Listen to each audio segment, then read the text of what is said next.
The nightingale unexpectedly becomes a mere pawn in a doomsday novel, designated to bestow various golden opportunities upon the female protagonist. Is the female protagonist's spatial ability a gift from the original owner? Did the female protagonist amass billions of resources also thanks to the original owner? Fear not, for the nightingale has arrived. Such occurrences shall not transpire. A pawn's fate? Forgive me, but with her indomitable spirit, how could she ever concede defeat so easily? Chapter 1. Have I traversed into a book? Has the era of good fortune come to an end? In S City, at the Ye family estate, the nightingale sits at the dining table, gazing at the 5 exceptionally handsome gentlemen across from her, feeling as though she were seated on pins and needles, filled with trepidation. How could I possibly find myself within the pages of a book, particularly within a family of pawns destined to meet their end shortly after crafting wedding attire for the protagonists? Absurd. Utterly ridiculous. A family of such magnitude, to be obliterated at whim as if it were a trivial game. The 5 pawn-like brothers opposite her were left bewildered. They understood each word, yet when assembled, the message eluded them. Their Ye family is but pawns? Destined to meet their demise soon? What a farce. The Ye family is among the foremost elite in the nation, not something to be extinguished at someone else's whim. However, what does it mean to traverse into a book? Are they truly characters within a story? Furthermore, is the tempestuous nightingale before them not the same person? Has she been replaced? As they exchanged glances, each discerned contemplation and caution reflected in the other's eyes. The eldest brother, Ye Ling, observed the nightingale, who was deep in thought, with an impassive demeanor. So, they are privy to her innermost thoughts. The former nightingale had been troublesome, causing them considerable distress with her antics. If she has indeed been replaced, he couldn't help but entertain thoughts of hope, wishing that the person before him was the one he had longed for. The nightingale dared not meet their gaze, instead focusing on the seafood porridge before her. The female protagonist is a reincarnate. In her first life, she perished from starvation just a month after the apocalypse erupted. In contrast, the original owner possessed a spatial ability and protective brothers, leading a relatively comfortable life even amidst the end times. Upon her rebirth, she shamelessly exploited the original owner's resources, who provided her with various unparalleled treasures, aiding her ascent to become the goddess of the apocalypse. The 5 brothers across the table wore grave and speechless expressions, realizing that the strength and prosperity of their Ye family served merely to create wedding attire for the so-called protagonists. Who are these protagonists? Should they not preemptively deal with them, as it feels rather irksome? Yet, the apocalyptic scenario mentioned by the nightingale. Could the end of the world truly be imminent? Reflecting on the natural disasters that have transpired globally in recent years, their expressions darkened. The nightingale continued to unravel the plot. The story begins with the female protagonist returning and seeking out the original owner the day after her arrival, planning to attend a comic convention together. At the convention, she uttered flattering and provocative words that incited the original owner's ire, leading her to hurl an icy blue diamond at the protagonist's forehead. Absurdly, who could have anticipated that this diamond was indeed the heart of ice? In striking the protagonist's forehead, the resulting blood forged a contract with the heart of ice. Following the apocalypse, all ice elements became her obedient servants. She was nothing short of a goddess of ice. An icy blue diamond? Ye Ling turned to his younger brother, Ye Ling, in their WeChat group, inquiring whether it was he who gifted her the miraculous diamond. Ye Ling confirmed, stating it was indeed a miraculous gem valued at 200 million. He had not anticipated it to be the heart of ice, capable of controlling ice elements. The nightingale took a moment to savor the seafood porridge before her, exclaiming how delectable it was. I must indulge more. In 10 days, the apocalypse will commence, and I may not have the pleasure of such delightful seafood porridge again.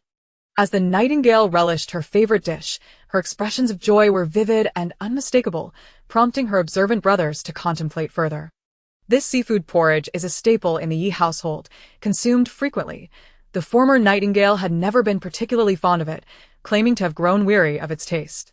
Yet the current nightingale's reaction evoked familiar memories. It mirrored moments from her childhood when she adored seafood porridge. Each time it graced the table, she would praise the butler and the chef, insisting on an extra bowl. In the WeChat group, the second brother, Ye Xian, wondered if she had truly returned. Furthermore, with the impending apocalypse in just 10 days, it was imperative that they begin stockpiling supplies. Yi Jingyan's gaze was fixated on Ye Ling, who, after finishing her meal, seemed eager for more but hesitated to ask for another bowl. He pressed his lips together, hoping for the best.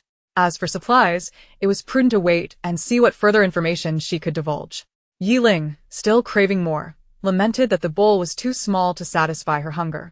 She furtively lifted her gaze to glance at the individuals across from her before quickly lowering it again. Upon seeing them, her appetite diminished somewhat. After all, they were undeniably handsome. However, the thought that such dashing brothers would soon meet their demise at the hands of the protagonists filled her with a desire for vengeance. Following the female protagonist's return, she confessed to the male lead that she was a reincarnated soul. Together, they devised a scheme that led the eldest brother to spend 8 billion acquiring the male lead's company, which they then exploited to hoard supplies. In stark contrast, the eldest brother and his associates faced a financial crisis and were ensnared in a trap, accused of the elder brother's misconduct towards a minor. Consequently, he was taken away for questioning, the stock price of the Ye family plummeted, and all assets under the Ye family were frozen, including the grand villa they inhabited. These events unfolded within a mere 3 days. Thus, in 3 days, would I no longer be able to reside here? How vexing! Unbeknownst to Ye Ling, the 5 brothers across from her wore expressions of dark foreboding. At that moment, the butler approached Ye Ling and informed her, Miss Lin has arrived and mentioned that she had arranged to take you to the comic convention today. Ye Ling was taken aback. What? The female protagonist has arrived? The plot is beginning. In this cliché setup, the jade bracelet I possess is a spatial jade bracelet, which the original owner treated as an ordinary piece until the apocalypse erupted half a month later, when it unexpectedly activated. After the female protagonist's reincarnation, she fixated on this jade bracelet. Once she deceived the original owner into relinquishing it, she activated the space within and began hoarding supplies with the 8 billion acquired by the eldest brother. Even more outrageous is the fact that the beads, originally gifted by the eldest brother to the original owner, have been deceitfully taken by the female protagonist. After the apocalypse commenced, she accidentally discovered that this was Moody Xin, akin to Bingji Xin, capable of controlling wood elements and all flora. Goodness! Is this mere coincidence? It reeks of the author's favoritism. The 5th brother, Ye Ling, sent a message in the group chat, questioning if the female protagonist referred to by her was Lin Lan. Was it really her? An unnoteworthy illegitimate daughter, with a visage of crass allure, was she truly the protagonist or merely a goddess of the apocalypse? How absurd is this world? The eldest brother instructed the servants to refill Ye Ling's bowl with seafood porridge and observed the unfolding events with keen interest. Initially, he had his doubts, but today he was indeed set to acquire Shun Corporation, with preliminary negotiations at 7.9 billion. Ling, have you finished your meal? Lin Lan entered the dining room, offering a slight smile to the eldest brother and his companions, her flirtatious gaze seemingly capable of ensnaring souls. She approached Ye Ling and whispered, Ling, is something amiss? Your brothers appear quite intimidating. Since Lin Lan had a knack for charming the original owner, she was treated exceptionally well and could visit the Ye residence at her leisure, moving freely throughout her room, the dining room, and the living room. In the past, Lin Lan would wander about the Ye residence without prior notice, and this occasion was no exception. As Lin Lan drew near, Ye Ling straightened up instantly, thinking, if you're going to speak, then do so without casting flirtatious glances at my brothers. Gazing at the pot while eating from the bowl, if she can't have it, she'll destroy it. The protagonist is quite audacious. She shot Lin Lan a sidelong glance and asked, Who permitted you to enter? Lin Lan's smile faltered slightly as she replied, Ah, but Ling, you said I could move about freely. You certainly are quite free, Ye Ling retorted, her words laden with double meanings. She glanced at the beads in Lin Lan's hand and suddenly grasped her wrist, stating, These beads were a gift from my elder brother. I cannot part with them. Lin Lan quickly covered her wrist with a wary expression. Ling, you've already given them to me. Why would you want them back? Did you not say you disliked these beads? Ye Jingyan turned to Ye Ling and asked, Ling, is she telling the truth? Of course not, she replied. Ye Ling signaled for the butler to retrieve the beads and explained to her elder brother.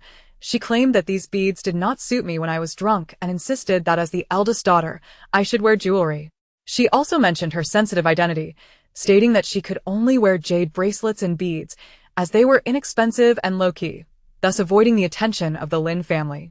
The original owner, naive and trusting, had believed her fabrications and gifted both the beads and the jade bracelet to her. Ye Ling scoffed. Inexpensive, you say? This jade bracelet is an invaluable heirloom of the Ye family, passed down for 7 generations.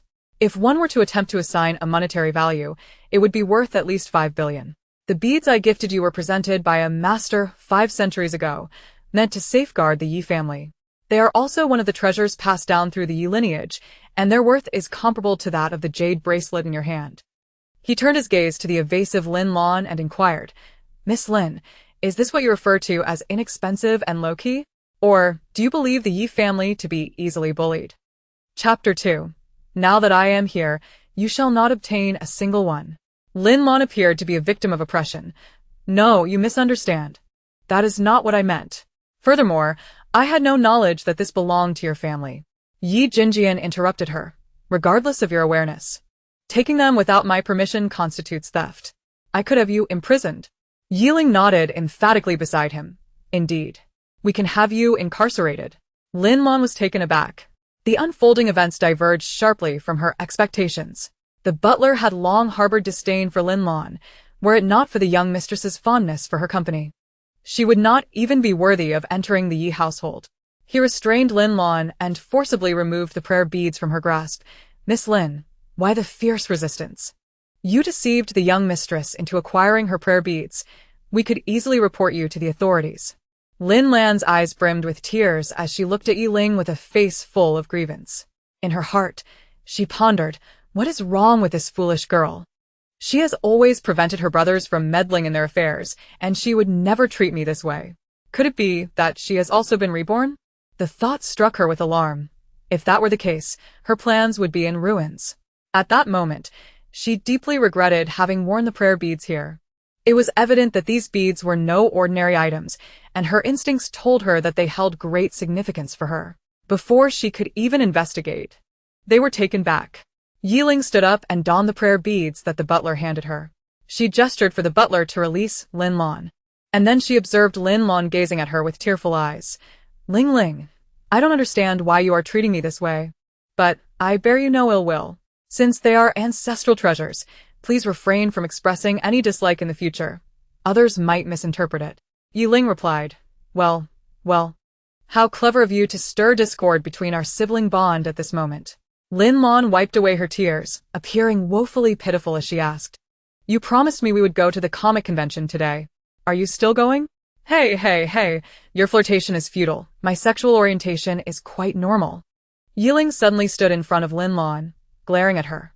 Oh, so you just flirted with me, then turned to seduce my brothers? That is unacceptable. The 5 brothers simultaneously lowered their heads, concealing the amusement in their eyes. It was different now. Ye Ling was no longer the same as before, when she would not defend them in such a manner, always adopting an attitude of entitlement. They felt a surge of excitement, hoping that the little one they had longed for had truly returned. Ye Ling gazed directly at Lin Lan, not going. You can go by yourself. Butler, please escort her out. In the future, do not let anyone enter without our permission. Understood, Mississippi. Please. Lin Lan lowered her head, biting her lip, unwilling to leave. Her objective had not yet been achieved. The apocalypse was merely 10 days away. She needed to acquire the jade bracelet today, so she could stockpile supplies with Brother Shin. The experiences of her past life had been too terrifying. She did not wish to endure them again. When 5th brother Ye Ling saw her reluctance to depart, his tone turned unfriendly. Miss Lin, in the future, please present an invitation when visiting our home. After all, your father would not dare enter our Ye household without our invitation. The butler summoned security and politely escorted Lin Lan away. Ye Ling watched Lin Lan being led out and snorted. The ice heart did not strike you. The wooden heart has been reclaimed by me. And the spatial jade bracelet was never given to you. Let's see how you manage from here on. Now, it is my turn to stockpile supplies. But with my limited vision and resources, how much can I truly gather? Thus, I must leave this task to my elder brothers. They are the powerful tycoons and all-around experts. Having them stockpile supplies will surely be more comprehensive than I could manage. But what excuse can I use to have them do so? She instinctively bit her manicured nails and then discreetly glanced at her brothers, only to be startled when she found them all staring at her, causing her to quickly drop her hands. Why are they looking at me? Have I revealed my intentions? Ye Ling gazed at her with penetrating eyes. Every thought of Ye Ling was vividly written on her face. Anyone with profound insight could easily discern her intentions. This moment left him somewhat dazed. Fourth brother Ye Tianfei waved at her, and Ye Ling hurriedly trotted over. Fourth brother, did you call for me? Fourth brother Ye Tianfei. The Mad Beauty. After the original owner was harmed by the female lead, the Mad Beauty went insane, constructing bombs and lurking near the female lead, intending to destroy her. Unfortunately, the female lead had too many supporters, making it impossible for him to approach her. Unbeknownst to him, the male lead had awakened his psychic abilities and discovered him during his lurking. He and Lin Lan toyed with fourth brother, causing him to remain hidden for a day and a night, ultimately leading to the male lead summoning a group of prisoners to bully him. How could fourth brother allow them to succeed? He detonated the bomb, taking them all down with him. Ye Tianfei. Wait, is he really that foolish in the book? He would seek revenge for Ye Ling, but surely not in such a manner. There are countless methods of vengeance. Why choose the most foolish one? He has constructed bombs, so surely his drones and robotic dogs are not mere decorations? Would he not send them to attack them? Forget it. There are too many points to criticize. It is better to choose to ignore them. He reached out and tapped her fluffy head. Is there nothing you wish to share with us? There is. But there is so much that I fear you may not believe me. Ye Tianfei. Then speak. We are listening. Well. She glanced at her other brothers and said, I have suddenly realized that Lin Lan is a very hypocritical person. Thus, I no longer wish to play with her. Ye Ling nodded indifferently. That is progress. What else? There is more. She fidgeted with her fingers, speaking softly. If I were to say that I had a very vivid dream, one that warned me of an impending apocalypse, and that we would soon perish in it, would you believe me? The 5 brothers. This is the excuse she came up with? If they had not heard her thoughts, who would believe her impending apocalypse? Ye Ling patiently guided her. What kind of apocalypse are we talking about? Is it like the zombies depicted in films? Or extreme cold? Or perhaps an alien invasion? Ye Ling, seeing that third brother actually believed her words, her eyes lit up. She quickly returned to her position, cleared her throat, and looked at them with a serious expression. It is not zombies. It is a natural disaster. In 10 days, there will be widespread earthquakes globally, with magnitudes of 10 and 12 and aftershocks of 6 and 8. In that earthquake, countries near mountainous and coastal areas will almost entirely vanish. Upon hearing this, Ye Ling and the others finally grasped the seriousness of the situation. Ye Ling's face turned pale as she thought of something. 70% of our cities will disappear. And S city is among those that will vanish. The terrifying part is that following the earthquake comes a tsunami. The central region of our country will also be affected by the tsunami, not to mention the coastal areas. After the tsunami comes extreme cold, with some regions plummeting to minus 75 degrees Celsius, while most of our country will see temperatures between minus 45 and minus 65 degrees. This extreme cold will last for a year, and after that, we will face a heat wave, with temperatures soaring to 65 or 70 degrees, with most areas around 50 degrees. Many will perish in the first wave, during the earthquake. By the fourth wave, humanity will be on the brink of extinction. Moreover, strange creatures will emerge after the earthquake. They seem to appear out of thin air, killing humans as effortlessly as we would slay chickens or ducks. And among humans, only a small portion will awaken supernatural abilities. Chapter 3. Entering the space with eldest brother. After Ye Ling concluded, she looked at Ye Ling. Eldest brother. Everything I just told you was revealed to me in a dream. It felt incredibly vivid. Ye Ling regarded her with a complex expression. A dream is insufficient to instill confidence. Yet you are Ling Ling, and I choose to believe you. Nightling's heart quivered beneath the weight of his complex gaze, leaving her perplexed as to why he scrutinized her so intently. Had she inadvertently revealed something? However, the subsequent statement allowed her to exhale in relief. As long as my brother believes, it matters not whether anyone else does. Ye Ling inquired. Did you just mention that we are situated in an earthquake zone, and the entire city could vanish? Nightling nodded. He pressed on. Which regions of our country are deemed safe? She replied, the capital, J City, and certain areas of the Central Plains are relatively secure. Additionally, the provincial capital of the neighboring province is less affected, so it is viable to relocate there. However, that provincial capital is near the Yangtze River and would also be vulnerable to tsunami impacts post-earthquake. Ye Ling fell silent for a moment before saying, you should go entertain yourself for a while. We need to discuss some matters. Once I am finished, I shall take you out. All right. I shall return to my room then. She sprang to her feet, waved goodbye to them, and strode out. Goodness, am I truly that talented in acting? I actually convinced them. Had I known I possessed such a gift for performance, I might have ventured into the film industry earlier. Who knows? Perhaps I could have caught the eye of a director and become a future star. Wake up, Nightling. Stop daydreaming and focus on the spatial matters. If I can unlock the space, I will confess everything to them. Following the big shots means there will be food to eat, even if I am but cannon fodder. The five brothers observed her retreating figure, with Ye Ling's expression softening in an unusual manner. Ye Ling stood up, stating, come with me to the study. In the study, Ye Ling first made a phone call to his uncle. The conversation was succinct and to the point. Uncle, yes. I have received news that in 10 days, a global earthquake of magnitude 10 to 12 will occur, with aftershocks reaching 6 to 8. Half of our cities will vanish in this quake, followed by a massive tsunami. Additionally, bizarre creatures will emerge post-earthquake, though their nature remains uncertain. Is this credible? Indeed. Your source? Yes. After a moment of silence, the authoritative voice on the other end responded, understood. Report any further information to me immediately. Furthermore, I require you to be in the capital within 3 days. It houses the most fortified shelter in the world. All right, uncle. Please remember to stockpile supplies. Goodbye. He hung up the phone and turned to his brothers. To keep it brief, it is highly likely that Ling has returned. Her demeanor, behavior, thoughts, and personal cultivation closely resemble her childhood self. However, we must continue to observe before we can ascertain if she has indeed returned. Eldest brother, you will head to the old residence shortly and inform them of the relocation. Do not force anyone who is unwilling. Afterward, delegate personnel to procure supplies, focusing on first and second-tier cities, purchasing in batches and not acquiring too much at once. The state will soon take action, and your time is limited. So buy as much as you can. The address will be here. The second brother immediately booked a flight to the capital, arranging for the expansion of their residential walls and basements.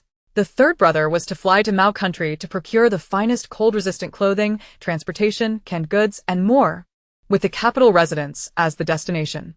The fourth brother was tasked with contacting arms dealers, emphasizing the need for an abundance of weapons.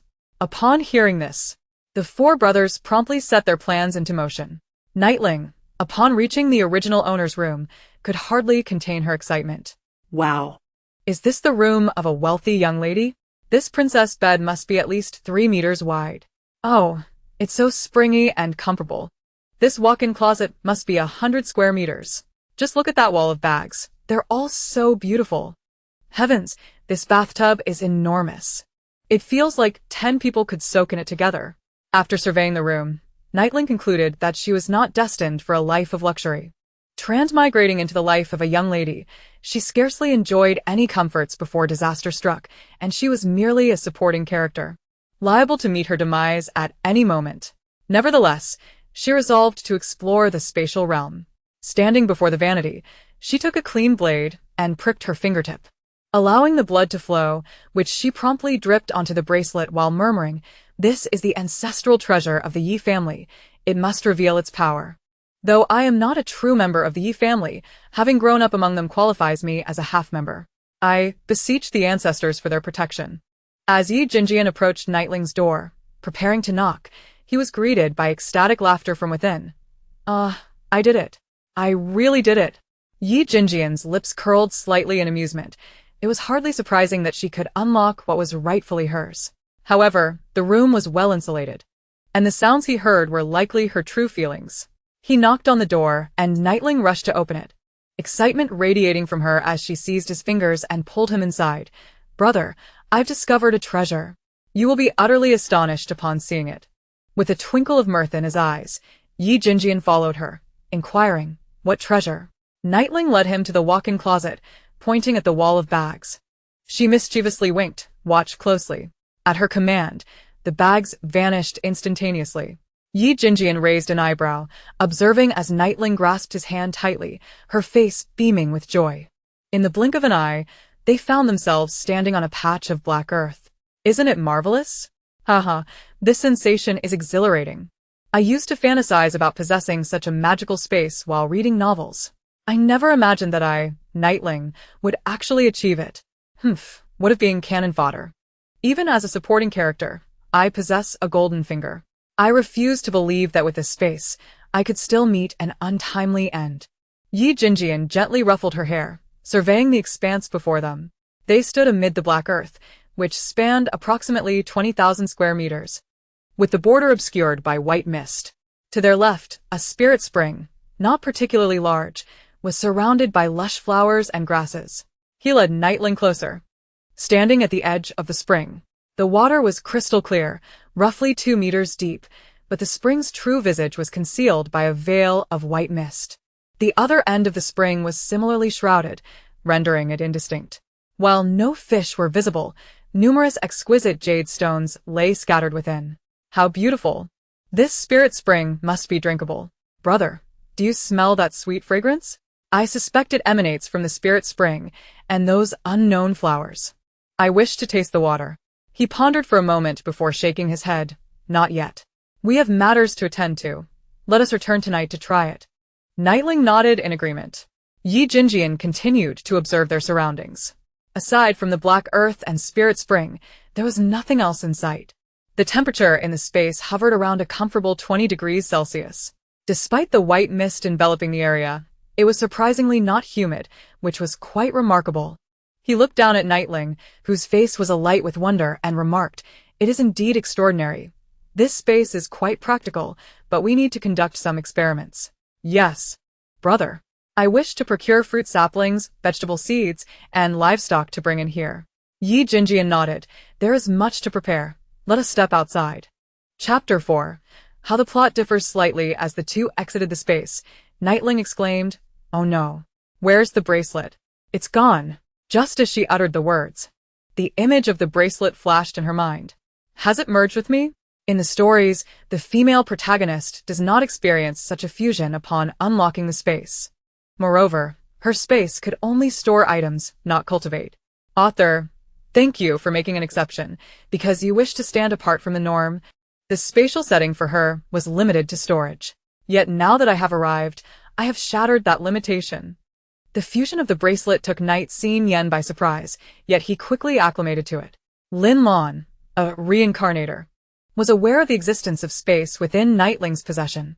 If she could reveal to Xinjia's eldest son that she was a reincarnator, it was only natural for her to disclose the matter of Nightling's space as well. Just moments ago, she was contemplating how to safeguard her bracelet in that very space, but now that it had merged, she felt a wave of relief wash over her. "Clean yourself up and accompany me outside," he instructed. Upon hearing the mention of going out, Nightling suddenly remembered. "Oh right. My brother is signing a contract today. I mustn't let him do that. The male lead has already liaised with various banks in S-City. We are merely awaiting my brother's signature. Once that is secured, a chain of financial issues and fabricated news will inevitably follow. Last night, we hastily produced a video along with witnesses and evidence. Once it is released, my brother will be taken away for investigation, and the apocalypse will descend before any chance for clarification arises."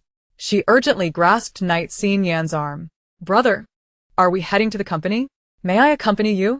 Yen replied with a gentle affirmation. "Yes, I will take you to the company.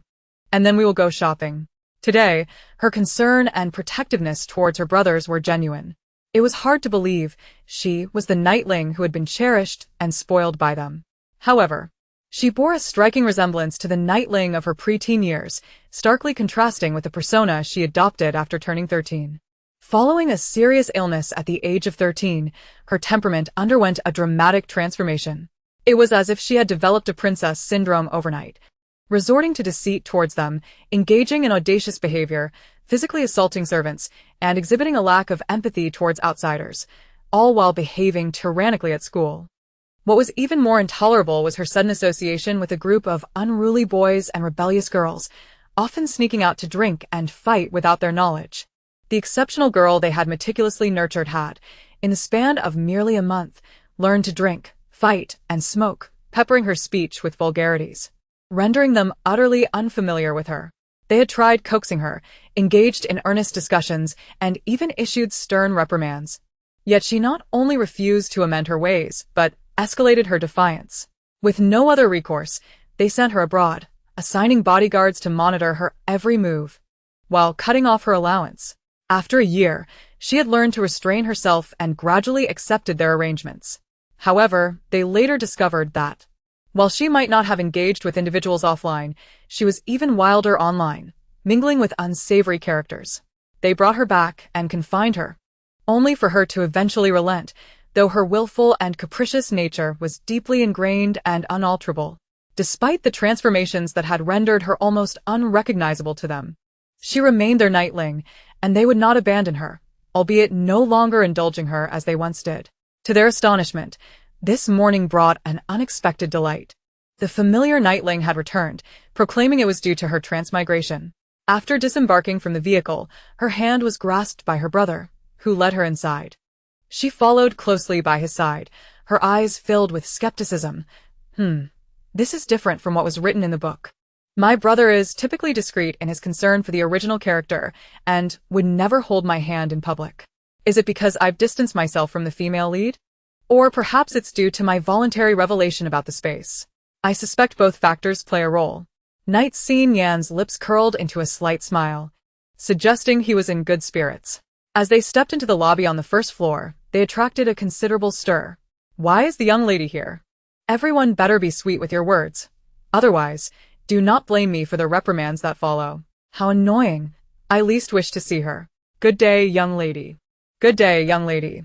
Your makeup looks stunning today. Grasped by Knight Xin Yan's hand, Knight Ling overheard their hushed discussions and greetings, internally exclaiming, "Oh dear. How could I have forgotten this?" The original character had long since gained infamy due to her arrogance. She had no close friends, which allowed the female lead to find an opportunity to approach her, win her over, and shower her with treasures to gain her favor. The employees at the company had endured their share of her torment and insults. Every time she appeared, they were filled with trepidation, privately cursing her. Knight Xin Yan tightened his grip on her hand, intending to bolster her morale, only to hear her inner thoughts. If I were to be scolded by the young lady without cause, I would despise her. Work is already grueling. Why must I endure her rebukes? Let them scold away. If it brings them joy, so be it. After all, I am not the target of their ire, haha. Knight Xin Yan was somewhat taken aback. He had expected her to be upset, but was instead surprised by her nonchalant attitude. She was increasingly reminiscent of her younger self. Upon entering the elevator, Knight Ling caught snippets of conversation behind her. Why isn't she looking at me with disdain today? She isn't scowling either. How rare. Did you not notice? The president never personally brought her up before, yet now he is holding her hand. Knight Ling reveled in her thoughts. See? This is the allure of charisma. I haven't done anything, yet their attitudes have shifted. Alas, the thought of them potentially perishing in 10 days is disheartening. Though they are mere side characters in the story, they still possess lives. Cursed apocalypse.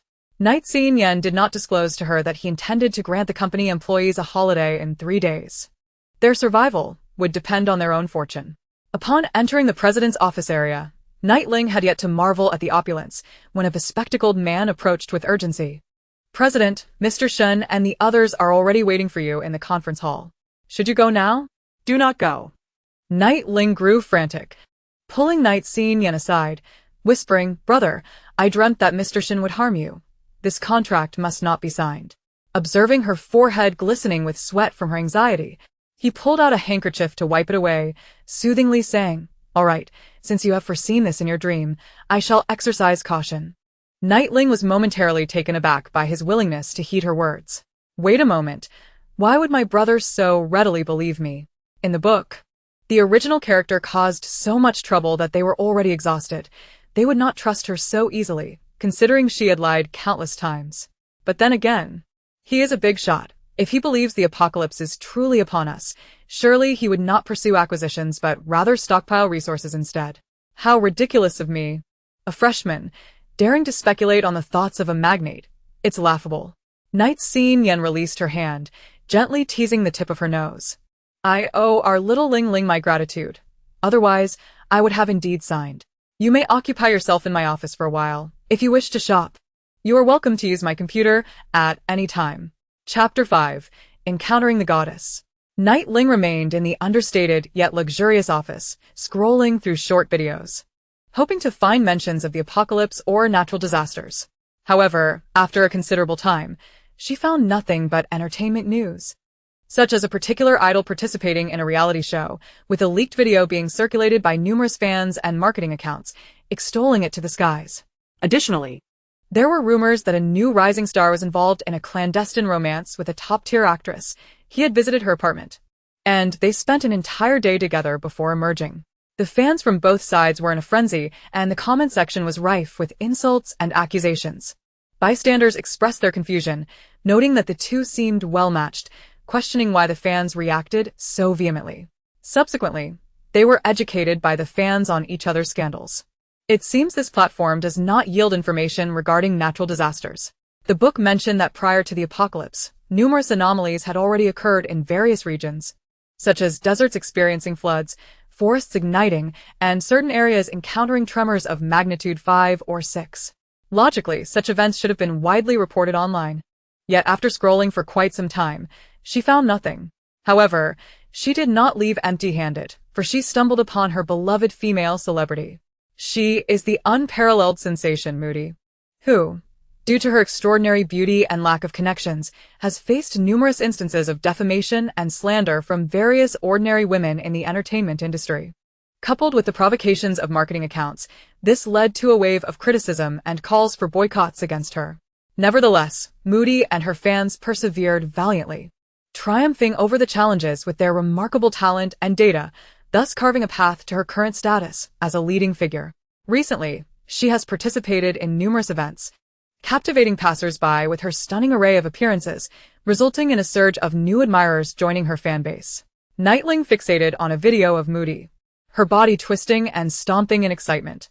Oh my goodness, I can hardly believe I'm witnessing the female star Moody from the book. Ah, she is my absolute favorite. Just then, a commotion outside caught her attention, and she faintly heard that the goddess Moody had arrived in a small conference room. She dashed to the door, flung it open, and inquired of a secretary, "Is Moody here?" The secretary cast a disparaging glance at Night Ling before donning a professional smile.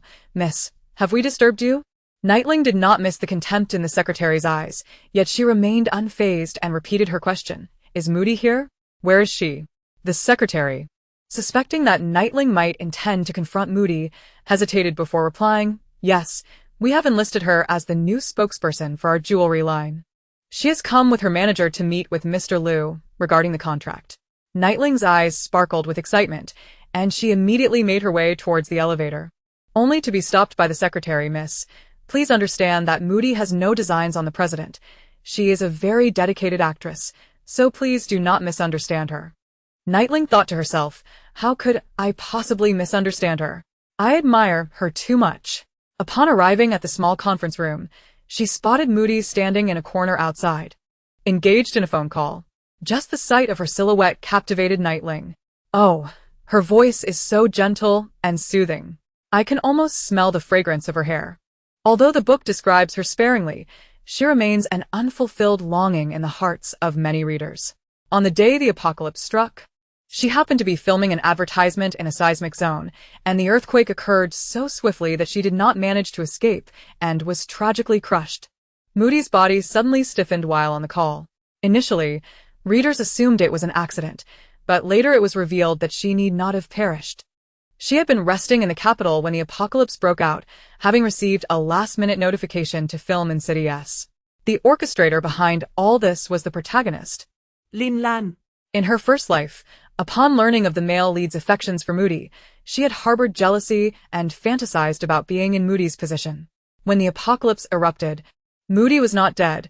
She was in the capital, fortuitously trapped in an elevator with the fourth brother, Ye Ling. However, the plot did not elaborate further.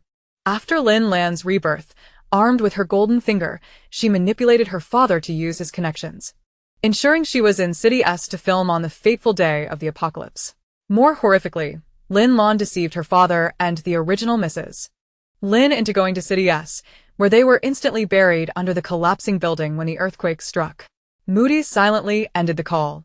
Ye Ling tilted her head, gazing at Moody's back. Since I'm here, I cannot let this tragedy unfold. But she does not know me. If I rashly approach her to warn her not to come to City S, will she think I am mad? Moreover, like us, she is destined to be a mere pawn. Even if I do warn her, she may still encounter unforeseen accidents. After all, on that day, aside from a few cities that remained unscathed, most were devastated by the earthquake. As she pondered, Moody turned and walked towards her. Ye Ling quickly dropped her hands, internally screaming in delight. Ah, she is coming over. Oh my, she must be a celestial being. How could a mortal be so beautiful? Moody smiled gently, extending her hand. Hello, I am Moody. Ye Ling in a daze reached out. Why you? Hello, I am Ye Ling.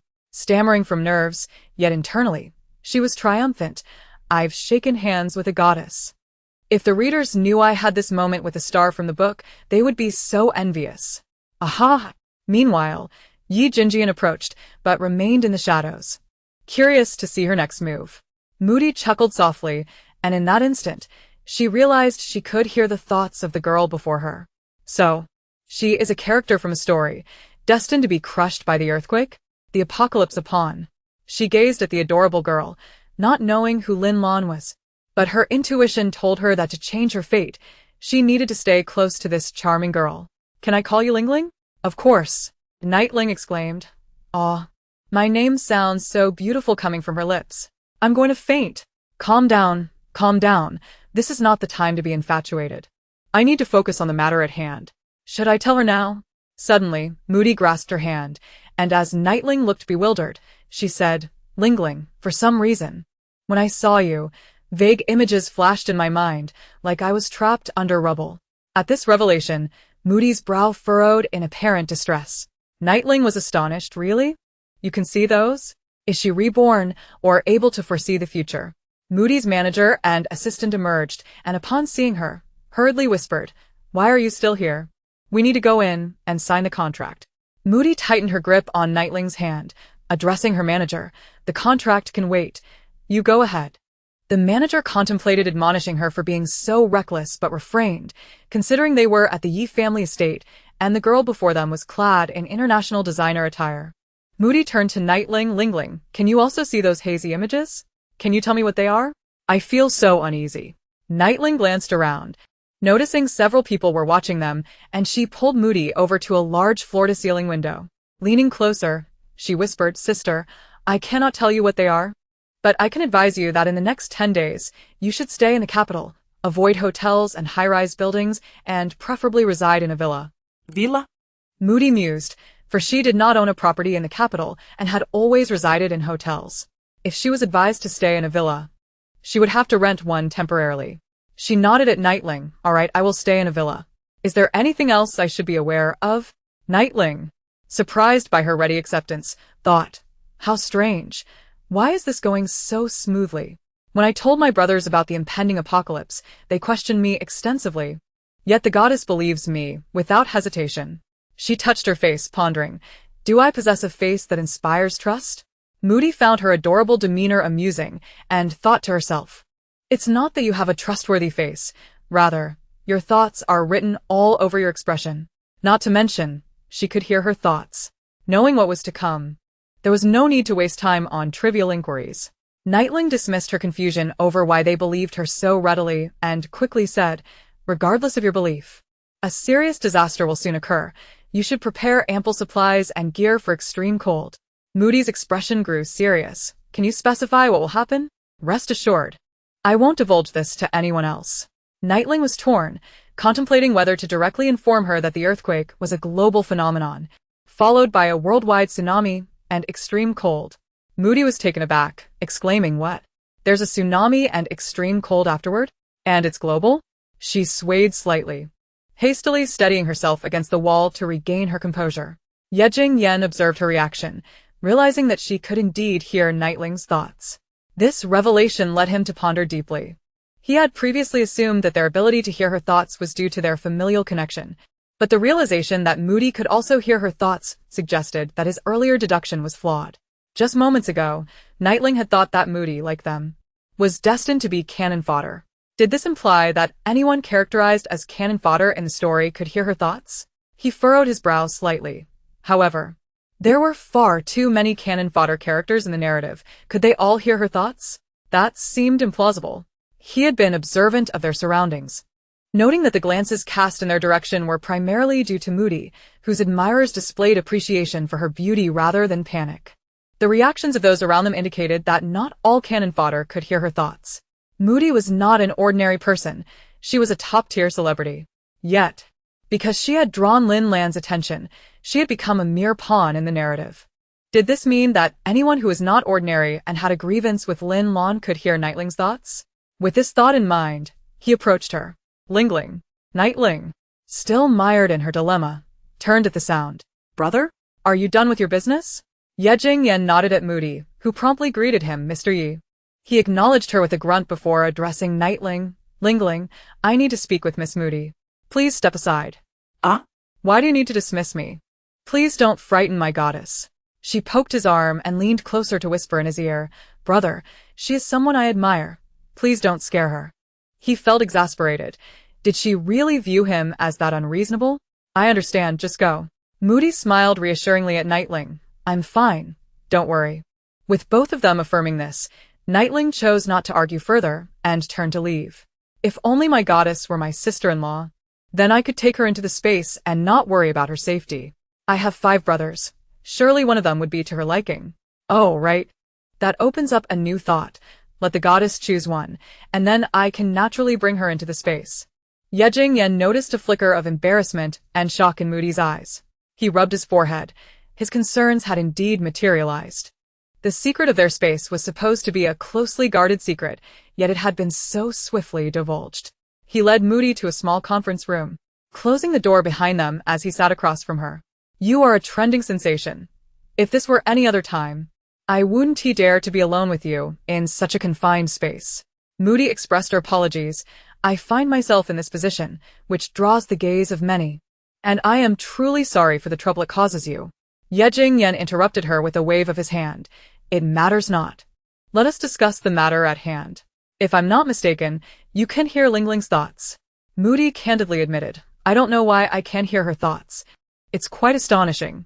But given how you've asked, I assume your brothers can hear her too, correct? You are quite astute. Moody's smile faded as she regarded Ye Ling. So what she mentioned about the apocalypse is true? Are we indeed within a book? Is she a transmigrator? And who is the female lead, Lin Lan?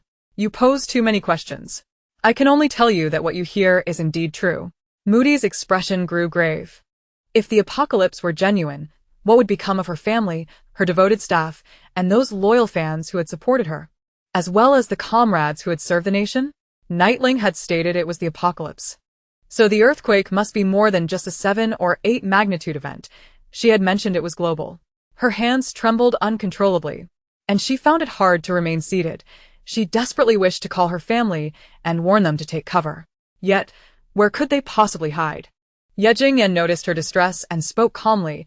I have already informed the authorities. They will take action, doing what they can to save as many as possible. Miss Moody, I hope you understand something. If we were to announce the coming of the apocalypse at this point, do you realize the chaos it would incite? Moody looked to Ye Ling, and seeing the calmness in his eyes, her panic gradually subsided. Ye Ling continued, if we were to announce it prematurely, societal order would collapse in an instant. At that point, everyone would be in a state of paranoia, and money would lose its allure. Who would then be willing to stand by you? Moody could not suppress a shiver. Ye Ling added, perhaps a few of your fans might sacrifice for you. But what about the ordinary women? I tend to speak bluntly. If it weren't for Ling's fondness for you, and if you couldn't hear her thoughts, I wouldn't be wasting precious time sitting here. Moody nodded. She understood that much. The CEO of the Yi family was a mysterious figure who valued data over sentiment. Despite her celebrity status, it was nearly impossible for her to meet Mr. Yi. Otherwise, she wouldn't have signed a contract with the vice president today. Ye Ling clasped his hands, gazing at Moody. Ling Ling is unaware that we can hear her thoughts. I hope you can keep the secret. Moody nodded, I will. Ye Ling continued, the apocalypse will officially arrive in 10 days. During this time, you might want to stock up on supplies or bring your parents to the capital. As for others, please be discreet. We will head to the capital before the apocalypse. At that time, you can contact Ling Ling. Make a note of her number. Chapter 7. Keep the Harbinger of Doom at bay. While Nightling was waiting in the lounge, Lin Lan called her but she did not answer and even blocked her. Shortly after, a text message arrived from Lin Lan. Ling Ling, there seems to be a misunderstanding between us. I would like to invite you to dinner to resolve it. By the way, you've always wanted to know about your parents, haven't you? I happened to learn something about that recently. Would you like to know? After reading the message, Nightling scoffed. This tactic may have worked on the original host, but it won't work on me. I already know about my parents. I don't need you to tell me. Sorry, female lead, but I will not meet with you alone. Who knows if I'd be met with kidnapping or a death threat. I'm not a masochist. Why would I go to meet you? She deleted the message and blocked the number. Nightling? At the sound, Nightling turned, her pupils widening as she spun around to flee. Oh my. Why is the male lead here?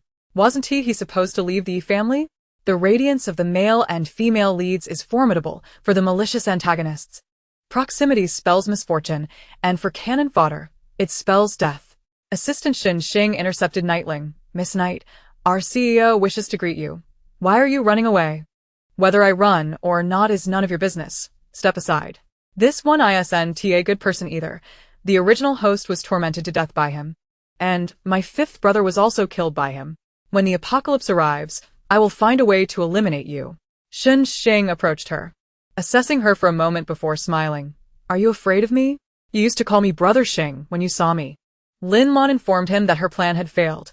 The space bracelet had not been obtained, and she had been expelled, suspecting that Nightling was also a reincarnator. Recalling how close he had been to signing the contract today, only for Ye Ling to suddenly reconsider, he was now convinced of Lin Lan's words. Nightling might very well be a reincarnator. Is rebirth so casual in this day and age? Lin Lan claims to be a reincarnator, which he finds hard to believe. However, her detailed accounts of ongoing events and certain secrets compel him to accept that she indeed possesses the essence of a reborn soul. Now, another nightingale has emerged. Does this phenomenon only affect females? The nightingale, realizing she cannot escape, clutches her stomach with a pained expression and gazes at the male protagonist. Fear you? Why would I fear you? I have an upset stomach and urgently need to use the restroom.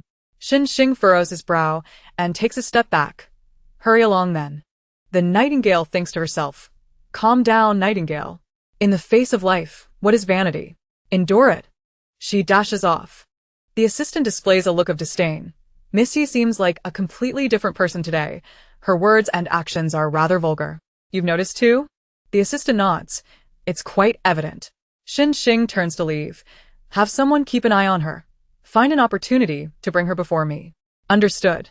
The nightingale initially intended to run towards her elder brother, but upon realizing that the ominous aura surrounding him could endanger both him and Moody, she instead heads towards the president's office. In her haste, she collides with someone, causing her to feel a sharp sting in her nose, followed by a warm trickle. Oh no! The young lady is bleeding. Quick, get some tissues. Tissues. Young lady, take these. Should we take her to the hospital? If the president sees this, we might be in trouble. The nightingale tilts her head back, holding tissues against her nose, and hurriedly reassures the flustered secretaries. No need. I'm fine. It will be all right soon. Someone mutters quietly. You may be fine, but we have a problem. If your brother finds out you're bleeding here, we're done for. Seeing they won't listen, the nightingale grows weary of their fussing and strides off towards her brother's office. I've come to realize that speaking here is like farting. They neither listen nor appreciate it. TCH, it's just a nosebleed. I personally don't mind. Must they be so dramatic? When Yanchin sees the little princess of the Ye family walk past him without a glance, heading to the office, he follows her. I apologize. I wasn't paying attention and bumped into you. How about I take you to the hospital? It seems your nose is bleeding quite profusely.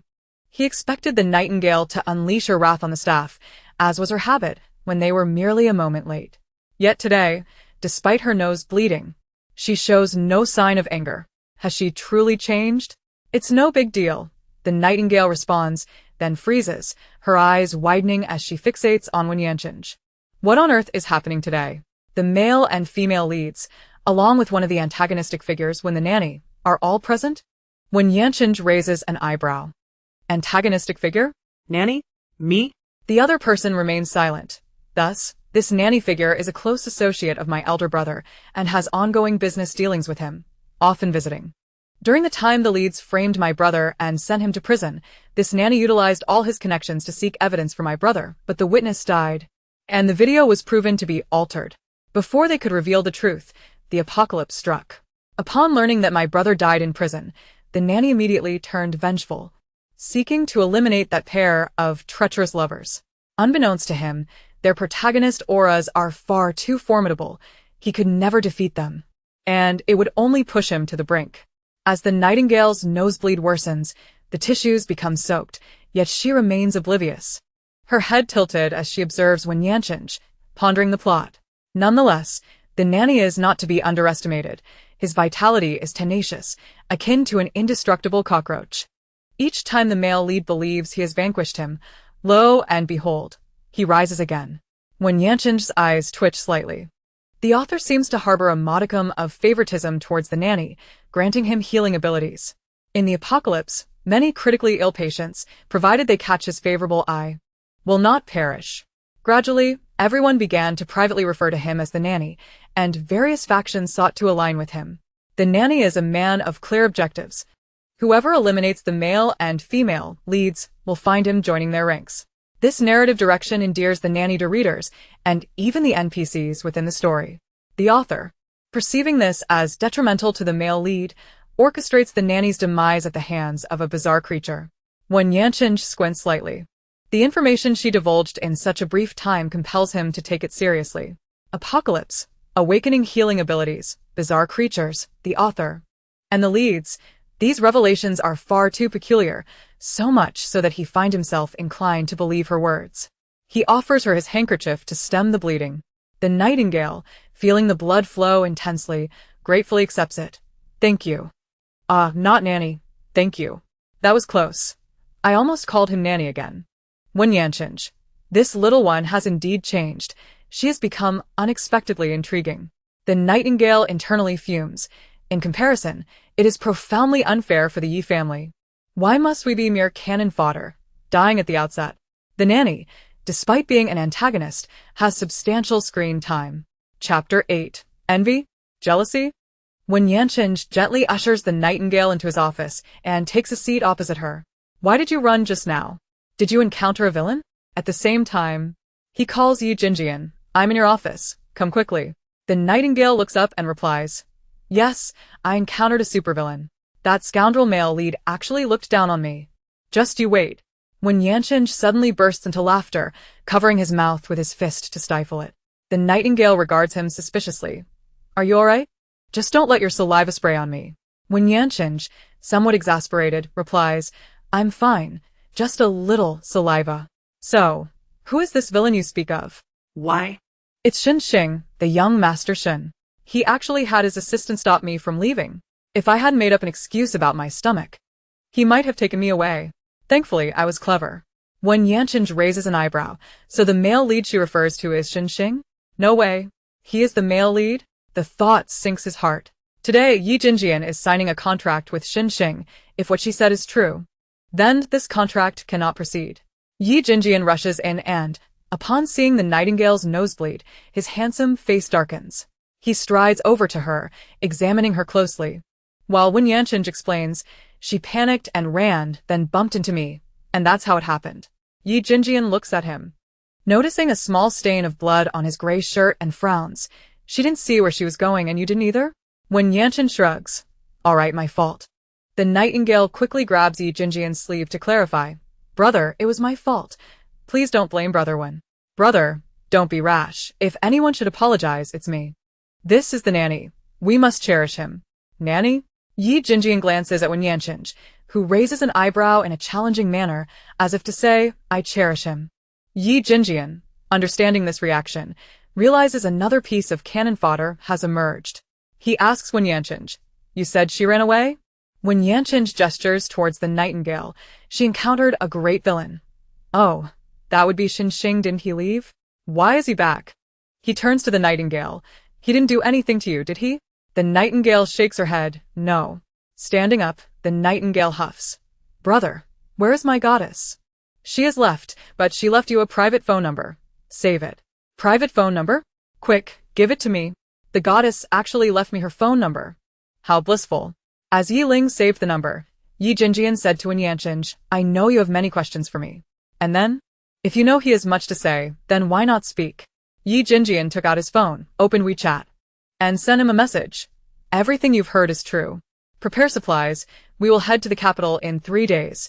It's not in the earthquake zone, so it's temporarily safe." Wen Yanchinj? Yi Jinjian, didn't he know? Wen Yanchinj, should I have known? All I heard was her mention of the apocalypse, you being wrongfully imprisoned, and something about my awakening healing powers, etc. Yi Jinjian, you've awakened your powers? So, you're not the cannon fodder? He was taken aback. They had grown up together. And now his brother had awakened powers while he himself was a wrongfully imprisoned scapegoat. Why should it be this way? Wen Yanchinj displayed a mischievous expression. Well, indeed. The little cutie said, "I'm one of the malicious villains. Cannon fodder boss, are you envious? Jealous? Why not call me brother? And I'll look out for you from now on." Yi Jinjian shot him a sideways glance. Scram. Ye Ling had stopped her nosebleed. She put away her phone and called out to Yi Jinjian. "Big brother, aren't we supposed to head out? Let us go. We're wasting too much time. I wonder if that cup of hot water in this space has gone cold. If time is frozen for food in there, I want tea hold back." Wen Yanchinj looked at Yi Jinjian in astonishment. Space? It can't be what I think it is, right? Yi Jinjian smiled at him. "It is exactly what you think. Are you envious? Jealous?" Wen Yanchinj became flustered. "Damn. You all have space, and still call yourselves cannon fodder?" Wen Yanchinj, "Brother, you're my real brother. Hurry, and take me in to see it. If you don't take me in, I'll stick around you all day today." Yi Jinjian, "Then stay by our side. Let's go shopping together." Wen Yanchinj indeed accompanied them on their shopping trip. Ye Ling followed behind the two CEOs, utterly amazed by what they called shopping. She had read many web novels and understood that in apocalyptic scenarios, the protagonists typically had to laboriously transport supplies themselves and then secretly store them in their space. But looking at the two of them, they were sitting in a car, one of them video calling the procurement department of S City, asking them to provide a list of supplies. Everything they checked off on that list they wanted. Of course, they weren't purchasing everything. They only needed a portion of each item and instructed them to deliver it to a specified warehouse.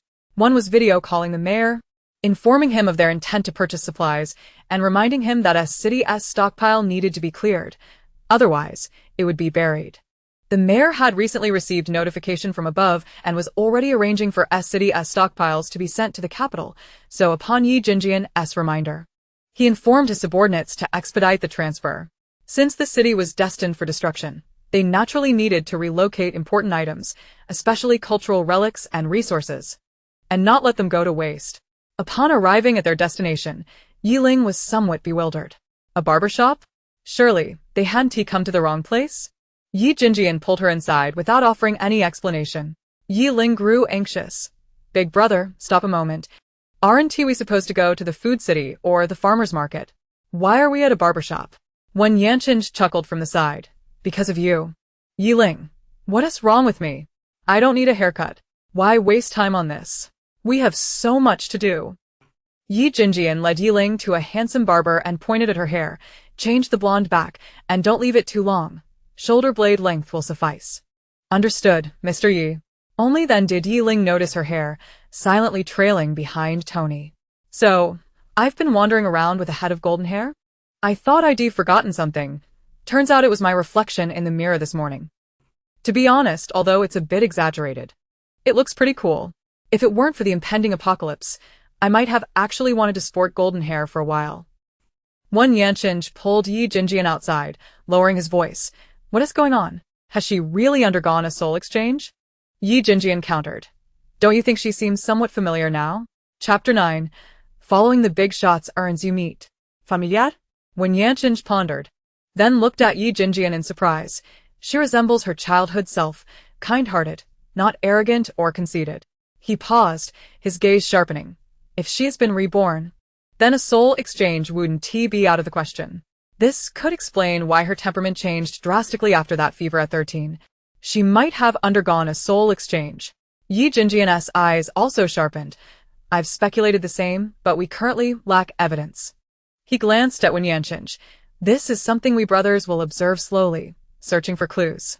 Right now, our priority is to prepare for the apocalypse. During Ye Ling's hair dyeing and cutting, Yi Jinjian and Wen Yanqing had a secret discussion. By the time she emerged, Wen Yanqing's face bore less of a smile and more of a serious expression. Yi Jinjian looked at Ye Ling's head of black hair. Satisfied. Let us go to the next place.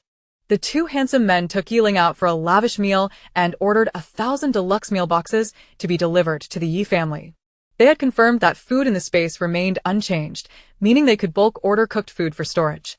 When Ye Ling arrived at the next destination, she was once again stunned by the power of capital. She saw numerous large trucks parked at the entrance of a massive warehouse, with drivers and workers unloading goods and transporting them inside. Yi Jinjian placed his hand under Ye Ling's chin, closing her mouth that had dropped open in astonishment. Once they finish unloading, we'll store these supplies in the space. Ye Ling nodded absently. Her gaze fixed ahead. 30 super long trucks delivering goods. How much is that? No wonder you're a big shot, it's incredible. She turned to Yi Jinjian. Big brother. With such a grand operation, won't people get suspicious? They will. The higher-ups are already aware. Ye Ling immediately grew anxious. Will we be in trouble? If we leave the goods here, won't many people be watching? What if they suddenly discover the contents are empty and suspect we have space? He ruffled her hair. We'll be fine. We're purchasing legally. Ling, you must learn to view problems from multiple perspectives. Don't you see that what we're doing is actually a good deed? Think about it, if we don't buy these supplies, they would just sit in the merchants' warehouses, and when the earthquake occurs, they would end up buried under the ruins, wouldn't they? Ye Ling nodded. Her brother made a valid point. Yi Jinjian continued. By purchasing these stockpiles and storing them in the space, we can inject a significant sum of money into the market, benefiting those in need, and then exchange them for the supplies they require. After the apocalypse breaks out, the items we purchase can help those in distress. A bottle of water, a piece of chocolate, a pack of instant noodles, a bag of cookies, etc. All can aid those cornered in dire situations. The country has already taken action. Though it cannot save everyone, it will do its utmost to provide people with a place to take shelter. Meanwhile, after the apocalypse erupts, it will strive to ensure that people have food to eat. As for those who might suspect there is space involved, it should only be a few individuals. Let them doubt. We can't refrain from preparing just because of others' suspicions, can we? Regarding your concern about many people watching here, that is undoubtedly true. There will be. However, there is no need for you to be overly concerned, for I have already stationed individuals to guard this vicinity, rendering it impossible for anyone to approach. In truth, the items we intend to procure are numerous, and what you have witnessed is merely a fraction. By the way, the gasoline and diesel that Brother Wen has ordered is en route. It is expected to arrive around 9 o'clock this evening. When the time comes, you can accompany us to collect those items into the space. At this moment, Ye Ling gazes at Yi Jinjian with eyes full of admiration. It is said that a serious man is the most handsome. Brother is simply dazzling right now. I have indeed made a wise decision in confiding all this to my brothers. Just look at their efficiency. I could never reach such heights in my lifetime. Though I may not be the brightest, I do know how to make choices. See, following my brothers means there is me to eat. This feeling is euphoric, almost like a dream. When Yanqing casts a glance at the smiling Yi Jinjian, then turns to the starry-eyed Ye Ling and lightly hums. How large is your space? If I were to order more gasoline and diesel, would it fit? Yi Jinjian replies, it will fit. You may utilize all your connections to procure more. When Yanqing nods thoughtfully, then I shall return first. There are many matters to arrange. I'll order an additional 300 tons, but the delivery may take longer. Let us keep in touch. As he steps out of the vehicle, he instructs Ye Ling. Say goodbye to your brother. Ye Ling responds, Goodbye, brother. Satisfied, Wen Yanqing, taking advantage of Ye Ling's momentary distraction, affectionately ruffles her round little head, murmuring, Such a good girl. Don't mess up my hair. Unfortunately, she is too late to prevent it. Not only is her hair disheveled, but he is also already departed. Endure it. He is a doting father figure, one of the formidable antagonists whom I cannot provoke. Outside, when Yanchinj suddenly bursts into hearty laughter before entering his luxurious car and waving farewell to them. Ye Ling watches as his vehicle drives away, turning to Yi Jinjian and saying, "Brother, although when Yanchinj can be quite infuriating at times, he is truly good to us." Just as Yi Jinjian is about to respond, the second brother, Yi Buxin, calls via video. "Brother, where are you?" "In the suburbs." How about you? Yi Buxin's expression turns grave. The other elders have already set off, but third uncle is unwilling to leave. Yi Jinjian seems unfazed by this news but still inquires, "What is the reason?" Third uncle says he has lived long enough. It is time to go meet third aunt. The younger generations are all trying to persuade him, but his mind is made up. Yi Jinjian rubs his forehead, reflecting on how third Anna's passing has led to regret for not cherishing her while she was alive. Tell him that if he chooses not to leave, he will be crushed by falling rocks, his body left to rot beneath the ruins, with no one to recover him. If he can accept that, then let him stay alone. Yi Buxin's tone is displeased. "I told him, but he said he does not care." "Then let him be." Yi Buxin continues, "Is Ling Ling beside you?" Yes. Ye Ling squeezes closer and waves at the screen.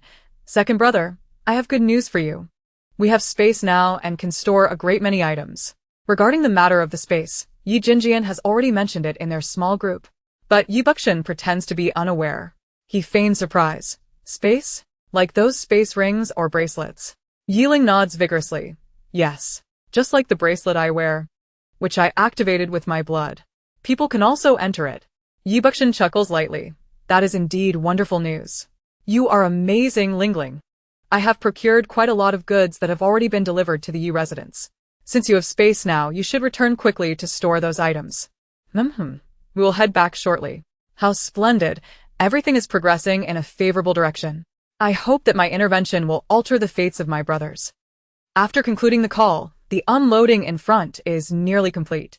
Once the individuals depart, Ye Ling and Yi Jinjian enter the warehouse to transfer the supplies into the space.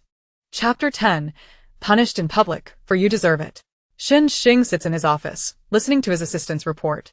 According to the gathered intelligence, today the Yi brothers are acting quite unusually. Yi Buxin has suddenly gone to the old Yi residence. It remains unclear what was discussed, but by noon, those old geezers had departed S-City. Their specific destination is still uncertain. Yi Jinyan, Yi Tianfei, and Yi Yamling boarded flights before 9 o'clock this morning, heading to the capital, Mao Country, and the Middle East, respectively. Furthermore, both the Yi and Wen families made large purchases at around 10:30 this morning, shortly after we left the Yi residence. However, due to my limited access, I cannot ascertain the specifics of their orders. As for Miss Yi, our people had no opportunity. She was constantly accompanied by her brother and Mr. Wen. Upon hearing the report, Shin Xing ponders deeply. Lin Lan had called him at noon, indicating that if the Yi family were stockpiling supplies, it would mean that Ye Ling has also been reborn and likely opened the space. If this conjecture holds true, they must either bring Ye Ling over to serve as their mobile warehouse or eliminate her to reclaim the space. Yi Jinjian's sudden change of heart regarding the contract and his substantial procurement sufficiently proves that Lin Lan's predictions of an impending apocalypse are indeed accurate. She had mentioned that after an earthquake, very few places in the country would remain safe, yet one location remains largely unaffected: the capital. Yi Jinyan's unexpected trip to the capital must be for advanced preparations. Suddenly serious, he instructs his assistant. "You may leave now." Once the assistant departs, he calls Lin Lan. "Where are you?" Lin Lan's side is noisy, and she responds loudly. "I'm over here at the Ancient Street. Come to my office immediately. I have something to ask you." Lin Lan glances at the ancient ring in her hand, saying, "You'll have to wait a bit. I'm still occupied here." Shin Xing's eyes flash with displeasure. What could possibly be more important than the apocalypse? "I want to see you in my office before 3 o'clock. Without allowing Lin Lan a chance to respond, he hangs up. He then begins calling others to initiate procurements. Lin Lan feels agitated.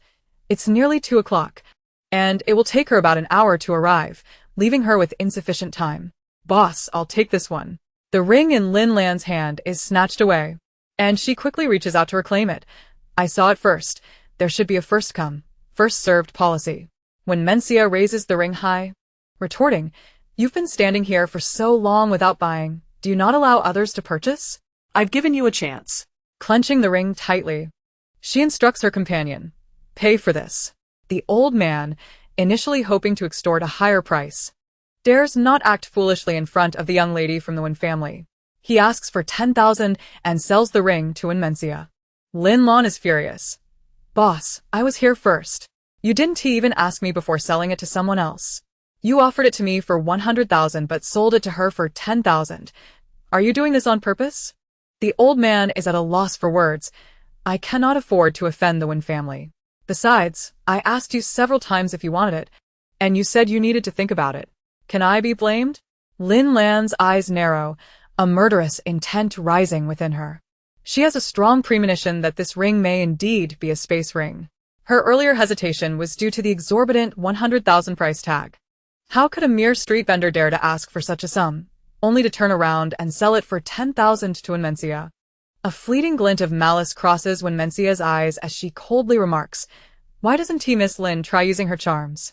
Perhaps the boss would gift it to you." When Mencia has a vivid dream in which the world transforms into an apocalyptic landscape and her loved ones are slain by Xing and Lin Lan, it is her elder brother who continually protects her. However, the elder brother Wen Yanshan also met his untimely demise at their hands. She was captured by Lin Lan's minions and subjected to inhumane torture in a dark room. In her dreams, as she faced death, she cursed Lin Lan, proclaiming, "I curse you and Xing to an ill fate. May you be subjected to 1,000 cuts and boiled alive. Lin Lan, remember this. In the next life, I shall exact double the vengeance." At that moment, Lin Lan's countenance was clouded with malice, as if she longed to tear her apart.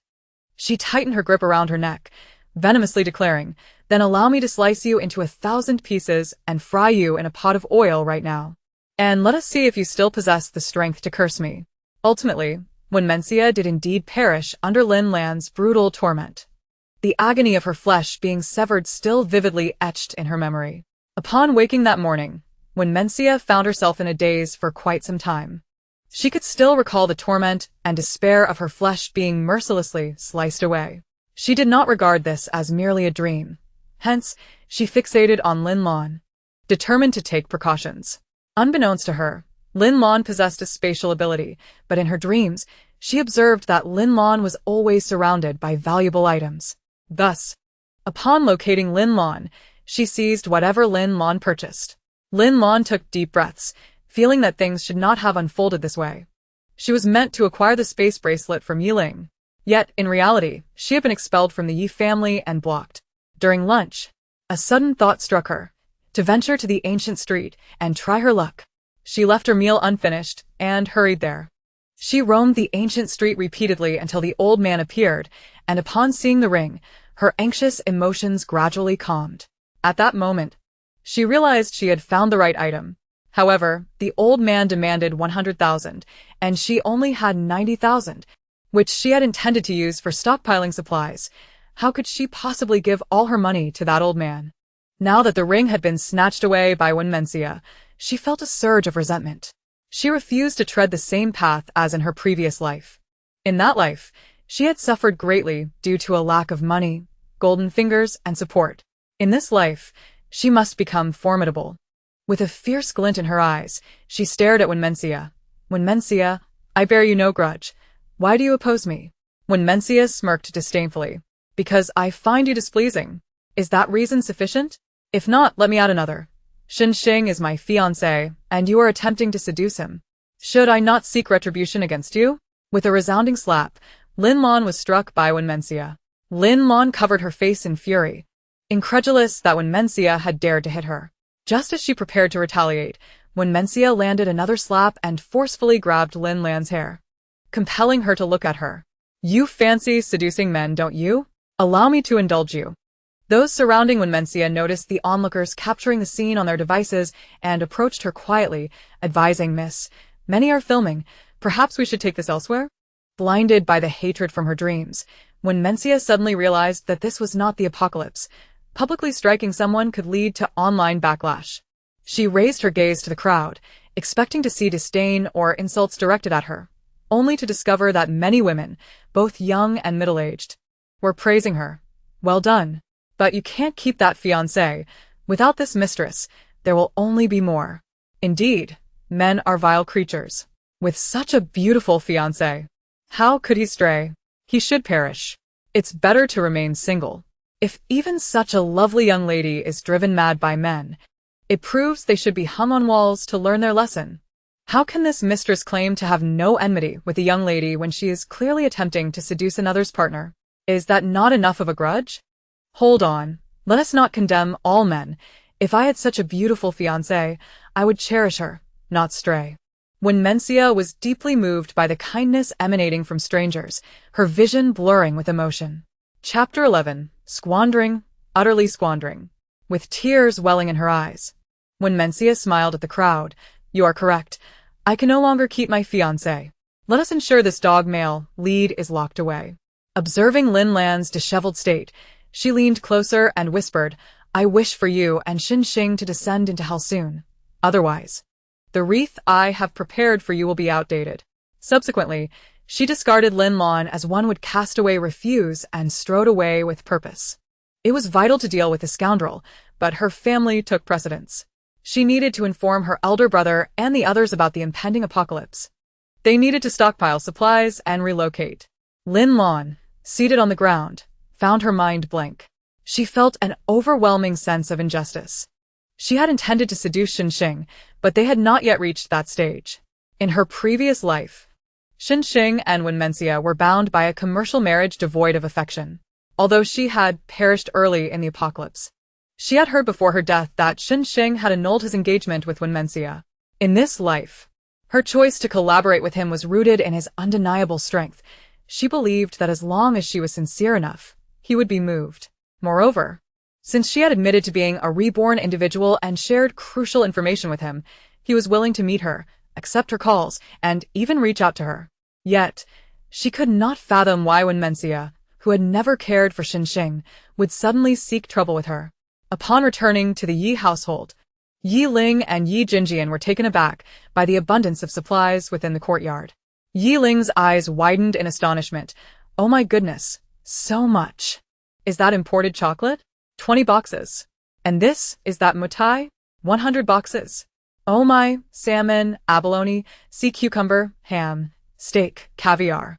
After surveying the area, Ye Ling inardly mutated, extravagant, utterly extravagant. Even in the apocalypse, one still craves gourmet delicacies. In the end times, frozen foods, flour, rice, canned goods, instant noodles, and compressed biscuits are the most practical. Purchasing such an abundance of impractical items is futile. Alas, one cannot expect the young masters to stockpile supplies. They are oblivious to mundane realities. Ye Jinjian, gazing at the crates of supplies, fell into contemplation. Had he not overheard Ye Ling's complaints, he would not have perceived any issues initially. However, after hearing her grievances, he recognized their oversight. The rice and flour he had selected were woefully insufficient, and the frozen foods, compressed biscuits, and canned goods were far from adequate. These were consumables, and with a large population, the depletion would only accelerate. As for instant noodles, he had not even considered them. Such junk food was not fit for consumption. After finishing her internal monologue, Ye Ling proceeded to store all the supplies within her spatial realm in front of the butler. She was soon drawn to the distant swimming pool and hastily walked over. The butler, rubbing his eyes in disbelief, questioned whether he had misperceived the scene. "Young master, am I seeing things or am I dreaming?" "You are not dreaming. I shall take you to a place shortly." "A place?" The butler quickly glanced at his attire, contemplating whether he should change into a suit before heading out. "Ling Ling, Come here." Ye Ling rushed over from the poolside. "Brother, what is it?" "I am furious." Ye Jinjian ejlaimed. "Furious? About what?" Ye Ling pondered indignantly. "What does it matter if there is another wealthy individual in this world? The Yi family has a massive, temperature-controlled swimming pool indoors and outdoors. Ah. I never even dared to dream of such luxury. Woe is me. Just as I finally experience a literary journey, the apocalypse is upon us." Ye Jinjian pointed toward the room. "Let us speak inside." The three of them entered a side hall, and Yi Jinjian instructed Ye Ling, "Lead us in." In an instant, the trio found themselves within the spatial realm. At this moment, a vast expanse of space was filled with supplies. The steward was taken aback by the scene before him and turned to Yi Jinjian and Ye Ling, inquiring, "What on earth is happening? Where are we?" Ye Ling preferred to remain silent and allowed her elder brother to explain while she made her way to the stockpile of supplies. Upon entering the warehouse, she noticed a considerable number of seeds. Eager to observe how long it would take for them to germinate, she decided to take a bag of planting seeds. She dashed to the supplies, found a bag of bok choy and spinach seeds, and with a small shovel in hand, knelt in a corner to loosen the soil. To her astonishment, the black earth was soft and rich, with ample moisture. There was no need to water it at all. How wondrous! She planted the 2 bags of seeds and, after some contemplation, gathered tomatoes, eggplants, chili peppers, pumpkins, cucumbers, cowpeas, loofahs, watermelons, corn, red beans, and peanuts to plant a variety of crops. After completing this task, she took out a clock and placed it beside her. She wanted to observe whether vegetables from different seasons could sprout, bloom, and bear fruit simultaneously. The fruit trees were already on their way, expected to arrive by tomorrow morning at the latest, and the poultry would likely be delivered by evening. Shelters needed to be erected, fences constructed, and an artificial lake dug. Otherwise, the poultry would foul the area. As for the house, her brother had arranged for someone to build a dwelling, which she could later incorporate into her space. She had yet to try this method, but if it worked, it would be incredibly convenient. She gazed at the black soil, pondering, there is so much to do. If I were to tackle all of this alone, even if I forsook food and drink and worked day and night, it might take me 10 days to complete. No. I should find professionals to assist. Those poultry need their own little houses. The fruit trees must be properly planned and the vegetables and grains categorized appropriately. But I have never done any of this before. Even if I learn now, I would barely scratch the surface. I shouldn't waste seeds and soil. But who can I bring in? This is my space. If outsiders discover it, I might be captured for dissection and research. While she was troubled by these thoughts, Yi Jinjian approached and stood beside her. He asked Ling, "Do you still remember what kind of people our grandfather and uncle were?" Ye Ling was momentarily at a loss. "I don't know." The book didn't elaborate. The Yi family is merely cannon fodder, appearing briefly to push the plot forward before disappearing. There's no detailed description of our relatives. But if my brother asks me this and I cannot answer, wouldn't that reveal that I am not truly their little sister? "It is perfectly normal if you don't remember," he replied, gently stroking her head. Ye Ling thought to herself, huh? Yi Jinjian's eyes narrowed slightly. "You previously seemed eager to distance yourself from us, resenting the constraints we placed upon you, thus disliking everything related to the Yi family. Wait, is that really the case?" The author merely described the original character as a spoiled and willful young lady, but I didn't expect it to be this absurd. Oh no. The original character offended so many people. Now that I am taking her place, I must bear the consequences of her actions. Ye Ling lowered her head in contrition, saying, "Brother, I was wrong. I was foolish in the past, but I have reformed now." Seeing her look of despair, Yi Jinjian suddenly spoke sternly, "Lift your head, straighten your back, and stand tall." Instinctively, Ye Ling stood at attention, raising her head and puffing out her chest to face forward. After doing so, she revealed a look of frustration. "I'm defeated. All those military drills have been ingrained in me." Chapter 12. The nation is more powerful than you imagine. Yi Jinjian gazed into her eyes and spoke solemnly. "Father once said, regardless of the challenges we may face in the future, we must hold our heads high. Even if we make mistakes, we must remain upright." Ling, everyone makes mistakes. As long as one's essence is good, forgiveness is possible. Moreover, you are merely in your rebellious phase. His expression softened, and he continued gently, "Your behavior today indicates that your rebellious phase is past. You have grown into a young adult." Ye Ling nodded, her gaze evasive. How I envy the original character for having such a wonderful brother. Clearly, it was the original character who erred, yet my brothers do not show anger but rather comfort and guide her. Unlike me, who since childhood has been unloved, misunderstood, and wrongfully accused. It has been a norm for me to be deliberately abandoned multiple times. Had it not been for timely rescues, I would have lost my home long ago. I feel like a rat in a sewer, quietly peering into the happiness of others, inadvertently usurping what rightfully belonged to her. What should I do? This guilt is suffocating me. Ye Jingjian's heart ached slightly as he observed a hint of sorrow in Ye Ling's eyes. What kind of life had she endured? To have been cast aside multiple times was unfathomable. Even more astonishing was her ability to retain a kind heart despite such harrowing experiences. Witnessing all of this, she never once contemplated claiming it for herself. All she felt was admiration and awe. Just as he was about to offer her comfort, he heard her inner thoughts. What guilt? I am here to save them. I am the good person. Had it not been for the original character bestowing various advantages upon the protagonist, they would not have met such unjust and tragic ends. I am here to alter their fate. Even if I temporarily take her place, it is forgivable. Her bright eyes turned to Ye Jingjian. Brother, what exactly did our grandfather and uncle do? Ye Jingjian suddenly smiled, and the sight of it left Ye Ling in awe. The Ye family boasted exceptional genes, not only in physical beauty, but also in height and intelligence. Her elder brother was a mature and composed figure, embodying both charm and capability, exuding an aura and charisma that was inimitable. Even a mere smile from him could leave one momentarily entranced. He was simply stunning. He reined in his smile and explained, "They are individuals who serve the nation. I merely wish to convey that regarding the land and cultivation, I will enlist the help of professionals." What? Ye Ling geçlaymed. Are you planning to disclose the existence of this space to higher authorities? Wouldn't that put me in danger? Would I be captured for research? Ye Jingjian çocuklet liktui. Let us first step outside. The delivery people have likely arrived. Upon returning to the side hall, the steward hurriedly busied himself. After witnessing the space and the matters entrusted to him by the young master, he dared not waste a single second. Once only the siblings remained in the side hall.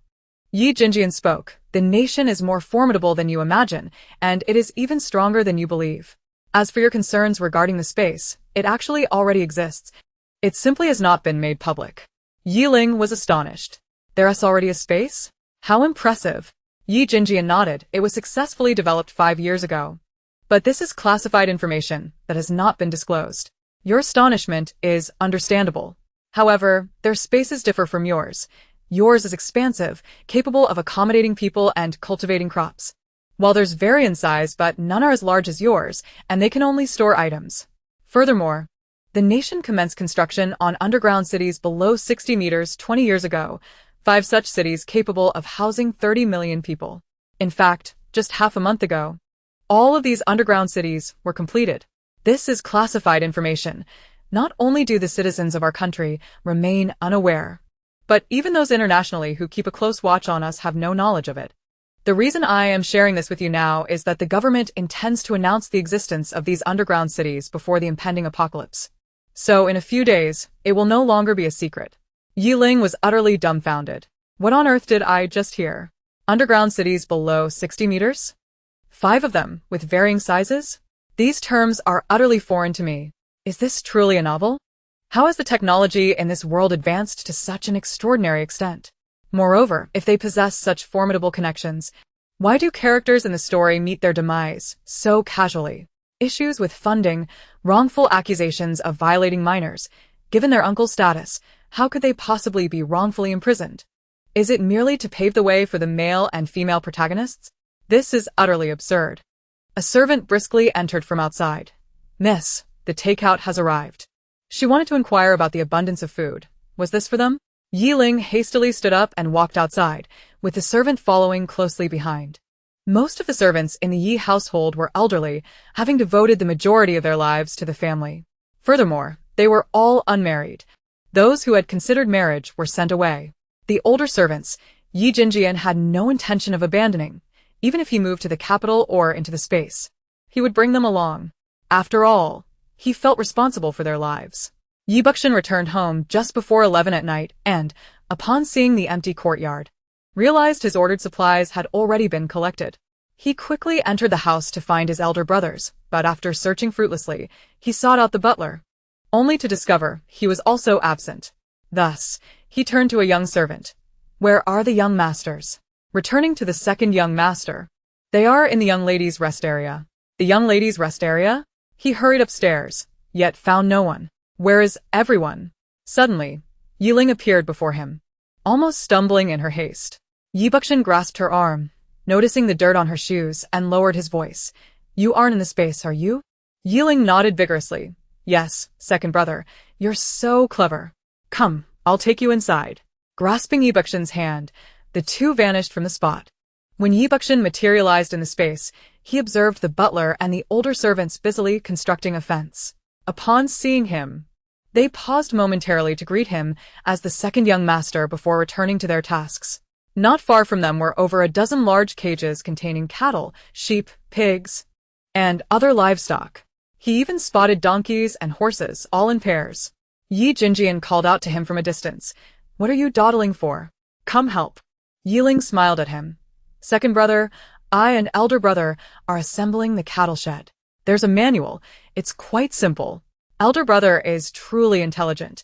He ordered so many prefabricated wooden houses and furniture without my knowledge. Yi Buxin raised an eyebrow. The scene was somewhat surreal. A billionaire CEO wielding a hammer in one hand and a manual in the other, standing before furniture. A big shot from the butler circle digging a hole with a shovel. A group of highly educated servants adeptly constructing a fence. And the one orchestrating all this was his cheerful little sister. Ye Ling dared not urge him, maintaining a smile instead. The young master must be dumbfounded. I can see his eye twitching. Chapter 13. The malevolent female antagonist emerges. Yi Buxin decisively joined the ranks, swiftly assembling the small wooden houses. With the second brother's involvement, their progress noticeably accelerated. Yet, it was still insufficient. They had far too much to accomplish. Yi Buxin summoned a few bodyguards into the space to assist with the labor. These individuals resembled the loyal warriors of the Yi family. Yi Jinjian also exited the space to contact Wen Yanqing, requesting him to come and lend a hand. They were all expendable, and he would eventually need to utilize Ye Ling's space, so there was no reason not to bring Wen Yanqing. Thus, just as Wen Yanqing returned home and had yet to settle down, he was summoned by a phone call. Before leaving, he also brought along the anxious Wen Menxia and his bodyguards who had accompanied him for many years.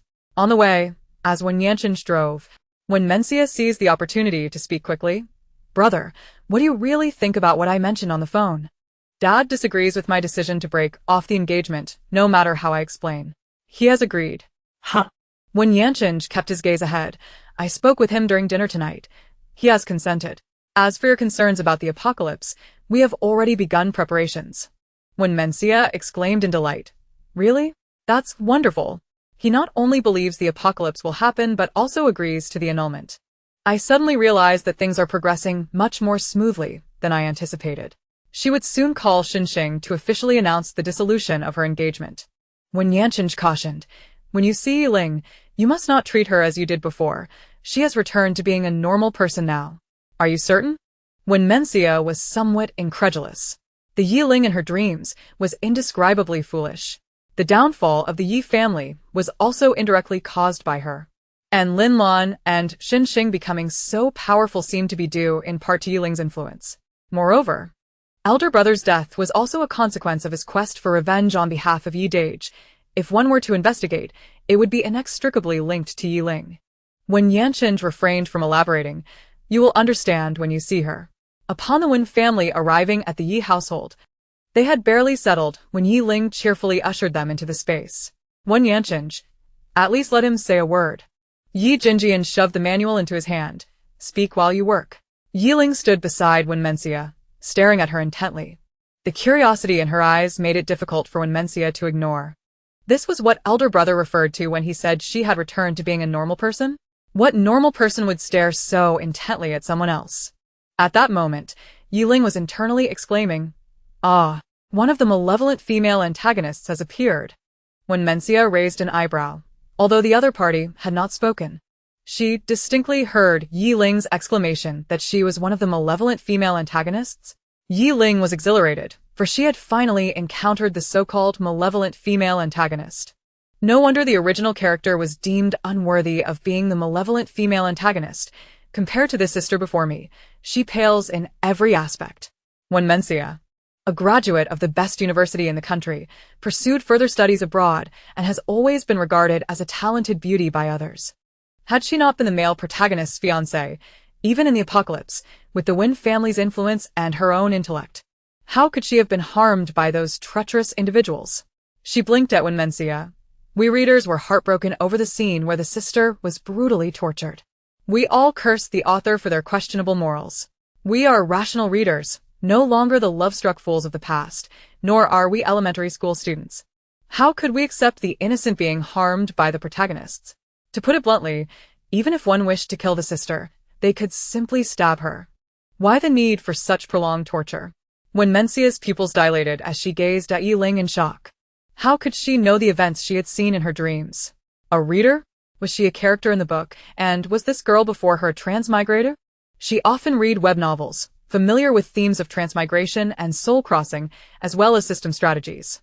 Could it be that Ye Ling was now, as described in those novels, carrying a system and transmigrating to change the fates of these malevolent female antagonists?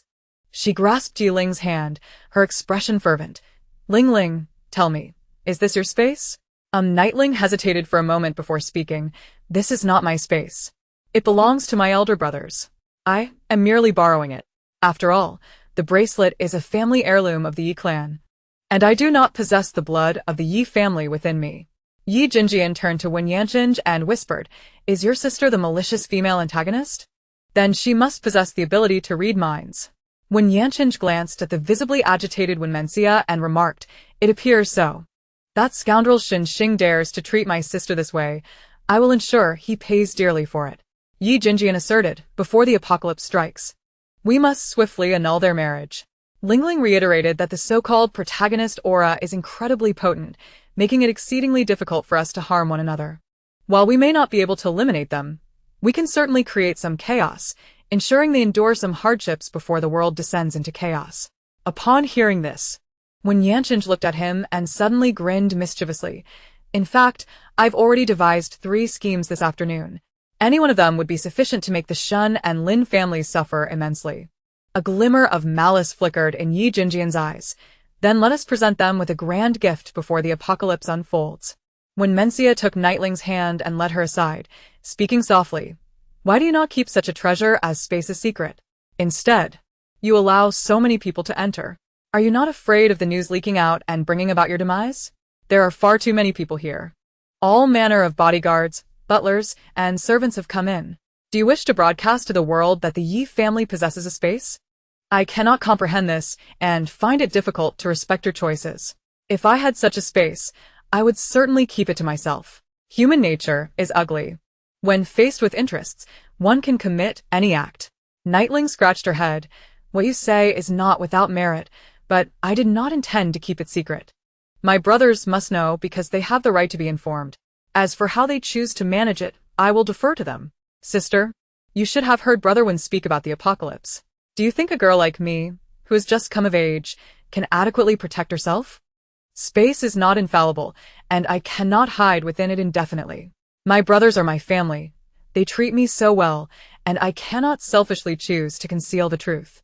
If it were you, would you be able to bear seeing Brother Wen perish outside while you hide within the space?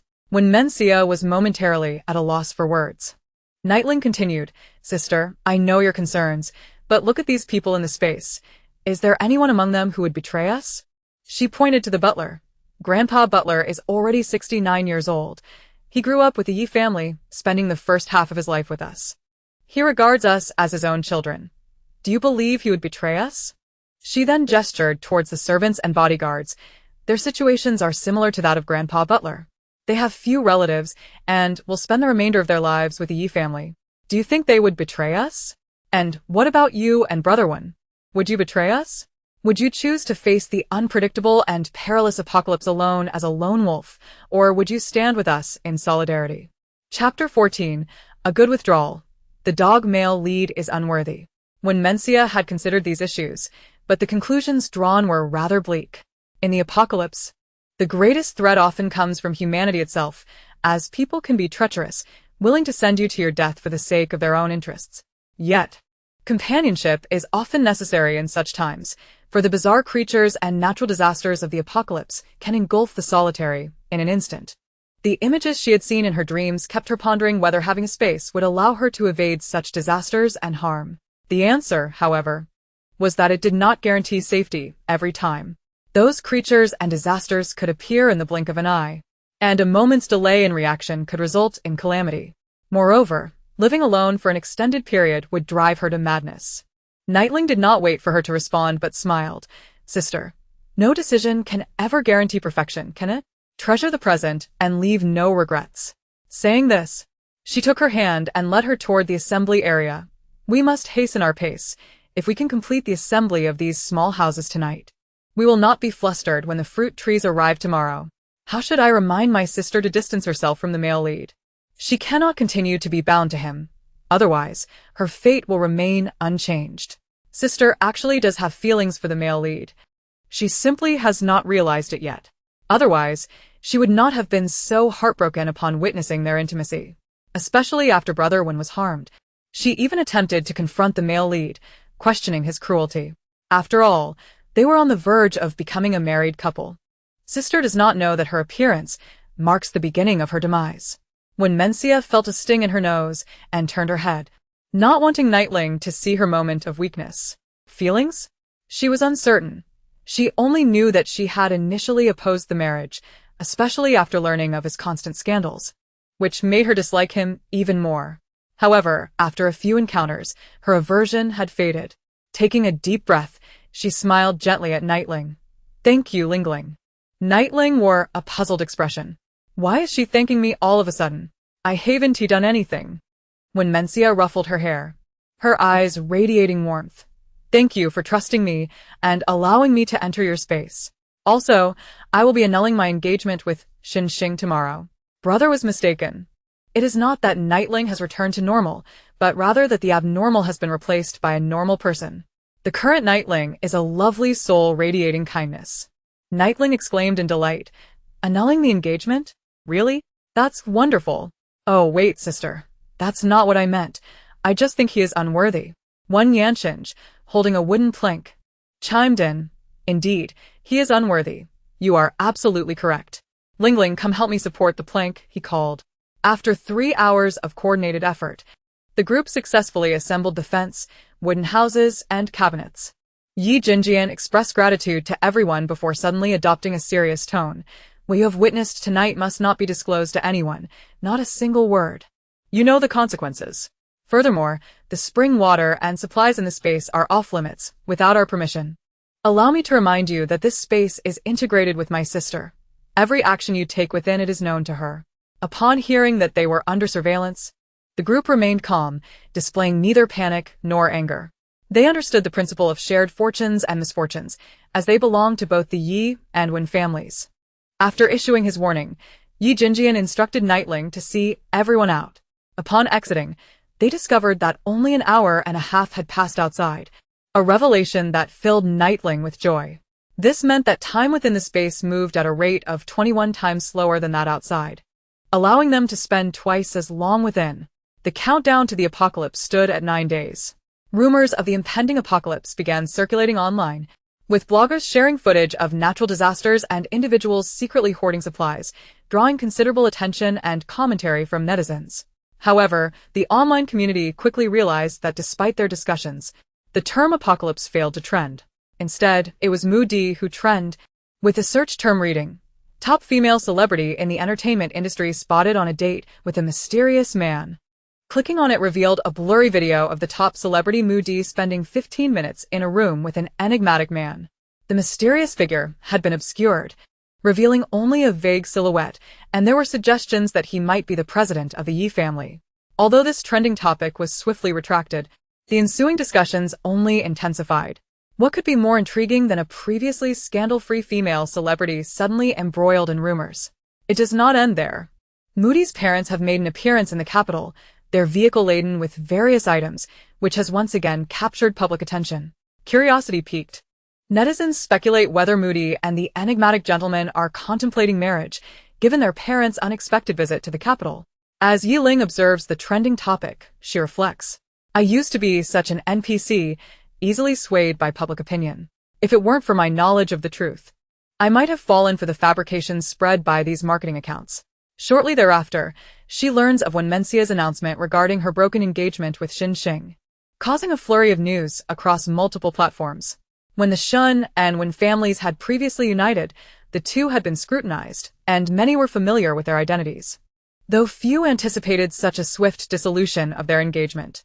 As onlookers indulged in the gossip, another video surfaced, revealing Shun's recent clandestine meeting with a beautiful woman, raising suspicions of infidelity. Furthermore, investigations into allegations of tax evasion against the Shun family emerged, alongside revelations that Shun's nationality had long since changed.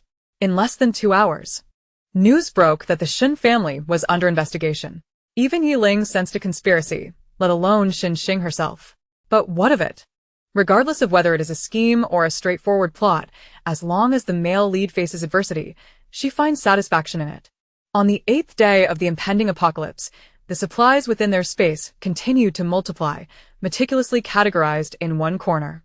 Fruit trees and saplings had been diligently planted, while artificial lakes and public restrooms were constructed by the bodyguards. The vegetables Ye Ling had sown not only thrived, but some had even begun to blossom and bear fruit, much to their delight. With this miraculous resource, the worry of lacking fresh vegetables was alleviated. At that moment, Ye Ling sat in the passenger seat beside Wen Yanqing, holding a takeout box containing crystal shrimp dumplings and marinated duck necks and wings. She pinched one of the dumplings and politely offered, "Would you like one?" "Where on earth is this dad taking me? At least he should tell me what we're doing," she mused. Wen Yanqing, in good spirits, noticed her reluctance and playfully teased her. "Then go ahead and eat one, but I'm driving and can't reach for it. Why not feed me?" "Ye Ling, I was merely being polite, but you really want one?" "I only have 3 left." Nevertheless, she fed him one and inquired, "Brother Wen, where exactly are we going?" "My brother doesn't allow me to go out alone. Do you think he knows?" Immediately after asking, her expression shifted dramatically. Chapter 15. The Emergence of Strange Creatures. Be careful. On the once bustling expressway, a spotted deer suddenly appeared, oddly grinning at them. Wen Yanqing slammed the steering wheel to avoid the deer, but this was a busy city road. As they swerved into another lane, a vehicle collided violently with them. With a deafening crash, their car overturned. Being an electric vehicle, it ignited almost instantaneously, and Ye Ling and Wen Yanqing frantically unbuckled their seatbelts before vanishing from the vehicle. Ye Ling fell to the ground, gasping for breath, her face pale with terror as she looked at Wen Yanqing approaching to help her. "Did you see that?" The deer. It was smiling. "Strange creatures, they have arrived," she exclaimed, trembling uncontrollably. When she had encountered strange beings in literature, it had only been a textual shock, but facing a real-life anomaly sent shivers down her spine. Wen Yanqing's handsome face darkened. He had not only seen the deer smile but had also noticed a flash of red light in its eyes as it leaped away during the crash. Strange creatures? Indeed. They were quite peculiar. He pulled Ye Ling to her feet and, seeing her ashen face and the terror in her glistening eyes, embraced her, gently pressing her head against his chest as he reassured, Lingling, "Take a deep breath. Do not be afraid. I am here." Ye Ling swallowed hard, striving to calm her racing heart. The plot is changing. Prior to the apocalypse, there was no mention of strange creatures appearing. They surfaced only after the earthquake. Especially in submerged cities, where a multitude of strange beings emerged, scouring the ruins for humans. Many survivors, still alive, awaited rescue teams only to encounter them. They feast on humans, and with each life they consume, a grotesque smile spreads across their faces, becoming increasingly humanoid with every victim. That deer had grinned at them. Although she had only seen it for a few seconds, she discerned something human-like in its face. Is this mere coincidence or a deliberate act? Or have I become a victim of the erasure mentioned in those books? My interference has derailed the narrative of the male and female leads. They were meant to acquire the space and hoard supplies. Now, they may struggle to even obtain ample resources. If I am indeed being erased, then my brother and the others, the cannon fodder, are equally at risk, as we were all meant to perish. The mere thought sent a chill down Ye Ling's spine. When Yanqing's expression grew grave, the suddenness of the incident had been overwhelming. Had it not been for Ye Ling's timely intervention, they would have been consumed by the flames. If they were truly being erased, it would mean that, even if they altered the plot, the outcome would still be death. Ye Ling abruptly pushed Wen Yanqing away and rushed towards the spiritual spring. I cannot sit idly by. I must try every possible method. Wen Yanqing, noticing her frantic dash towards the spring, quickly followed, grasping her wrist to guide her. Upon reaching the spring, she dropped to the ground and leaned in to drink. Disregarding her appearance, her sole thought was survival. After quenching her thirst, she looked up at Wen Yanqing, whose face was marked with worry. Don't drink yet. First, observe my reaction after I finish. Rest assured, if I succumb to poisoning, I will ensure you escape the space before I die. She recognized her impulsiveness, but found herself beyond caring. Previously, she had heeded her brother's advice to wait until evening to drink. Yet they had been so preoccupied with events that they had forgotten to consume from the spiritual spring. When Yanqing retrieved a handkerchief to wipe her damp face and then lifted her, carrying her towards the resting area, he did not scold her or offer empty reassurances. Instead, he reminded her, do not speak. Quietly sense any changes within your body. I will document everything. Her resilience and courage earned his newfound respect. In the face of such a sudden upheaval, she managed to adjust her mindset swiftly and bravely confront the unknown dangers. If she was unafraid, what reason did he, a man, have to fear? If she wished to be reckless, he would accompany her in her folly. Meanwhile, Ye Ling and his brother outside were likely beside themselves. They would certainly suspect their entry into the space, yet they had not witnessed it firsthand. He hoped that when they emerged, the Ye brothers had not lost control and gone mad. Ye Ling had insisted on bringing Ye Ling to secure the house. Ye Ling murmured in acknowledgement, closing her eyes to feel the changes within her. Ye Buxin instructed someone to move the sofa to the designated location while simultaneously asking Ye Ling, when will they arrive? Ye Ling, currently on a video call with Ye Tianfei, paused to respond, they should be arriving shortly. Just then, Ye Buxin's phone rang. It was the traffic police. What? A car accident? We are heading over immediately. Who was in the accident? Knight Jinjian and Knight Tianfei spoke simultaneously. Knight Buxin's expression darkened as he glanced at them, along with Wen Yanqing and Ling Ling.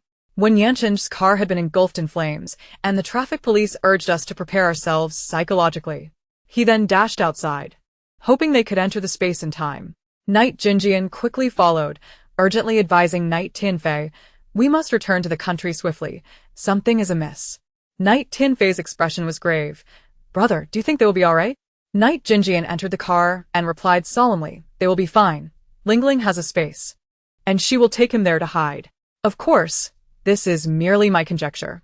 By the time they arrived at the scene, only the charred remains of the vehicle were left. The firefighters were already concluding their operations, while Wen Mencia stood before the wreckage, lost in despair. Knight Buxin rushed to her side, pressing for answers. Where are they? Have you checked the surveillance footage? Wen Mencia turned to him, tears streaming down her face. She looked panicked and helpless, saying, they appeared, they caused brother and Ling Ling's demise. Knight Buxin closed his eyes momentarily and spoke in a low voice. First, stop crying. What do you mean by they? Wen Mencia pinched her own arm, forcing herself to calm down before whispering. They are bizarre creatures. They have emerged. At that moment, Knight Jinjian and the traffic police approached, and the officer informed Knight Buxin, Mr. Yi, here is the surveillance footage we managed to obtain. Please take a look. The Yi brothers watched the video, and upon seeing a sudden appearance of a spotted deer, Knight Jinjian asked the officer, did it escape from the zoo? The officer shook his head. No. We inquired with the zoo director, and there were no reports of a spotted deer escaping. We are still investigating where this deer originated. Knight Buxin noticed that when Wen Yanqing abruptly swerved the steering wheel, the vehicle behind them accelerated unexpectedly, resulting in the collision. He turned to the officer. What about the driver of that car? Have you asked him why he suddenly accelerated? The officer replied. He was taken to the hospital for emergency treatment. Our personnel spoke with him, and he mentioned being startled by the sudden appearance of the spotted deer, and with Mr. Wen's abrupt maneuver, he panicked.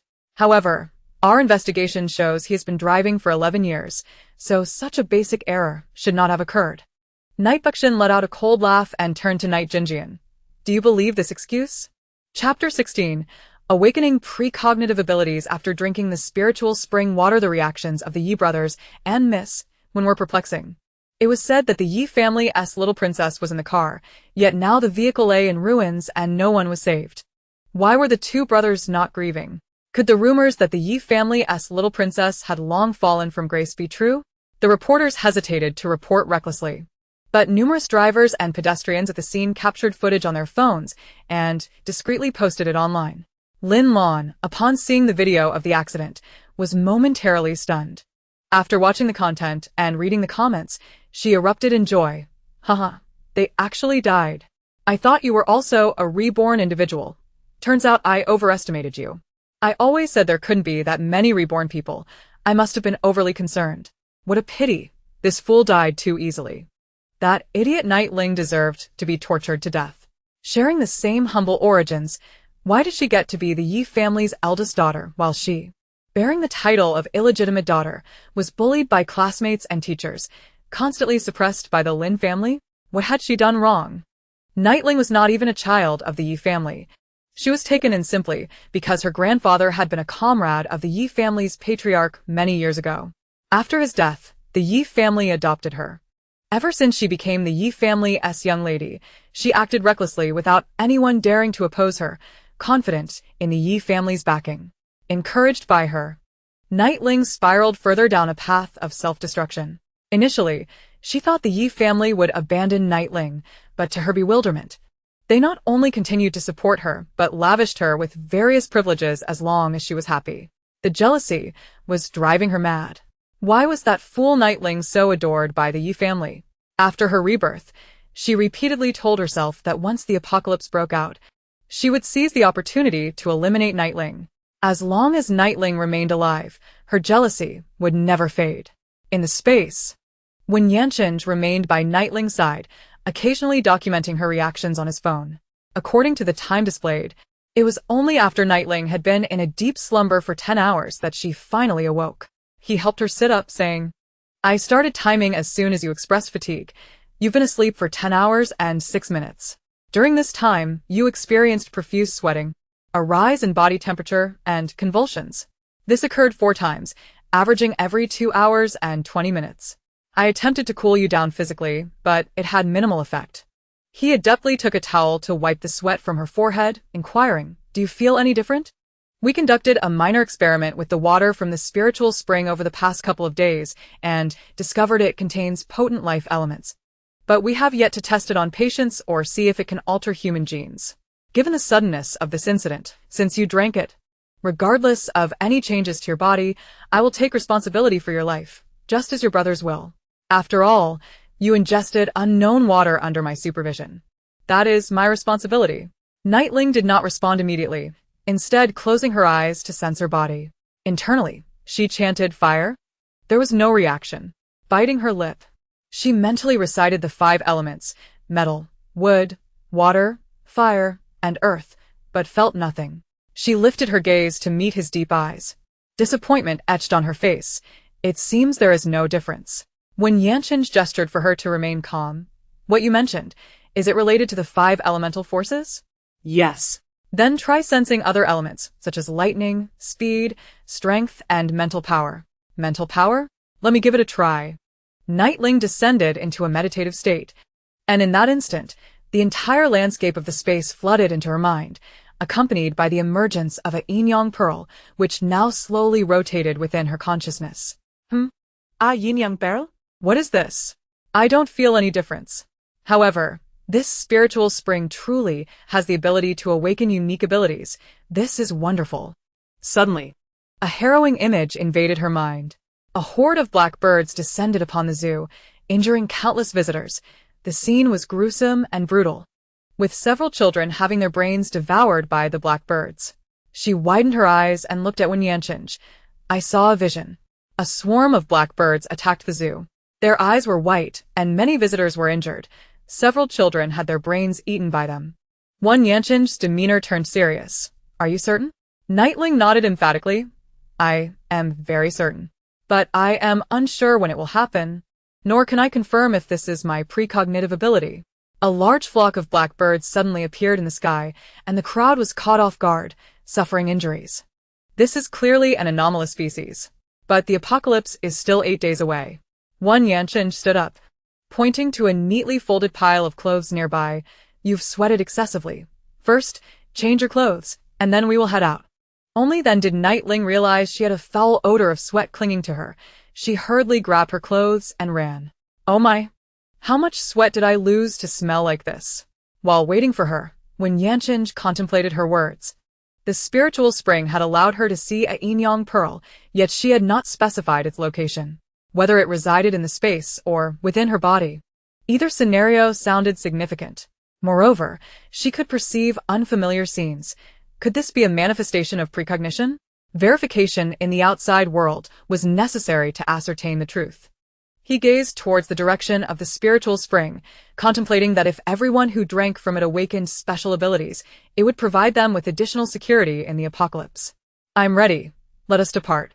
When Yanqing handed her a pair of pale blue wide-leg jeans and a loose-fitting light pink sweatshirt, exuding an aura of youthful vitality. Fortunately, her elder brother had allowed her to store most of her clothing in the space beforehand. Otherwise, she would have had nothing to change into. As Ye Ling emerged from the space alongside Wen Yanqing, she immediately embraced Ye Buxin closely. Ye Ling was momentarily taken aback, exclaiming, "Oh my, what a position. We almost kissed. Why did I end up in my second brother's arms, face to face?" Wen Yanqing steadied himself and glanced at the pair, and upon observing their lack of inappropriate behavior, he suggested, "Next time you bring us in and out, could you exercise a bit more control over the stability? I really do not wish to suddenly fall one day. That would be rather embarrassing." Ye Buxin released Ye Ling from his embrace, and her cheeks flushed. "I will try to maintain better control next time. Who would have guessed that I've already fallen 5 or 6 times? Then she turned to Ye Buxin, "Second brother. What are you doing here? You weren't waiting for us, were you?" At that moment, it was afternoon outside, with vehicles congesting the expressway. However, they were surrounded by metal barriers, so when they first appeared, no one else noticed them. Ye Buxin, relieved to see that Ye Ling was unharmed, explained, "We deduced that you would hide in the space, so I waited here for your emergence. Are you both injured?" When Yanqing shook his head but responded with a hint of displeasure, "You watched the surveillance footage, right?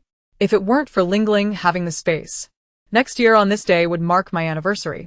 Ye Buxin nodded. "That aligns with our suspicions. We should leave this place." Chapter 17. The Zoo Under Attack. The three of them entered the vehicle, and Ye Buxin informed Yi Jinjian and Wen Menxia that they were unharmed before starting the engine to prepare for departure. Ye Ling leaned forward from the back seat. "Second brother, we need to visit the zoo. I saw some images that require verification." "You saw some images?" When Yanqing recounted the events that transpired in the space, leaving Ye Buxin in thoughtful silence for a considerable time. He reached out to ruffle Ye Ling's hair. Speaking with concern, "Are you foolish? Don't act impulsively next time. Let your second brother handle such matters." "But I'm fine. Let us hurry." "Second brother, don't get sentimental. My tear ducts are sensitive." Ye Buxin's eyelid twitched slightly, and he ceased speaking, steering the vehicle towards the zoo. When Yanqing chuckled lightly before asking earnestly, "Did you find that spotted deer? Did it escape from the zoo?" Upon mentioning the deer, Ye Buxin's tone grew serious. No. "It escaped from a truck. The driver is dead, his body found on the national highway. When the police discovered it, his head had been eaten. The cage that contained it was gnawed apart. Although this incident has been suppressed, those in the know understand it bodes ill. As for the deer, it has been shot and removed." Ye Ling interjected, "Second brother, this is what I referred to as the bizarre creature. However, in my dream, it only appeared after the earthquake. I do not understand why it manifested early." Wen Yanqing turned to Ye Ling. "Perhaps the strange creature you envisioned in your dream existed long before the earthquake. Such occurrences are often suppressed by those in power. The information available to ordinary people is always delayed, so it is possible that these anomalous species have emerged without our knowledge." He paused and looked at Ye Buxin. "Did you see any images or videos? The driver's head was eaten. What about his body? Also, did he carry any viruses?" Ye boğan repliğet. "I have not seen those images. They have been classified, and I have no desire to leverage connections for a headless corpse. If you're interested, use my phone to look it up." Speaking of phones, Ye Ling lightly tapped Ye Buxin on the shoulder. "Second brother, I no longer have a phone. That was the original owner's newly purchased phone. I hardly used it before it was rendered useless. It was said to cost 15,000. Even though I didn't pay for it, it still pains me." Ye Buxin chuckled. "You have a hidden compartment behind you. Take a look." Upon hearing this, Ye Ling immediately turned to search, and when she discovered a brand new white phone, she exclaimed, "Ah, what a beautiful phone. Second brother, You're so kind. It can even fold. When closed, it can still take photos and play games. And look at this lovely white protective case and pearl chain. Oh my. It's just exquisite. She joyously examined it, exclaiming, "Second brother has such impeccable taste. I adore it." Ye Ling, pleased with her delight, grinned widely. "Did you just now realize that my aesthetic has always been top-notch?" "Yes, yes, yes. Your aesthetic is beyond my reach," when Yanshin interjected, extending his hand. "What about mine?" Ye Ling shot him a sidelong glance. "You? I didn't prepare anything for you. Go home and ask your sister." When Yanshin. Ye Ling covered her mouth in laughter. "Ha ha ha, the dad is so amusing, asking the second brother for a phone. He wouldn't even help buy the eldest brother a phone, let alone you." When Yanshin. What an unfortunate misallocation of affection. After a moment of silence, when Yanshin said, "Inform your brother. We are heading to the zoo. Also, we agreed beforehand that we don't carry firearms. If we encounter bizarre creatures, we should not rush forward. Confirming Ling Ling's precognitive abilities is sufficient. Leave the professional matters to the professionals. We should not complicate their work." Ye Stofed. Does that need reminding? I have no intention of letting her get too close. I will use a drone to survey. When Yanshin replied, "That works. I also do not wish to get close. I detest witnessing grotesque entities." Ye Birinci Ye Ling. Upon arriving at the zoo, they observed numerous visitors fleeing and spotted several ambulances, police cars, and armed officers rushing towards the scene. Ye Ling's heart sank. Could it have already happened? So soon? Ye Ling's expression turned grave. "It seems so. Ling, stay close to me after we exit the vehicle." They had not notified the zoo director about the impending attack from the black birds, as they themselves were uncertain if it would occur. Ye Ling exited the vehicle. Retrieving a drone, after successfully piloting it into the air, he instructed the other two, "Let us go. Let us see what the situation is inside now." After walking a short distance, they were halted by security. "An emergency has occurred inside. Operations are suspended. Please exit with the other visitors." When Yanshin pointed inside. "What kind of emergency are you referring to?" "I am not sure. Please vacate the premises immediately." At that moment, Ye Ling heard distant cries of terror. "We're going to die. The brain is leaking out. Mommy, I am scared." That child has a huge hole in his head." Seizing the opportunity while her second brother was conversing with the security personnel, she quickly approached a young couple. "What happened inside?" "I heard something about brains leaking." The girl's face turned pale, her expression frantic. "A flock of black birds is attacking people. Many have had injuries, and those seriously injured have died." The boy tightly embraced the girl, comforting her for a moment before warning Ye Ling, "Don't go in. When we ran out, those birds were still there. Moreover, their eyes were devoid of pupils, as if they had mutated, and we don't know if they carry any viruses.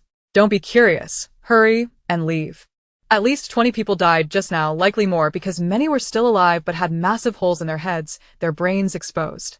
Can they survive? The young woman suddenly broke down in tears, exclaiming, "Woe is me, I sense the apocalypse is upon us. I cannot bear this. I shall be plagued by nightmares. I need to consult a psychologist." What was meant to be a simple visit to see the giant pandas nearly cost them their lives. Subsequently, the two hastily departed, too frightened to linger. Ye Ling avoided the fleeing crowd and approached her elder brother, conveying her concerns. "Shall we venture further inside? I have confirmed that what I witnessed was a premonition. Brother, we are running out of time. We must hasten to gather supplies and relocate." Ye Xian scrutinized the scene before him, stating, "Wait a moment. Since we are here, let us capture some footage before we leave."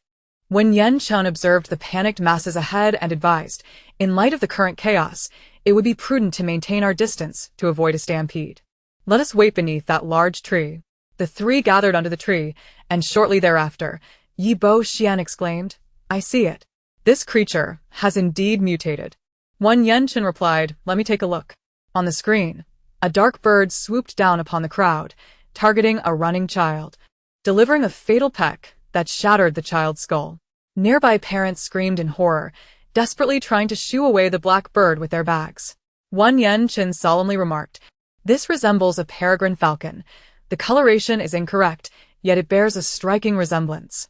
Ye Xian concurred, "It is indeed a peregrine falcon, though the reason for its color change remains a mystery."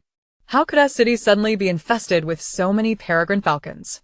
Could they have migrated from other cities, much like that deer? In Chapter 18, the protagonist acquires a golden finger. Ye Ling pondered for a moment, then used her phone to search for trending topics related to the area. To her dismay, the trending news included foreign wars, a fire in a residential community, heartbreaks leading to suicide attempts, and entertainment news, but nothing pertaining to the current crisis. How could such a significant event transpire without a mention online?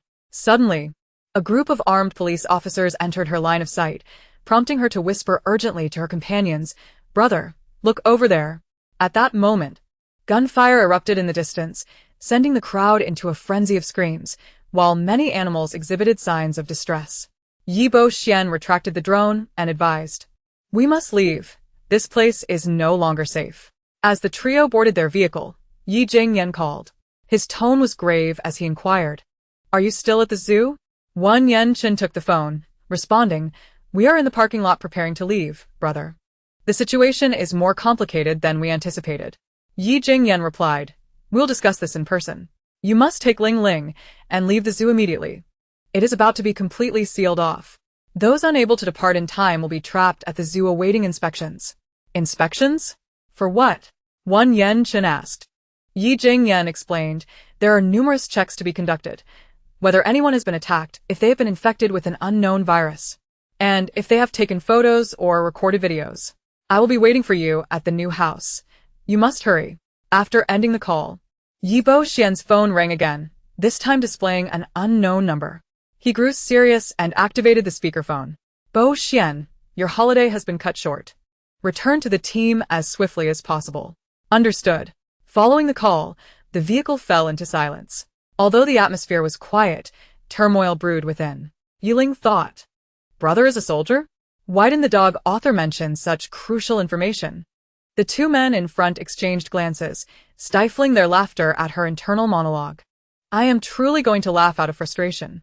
The fact that my brother is a soldier was completely omitted, presumably because he is merely cannon fodder? Now I understand why my brother perished before the earthquake. He must have been on a secret mission and met his demise at the hands of a mysterious creature." Yi Xian tightened his grip on the steering wheel. If her assumptions were correct, could he truly alter fate this time? No. "I must have my brother drink the spiritual spring water in the space now. He must awaken his abilities early to ensure greater safety and reduce danger." She looked up and said, "Brother, let one good drive. You come with me to the space." All right. Yi Xian complied with Yi Ling's instructions, pulling over to exchange places with Wan Yenchen before joining her in the back seat. Yi Ling informed Wan Yenchen when go. "My brother and I will enter the space first. I will return shortly." "Very well, go ahead." At that moment, Lin Lan was unexpectedly bound by an affection strategy system, which instructed her to pursue a person named Wei Cheng in the capital, urging her to set off immediately. Elated by her binding to the system, she paid little heed to the nature of the system, as long as it served as her golden finger. She truly was the chosen one, having not only been reborn but also bestowed with the system. After forcing herself to regain composure, she inquired of the system, "What is his occupation? Can he ensure my survival in the apocalypse?" The system replied, "Host, please understand that this system is an affection strategy system, not a survival system for the apocalypse." Lin Lan retorted, "I am aware, so what is his role? Can he guarantee my survival in the apocalypse?" The system confirmed, "Yes. He is the most favored youngest son of the Wei family in the capital. If you succeed in your pursuit, this system will reward you with a beauty pill and a charm pill. Once consumed, you will effortlessly capture the hearts of other pursuers. I will soon transmit his information to your mind." Lin Lan was elated, internally rejoicing, and asked, "All right, system, can I not pursue Xinxing? What about the Yi brothers?" The system cautioned, "According to our assessments, your enmity with those individuals has reached its zenith. Attempting to pursue them would be tantamount to courting death. However, if you consume the beauty and charm pills, it will become significantly easier." Lin Lan's smile faltered. "Wait. The Yi brothers harbor peak enmity towards me because they believe I led that foolish Ye Ling astray. But why does Xinxing have such animosity towards me?" The system explained, "Because you caused his plan to fail." Lin Lan, she shook her head, refusing to accept responsibility for thwarting Xinxing's scheme. System, Do you have a space? The apocalypse is imminent, and I need to stockpile supplies. The system replied, there are storage bags available at the mall. Redeemable for 100,000 points. You currently possess 1 point. Should you successfully pursue Wei Cheng, you will earn 1,000 points. What? Only 1,000? A storage bag costs 100,000. The system clarified, if you can win over Yi Jingyan and make him fall in love with you, the points will be 10,000. Lin Lan. She decided to focus on packing her belongings.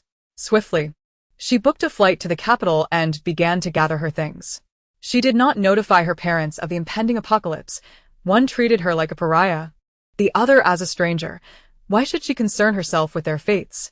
Meanwhile, when Meng Xia, who had been monitoring her, learned of Lin Lan's flight booking to the capital and immediately alerted her associates to capture Lin Lan and confine her. To escape, she must pass through her. When Meng Xia, having gleaned insights from Ye Ling's thoughts, was assured she was not dreaming, the scenes she had witnessed were indeed real occurrences, albeit with a somewhat convoluted timeline.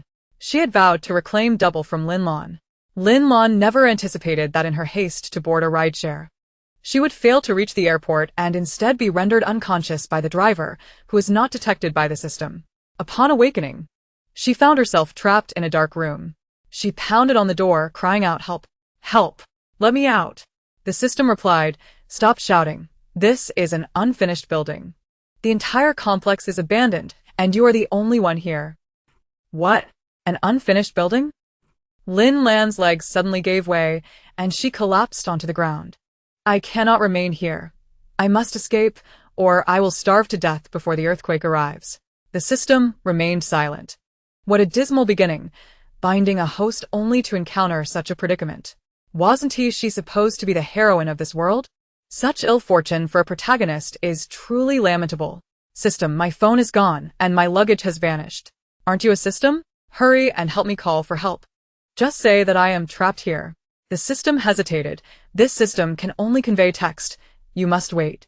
Overwhelmed by fear, Lin Lan trembled as she implored. Then please hurry. By the way, do you know who kidnapped me? The system replied, unknown. When Mencia stared at the screen of the tablet, her brow furrowing slightly, she asked the already arrived Ye Ling, "Ye Ling, look at her expression. It seems as if she is conversing with someone." Upon taking the tablet, Ye Ling was momentarily startled to see Lin Lan. Lin Lan? What is happening? When Mencia smiled, I have confined her in a little black room, equipped with 6 miniature cameras installed by my people. Chapter 19. The space expanded. Gazing at Mencia, whose eyes glinted with a subtle murderous intent, Ye Ling could only give her a thumbs up. Wow. She actually captured the heroine. Though she cannot be killed, creating some trouble for her is certainly feasible. Truly, the wicked supporting character is doing splendidly.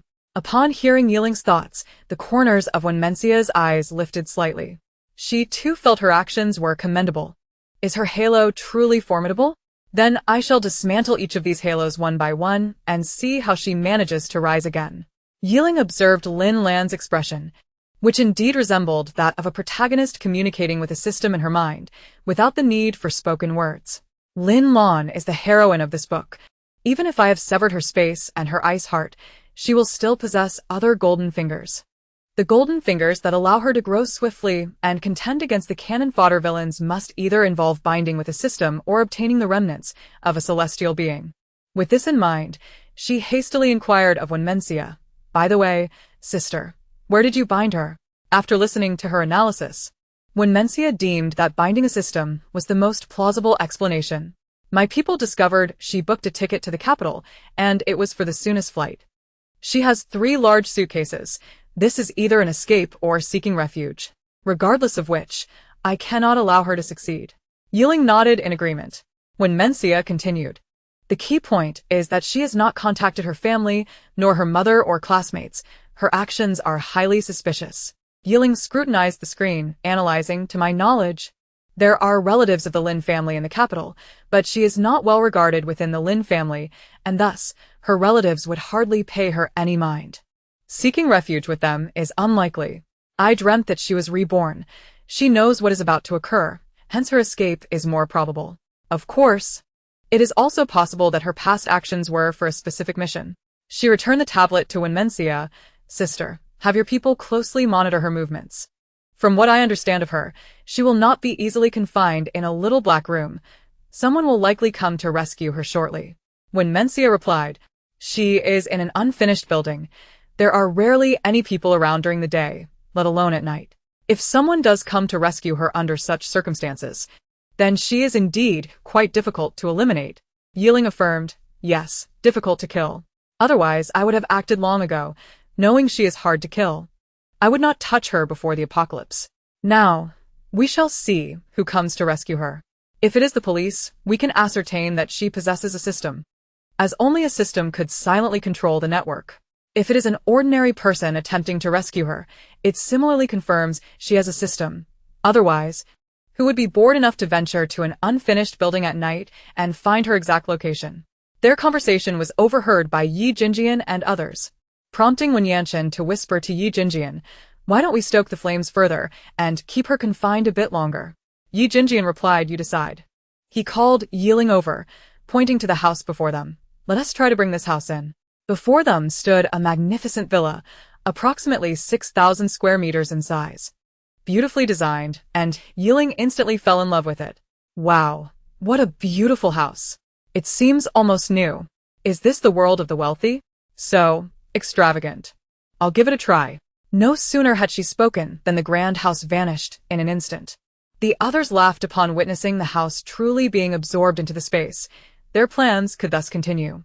Wait, Ye Ling exclaimed. Yi Jinjian asked, what's wrong? Ye Ling looked at them. It seems the space has expanded. Come inside and take a look. She hurriedly led them in. Upon entering, they beheld the absorbed house. And not far from it, Yi Buxin lounged on a 4-person sofa. Yi Jinjian surveyed the surroundings and after a moment of contemplation, confirmed, the space has indeed expanded. It was approximately 20,000 square meters before, but now it should be around 40,000. He turned to Ye Ling. What caused the expansion? The house? Or has your precognitive ability awakened? Ye Ling shook her head. I do not know. If my precognitive ability had awakened, I would have known by the afternoon. Yet, why did the space not expand then? It was only after the house arrived that the space grew. When Yanchen focused on the house. Could it be related to the house? Let us test it further. Yi Jinjian pondered for a moment before nodding to Wen Yanchen. There's also a 500 square meter villa nearby. Let us see if it works. Thus, Ye Ling absorbed the adjacent 500 square meter villa, and they all focused on the space, yet there was no reaction. Ye Ling sensed it as well and shook her head slightly. The space has not changed. Either the house is too small, or the space upgrade is unrelated to the house. Gazing at the villa beside the mansion, Yi Jinjian remarked, regarding the space upgrade, we shall conduct experiments gradually in the future. Let us head out now. Upon exiting the space, Yi Jinjian addressed Wen Yanchen and his sister. As you have seen, strange creatures have already appeared. We can no longer remain in S City. We must hasten to the capital. You both return to prepare. We aim to depart by tomorrow morning. Ye Ling will accompany me on a trip to the border and will return before dawn. Ye Ling interjected, the border? Did I hear that correctly? Now? How do we go? When Yanchen nodded, very well, we shall split up. When you return, have Ye Ling visit my home. There are numerous items that require her to absorb. Once the Wen siblings departed, Ye Ling queried, elder brother, we are going to the border? Now? For what purpose? Yi Jinjian signaled for her to get in the car. The two settled in the back seat, with the partition open to obscure the view from the front. As her curiosity piqued, Yi Jinjian explained, your fifth brother's arms procurement has arrived. It is at the border, and we are going to collect the arms. We also need to procure other items that cannot be easily transported domestically, so we need to make this trip. Ye Ling gazed at Yi Jinjian with admiration. Elder brother, you are amazing. With firearms, we have an additional layer of protection. But how will we get there? We will take our private plane. Ye Ling exclaimed, a helicopter? Yi Jinjian replied, tonight, we shall be taking a passenger aircraft. A passenger aircraft? Does that mean there's also a helicopter? Ah. The life of the wealthy is truly enviable. Yi Jinjian was amused by her astonished expression. He reached out to gently pat her head, a foolish child, becoming so excited over merely boarding a private plane. If she were to discover that their family also possessed a cruise ship, a private equestrian estate, a grand manor, and vast grasslands, would she not go mad? Whether Ye Ling would lose her mind was uncertain, but Lin Lan was destined for ruin. Upon learning that the police department of City S had mobilized all resources to assist the zoo, Lin Lan could not help but scream, "Ah, ah, ah. Why is everyone opposing me? What is wrong with the zoo? Why is everyone headed there?" The system replied, "Host, please remain calm. It is not necessary for the police to come to your rescue. Ordinary individuals can also assist. As for why everyone is at the zoo, it is because an incident involving injury has occurred there." Chapter 20. Another formidable antagonist has emerged. An incident at the zoo? Lin Lan was utterly bewildered. How did someone get hurt? Did a tiger attack someone, or was it a monkey? The system responded, "A bird has harmed someone." The system's knowledge was limited, providing only a vague explanation of the events. The lack of clarity was one thing, but this explanation sent Lin Lan into total despair. Ah, ah, ah. Those are anomalous species. They have appeared. I must escape. I cannot remain here, or I shall perish. System, you are omnipotent. Hurry and find someone to rescue me. The system replied, "While I possess certain capabilities, I am not all-powerful." Lin Lan retorted, I do not care. You must get me out of here. If I do not escape soon, once those aberrant species emerge, it will be the end for both of us." The system countered, "Host, it is you who will meet your end, not the system. If you die, I can simply find another host." Lin Lan screamed in frustration. Overcome with intense emotion, she experienced a wave of dizziness, her eyes rolling back, and she fainted.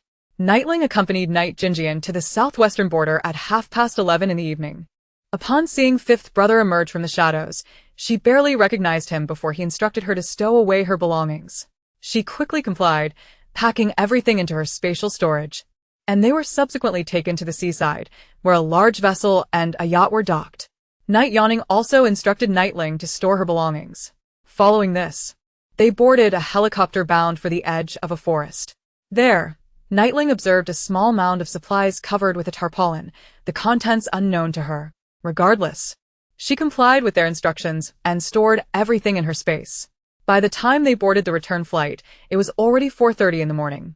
Both Ye Ling and Ye Ling were utterly exhausted, collapsing into sleep as soon as they boarded the plane. After covering them with a blanket, Knight Jinjian video called his uncle. On the screen appeared a sharp-eyed, kindly middle-aged man, his uncle Lu Hongbing, a character not mentioned in the book. Knight Jinjian addressed him seriously. "Uncle, I hope I am not disturbing your rest." Lu Hongbing, draped in a coat, focused intently on the camera. "Not at all. Are you on the plane? My men inform me that fifth brother has been transporting a considerable amount of equipment outside. Are you concerned about a potential riot?" Knight Jinjian replied, "Pretty much. You can likely guess why I am contacting you so late. I wish to inquire about the emergence of anomalous species. Was it a global phenomenon or limited to a few countries?" Lu Hongbing lit a cigarette, inhalait deeply. And then responded slowly, "It is a global phenomenon. The first case occurred 3 years ago in the United States." Knight Jinjian frowned. Was it a result of their research? Difficult to say, as it remains unverified. Lu Hongbing scrutinized Knight Jinjian. "As for the earthquakes you mentioned, the Seismic Bureau has been monitoring but found no abnormalities. When you arrive in the capital tomorrow, bring your team to meet me." "That is my intention." Once the call ended, Knight Jinjian's brow furrowed in concern as he glanced at the two sleeping figures, murmuring to himself, "This situation is dire." On the 7th day of the apocalypse countdown, Knight Buckshin awakened his metallic abilities and mental prowess using the spirit spring water. Just before setting out, he took a hearty swig of the spirit spring water, then rejoined the team, leaving Ye Ling with a lingering gaze. Utilizing the spirit spring water to unlock their powers, Knight Jinjian promptly arranged for Ye Ling and their grandfather, the steward, to consume the spirit spring water, while he himself focused on company affairs. He longed to drink the spirit spring water, yet time was of the essence. Consuming it would necessitate over 10 hours of slumber, and time was precisely what he lacked.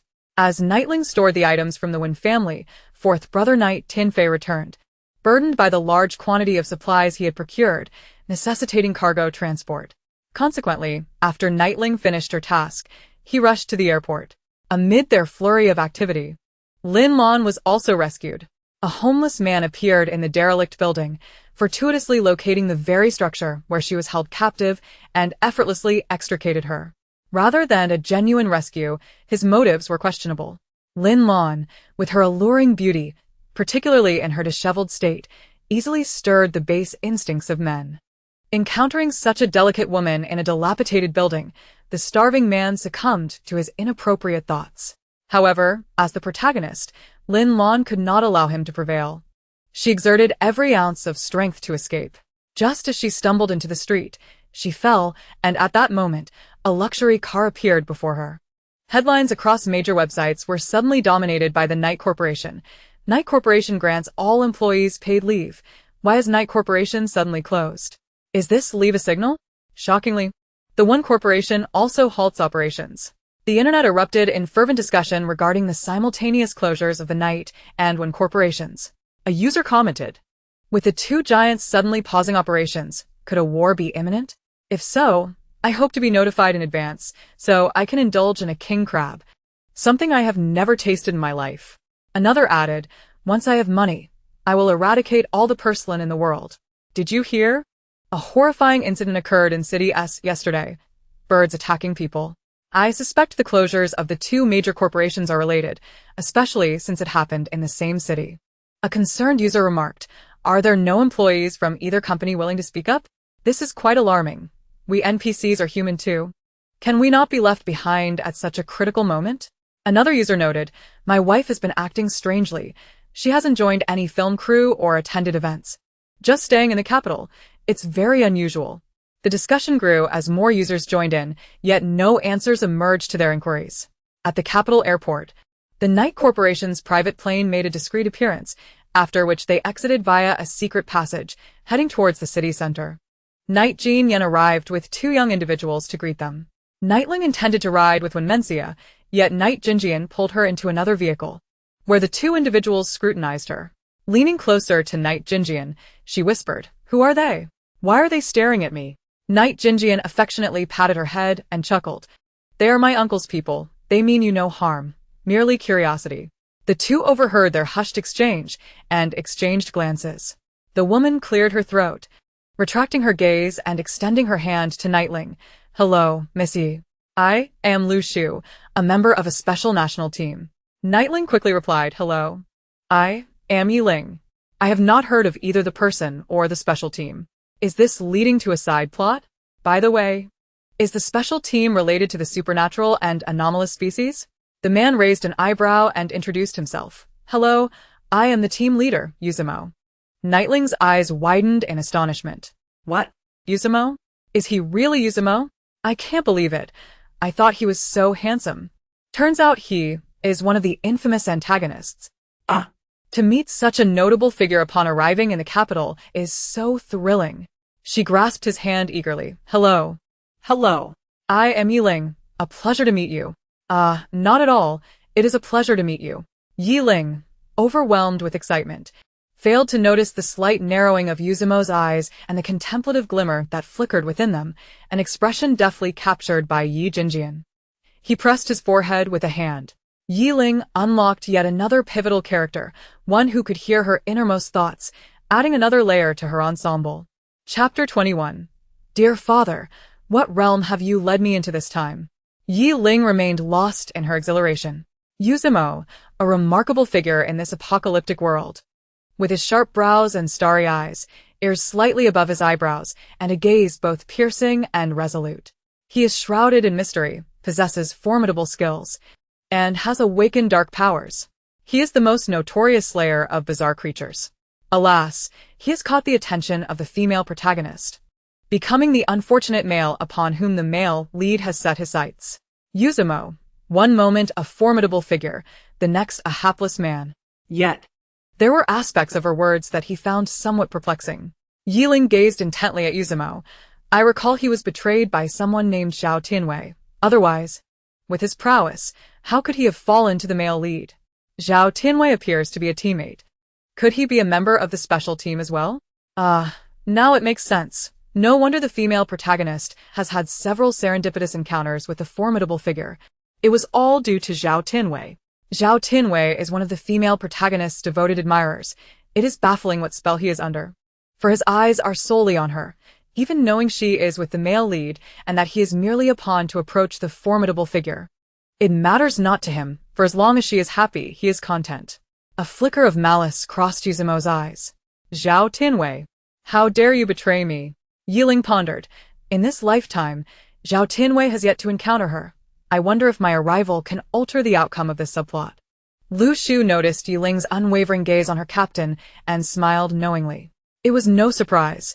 Her captain was exceptionally handsome. And every time women laid eyes on him, their reactions were predictable. However, they had important business to attend to today and could not afford to waste time. She turned to Yi Jinjian. Mr. Yi, is she the person we are to meet? Yi Jinjian confirmed with a nod. Yes. But I would advise against questioning her just yet. It would be best to wait until after you meet with your uncle and heed his arrangements. Lu Shu nodded. We came to the airport to ensure your safety. Ye Ling's thoughts were interrupted as she tilted her head towards Lu Shu. Strange. If she is a teammate, why is there no mention of her in the book? She shouldn't merely be a passerby. A gruesome scene suddenly flashed to her mind. In this vision, Lu Shu was being torn apart by a pack of sheepdogs, each with human faces, their eyes glinting with a sinister gleam. They not only clawed at her, but devoured her head and entrails. Ugh. Ye Ling's stomach churned, nearly causing her to retch. Yi Jinjian quickly steadied her. What's wrong? Did you eat something bad? Lu Shu and Yuzumo also turned to her, noticing her pallor and the fear in her eyes. They exchanged glances. This did not appear to be a case of mere indigestion. Ye Ling suppressed her urge to vomit, wiped away the tears pooling at the corners of her eyes, and nodded vaguely. Perhaps. So Lu Shu truly isn't even a mere expendable character. She meets her end so swiftly. How terrifying. Those border collies, each sporting a human face, gnawing at her, devouring her entrails and head, all with an eerie smile in their eyes. Alas. I am surely destined for nightmares in the near future. I must inform my brother that Lu Shu is in danger. Yi Jinjian and Yuzumo exchanged glances. Their expressions shifting. She had foreseen Lu Shu's peril. Yuzumo looked at Yi Jinjian, noting the gravity in his demeanor, and discreetly glanced at Lu Shu, understanding that she shared his ability to hear thoughts. Indeed, there were 2 border collies in their group, tended by the elder Wu. Ye Ling dared not look at Lu Shu, for that brutal scene was too bloody. Seeing her would only conjure those images. Grasping Yi Jinjian's arm, her tearful eyes beseeched him. Brother, I need to speak with you. Unbeknownst to her, her current demeanor evoked a profound sense of protectiveness in both Yi Jinjian and Yuzumo, appearing as delicate as a fragile flower. Yi Jinjian held her hand tenderly, attempting to soothe her. Do not fret. If it is inconvenient to discuss, you may convey it to me via WeChat. Ye Ling nodded. Then turned her back to Lu Shu, facing Yi Jinjian to send a message, revealing the horrific vision she had witnessed. Liu Su, Monsieur. Your words leave me with no choice but to speculate. She glanced at Yuzumo, inquiring with her eyes. Is she referring to me? Yuzumo regarded her with a complex expression. The fate that Missy spoke of was so tragically grim. Yet how could someone as skilled as her have fallen prey to the border collies? Lu Shu noticed her captain's scrutinizing gaze and widened her eyes in confusion. Captain, what do you mean by that look? Are they truly discussing me? Yuzumo recognized that his gaze was indeed inappropriate and shook his head casually, signaling her not to overthink it. Lu Shu felt a heaviness in her heart. Clearly, her captain was aware of something, and it pertained to her. She couldn't help but look at the seemingly harmless Ye Ling. This seemingly frail girl was evidently not as simple as she appeared. She needed to find an opportunity to extract information. Yi Jinjian reassured Ye Ling via WeChat, stating he would handle the situation and urged her not to worry. After which Ye Ling fell silent. Brother, with your help, I need not worry about anything. Yi Jinjian smiled at her, relishing the feeling of her trust. Indeed. The current Ye Ling was quite endearing. Once settled, she offered Lu Shu a faint smile, occasionally stealing glances at Yuzumo. Lu Shu. What does this sudden smile directed at me signify? It leaves me feeling quite uneasy. Yuzumo, unaffected by Ye Ling's gaze, was accustomed to being observed by others. Furthermore, her expression was pure, devoid of any desire or ulterior motive, filled only with admiration and curiosity. As they stood before an inconspicuous building, Ye Ling, feeling somewhat uneasy, quietly inquired of Yi Jinjian, Brother, are we to meet with our uncle? Yes, he wishes to see you. Do not be nervous. He merely has a few questions for you. Ye Ling, putting on a brave front, retorted. I am not nervous. How could I not be nervous? It's not too late to run now. Who understands the pressure of family? I feel as though I am carrying 15 rabbits in my arms. Aft. Yuzumo couldn't suppress a chuckle, quickly masking it with a cough. Ye Ling shot him a suspicious glance before her brother took her hand and led her into the building. Ye Ling initially thought they would ascend the stairs, but instead, they descended in the elevator. Expecting to arrive in the basement, she was startled when the elevator doors opened to reveal 4 armed soldiers standing guard. Upon seeing Yi Jinjian and Yuzumo, they immediately granted them passage. Ye Ling's heart raced. I feel as though I have stumbled into a forbidden realm. I am so tense. How do those female protagonists who traverse novels and time maintain their composure in grand situations? The sight of armed men sends my heart racing. Thus, those heroines who time travel to ancient times and encounter emperors in palaces must possess remarkable mental fortitude. Ye Jingyan noticed her evident anxiety. Her palms were slick with sweat. He tightened his grip on her hand slightly, attempting to instill a sense of calm. Ye Ling, caught in her heightened state of tension, remained oblivious to this subtle gesture. As her thoughts spiraled, they wound their way through a series of corridors until they reached the door of a room. Yuzumo knocked and, upon hearing an invitation to enter, he gestured to Yi Jinjian and Ye Ling. You may go in. We will stand guard outside. Chapter 22. Do you believe that I have turned over a new leaf? Upon entering the office, Ye Ling was greeted by the sight of a dashing gentleman sipping tea. Welcome, please take a seat. Yi Jinjian and Ye Ling settled across from Lu Hongbing, prompting Ye Ling to call for someone. Not daring to be negligent, she promptly stood up and greeted, hello, uncle. Once again, an unfamiliar character, yet he exudes an overwhelming aura of authority. Lu Hongbing and Yi Jinjian were momentarily taken aback by her actions. Yi Jinjian chuckled softly, urging her to sit down. Uncle, do you still remember her? Lu Hongbing turned his gaze towards Ye Ling and replied coolly, Miss Yi, known for her bullying classmates and causing trouble everywhere. How could I forget you? Oh no. This tone clearly conveys his dissatisfaction with the original character. Help, I am innocent. Yi Jinjian, in front of Lu Hongbing, affectionately ruffled Ye Ling's hair and smiled. That was during her rebellious phase. Every child goes through it. Observing this interaction, Lu Hongbing set down his teacup, declaring, regardless, you are responsible for raising her. And I shall not meddle. Let us discuss the matter at hand. He gestured towards Ye Ling with his chin. Is she the one you mentioned? Can we trust her words? His skepticism was understandable, given her previous antics. She had been nothing short of a master liar. Ye Ling bit her lip, unjle. I have reformed. Lu Hongbing scrutinized her. I have little time to indulge in games. You told your brother there will be an earthquake, possibly a global one. What is your basis for such a claim? My basis is that I am a transmigrator. I am familiar with the storyline. Does a dream count? Lu Hongbing inquired.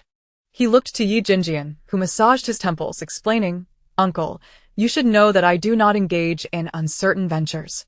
Since we dare to stockpile resources in abundance, you should trust us.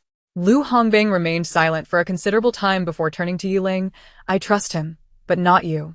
Nevertheless, since he chooses to believe you, I shall extend my trust for once. Now, elaborate on the earthquake. Ye Ling reiterated her previous conversation with Yi Jinjian, then fell silent. She had said what needed to be said. Whether her uncle believed her was beyond her concern. This time, Lu Hongbing remained quiet for a long while, his expression growing increasingly grave, clearly taking her words seriously. Yi Jinjian retrieved his phone and handed Lu Hongbing a video. This was filmed this morning. Please take a look. In the video, 6 golden needles appeared to float in front of Yibuxian. Then, in an instant, they shot forth, piercing a tree 10 meters away. Lu Hongbing's pupils widened as he next witnessed Yibuxian fixating on a square stool, which began to levitate slowly. After hovering for about 10 seconds, the stool dropped to the ground, concluding the video. Yi Jinjian explained, this demonstrates his awakened abilities, gold and psychic powers. Though newly awakened, you can see the potency. Given time, his control and lethality will be beyond what mortals can contend with. Of course, there are other abilities in the special team, but they still fall short compared to him. Do they not? Meanwhile, when Mencia received a call from her subordinate, informing her that Lin Lan had been taken by Xing and was en route to the capital, likely to arrive that evening. After instructing them to continue surveillance, she ended the call. She addressed her companions in the vehicle. Lin Lan and Xing are also coming to the capital. It seems we will encounter them. When Yanqing remarked, "Isn't the Shun family under investigation? Has that concluded so swiftly?" When Mencia smirked, "Let us not forget, they are the protagonists, bearing a powerful halo." Lin Lan managed to escape from a derelict building. It seems my speculation was correct. She has likely bound herself to a system. Brother, we cannot allow these two to continue growing unchecked. The more they develop, the harder they will be to eliminate. Ye Ling, steering the wheel, inquired, "What exactly is this system? Why are there so many peculiarities in your female-dominated world?" When Mencia replied, "The system is an external benefactor.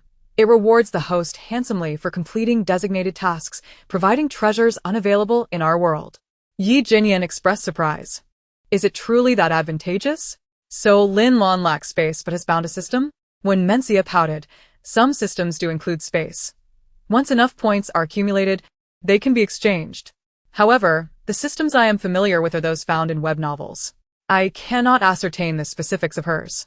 If it is a strategy system, you must be cautious. You all are young, handsome tycoons, and the system will select only the most exceptional tycoons for the female lead to pursue. Some systems allow the female lead to pursue multiple tycoons, while others restrict her to just one. If it is a battle or cultivation system, our future dealings with them will become increasingly challenging." She expressed her frustration. "This is maddening. When will they perish?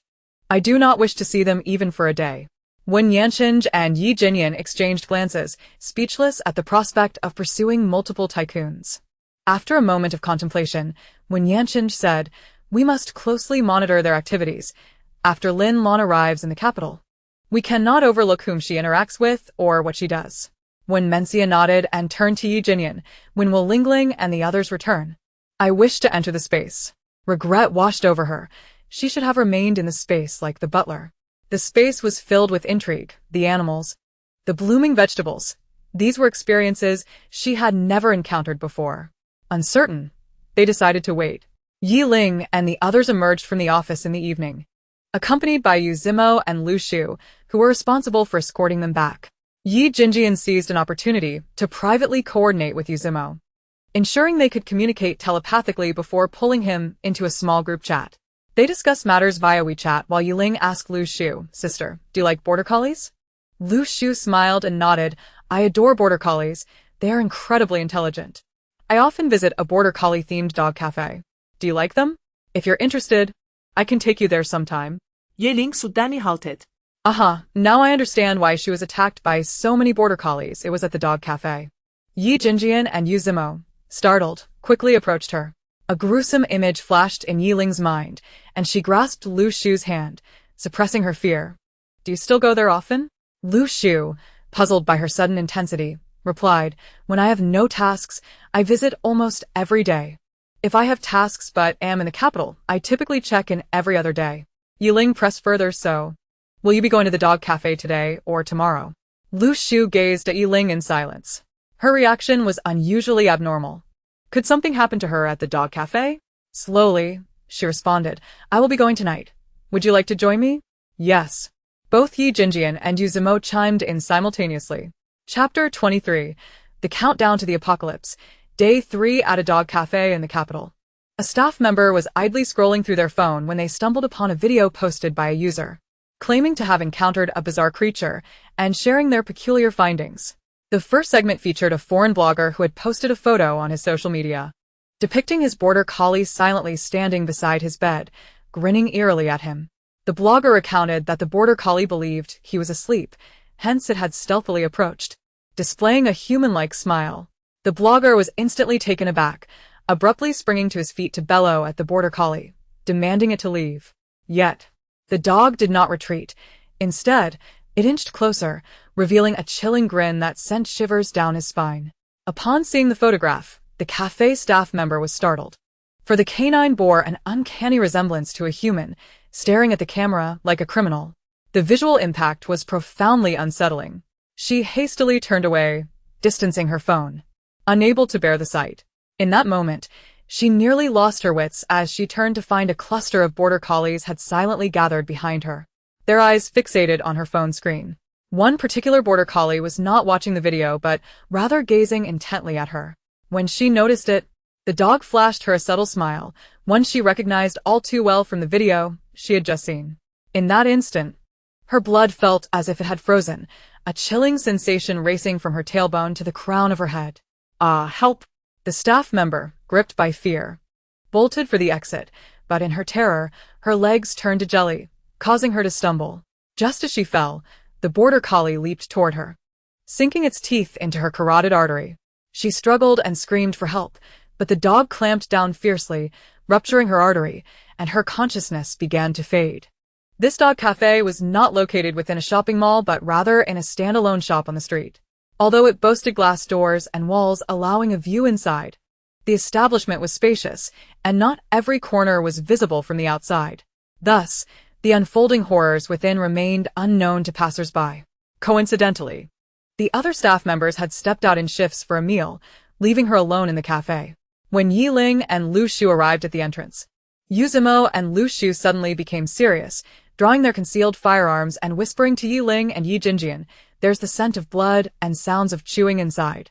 Proceed with caution." Ye Jinjian shielded Ye Ling behind him as they followed the others inside. As the door swung open, the overwhelming stench of blood assaulted the senses, prompting the Ye siblings to instinctively cover their noses. Without a word, Ye Ling retrieved 2 guns from her space, handing one to her elder brother. Yu Zimo and Lu Shu were already on the move, their figures darting swiftly. Just as they caught up, the sound of gunfire erupted. Bang, bang, bang. A growl followed by a chorus of barking filled the air. When Ye Ling and the others rushed in, they beheld 5 or 6 menacing border collies attacking Yu Zimo and Lu Shu, their expressions mirroring those that had haunted Ye Ling's mind. In the corner lay a gruesomely mangled corpse, stripped of limbs, alongside 3 or 4 lifeless border collies. Ye Ling's stomach churned violently. And just as Ye Jinjian feared she might vomit, she suddenly raised her firearm and fired a shot behind her brother. Bang. The border collie attempting a sneak attack fell, a gaping hole appearing in its forehead before it collapsed slowly. Ye Ling gasped, astonished, "Am I truly this accurate with a firearm? I've never fired a gun, but I've always had an interest in shooting. Whether archery, slingshots, or throwing balls, I always hit the target perfectly. I can't believe I'm this precise with a handgun too." At that moment, a shrill scream echoed from the entrance. "Ah, there's a dead body. A murder has occurred." It turned out to be the staff member who returned, standing at the door, screaming in terror upon witnessing the scene inside. Her outcry immediately drew a crowd, and some began to call the police. After Yu Zimo dispatched the last border collie, he approached the door. He cast a sharp glance at the gathering onlookers, addressing the staff member in a low voice. "What are you yelling about? We are executing our duties. Go and access the surveillance. We need to review how your colleague met her demise." The staff member was taken aback by Yu Zimo's piercing gaze, retracting her neck as she questioned, "Wasn't your group responsible for her death?" Yu Zimo replied, "Communicating with fools is truly a laborious endeavor." The capital's police response was remarkably swift, arriving on the scene in under 5 minutes after the call. Yu Zimo flashed his credentials, prompting the officers to salute, and they swiftly cordoned off the area to begin reviewing the surveillance footage. 20 minutes later, Ye Ling and the others returned to their vehicle. Lu Shu suddenly fell silent, still grappling with disbelief over the transformation of the border collies she had always known to be docile, intelligent companions. Had she come alone instead of with her team, she might have faced dire consequences without any defenses. Ye Ling took Lu Shu's hand, offering silent comfort. Yu Zimo reported the situation to the organization while Ye Jinjian drove them back. The earlier incident had served as a wake-up call. Bizarre species seemed to be proliferating. Even in the capital, the countdown to the apocalypse had reached its 3rd day. With 3 days remaining until the end of days, Ye Ling's emotions began to waver, enveloped by anxiety, unease, and terror. This afternoon, her brother and the others were set to collect their ID cards for entry into the underground city, allowing them access a day before the impending apocalypse. These ID cards had been applied for previously, each costing a staggering 100 million. It was unclear how news of the impending doom had leaked, but the upper echelons were already aware of the impending crisis. They were exhausting every connection to stockpile supplies. And even ordinary citizens sensed the unsettling atmosphere. News of the apocalypse was spreading globally, despite attempts to suppress it. Although the alarming information was being kept under wraps, reports of natural disasters and various predatory creatures continued to emerge from around the world, making it impossible to contain. The existence of 5 underground cities within the country had also taken flight, reaching far and wide. Many international acquaintances and wealthy individuals within the nation were resorting to various means to secure entry into the underground cities. It was said that the price of an ID card had soared to 1 billion, and applicants were required to submit detailed family histories. Those with criminal or mental health records were outright rejected. However, those who had made significant contributions to society could obtain 2 ID cards for free, with priority given to citizens. Today, ID cards had become the most coveted item globally. According to Wenmencia, many in the upper circles were paying unimaginable prices to acquire these cards. The two had been privy to a wealth of gossip from these elite circles in recent days. However, today, Ye Ling's mood was low, and Wenmencia, influenced by her demeanor, lost interest in the gossip. Wenmencia fiddled with the ring, asking Ling, "I've lost contact with Lin Lan. Do you know where she is?"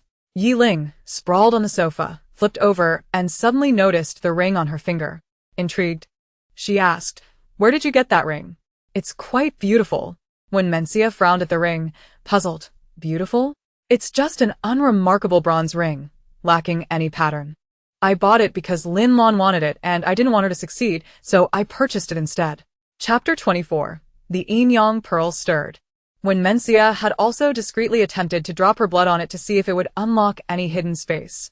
However, her blood merely slid off. She tried 3 times, with the same result each time. Had it not been for Lin Lan's interest, she would have discarded it long ago.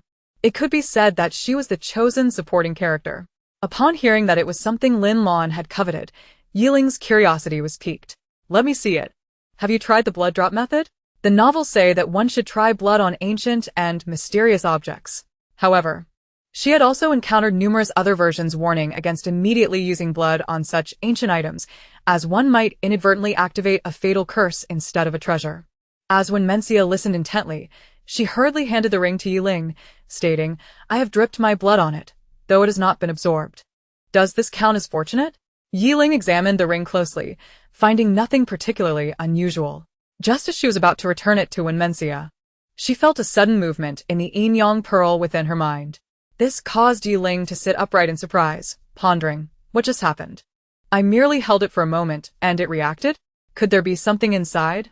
Upon sensing her thoughts, Wenmencia also sat up, gazing at her. Could it be that she was indeed the chosen supporting character? The ring had shown no response in her possession, yet it reacted immediately upon reaching Ye Ling's hands. A potent thought surged through Ye Ling's mind, to drip her blood onto it. However, she refrained, recognizing that it belonged to Wenmencia. She could not claim it as her own, even if it elicited a reaction from the Yin Yang pearl. Returning the ring to Wenmencia, she remarked, "I see no difference. Please keep it safe." A flicker of surprise crossed Wenmencia's eyes. Ye Ling actually returned the ring to her, despite clearly perceiving its peculiarity. She had no intention of claiming it for herself. "You can have it," Wenmencia said with a light laugh. "I have plenty of rings. I am not in need of this one." Ye Ling was taken aback. "Gift it to me?" Why? "You purchased it." Wenmencia smiled softly. "I simply cannot abide Lin Lan. If it is something she desires, I shall seize it, even if I must discard it afterward. I will not allow her to have it." Yet Ye Ling frowned in concern. "While this may be gratifying, it places you in peril. Sister in my dreams. She is the chosen one, surrounded by a formidable aura. Opposing her at every turn may invite her vengeance." Wenmencia gradually ceased her laughter. "Are you suggesting that I avoid confronting her and refrain from causing her trouble?" Ye Ling shook her head. No. "What I mean is, strengthen yourself first. When the apocalypse arrives, we shall join forces to eliminate her. Even if we cannot kill her, we must at least reduce her to a state of half-life." Wenmencia chuckled. "Very well, we shall partner together after the apocalypse. The ring is yours. How you choose to handle it is up to you. I spent a mere 10,000 on it." Seeing Wenmencia's insistence, Ye Ling ceased her feigned reluctance and embraced her tightly. "Thank you, sister. I shall not be polite." Sobbing. "My sister is a wicked supporting character in the protagonist's story, yet to me, she is a confidant, and certainly not a vile supporting character." Then, before Wenmencia's eyes, she dripped her blood onto the ring. As the blood fell, it was swiftly absorbed by the unadorned bronze band, which abruptly transformed into a deep black hue, its center revealing an eye-like feature. At that moment, the ring resembled the eye of a demon lurking in the darkness, startling Ye Ling into hastily discarding it, while Wenmencia was equally alarmed, and the two clung to each other, trembling.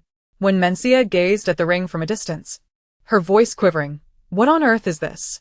You did not suffer any harm from having your blood absorbed by such an object, did you?" Ye Ling was on the verge of collapse. "I do not know. I cannot possibly die, can I? I just said one should not drip blood on everything. What should I do? Indeed, I am but a cannon fodder, who encounters a mysterious ring that is such a sinister object upon transmigrating." At that moment, the ring emitted tendrils of black smoke that spread throughout the room. Wenmencia and Ye Ling sprang to their feet, rushing toward the exit. Wenmencia stammered.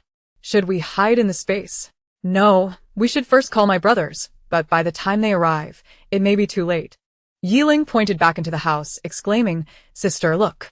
The plants are mutating." Wenmencia quickly turned to observe. The plants that had been touched by the black smoke were indeed undergoing a slow transformation. The leaves of a pothose had grown larger than a basin, each leaf bearing the closed eyes of an infant. The vines of the pothose elongated and thickened, resembling the arms of a newborn, pale and tender. In a most eerie manner, the five-needle pine was even stranger.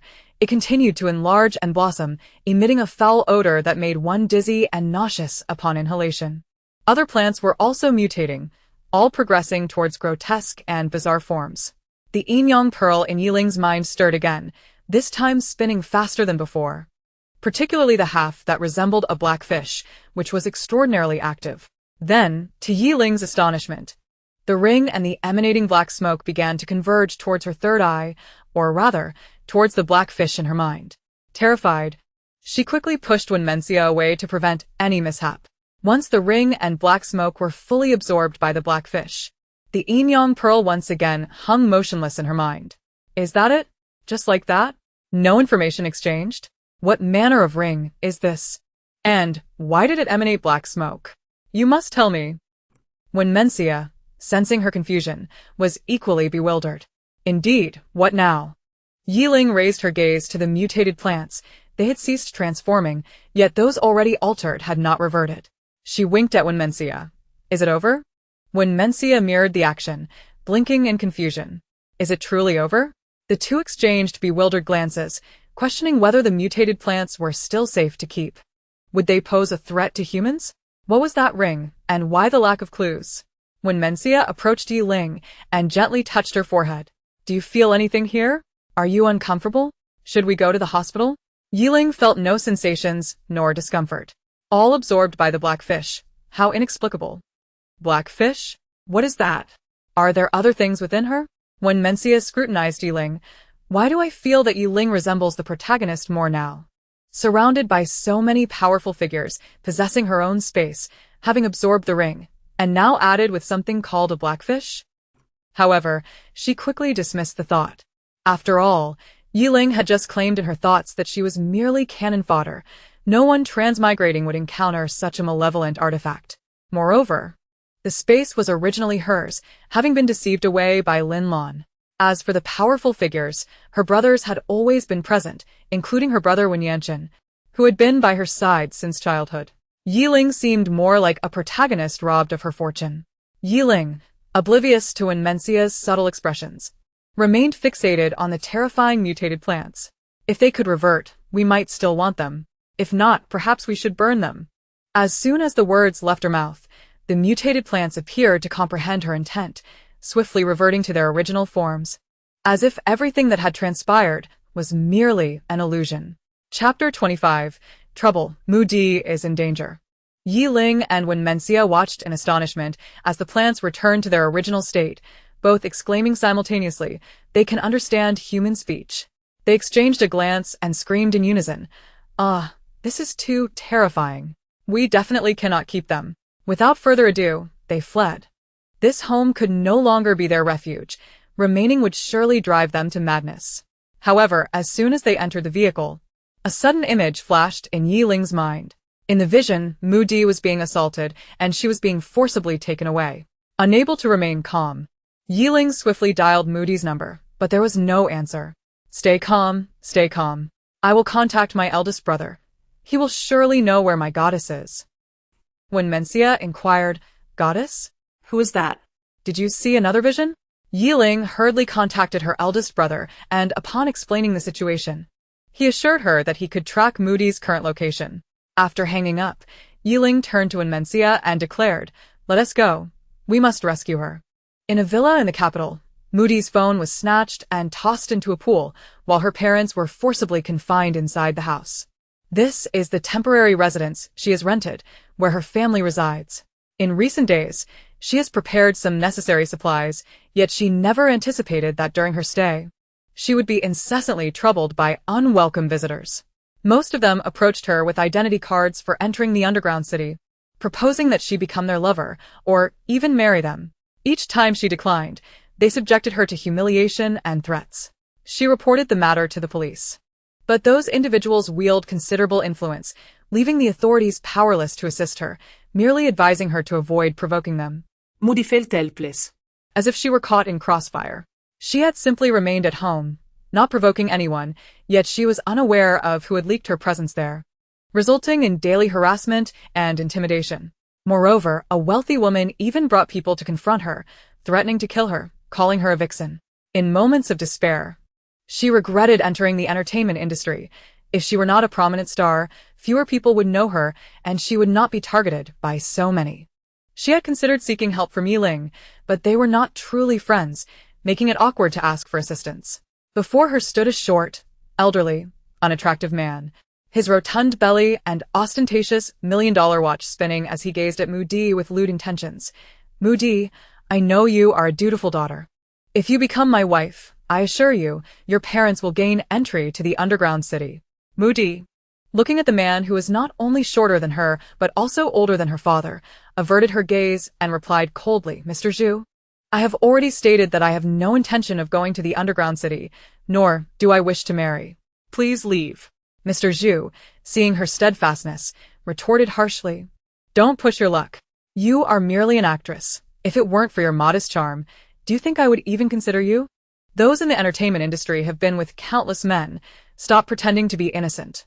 My interest in you is a privilege, so don't be ungrateful. I discarded my original partner for you, and you dare refuse me? You will agree today whether you like it or not. Moody's expression shifted. Mr. Zhu was more crude than the men who had come before him, and he was willing to resort to force. She cautiously backed away, trying to negotiate. Mr. Zhu, you misunderstand. It is not you I take issue with, but rather my preference for women. If that were not the case, why would there be no rumors about me in the industry? Mr. Zhu advanced toward her, leering, a same-sex preference? Even better. It means you haven't been touched by men, remaining pure. I find that even more appealing. Perverted scum. Moody found herself cornered, gripped by genuine fear. Just as Mr. Yi had warned her. Once news of the apocalypse leaked, women like her would be in grave danger, as there would be no legal constraints, social order, or monetary temptations to deter those vile men from targeting her. Mr. Zhu, please calm down. Calm down? I intend to have you now. He lunged forward, attempting to kiss her forcefully. In a flash, Moody raised her leg, driving her knee into his groin, while simultaneously slapping him. Drawing a dagger from her waist, she pressed it against her own neck, her voice icy. If I must die today, I will not allow you to succeed. Mr. Zhu clutched his groin, howling in pain, and yelled at his subordinates, Seize this filthy whore.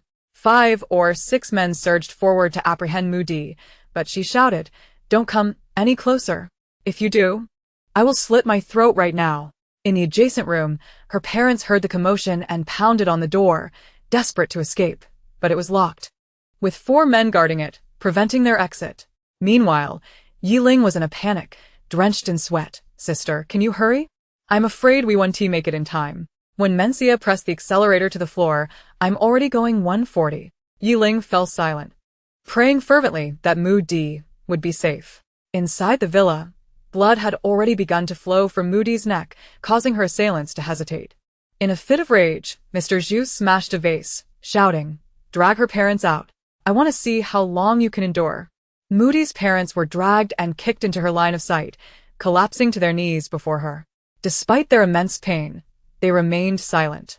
Seeing the blood on her neck filled Moody's mother with despair and heartache, almost causing Moody to drop the dagger. She cried, "I'm sorry, Mom. I shouldn't have brought you here. If you had stayed in our hometown, you wouldn't have been dragged into this." Mr. Zhu seized a baseball bat from one of his men, swinging it mercilessly at her father's back. The blow, aimed at the frail man in his 60s, sent him sprawling to the ground, bloodied. Dad.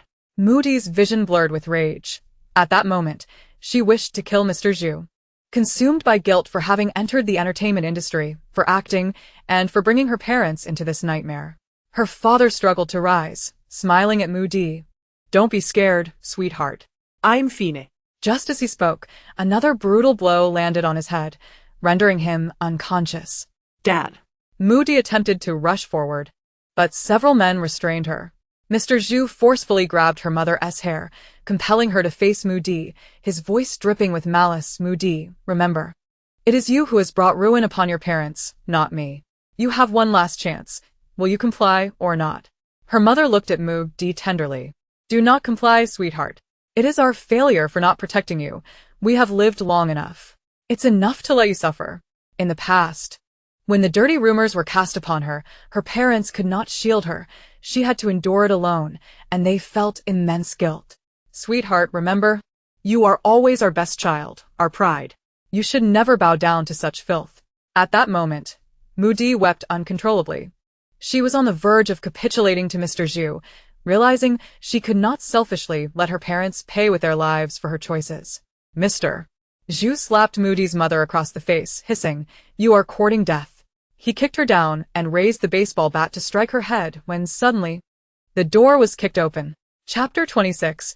You are like a beam of light illuminating my dim life. Ye Tianfei forcefully kicked the door open, and upon witnessing the scene inside, he waved his hand. "Leave the old man, spare one and kill the rest." 3 bodyguards moved like shadows, leaving behind mere afterimages. Before Mr. Zhu and his men could react, he was sent flying, crashing violently against a marble pillar. Blood spewed from Mr. Zhu's mouth as he looked at Ye Tianfei in terror. "Who are you? This is a personal matter between her and me." Ye Tianfei didn't even deign to glance at him. He approached Moody, scrutinizing her closely. Seeing that she had not sustained serious injuries, he took out his phone to contact Ye Ling, advising her not to overtake for safety. "I've rescued her. Let me show you your goddess."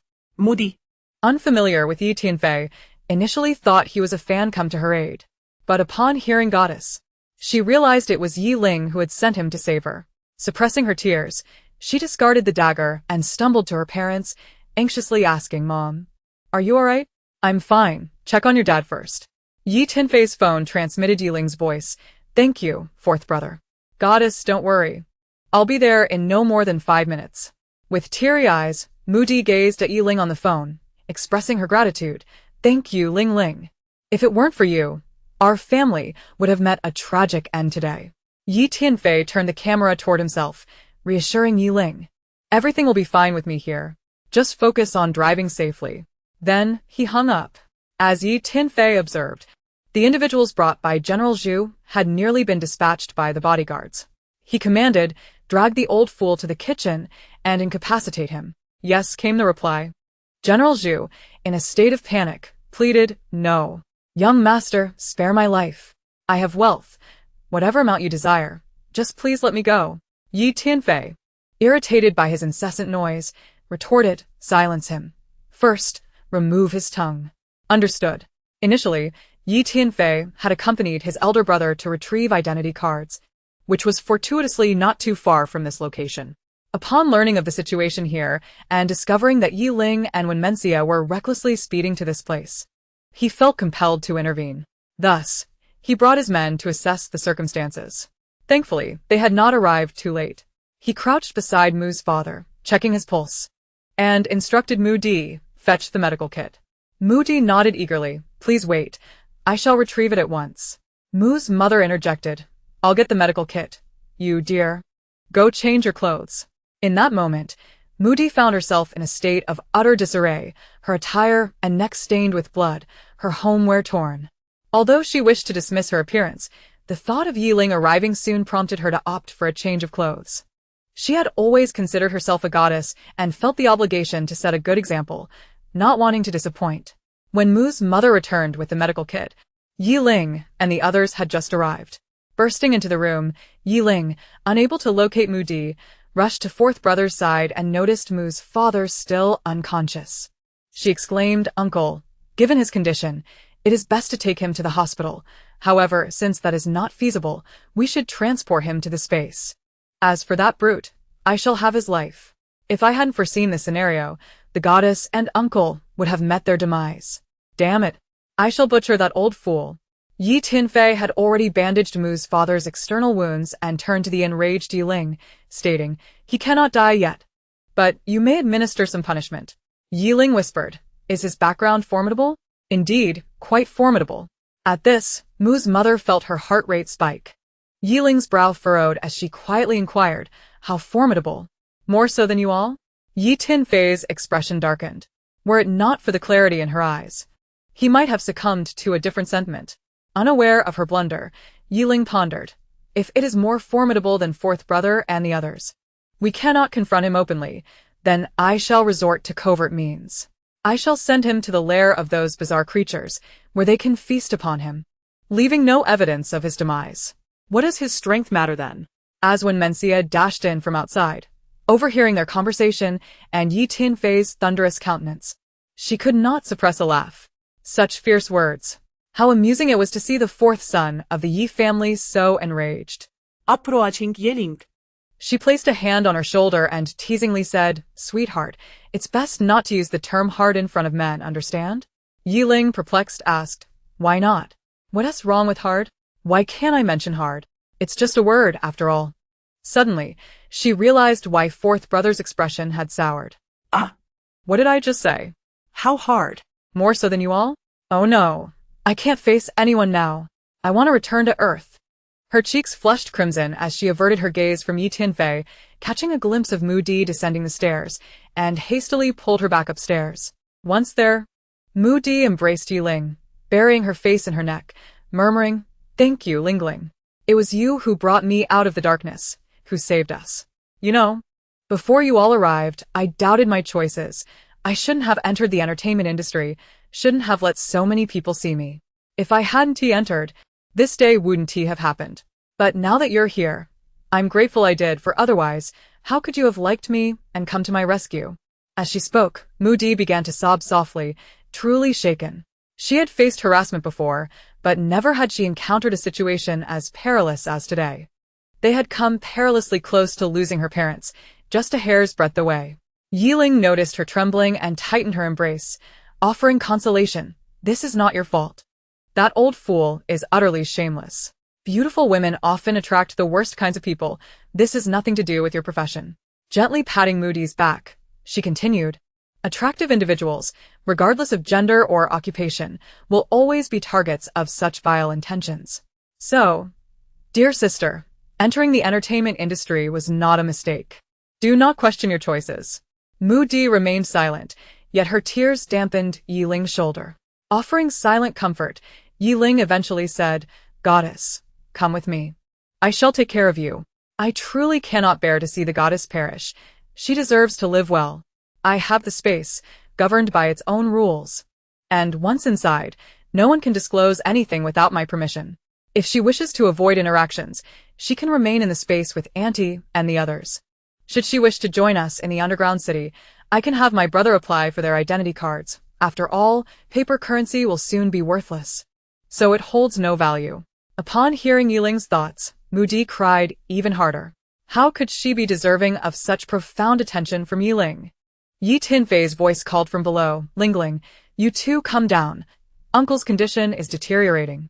In an instant, Moody paniqued, dragging Ye Ling downstairs, where she found her father still unconscious. She urgently asked Yi Tinfei, shall we head to the hospital? My father has sustained a head injury. When Mencia chimed in, Moody, haven't you seen the news? All hospitals are overwhelmed with patients. Even in emergencies, there is a wait of 2 to 3 days. Chapter 27. Businessmen do not engage in losing ventures.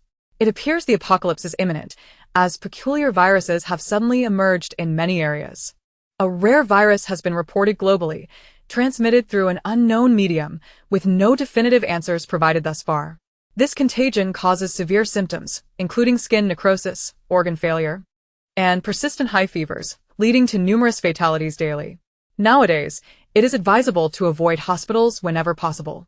Ye Ling ushered everyone into the space, where she designated a room for Mu's father and reassured Mu's mother, Auntie, this place is perfectly safe. No one will disturb you. For now, we cannot move Uncle.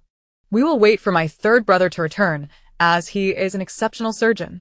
Oh, and by the way, my third brother is quite skilled. Even if he cannot diagnose the issue, our caregiver has awakened healing abilities thanks to the spiritual spring. With him here, Uncle will not perish. Upon hearing the mention of the caregiver, Moody's eyes flickered with uncertainty. However, upon learning of the healing powers, she exhaled with relief, believing her father would surely survive. Ye Ling led Moody to the courtyard, where Ye Tianfei and Wen Mencia stood. Moody could not help but survey the space Ye Ling had described. To her astonishment, it was a scene of flourishing vitality. She heard the contented sounds of livestock in the distance and the buzzing of busy bees collecting nectar. A robotic dog patrolled alongside a large shepherd dog, while not far off, a Tibetan mastiff lay resting with its eyes closed. By the garden, 3 flower cats crouched, poised to pounce on a white butterfly. Numerous individuals tended to the livestock and cultivated the vegetable and fruit gardens, greeting Ye Ling and Moody with nods as they continued their tasks. In the distance lay a vast warehouse, surrounded by a multitude of trucks, cars, SUVs, and tankers. What was even more astonishing was that she spotted cargo ships, yachts, planes, and helicopters. There were even 2 vehicles covered with oilcloth, which bore an uncanny resemblance to tanks. No way! She must have been mistaken. She quickly averted her gaze, afraid to look around any further. This was the ultimate secret base of the Night Clan, and the more she discovered, the more disadvantageous it would be for her. Nightingale said to her, Goddess, this is the realm of the Night family. Once you enter this space, you become one of us. This is our shared secret, and it must not be divulged. Moody replied earnestly, Thank you for trusting me. I will carry this secret to my grave, I assure you. Moreover, as you mentioned, there are rules within this space, and I have no desire to meet my end.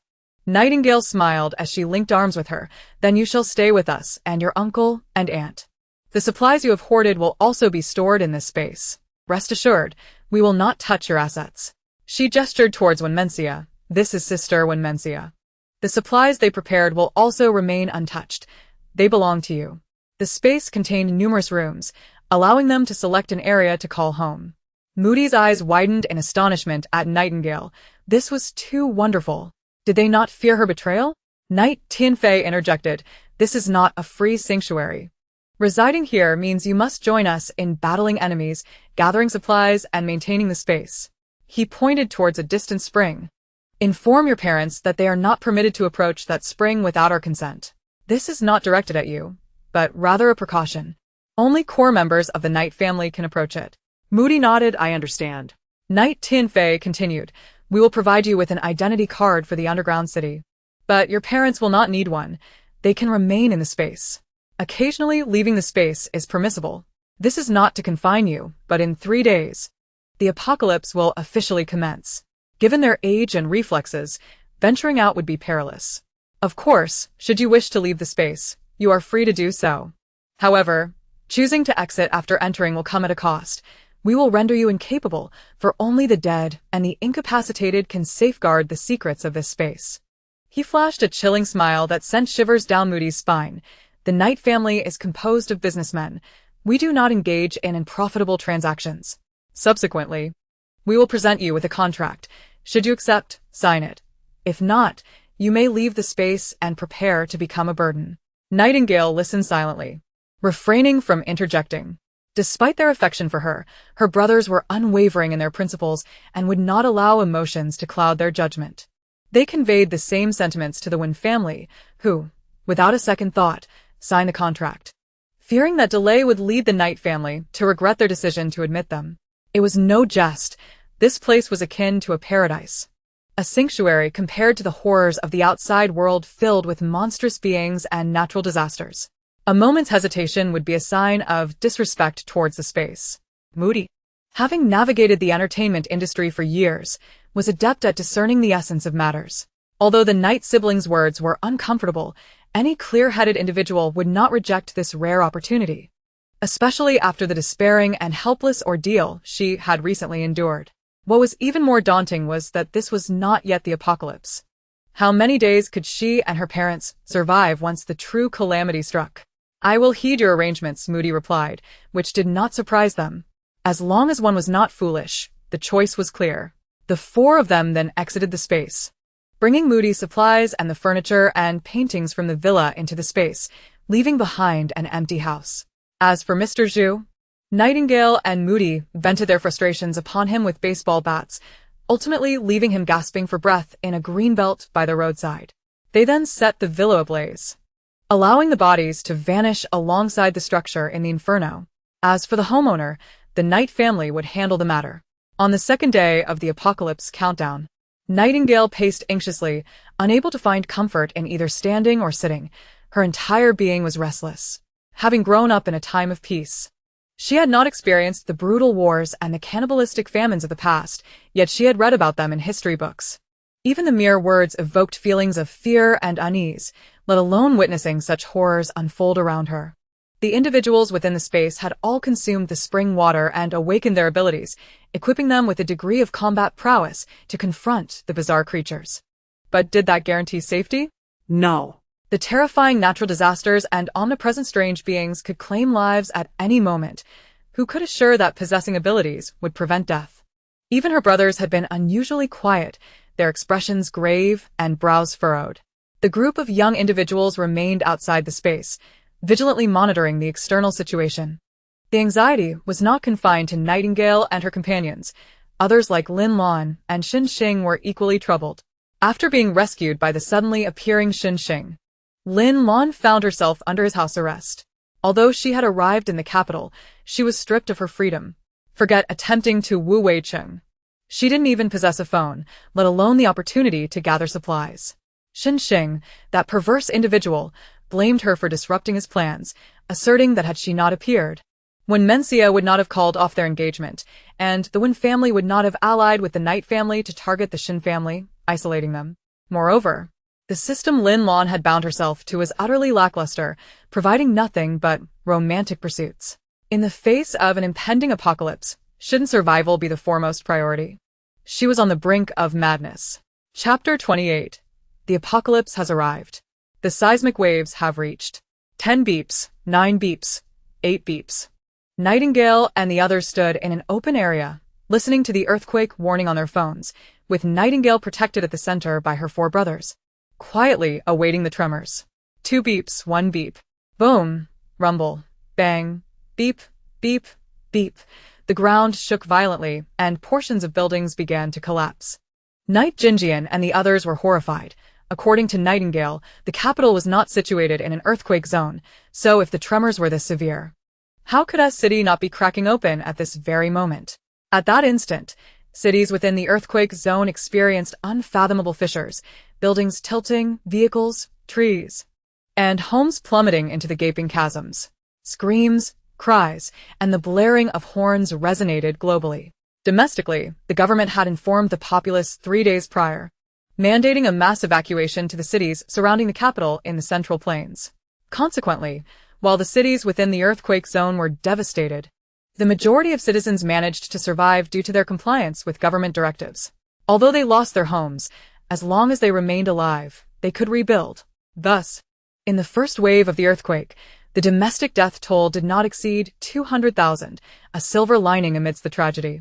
In contrast, neighboring smaller nations had suffered catastrophic losses, disappearing in the first wave of tremors. At the capital's command center, preparations for relief efforts were not immediately initiated following the first wave of the earthquake. The leader stated that aftershocks were imminent, and rushing to provide aid at this juncture would be tantamount to courting death. Such reckless behavior was unwarranted. Simultaneously, they utilized satellite imagery to survey the cities within the earthquake zone, witnessing the devastation wrought by the initial tremor, leaving everyone with a heavy heart. An 11-point earthquake was indeed a cataclysmic force. One could hardly fathom the extent of devastation had the citizens not evacuated in time. After the initial wave subsided, scarcely 2 minutes passed before a second wave struck once more. This time, it registered an earthquake of magnitude 8. 8. The third wave measured 7. 8. Followed by the fourth at 6. 5 and the fifth at 5. 1.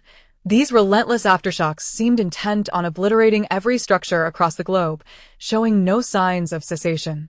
What was even more terrifying was that the tremors continued, with typhoons and tsunamis closely trailing behind, inundating all coastal regions. Lu Hongbing gazed at the images transmitted by the satellites, every step predicted by Ye Ling. No one comprehended the immense pressure Lu Hongbing was under. In just a few days, his hair had turned almost completely white. He chose to heed Ye Ling's words, thus bearing the enormous burden of persuading the higher-ups to open the underground city passages and ordering the evacuation of residents from the earthquake zone. Every decision he made was underpinned by the weight of his own life. At that moment, everything Ye Ling had foretold was being corroborated. Rather than feeling relieved for having guessed correctly, his heart grew heavier. This implied that once the tsunami receded, the world would plunge into a period of extreme cold, while the bizarre creatures Ye Ling had spoken of would emerge in full force. While they could evacuate the populace to safe areas from the earthquakes, where could they hide from the tsunami, the freezing temperatures, and these strange beings? The 5 underground cities prepared by the state were already overstretched, yet they were far from sufficient.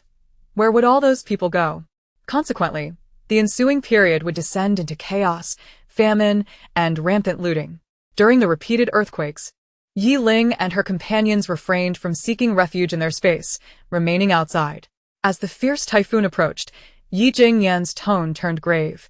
The winds are rising. The tsunami is likely wreaking havoc along the coast. Yi and Ling grasped Ye Ling's arm, squinting as she remarked, "It is progressively unfolding, and it does not bode well. Can second brother still return?" Ever since Yi Bo Xian was summoned back, there had been no communication with them. Only through Lu Hongbing had they learned that he was engaged in a covert mission with his teammates. Yi Jingyan shook his head slightly. "No one can guarantee he will return. I inquired with Uncle. He was traveling from the South China Sea to the Central Plains. As for his current whereabouts, even Uncle may not know." Ye Ling turned to her elder brother. "I miss second brother. I want to find him. In the book, second brother dies outside, and I feel so anxious. Before the apocalypse erupted, he was a soldier, and we could neither seek him out nor intervene. But after the apocalypse began, surely we could assist him. After all, we cannot remain in this space indefinitely. We still need to venture outside to combat these strange creatures and gather supplies." Yi Jingyan shielded her from the wind with his body. "We share that intention. But not at this moment. Once the earthquakes cease, we will first assist in rescue efforts. When the bizarre creatures emerge, we will use the hunt for them as a reason to leave the capital." Ye Ling nodded emphatically. About to speak when she suddenly spotted the collapsed greenery ahead. "Look quickly. Is that black smoke wafting from the green belt?" The group hastily turned to look.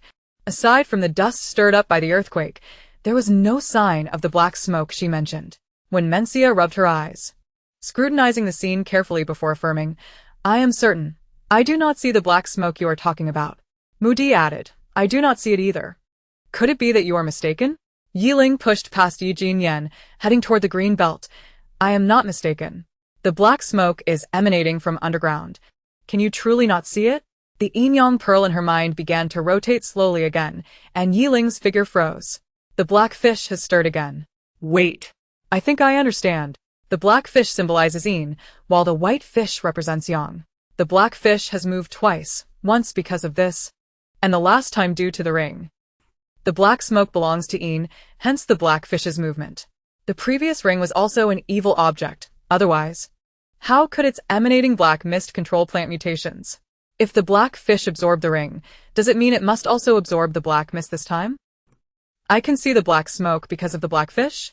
Is that why my sisters cannot see it?" Behind her, The group once again gazed at the green belt, but they still saw nothing unusual. The awakened Moody suddenly spoke. Wait a moment. Since we cannot see it, perhaps we should try a different approach. 2 leaves appeared on her fingertip, initially a tender green but swiftly transforming into a deep green. Moreover, the leaves grew beyond her control, and she felt a chill converging at her fingertips. She exclaimed, "What is happening? I did not control it, yet it keeps growing. And it seems I am enveloped in a cold aura. It is quite uncomfortable." Ye Ling swiftly turned. "Quick, remove the leaves. Do not let the evil energy enter your body." Moody, frightened, promptly severed the 2 leaves. Ye Ling grasped her hand. As the dark energy immediately surged toward Moody's brow, she fought against it, allowing the black energy to be absorbed by the black fish. "For the sake of the little black fish, I will endure. Since you enjoy the dark energy, I shall indulge you." The Ye brothers furrowed their brows upon hearing this. Why could they not see the dark energy she spoke of? Was the little black fish what she referred to as the yin-yang pearl? Ye Ling hurried to the green belt, clearly observing that some plants were entwined with dark energy, and those encircled plants were gradually enlarging. However, as she drew near, wisps of black smoke began to converge toward her brow, causing the plants that had been growing to halt abruptly. At that moment, Ye Ling resembled a magnet, drawing in all the surrounding dark energy. Chapter 29. Rescuing People. Ye Ling absorbed all the dark energy wafting from the green belt. The yin-yang pearl in her mind did not cease, but continued to spin slowly. Clearly still absorbing the dark energy, Ye Yin approached and grasped her wrist to check her pulse. Upon realizing her body exhibited no issues, his tone turned grave. "Do you feel any discomfort?" Ye Ling tilted her head to glance at the group behind Senge, then stood on her toes to whisper in Ye Jin's ear, "Senge, I have a black and white pearl the size of a pinky finger in my mind, and it seems to have a strong affinity for dark energy. I currently do not feel any discomfort, and I have discovered a secret." Ye Jin wrapped an arm around her waist to prevent her from stumbling. He playfully inquired, "What have you discovered?" In the past, due to her guilt, she had dreaded facing him, wishing to hide whenever he was near. Now, having changed her heart, she was no longer afraid of him. Ye Ling tugged him toward the green belt, with others following closely behind. She pointed at the enlarged plants. "I can now confirm one thing. The mutation of plants, resulting in horrifying appearances, is all related to the dark energy. And the little pearl in my mind can precisely counteract the dark energy." She looked at Wenmencia. "Sister, come over and take a look at this plant. Doesn't it bear a striking resemblance to that eerie scene we witnessed the other day? After being ensnared by the dark energy, it has grown and mutated." Wenmencia clutched Wenyanshin's arm tightly, peeking out from behind her elder brother. "Yes. It is exactly the same as that day. However, the dark energy then emanated from that ring, not from underground." Ye Ling responded, "We will gradually understand the ring's matter later. What I need to convey now is that the bizarre creatures have erupted in full force following the earthquake, all due to this dark energy. I do not know why you cannot see it, but it is indeed swirling around us. Every living entity, except for humans, has been ensnared by the dark energy. If I can absorb the dark energy, then the number of bizarre creatures may be reduced. I am in urgent need of a bizarre organism for experimentation. If the little black fish absorbs the dark energy from the mutated animals, wouldn't that significantly decrease the threat posed to humanity?" Wait. Nightling was startled by her own thoughts. "Oh dear, if I truly proceed with this, wouldn't I be captured and used to absorb the bizarre entity's dark energy?" She pondered anxiously. What if others discover that something resides in my mind? Would they seize me, dissect my skull, and extract the pearl? Hastily, she covered her head, whispering to herself, No, they could very well do that, sacrificing me for the greater good. Those with a semblance of conscience might deem me a hero for the nation's cause, while the heartless would simply make me vanish without a trace. The mere thought of such a horrifying fate sent uncontrollable shivers coursing through her. Ye Ling rushed over to embrace her, reassuringly saying, Do not fear. I am here. No one dares to harm you." The other brothers quickly surrounded her, offering comfort, yet Nightling's head buzzed, rendering her unable to hear their words. When Yanshin's expression turned ominous as he cast a warning glance at Moody and Wenmencia, "This matter must not be disclosed. not even to our parents. Do you understand? Moody and Wenmencia nodded vigorously, concern etched on their faces as they looked at Nightling. It was not unfounded for Nightling to harbor such fears. They were no ordinary individuals and were acutely aware of the darker facets of humanity. In this apocalyptic world, many had become utterly depraved, employing atrocious means. Moreover, in such dire circumstances, they would be even more reckless and unrestrained. If the news were to leak, the best-case scenario would be her confinement for their use, while the worst could be far more severe than Nightling had imagined.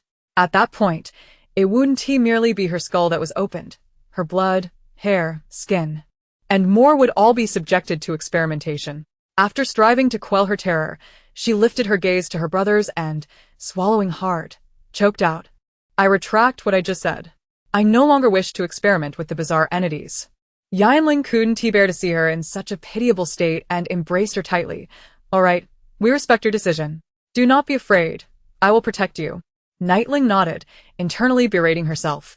Nightling, for heaven's sake, be more aware. This is an apocalyptic narrative. The people in this world are far more terrifying than my parents and relatives. Do not be lulled into complacency just because this is a story. But I have already revealed my secret to them. Surely they wouldn't sell me out, right? If they truly intend to betray me, I shall quietly distance myself from them, disappearing from their sight for the rest of my life. Her brothers exchanged glances, their expressions darkened.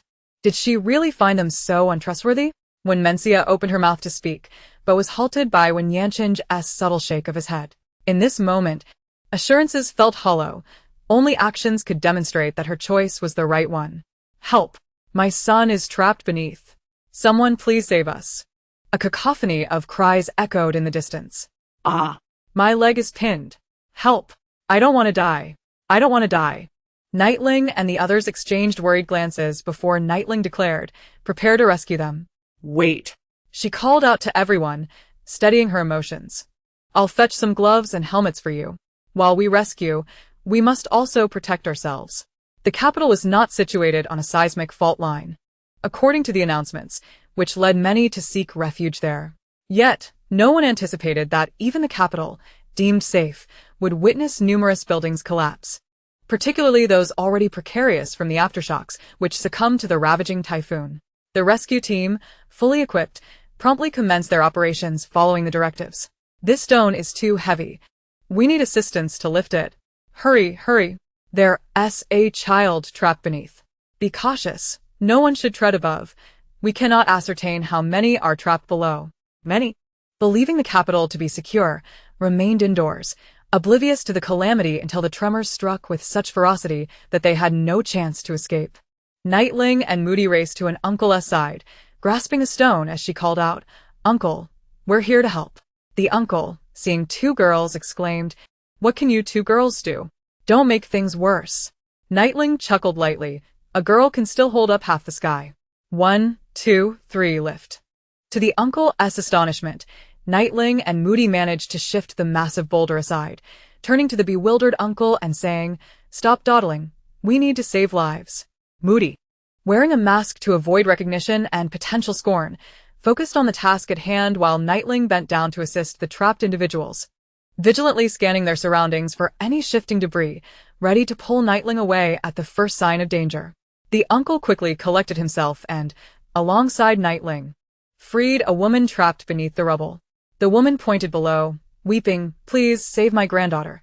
She's down there." Nightling crouched to peer inside, spotting a little girl whose head was pierced by a steel rod. She shook her head at the uncle, who sighed heavily and said, "Let us pull her out. We cannot leave her buried in the ruins." Chapter 30.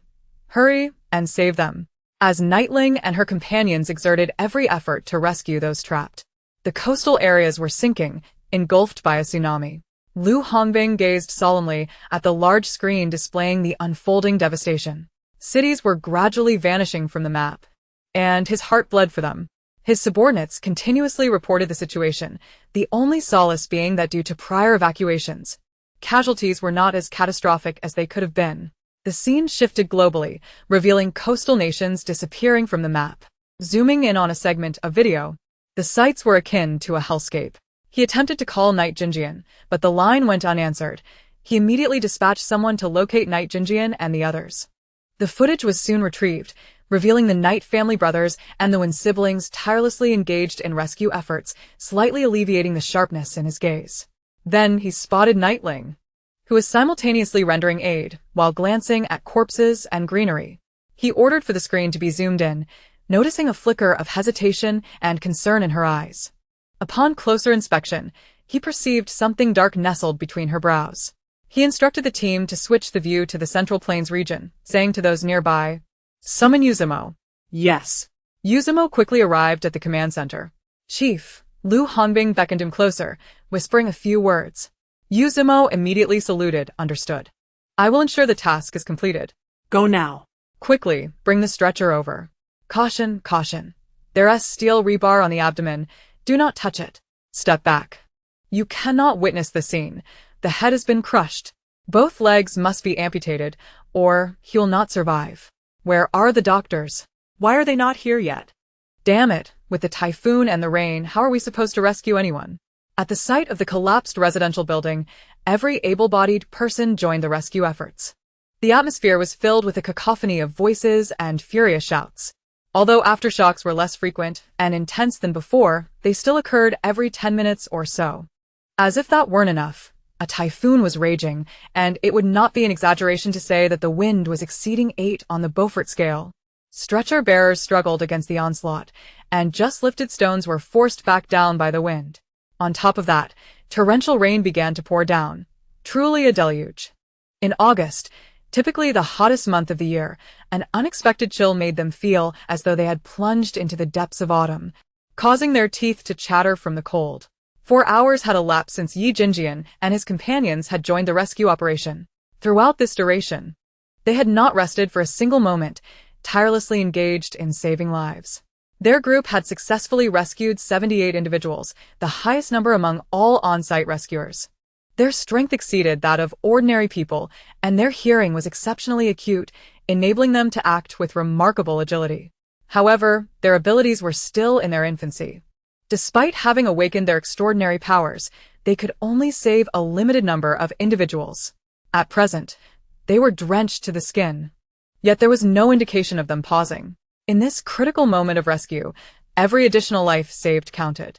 Some bystanders complained, questioning why those who were aware of the impending earthquake chose to remain indoors instead of fleeing to open spaces like the rescuers.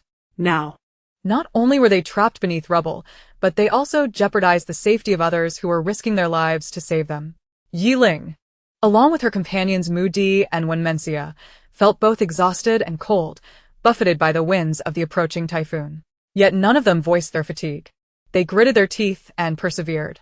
As Ye Ling bent down to clear debris, the Buddhist beads around her neck unexpectedly slipped from her collar. Seeing this, she quickly used her bloodied hands to tuck them back into place. She wished to keep the beads hidden from others and did not want to store them in her space. So she strung them onto a red cord to wear around her neck. They had never fallen out before, and she wondered if her bending down to rescue people was the reason for their sudden escape. The blood on her hands was her own. From abrasions caused by the stones, she made every effort to avoid touching anyone else's blood. After securing the beads back in her collar, she resumed her task of moving rocks, hearing a faint cry for help from below. She urgently called out to Moody above, "Sister, there's someone down here. Quickly, have them bring a stretcher." Unbeknownst to her, the bead was undergoing a transformation, its golden shell slowly disintegrating to reveal a verdant green within. As the golden exterior was completely replaced by the green, it emitted a gentle glow that seeped into Ye Ling's body. Exhausted beyond measure, Ye Ling felt her fatigue evaporate entirely upon the infusion of the green light. Moody and Wenmensia immediately turned to her, noticing her puzzled expression. Wenmensia inquired with concern, "What's wrong? Are you hurt?" Ye Ling shook her head, muttering softly, "Strange. Why do I suddenly feel so invigorated? Just moments ago, my arms felt too heavy to lift." She did not delve further into the mystery, but instead addressed the newcomers. "The person below is still alive. We need to work together to remove the rocks above." The rescuers, witnessing the bloodied hands of Ye Ling, exchanged astonished glances. It appeared that the 3 girls had been tirelessly working in the spot. Did they have a relative trapped here? One of them suggested, You should take a break. We've got this. Then, addressing Ye Ling, he added, go tend to your wounds. You don't want to risk infection. Do you have family down there? Rest assured. We will do our utmost to rescue everyone. Ye Ling shook her head. No. We are here to save lives as well. She felt that they should indeed take a moment to rest, especially Moody and Wenmencia.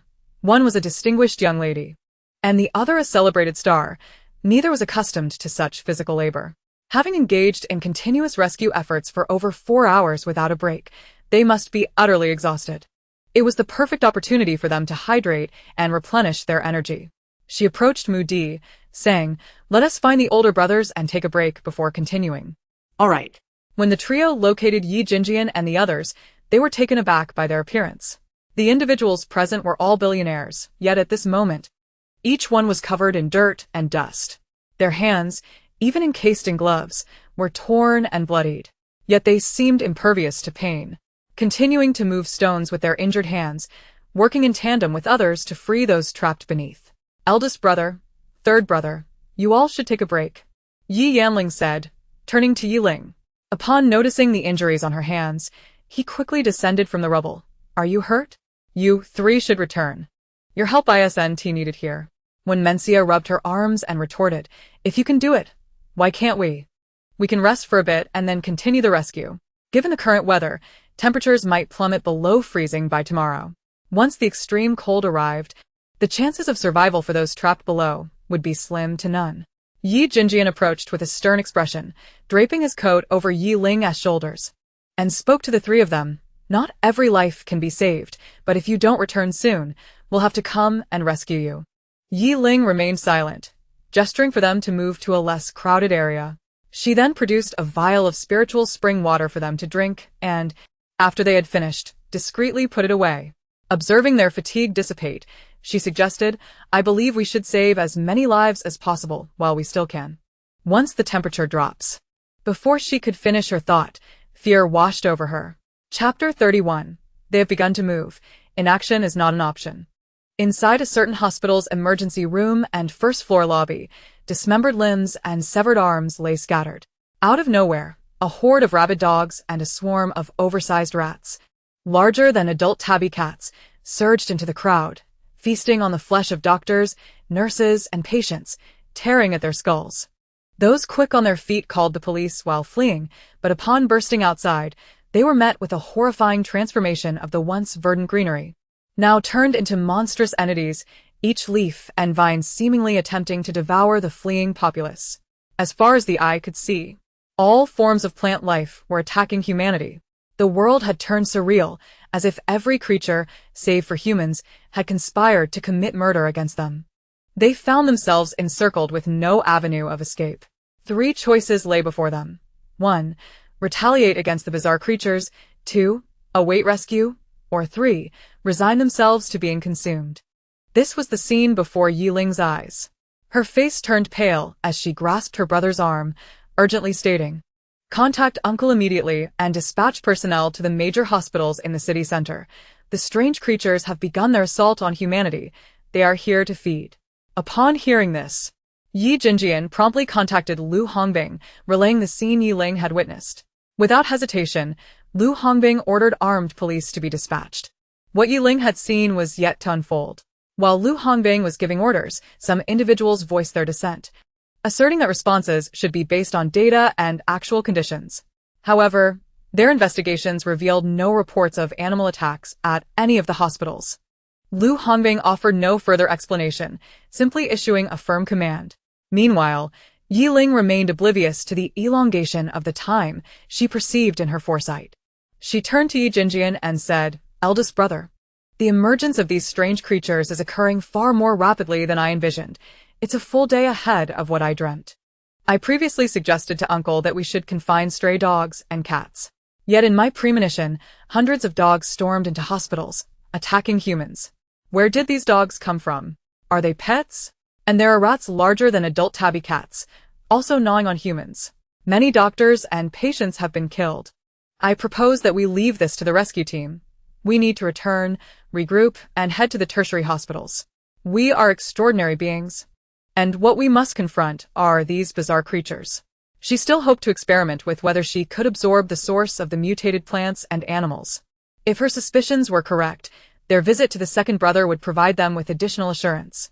Moreover, the wealthy and powerful had retreated to underground shelters, leaving ordinary citizens exposed above ground. If the surface were to be overrun by these strange creatures, the consequences would be dire. She is not a saint, rather.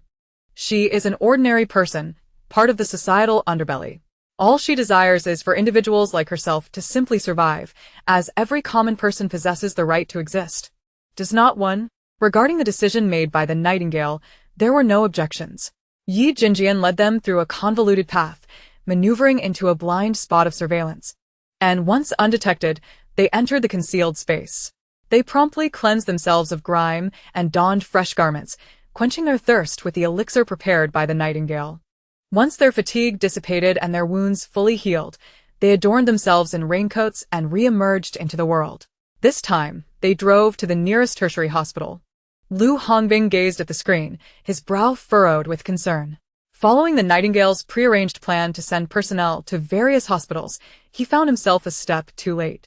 Witnessing the gruesome scenes emanating from the hospitals and bustling city center, where dogs with human faces roamed alongside mutated rats, he remained in disbelief, his scalp prickling with unease. Stray dogs and cats in the capital had been confined to a single location, and just moments ago, reports indicated that these strays had suddenly gone mad. Their teeth sharpened to a lethal point, capable of severing iron bars and tearing through metal gates. Their aggression towards humans was alarming, as they lunged to attack. Disregarding any obstacles in their path, they had already begun to shoot those cats and dogs, yet a significant number had still escaped. The various sized dogs on the screen were evidently not the confined strays, but rather pampered pets.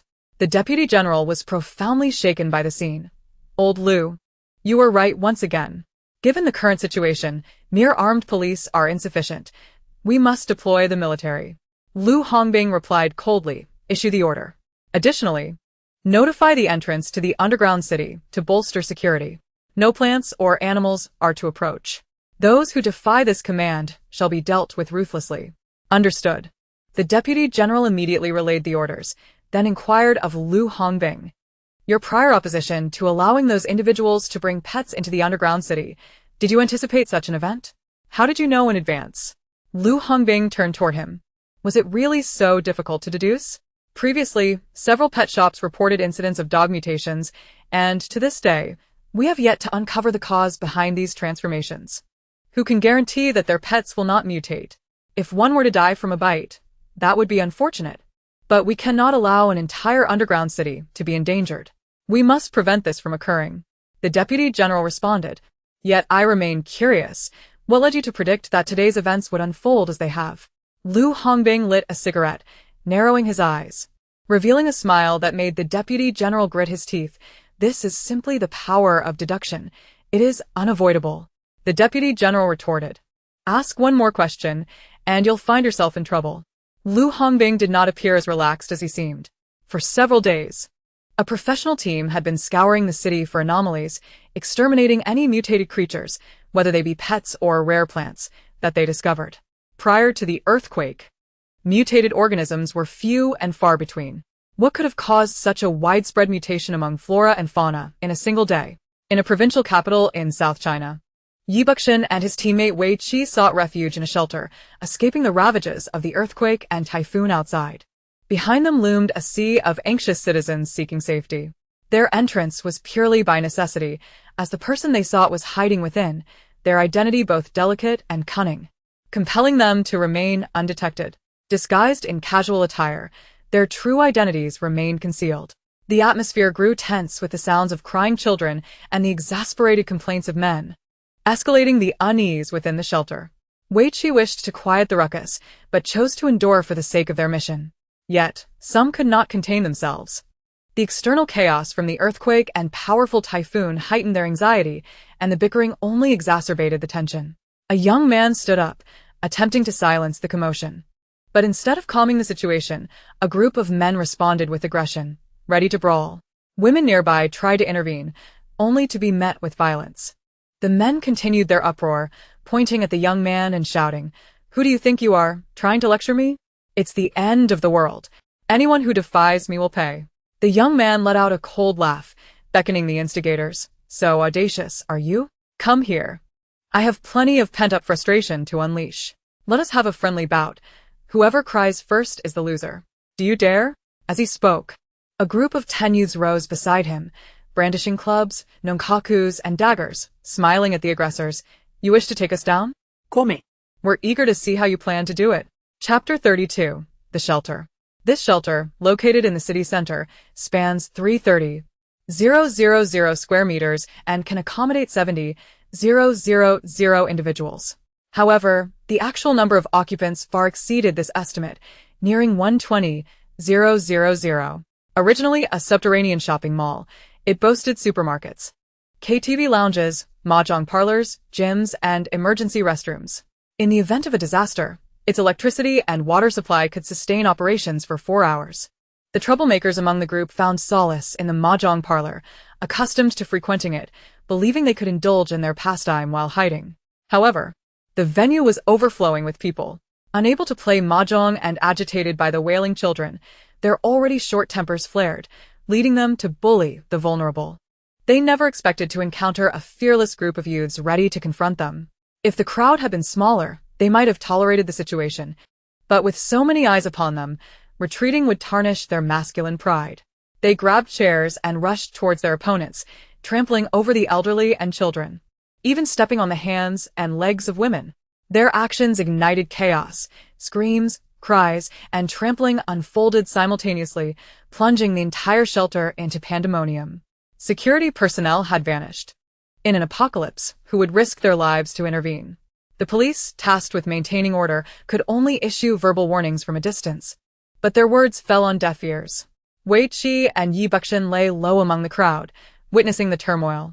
Wei Qi quietly drew his weapon, contemplating that a single shot to the instigator could restore silence. Yet, firing would undoubtedly attract attention to their target. Yi Buxin restrained his hand, mouthing, "Let me handle this."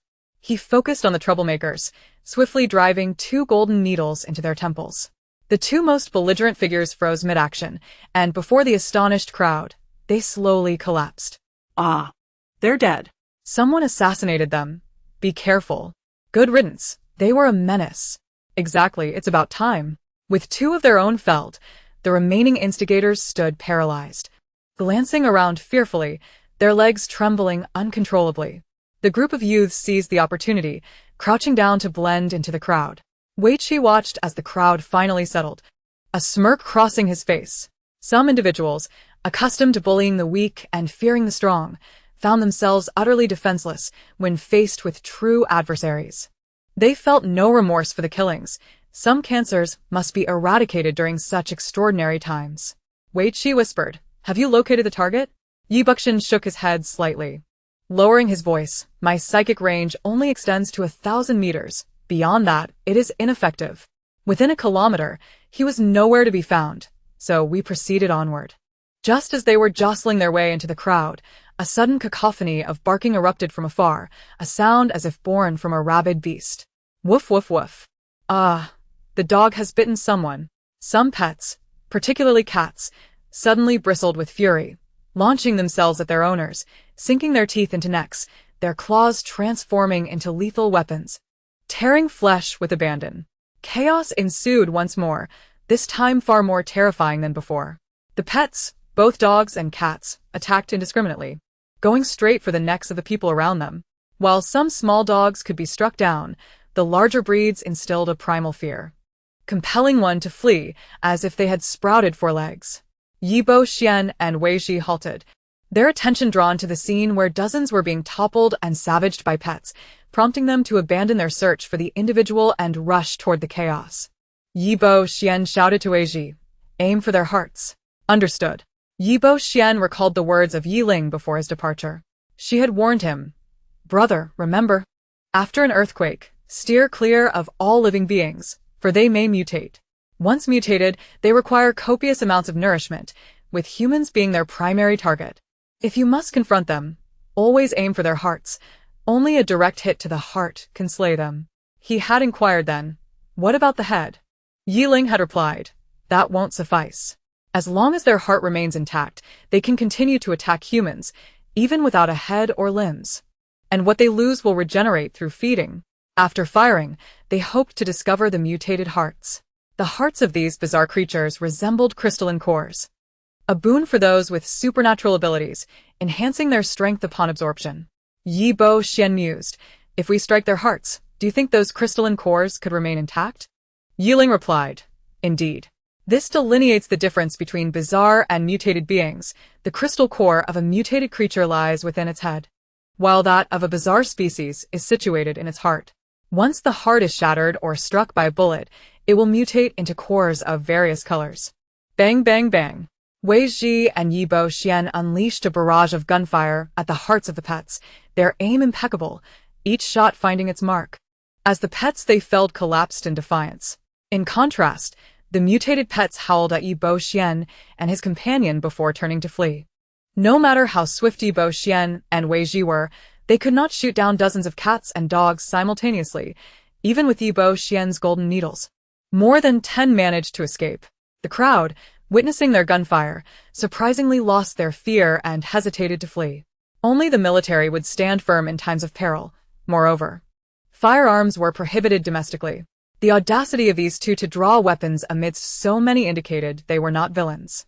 Approaching the injured, Ye Xian discovered several individuals with their brains exposed, their faces and necks gnawed upon. His expression darkened.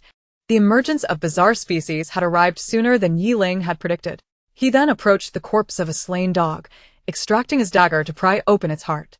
Upon seeing it shattered, yet devoid of the crystalline core Ye Ling had described, he moved to another dog's body. The onlookers murmured, "What is he doing?" "I don't know. Is he checking if it's truly dead?" "I feel like he's searching for something, as if he's looking for a core like in a zombie novel." "Aren't cores found in the head?" "Cores? Yes, let's look for them too." "But they were shot by him. Isn't it inappropriate to loot?" "What business is it of yours?" "They are undoubtedly undercover police officers. It's their duty to serve and protect us. This is public property. Why shouldn't we take it?" Ye Xian searched 3 corpses before finally locating the crystalline core Ye Ling had mentioned.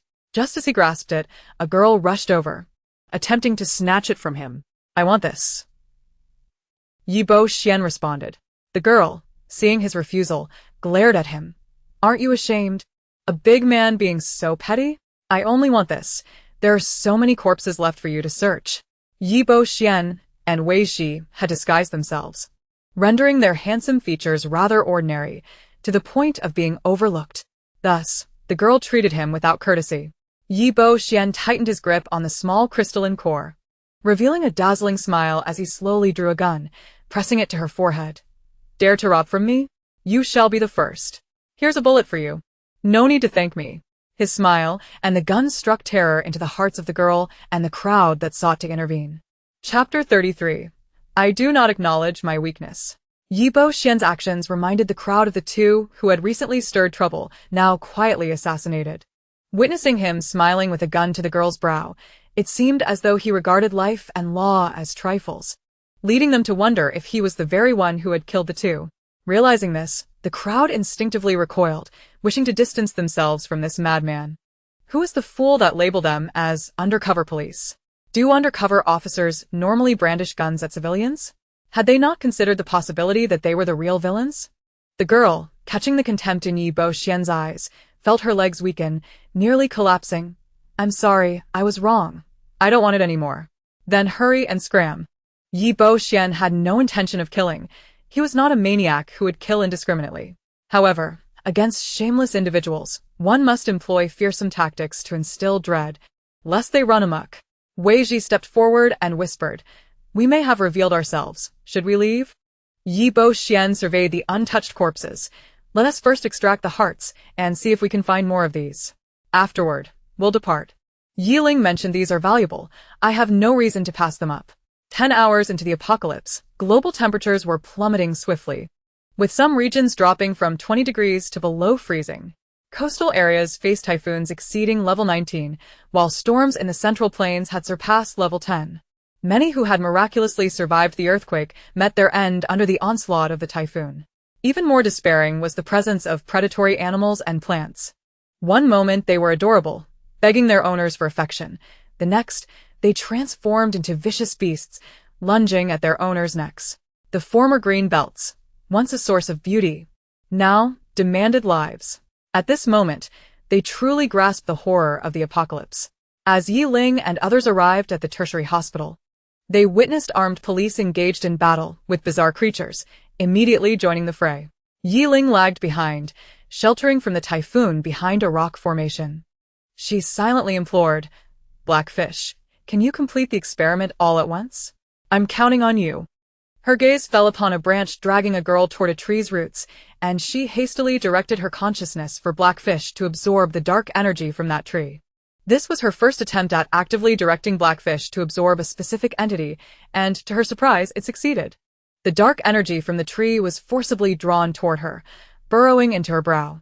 The yin-yang pearl spun faster, accelerating the absorption. In no time, the dark energy was fully consumed, and the tree's grotesque leaves and trunk gradually returned to their original form under her mental control. Ah, it worked! She punched the air in triumph, then sought her next target, setting her sights on a large mutated dog attempting to pounce on when Meng Xia resolved to save it. It quickly became apparent that something was amiss. The black mist emanating from the creature did not attract the Blackfish, as if it were repulsed by it. Nightling attempted several times to no avail. "What's this? Are you being picky? The black mist on it is clearly more abundant than that tree's." She muttered in frustration, and then turned her gaze to the mutated dog bound by vines created by Moody. The result was the same. The Blackfish simply refused to absorb it. "Goodness, this one do. Why could you attract that tree but not these dogs?" Upon hearing her thoughts, Nightscape Yen addressed Night Banquet Ling, saying, "Fifth brother, go protect her. Do not allow her to be harmed." "Understood." After electrocuting a mutated rat with a bolt of lightning, Night Banquet Ling swiftly made his way to Nightling's side. Nightling was still pondering the reason behind this phenomenon. "Wait a moment, I think I might know the cause." She glanced at the tree, noting the absence of blood and flesh around it, while the dogs had blood at the corners of their mouths. The Blackfish is fond of bizarre creatures that have never consumed human flesh, yet it detests those that have, even wishing to crush them. As soon as her words left her lips, the large dog she was fixated on suddenly transformed into a cloud of black mist and vanished before Wenmencia. "What just happened?" Wenmencia exclaimed. "Nightling, wow. Is it really that powerful? It can indeed crush them?" Excitement flickered in her eyes. "Then I shall attempt to crush another one." She focused her intent on the other dog, trying to induce a similar effect. This time, it was evidently more arduous than the last. After the creature dissolved into a cloud of black mist, Nightling felt as if all her strength had been siphoned away, causing her to collapse onto the ground. Night Banquet Ling swiftly wrapped his arms around her waist, pulling her into his embrace. Noticing her pale complexion, he expressed concern. "That technique exhausts too much mental energy. You should rest for now and not overexert yourself." Nightling felt dizzy, lacking the strength to even speak. She cursed inwardly. "I am indeed the chosen cannon fodder. Despite the enhancements from the yin-yang pearl and the spatial abilities, I am still so feeble. Just crushing two creatures, and I feel as though I've been gravely ill. With my current state, following my brothers around is certainly a burden." Frustrated, Nightling loathed her own weakness, feeling incapable of contributing. Moody had already dispatched several mutated rats and dogs using his wood-based abilities, not to mention Wenmencia, who had awakened ice powers and had slain even more. Although they appeared somewhat drained, a mere sip of spirit spring water would restore their vigor, allowing them to continue the fight. In contrast, she had initially believed she awakened mental powers, yet that was merely an illusion. The ability to envelop the entire space stemmed from her contract with it, as it belonged to her. Outside of that space, she couldn't even extend her consciousness beyond 200 meters. The only known abilities she possessed were precognition and strength. She could lift 1,000-pound stone effortlessly, but only at her peak. At present, she lacked even the strength to raise her hand. Was this not the definition of weakness? Just as she finished lamenting, a warm current surged from her chest, penetrating her body, swiftly dissipating her fatigue. Nightling was momentarily stunned. At this moment, Night Banquet Ling, unaware of her condition, opened a bottle of water he carried and offered her a few sips. "Lingling, that technique you just used was impressive. While we can only kill them, you have the ability to crush them directly. You might attempt to draw power from the Yin Pearl. After all, you are one with it. If it can be drawn upon, once you master it, that technique will be utterly lethal. Nightling stared blankly at her chest, pulling down her collar to inspect the situation. However, her hand was firmly pressed down by Knight Banquetling, who lowered his voice, saying, "What are you trying to do? We are outside, and there are many people watching." Only then did Nightling realize her previous actions, her cheeks flushing crimson as she buried her face in Knight Banquetling's chest, murmuring, "Fifth brother, I think there is something wrong with my body. How is it that I suddenly regained my strength? I didn't even drink the spirit spring water. It just returned to me, starting from my chest. I hope nothing's wrong there. I really want to enter the space and see what's going on." "Never mind. I should wait a bit and try the method fifth brother suggested. As for this warm current, I'll address it once everyone is in the space." Hearing of her physical issues, her brothers and Wen Yanshin felt a jolt of concern. Before they could inquire, they understood the reason. Chapter 34. I recognize that deceased individual. Knight Banquetling was startled, but then he sighed in relief. As long as her body was unharmed, that was all that mattered. Regarding why she had suddenly regained her strength, particularly from her chest, he speculated it was related to the Buddhist bead. She had always worn it around her neck, a fact known to all her brothers. The reason for suspecting the bead was because she had mentioned before that it was the heart of wood, capable of controlling all plants. Moreover, wood symbolizes life, and its vitality is indeed abundant. Nightling rose from his embrace, deep in thought. What fifth brother said makes sense. We are now one entity, and if I grow stronger, it will only benefit it. Therefore, drawing upon its power should be possible. She decided to act immediately. Focusing her intent, she attempted to harness the power of the Yin Pearl, but as soon as she exerted herself, a splitting pain shot through her brain.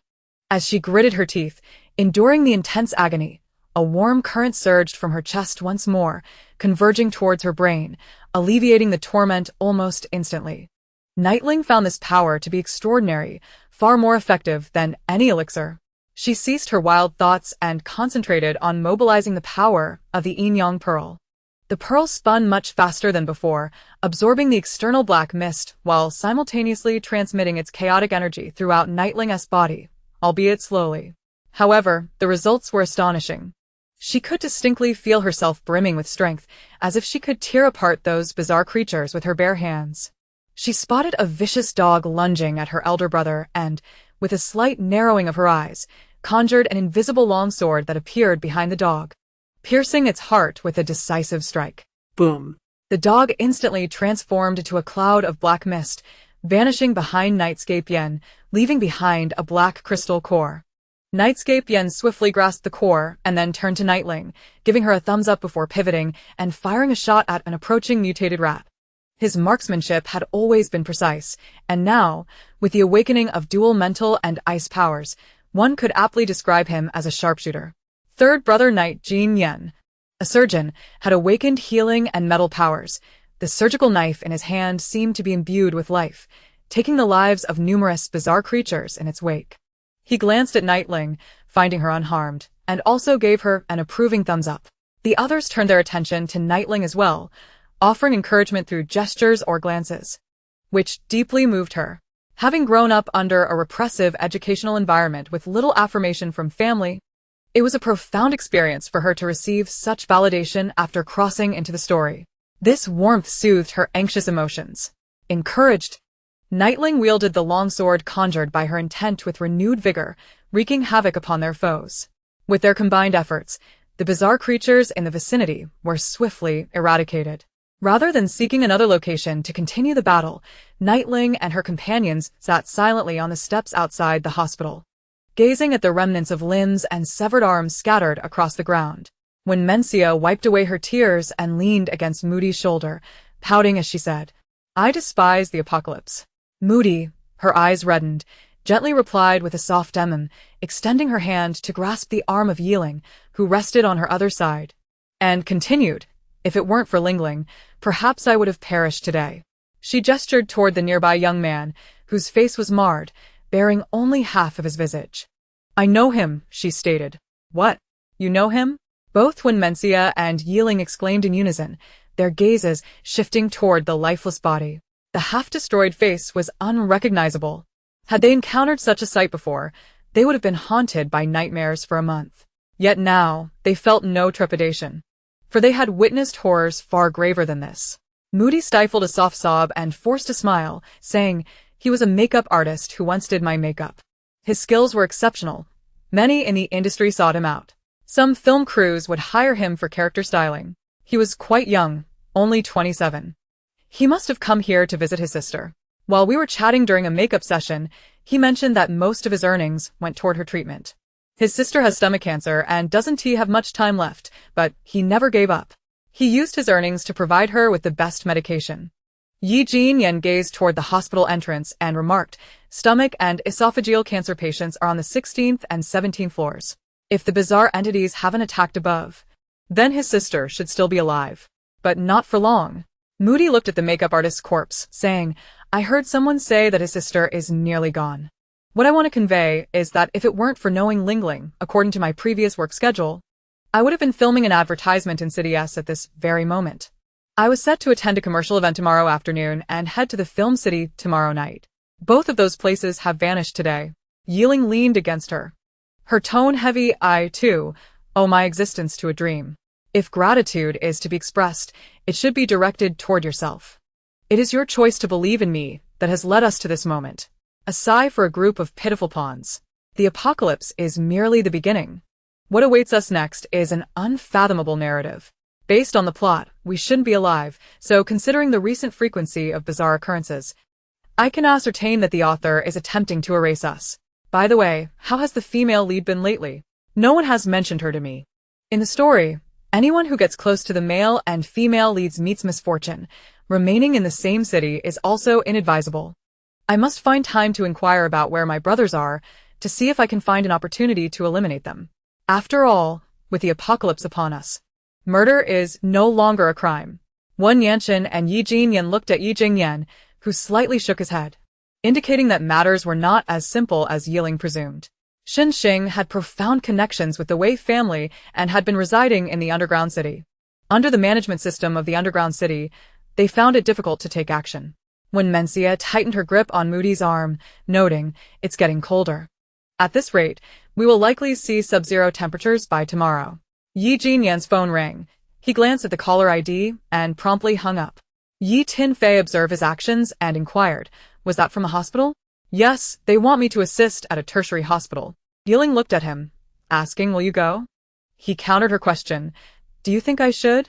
Ye Ling shook her head. "Personally, I would prefer you not to go. Hospitals are the most perilous places in the apocalypse. I do not wish for any accidents to befall you. I still want to search for our second brother with you." In the book, the third brother dies in a hospital. The specifics of his demise remain unknown, but it was on the third day of the apocalypse that he perished. This time, we must ensure the third brother does not enter a hospital. A fierce glint flashed in Ye Ling's eyes. "The day after tomorrow, then?" He reassured Ye Ling, "Indeed. The third brother will not go. The hospital I was supposed to be at has already ceased to exist. The hospital here has no authority to compel me to go. Moreover, with so many doctors across the nation, I shall leave opportunities for them instead of competing for it." Ye Ling addressed the group. "We should vacate this place. If anyone wishes to return to the space, speak with Ling Ling. Ling Ling, you need to accompany me to a certain location. Miss Ye." Chapter 35. The female lead's plea for help. Miss Ye. Ye Ling swiftly turned her head to see Yuzumo approaching, accompanied by Lu Shu, both clad in raincoats, as they walked along the roadside. Upon glancing at Yuzumo, Ye Ling noted the faint aura of dark energy emanating from him, confirming that his dark abilities had awakened. Wait, how did I immediately discern that he has awakened his dark powers? Is it the dark mist surrounding him? Initially, Ye Ling and the others were unaware that Yuzumo had awakened his abilities, but Ye Ling's observation made it apparent to them all. They regarded him with scrutiny. He was the only individual they knew who had awakened his powers without relying on the spiritual spring water. Just entering the apocalypse today, he had already awakened. No wonder Ye Ling referred to him as a powerhouse in this new world. Yuzumo appeared slightly taken aback. He had awakened his dark powers the night before, and even his superiors were unaware, but Ye Ling had seen right through him. Ye Ling stood, nodding at Lu Shu before asking Izumo, "Did you come looking for me?" The sudden appearance of a big shot must surely indicate trouble. Could it be that they observed me absorbing dark energy through surveillance and intend to take me away? Izumo replied. The sixth sense of girls is truly uncanny and frightening. Ye Ling cast a wary glance at him, stealthily stepping back. They say that the more attractive a person, the more dangerous they are. I must not allow myself to be beguiled by this handsome figure. Unbeknownst to her, Yi Jingyan had positioned himself behind her, causing her to stumble back into his embrace. She was like a startled rabbit, nearly jumping in fright, but Yi Jingyan held her shoulder firmly, whispering, "Do not fear. It's me." Upon recognizing her elder brother's voice, she hurriedly turned and nestled behind him, pulling several of her other brothers to shield her in the center. Hiding among my brothers, I felt considerably safer. Ye and Ling chuckled at her whimsical thoughts, moving closer to her while gazing intently at Izumo. The other two brothers silently approached Ye Ling, forming a protective barrier around her, their eyes fixed on Izumo. When Yanshin and the others likewise moved closer, instinctively encircling her with their presence. Ye Ling had not been entirely mistaken. The fact that she could absorb dark energy might indeed have been captured on surveillance. At this moment, Izumo's appearance was likely not coincidental. He would not have shown up before them without instructions from his superiors. Lu Shu, witnessing the situation, felt a bit bewildered. Previously, when they met Ye Ling, there had been no signs of such wariness from them, and Ye Ling had even rescued her alongside Mr. Yi.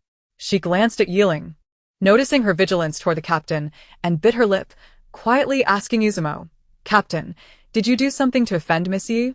Why has she suddenly taken a disliking to you?" Izumo frowned. "Do not speak nonsense." He stepped forward, addressing Yi Jingyan. "Do not misunderstand. We are here to ask Miss Yi for assistance." Yi Jingyan retorted, "What does your uncle mean?" Yi Tianfei interjected, "Asking her for help? She is unfamiliar with the geography of the capital, and there is no one here she knows well. What assistance can she provide?" Ye Ling peeked out, nodding exactly. Yi Jingyan pressed her head back down, asking Izumo, "Speak. What matter requires the help of a girl who knows nothing?" Izumo let out a light laugh. "You need not be so guarded. We genuinely have a matter to request her assistance with." He produced a photograph and handed it to Yi Jingyan, stating, "We wish to bring Miss Yi to the North District Flower Wholesale Market, where the plants have suddenly begun to grow wildly, with some even burrowing into the ground. None of the staff have survived.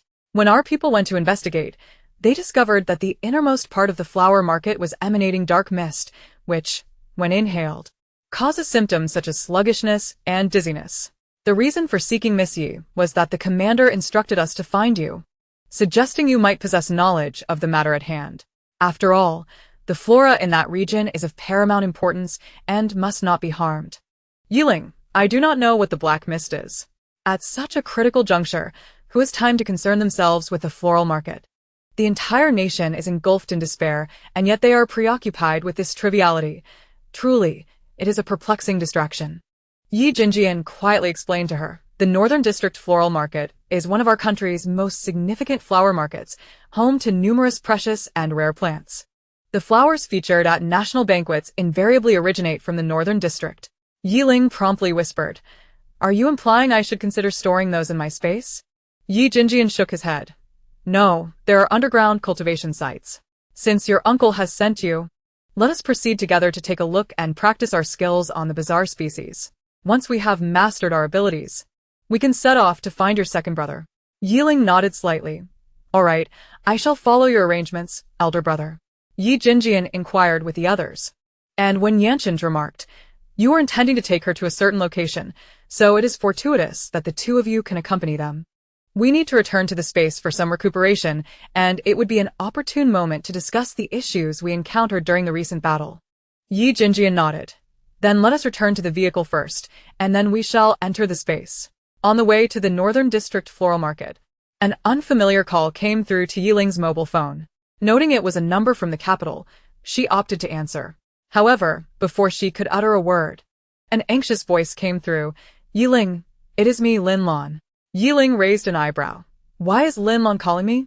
What scheme could she possibly have?" She contemplated hanging up.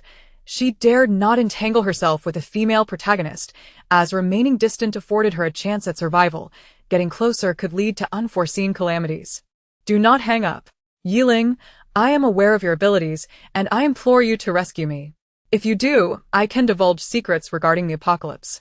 Ye Ling, oh. Upon hearing her lackadaisical response, Lin Lan felt a surge of frustration and lowered her voice. Do not dismiss me so casually. Are you not curious about how these bizarre creatures came into existence? Furthermore, Shen Xing has already awakened his powers and is preparing to confront you. Are you aware of that? Ye Ling, oh. And what else? Who would be curious about the origins of these strange species? This is a matter for the state to address. As an ordinary citizen, why should I concern myself with such things? Surviving is of utmost importance. As for the male protagonist, has he not always sought to deal with us? This is not a new development. A glimmer of amusement flickered in Yi Jinjian's eyes as he observed his sister's evident fear of death. Through several days of observation, he noted that aside from her passion for culinary delights and survival, she exhibited little desire for anything else. Is there more? Lin Lan's voice rose. Then she quickly hushed it. Ye Ling, do you truly fear for your life? Shen Xing is accompanied by several combat-type ability users. Do you not fear for your brother's safety? Ye Ling scoffed. I am indeed afraid of death, which is precisely why I prefer to avoid you. Suddenly, a vivid image flashed in her mind. Lin Lan, drenched like a drowned rat, huddled inside a tent with several others squeezed in alongside her, anxiously speaking into her phone while two men exchanged glances, occasionally casting furtive looks in Lin Lan's direction, clearly harboring ill intentions. Ye Ling felt a moment of confusion. Could this possibly be Lin Lan's current predicament? She inquired. Where are you now? Do you not fear angering Shen Xing by speaking of him in such a manner? Lin Lan shifted to the corner and whispered, I am outside. This phone is borrowed. Ye Ling, we were once the best of friends. Are you truly willing to turn a blind eye to my plight? Chapter 36. Swift Resolution. Lin Lan had escaped, but she could not disclose this fact. Ye Ling was disinclined to prolong the conversation. You know better than anyone whether you consider me a friend. Let this be the end of our discourse. Farewell. The notion of rescuing her was but a dream. Hello, Ye Ling? Lin Lan, exasperated, noticed the attention of those around her, and her fury dissipated instantly. She returned the phone to the man beside her, forcing a stiff smile. Thank you for lending me your phone. The man draped his arm around her shoulder with a mischievous grin. Is that all? My dear, I did not lend you my phone for free. Lin Lan stiffened and shifted slightly away, her tone becoming somewhat awkward. I can pay you. Please let go of me. In her mind, she pressed the system. When will Wei Qing arrive? If he does not come soon, I shall be bullied. System. Soon, he is on his way. Host, this will be your first meeting with the strategist. You must seize the opportunity. If you miss it, your situation could become dire. Lin Lan sensed the man's hand wandering across her back, a fierce glint flashing in her eyes. I understand. I escaped specifically to fulfill the strategy task. System. Assist me in eliminating these two. System. Apologies, host. This must be accomplished by you. Thus far, you have completed no tasks and earned no points. This system cannot assist you. Lin Lan, infuriated. Are you truly a system? Why are you so ineffectual, able to accomplish nothing, proving utterly useless? She had been trapped in the basement by Shen Xing, hidden from the light of day, with only sporadic meals delivered to her. Yet in recent days, it felt as though she was the sole inhabitant of the world, surrounded by an eerie silence. When the earthquake struck, the system informed her that her captors had fled, and she might be buried in the basement. Fortunately, the system still had some utility. It used its methods to attract a fleeing sanitation worker to the basement, inadvertently releasing her. However, upon witnessing numerous cameras surveilling the secret entrance, she realized that Shen Xing continued to monitor her. The system assured her that Ye Ling had not perished. Not only was she alive, but she was thriving, just as in her previous life, always surrounded by protective brothers. After the car accident, she speculated that Ye Ling must have sought refuge in her space, further confirming that Ye Ling was also a reincarnator. The thought of Ye Ling sharing this fate filled her with resentment. Why was it that she too could be reborn? Why did Ye Ling always fare better than her? The system cautioned her to foster a good relationship with Ye Ling, as doing so would provide opportunities to complete more tasks. Though reluctant, she acquiesced to the system's advice. However, upon escaping, she discovered chaos reigning outside, earthquakes, typhoons, car accidents, and collapsing buildings, with cries for help echoing at every turn. Ignoring the turmoil, she followed the system's guidance to a location resembling a small refuge. The system indicated that Wei Qing would soon appear there. This was her best chance to make contact. She must not let it slip away. The two men flanked her, their hands roaming across her back. One of them grasped her wrist, pulling her closer. "I do not lack for money, so I do not require payment. Perhaps you could offer me a hug as a token of gratitude for my assistance. What do you say?" Both men were from the lower echelons of society. In the past, they would never have had the opportunity to encounter someone like Lin Lan, a pampered beauty. Now, in this apocalyptic landscape, she was alone. And while they might not be able to do much, taking advantage of the situation seemed reasonable to them, even as a bastardy child. Her life had been more comfortable than that of the vast majority. In their eyes, she was nothing short of a wealthy heiress. "Let go of me. Do not overstep your bounds." As Lin Lan struggled, the others quietly shifted away, unwilling to intervene. Lin Lan keenly observed everyone's reactions, and reflecting on her past life experiences, she suddenly butted her head forcefully against the face of one man while her other hand swiftly grasped another man's lower body, twisting it with all her might in an attempt to crush him. The unexpectedness of her actions indeed inflicted pain upon the two men, and seizing the moment of their screams, she scrambled to escape. However, the exit lay directly opposite her, and to reach it, she had to navigate through the crowd, none of whom would yield, making her movements cumbersome. As she recklessly charged forward, the two men, infuriated, rose to pursue her. A girl intervened, using her suitcase to shield Lin Lan from the two men, granting her a fleeting opportunity to flee. Lin Lan cast a hurried glance at the girl, uttering no words, and seized the chance to escape. Do not blame her for her indifference. In a post-apocalyptic world, sympathy is a liability. Though she would internally appreciate the girl's assistance, one should not expect her to express gratitude through actions, as such behavior could be fatal. In a way, she had provided the girl with a lesson in survival.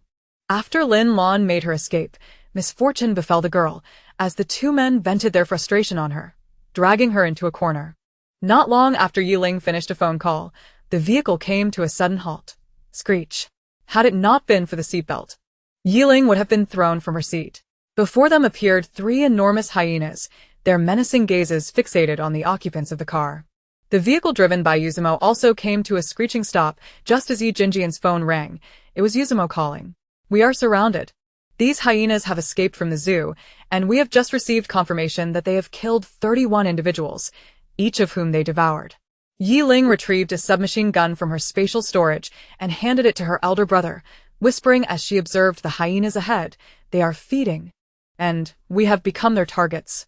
Yi Jinjian, utilizing his mental prowess to survey the surroundings, detected a group of hyenas lurking behind the bushes, and informed Yuzumo over the phone, "There are 10 more hiding behind the bushes, and they are twice as large as before. We should resolve this swiftly."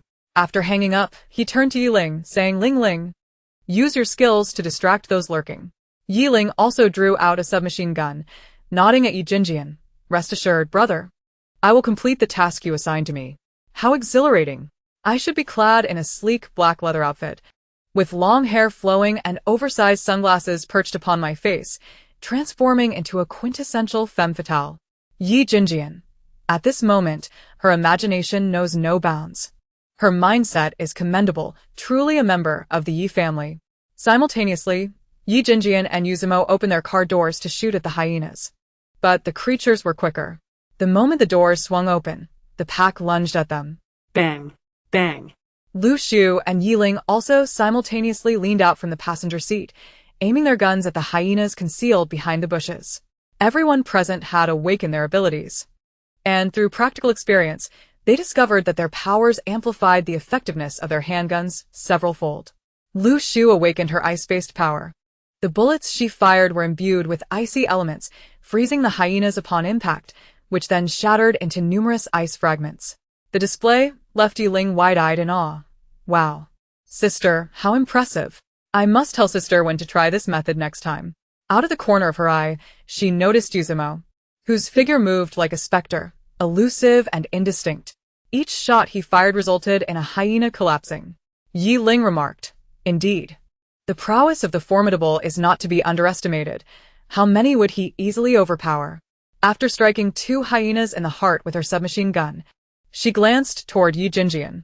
Though he remained inside the car, his mental energy was formidable. Within just 3 days, he had refined his abilities to their zenith. His marksmanship, bolstered by his mental power, was nothing short of extraordinary. He could accurately hit the heart of a hyena from any angle. The battle concluded in under 3 minutes, leaving the 4 unscathed and with 13 crystal cores in their possession. Chapter 37. Supplies are far from sufficient. The terrifying earthquake ceased before nightfall, yet it was soon followed by a rapid drop in temperature. Especially after dark, the temperature plummeted to a chilling -7 degrees. When they arrived at the Northern District Flower Market, Ye Jinjian and his sister had already donned down jackets. The cold was biting. The frigid wind sliced against their cheeks, as if it could cut through skin. Ye Ling noticed that Yu Zimo and Lu Shu were clad in thin jackets, so she retrieved 2 down jackets from her spatial storage for them, falsely claiming they were spare ones from the car. Lu Shu expressed her heartfelt gratitude, hastily putting on the jacket while exclaiming, "It's freezing. How can it be this cold? I was in a short-sleeved shirt this morning, wore a jacket by noon, and now I need a down jacket. At this rate, how many will freeze to death?" Many are hiding in shelters but haven't brought warm clothing. Yu Zimo thanked Ye Ling, aware of where the jackets had come from, yet he chose not to expose her secret, surprised that she had willingly offered him clothing. When he had seen her in the afternoon, she had clearly been wary of him, but she could not bear to see them suffer from the cold. Truly, she was a kind-hearted girl. Ye Ling pressed closely to her brother's side and replied to Lu Shu, "You are correct. This sudden drop in temperature will lead to many casualties." The extreme cold arrived too swiftly, and many were unprepared with winter clothing. It is no wonder today marks the first day of the apocalypse. The magnitude 12 earthquake heralded what was to come. I wonder if those in the shelters will receive clothing and supplies. That seems rather unlikely. In every apocalyptic narrative I have read, none depict the upper echelons distributing thermal clothing during extreme cold. It is always a matter of survival of the fittest. Lu Shu stood beside Ye Ling, expressing her concerns. Humans are too fragile in the face of natural disasters. The losses this time are likely the most severe in history. Yu Zimo remained silent for a moment, gazing ahead as he asked Ye Ling, "Miss Yi, can you discern the situation inside?" Due to the earthquake and typhoon, the electrical circuits in the area had collapsed, rendering it pitch black. Ye Ling, possibly due to the influence of the Yin-Yang Pearl, indeed possessed night vision capabilities. She replied gravely, "I can see a bit, but there is no longer any need for rescue here." "What do you mean?" Ye Ling took a few steps forward, and the Yin-Yang Pearl in her mind spun wildly, rapidly absorbing the dark energy in the flower market. The swift absorption made her feel a bit dizzy. Enduring the discomfort, she stated, "The black mist here is thick. All the plants have mutated. Furthermore, many delicate plants have already succumbed to the frost." Ye Jinjian shone a flashlight inside. "From here, we cannot assess the specific situation. We can't see those mutated plants or the corpses that Captain Yu mentioned. However, given the severely altered exterior, it is clear that there is no need for rescue. Let us head back. There is no point in wasting time here." Ye Ling agreed, "Indeed. Similar scenarios are unfolding across the nation. We cannot save every location. We are not gods and lack the power to do so. We have been honing our abilities since morning and have yet to rest or eat properly. Even robots require recharging and rest." Yu Zimo's expression turned serious as he contemplated before stating, "We have arrived. It would be unwise not to take a look before returning to report the situation. You all stay here while I take a quick look inside." Neither Ye Ling nor Ye Jinjian attempted to dissuade him. They respected his decision, acknowledging it as part of his duty. As for the consequences, naturally, he must bear them himself. The 3 stood outside, awaiting the unfolding events. However, in the next instant, both Ye Jinjian and Ye Ling moved simultaneously. Ye Ling swiftly pulled Lu Shu aside, her gaze sharpening with an acute intensity as she raised her handgun and began to fire fervently at the frenzied vines that had erupted behind Lu Shu. Once Lu Shu regained her footing, she noticed the dense tangle of vines that had materialized precisely where she had just stood. Had Ye Ling not intervened, she would have been silently ensnared. As Ye Jinjian grappled with the mutated vegetation, he addressed Ye Ling, Ling, see if you can exert control over these plants. Before returning to the space, Ye Yanling had specifically informed him that Ye Ling had likely merged with the heart of wood. Thus, on their way, Ye Jinjian had instructed Ye Ling to examine the Buddhist beads around her neck, leading her to discover a small mark of the heart of wood over her heart. Although the beads were conspicuously absent, Ye Ling hastily attempted to communicate with the attacking plants, urging them to withdraw, and to her astonishment, the previously menacing mutated flora began to recede like a tide, retreating into the shadows. Witnessing the effectiveness of her efforts, she turned her gaze to the direction where Yuzimo had disappeared and tried the same approach. Before long, Yuzimo returned. This place feels off. We must leave. Without further ado, they hurriedly boarded their vehicle and departed from the scene. In the space, the steward of the Yi family entered the living room carrying pastries. Inquiring of Ye Jinyan, third young master, when will the eldest master and miss return? They have not eaten for over 10 hours. The chef specially prepared durian pastries for Miss, awaiting her return. Ye Jinyan glanced at the durian cake, Ye Ling's favorite, and pondered for a moment before responding. It is hard to say when they will return. Have the chef prepare more, so she can take some with her next time. Understood, third young master. Wait a moment. Ye Jinyan called after him. Also have the chef prepare some soup dumplings made with fresh pork, and a selection of beef jerky, both spicy and original flavors. Ling Ling loves those. Certainly. At that moment, Ye Yanling rushed in, exclaiming, "Third brother, Ling Ling and the others are fighting outside again." Ye Jinyan rose to inquire urgently. "How do you know?" Ye Yanling's expression grew serious. While counting ammunition with fourth brother in the armory, I noticed Ling Ling had taken a handgun and a submachine gun. They have only been outside a short time and have already engaged in battle twice. When Yancheng entered shortly thereafter, stating, "Just now, Meng Xia and Moody discovered that Ling Ling took 4 down jackets while sorting clothes. The temperature outside is likely below 0. It is only around 7 in the evening. And it is so cold already." He sat down opposite Ye Jinyan, pouring himself a cup of tea. If the government does not distribute supplies, a large number of people will perish by nightfall. Ye Jinyan resumed his seat. I heard from eldest brother that Ling Ling has already informed uncle that temperatures will drop following the tsunami.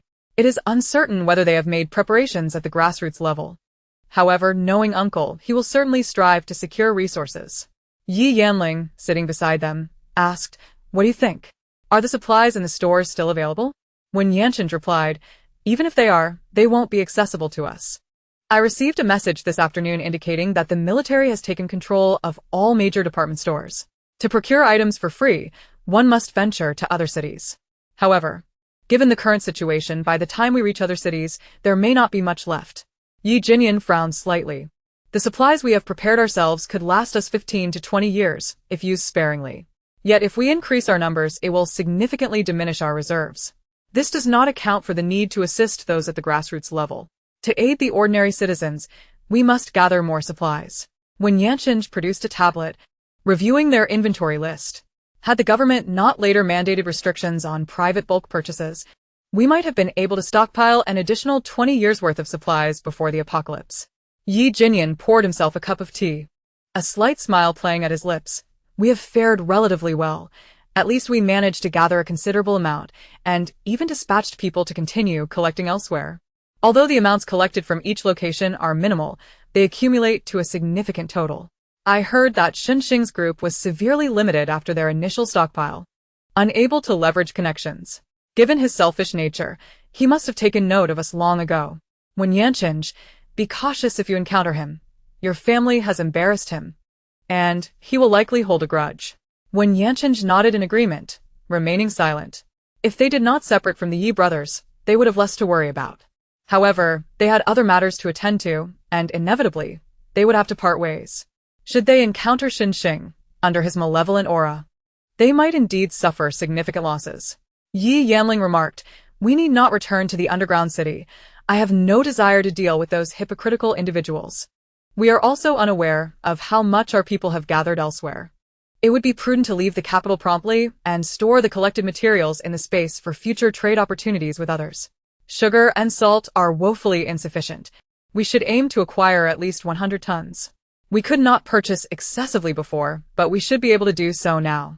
Regardless. Whether we take it or not, others will seize it or it will be consumed by natural disasters. Chapter 38 Xia, I feel so sad. Ye Ling responded with an affirmative sound. Time waits for no one. We truly must prepare in advance. However, before we leave, we should make time for a trip to the underground city. Even if we do not plan to stay, we cannot allow others to occupy it. We invested a substantial sum to secure it. Wen Yanqing, shall we go tomorrow? We can visit together. Wen Yanqing had no objections. If there are no urgent matters, then let us go tomorrow. Moody ascended to the second floor, pushing open his parents' door. Upon seeing his father sit up, he hurried over. Dad, how are you feeling today? Where's Mom? His father chuckled softly. Your mother said she went to help in the vegetable garden, claiming that if the eggplants and loofahs are not harvested soon, they will spoil. They plan to pickle some. Didi, what is the situation outside? Moody took a seat on the chair beside his father's bed, dejectedly replying, It is very grim. I saw some news that massive earthquakes, around level 12, are occurring globally. Many countries have vanished. Although we are in the capital, and not on an earthquake fault line, there have still been considerable building collapses. Before entering the space, I called Uncle, but no one answered. His father's complexion turned pale, his voice trembling slightly. Have they met with an accident? Moody, with red-rimmed eyes, neither nodded nor denied. Dad, we must truly be grateful to the Ye siblings. They brought us into this sanctuary. His father replied, Yes, I understand. I told your mother that once I recover, I will help out. Although I am not familiar with agriculture, your grandfather and his generation were skilled farmers, and I may possess some innate talent. Moody forced a smile. Dad, you are the best. I believe you can do it. Then, attempting to console him, she added, I will find an opportunity to learn about the situation back home. Do not worry. Our area is not coastal, so even if a major earthquake occurs, it should not completely destroy the city. Once everything stabilizes, I will take you back to visit. As Moody gently closed the door, tears streamed uncontrollably down her face. Although she could not get through to her uncle, she successfully reached her cousin, who informed her that her uncle had taken her grandmother and others to the neighboring city in advance. However, today, when her cousin went out to buy them lunch, their hotel collapsed. Moody turned and descended the stairs, hiding in a corner to stifle her sobs. Her cousin mentioned that their grandmother had said just yesterday that she did not know if she would have the chance to see Didi again, and that they chose not to follow her to the capital for fear of being a burden. My cousin advised me, sister, take good care of yourself. You are a prominent star, and many eyes will be upon you. I cannot be there to protect you, so please look after yourself with Aunt and the others. If you remain in the capital, I will find a way to come there with my brother. Sister, try to make yourself less recognizable. Wear tattered clothes, so that others cannot identify you. This will at least grant you an extra layer of safety. When Mencia entered, holding a bunch of grapes. Upon hearing the soft sounds of weeping, she hurried over with concern. Why are you crying? Is Uncle's condition worsening? That shouldn't be the case. I have great faith in Ye Ling's medical skills. Moreover, Ling Ling gave Uncle some spiritual spring water. As long as there is breath left, his condition will not deteriorate. Moody shook her head, sobbing. Seeing her so heartbroken, when Mencia set aside her grapes and quickly embraced Moody, asking, Please tell me what is troubling you. Is it because someone you know perished in the earthquake? Moody buried her face in Mencia's neck, crying, When the earthquake struck at noon today, my grandmother and the others were unable to escape. It's my fault, I feel powerless. If I were stronger, they would not have died. My grandmother cared for me the most. She always saved the best treats for me when I was little. My uncle and aunt treated me as their own daughter. When I faced online bullying, they worried I might harm myself and came to comfort me. My mother has a very close relationship with my uncle. If she knew they should have come to the capital, she would have insisted on it last time. But they were unwilling to come. Xiaxia, I feel so sad. Truly heartbroken. Why didn't they come? If they had come with my parents, they would not have died. They wouldn't have faced such misfortune. When Mencia remained silent, holding her tightly, allowing her to cry to her heart's content. She understood Moody's feelings, recalling how she lost 10 pounds when her own grandmother passed away. Now, they had arranged for her grandfather and grandparents to live in a secure space, engaging them in farming, bird tending, and fishing, ensuring their peace of mind.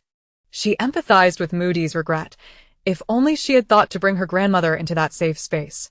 They could have avoided the dangers that led to their deaths in this earthquake. Moo Mama and when Mama entered from outside, smiling at the fresh vegetables in the basket. Let us make dumplings later. They are all here. Sure. The chives are very tender, and the kitchen is butchering pigs, perfect for chive and pork dumplings. Oh wait. You can't eat pork, so let us make beef dumplings instead. Upon hearing the conversation, Moody and Wenmencia quickly retreated into the guest room. Once the voices faded, Moody sighed in relief. She turned to Wenmencia. Xiaxia, please keep the matter of my grandmother and uncle confidential for now, alright? Wenmencia made a gesture of sealing her lips. Don't worry, I am very discreet. Suddenly, cheerful voices echoed outside. I'm back. Ye Ling burst in. Full of energy, her cheeks flushed with excitement. She plopped down beside Singe. Do you know how cold it is outside right now? As she spoke, she began to remove her down jacket. Yi Jinyan, noticing her disheveled hair and dusty face, surmised that they had been in a fierce skirmish outside. Without waiting for a response, Ye Ling continued. Before we entered, it was already minus 10 degrees. The storm is still raging, and it is highly likely to snow tonight. You all should take out your down jackets in advance. Otherwise, if you suddenly exit the space, you might fall ill. Yi Jinyan took off his coat and advised Ye Ling, quickly take a hot shower and then come down for dinner. Oh, Ye Ling agreed, feeling uncomfortable. And with a flicker, she vanished from sight. Within the space, she could traverse freely, manifesting wherever her mind willed. After Ye Ling left, Yi Jinyan settled into a single armchair, and when Yanqing poured him a cup of tea, inquiring, what is the situation outside now? Not optimistic, he replied, taking a small sip and looking at them. Uncle called me. Supplies will be distributed to the various shelters tomorrow morning, primarily clothing and pasta. When Yanqing expressed surprise, they will really distribute supplies? That is no small sum. Does your uncle imply that the authorities will attend to the grassroots? Yi Jinyan furrowed his brows slightly. At least for now, they do not plan to give up. As for the future, I believe they will swiftly formulate a policy. Yi Jinyan then asked, did your uncle mention how many casualties there were today? Yi Jinyan held up 3 fingers. Yi Jinyan frowned. 300,000? Is it really that many? When Yanqing and Yi Yanling turned to Yi Jinyan, noticing his grim expression, Yi Yanling hesitantly asked, not 300,000? Could it be 3 million? Yi Jinyan nodded gently, and everyone gasped in disbelief. How could there be so many? When Yanqing remarked, the publicly announced figures are only 1/5 of the actual numbers. Didn't the authorities prepare for this in advance? How could so many still die? Yi Jinyan replied, you should understand that not everyone complies with orders. Moreover, the data is flawed. While estimates are made on cities not within earthquake zones, the actual conditions can vary significantly. This data was compiled in the evening, and the real figures are as you mentioned. Tonight, as global temperatures drop, whether the injured and those unaccustomed to extreme cold in the south can survive is still uncertain. When Mencia and Moody, who had just entered the living room, were astonished by these statistics. Such a staggering number represents living souls. To lose so many on the first day alone raises dire concerns for the future. When Yanqing's expression darkened, shelters are not a long-term solution. Do they have provisions for the displaced? Basic needs cannot be sustained in a small shelter. They are prepared, but the timeline is too short. It's not fully constructed yet. However, from what I hear, they will allow them to move in within the next couple of days. Meanwhile, within the capital's numerous shelters, the very scenarios when Yanqing feared were unfolding. Each shelter was overwhelmed, turning public restrooms into critical zones, but with so many people, they became disaster areas. The conditions were so filthy that it was nearly impossible to step inside, and even the areas outside the restrooms had turned into zones of distress, much to the dismay of nearby inhabitants. Among those seeking refuge were many middle-class individuals and white-collar workers, unaccustomed to such dire situations. The sheer number of ill-mannered individuals created chaos, leading to frustration and breakdowns, where many would rather hold it in than brave the public restrooms. Yet they faced additional issues, such as their backpacks containing important belongings, which were often stolen within moments. Their identification, cash, food, and more were taken from them. Some even found themselves embroiled in disputes, ultimately leading to being robbed of everything. Furthermore, single attractive women faced constant harassment from men, some retreating to areas with more women or to seemingly friendly groups to evade unwanted attention. Others, fearing retaliation from their harassers, endured the indignities silently. On the surface, the shelters appeared harmonious, yet in reality, unsettling incidents were occurring in nearly every corner. The populace teetered on the edge of explosion, awaiting only a catalyst. Zhao Xian was one such youth on the brink of eruption. A minor act of kindness had inflicted great trauma upon him, transforming his usually gentle disposition into thoughts of annihilation against their current plight. He initially arrived at the shelter equipped with a laptop and a hiking backpack. Having prepared a substantial amount of snacks, energy bars, chocolates, canned compressed biscuits, and other compact yet filling sustenance. Beside him were two little girls, whose parents, careless and inattentive, had come to the shelter without bringing any food, believing they could procure some from the supermarket if hunger struck. However, upon arrival, they discovered a throng of people, making it nearly impossible to navigate through the crowd, and the prices were exorbitant, exceeding the usual rates by more than tenfold. Reluctant to spend, they could only watch their children go hungry. The two little girls, feeling the pangs of hunger, cried, their eyes fixated longingly on others eating. One of them, driven by desperation, approached others to beg for food, but was met with indifference, leaving them to clutch their bellies in a pitiful display. When Zhao Xian took out a piece of chocolate, he distinctly felt two pairs of eyes fixated on the confection in his hand. He attempted to ignore them, yet the two small girls rushed over, pleading, "Brother, could you spare us a piece? Our tummies hurt from hunger." As they prepared to kneel before him, Zhao Xian could not bear to let the children degrade themselves. He urged them to rise, but the children, perceptive to his kindness, refused to comply. Zhao Xian glanced at their parents, who were distractedly avoiding his gaze, seemingly uninterested in their plight. Cursing the couple silently, he ultimately decided to give each girl a piece of chocolate, not foreseeing that this act of generosity would draw the attention of those around him. There were simply too many children. If he could give food to these two, why not share with the others? When he refused, the children resorted to tears, pleas, and even kneeling in a bid to sway him. Should that fail, their parents would employ moral coercion, accusing him of being cold-hearted and selfish for withholding even a single piece of chocolate. How could parents raise such self-serving little brats? He thought bitterly. Naturally inarticulate, Zhao Xian found his attempts at rebuttal drowned out by the murmurs of the crowd. Spectators were unwilling to intervene, adhering to the philosophy of avoiding unnecessary conflict during these extraordinary times. Eventually, the situation escalated as the children began to swarm him, attempting to snatch his belongings. While the younger ones hesitated, some among them, taller middle schoolers and boisterous boys, were more than willing to overpower him. In the end, his laptop was damaged underfoot. His backpack was torn apart, and the food and belongings inside, including his jacket, were seized. Unable to endure any longer, after suffering a brutal beating that left him bruised and battered, he huddled in a corner, clutching his damaged laptop and torn backpack. He observed the two girls he had initially helped, now reveling in the snacks and canned goods taken from him, occasionally glancing his way with smiles of satisfaction as they devoured what rightfully belonged to him. As the temperature plummeted in the dead of night, Zhao Xian shivered uncontrollably, his teeth chattering. His gaze fell upon a lightweight down jacket now worn by a middle schooler, igniting a tempest of rage within him.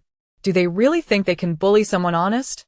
Under the cover of darkness, as those around him slept, he quietly retrieved a fruit knife and approached the middle schooler, pressing the blade against his neck. The boy awoke with a start. "Strip off your clothes," Zhao Xian commanded. Expecting fear, he was met with a derisive smirk. "If I don't, are you really prepared to kill me? Go on, I doubt you'll dare." This boy was accustomed to being the bully, not the bullied, and he had a keen sense for gauging others. Zhao Xian, being the gentle soul that he was, hesitated to resort to violence. Yet, he was unaware that a man of integrity, once provoked, could unleash an uncontrollable fury. Chapter 40 introduces a new character. Initially, Zhao Xian had no intention of resorting to lethal force, but this boy's brazen audacity was intolerable. During the theft, he had led the charge, taking delight in Zhao Xian's plight, showing no regard for the consequences of his actions. With the knife at his throat, he continued to taunt Zhao Xian's limits. If that's how you wish to die, I shall oblige, Zhao Xian coldly responded, plunging the knife into the boy's neck. As the blade pierced through, the boy realized he had misjudged his opponent. Zhao Xian was not one of the weaklings from school. Ah! Someone's killed him. Murder! Murder! The outcry sent shockwaves through the crowd, causing people to flee in terror, their faces etched with horror. Some discreetly attempted to call for help, but the lines were down. They could not even reach the authorities.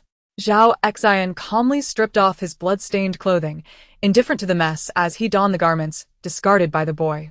He then picked up the charger and tablet that had been tossed aside, casting a fleeting glance at the two little girls and their parents before making his way toward the exit, knife in hand. At that moment, everyone kept their distance, none daring to confront him, and he smoothly reached the exit. Ye Ling followed when Yanchen and Yi Jinyan out of the space, witnessing the aforementioned scene. The image had been foretold in her mind. Upon spotting Zhao Xian, she felt a surge of excitement. Zhao Xian. I can't believe I actually saw Zhao Xian. When Yanchen and Yi Jinyan exchanged glances, brows slightly raised, was a new character making their entrance?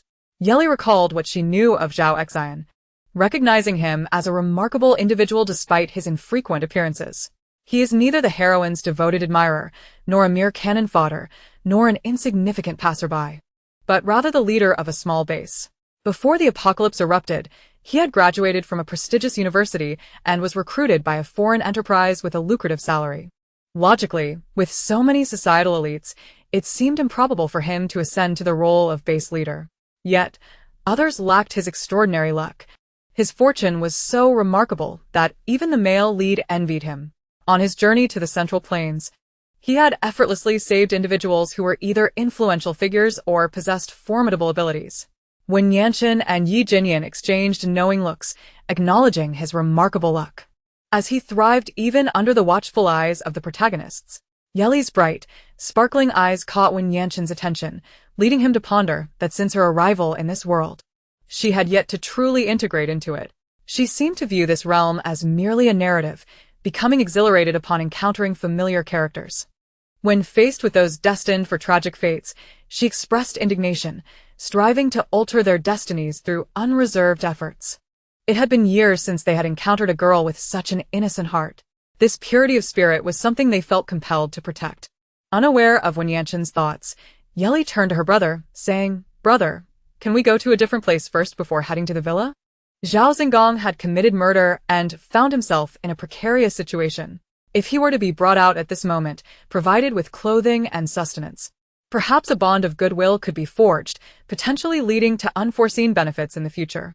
Previously, Lin Lan had given him a bag of cookies, which he remembered fondly. And in return, he had aided her and Shen Xing significantly.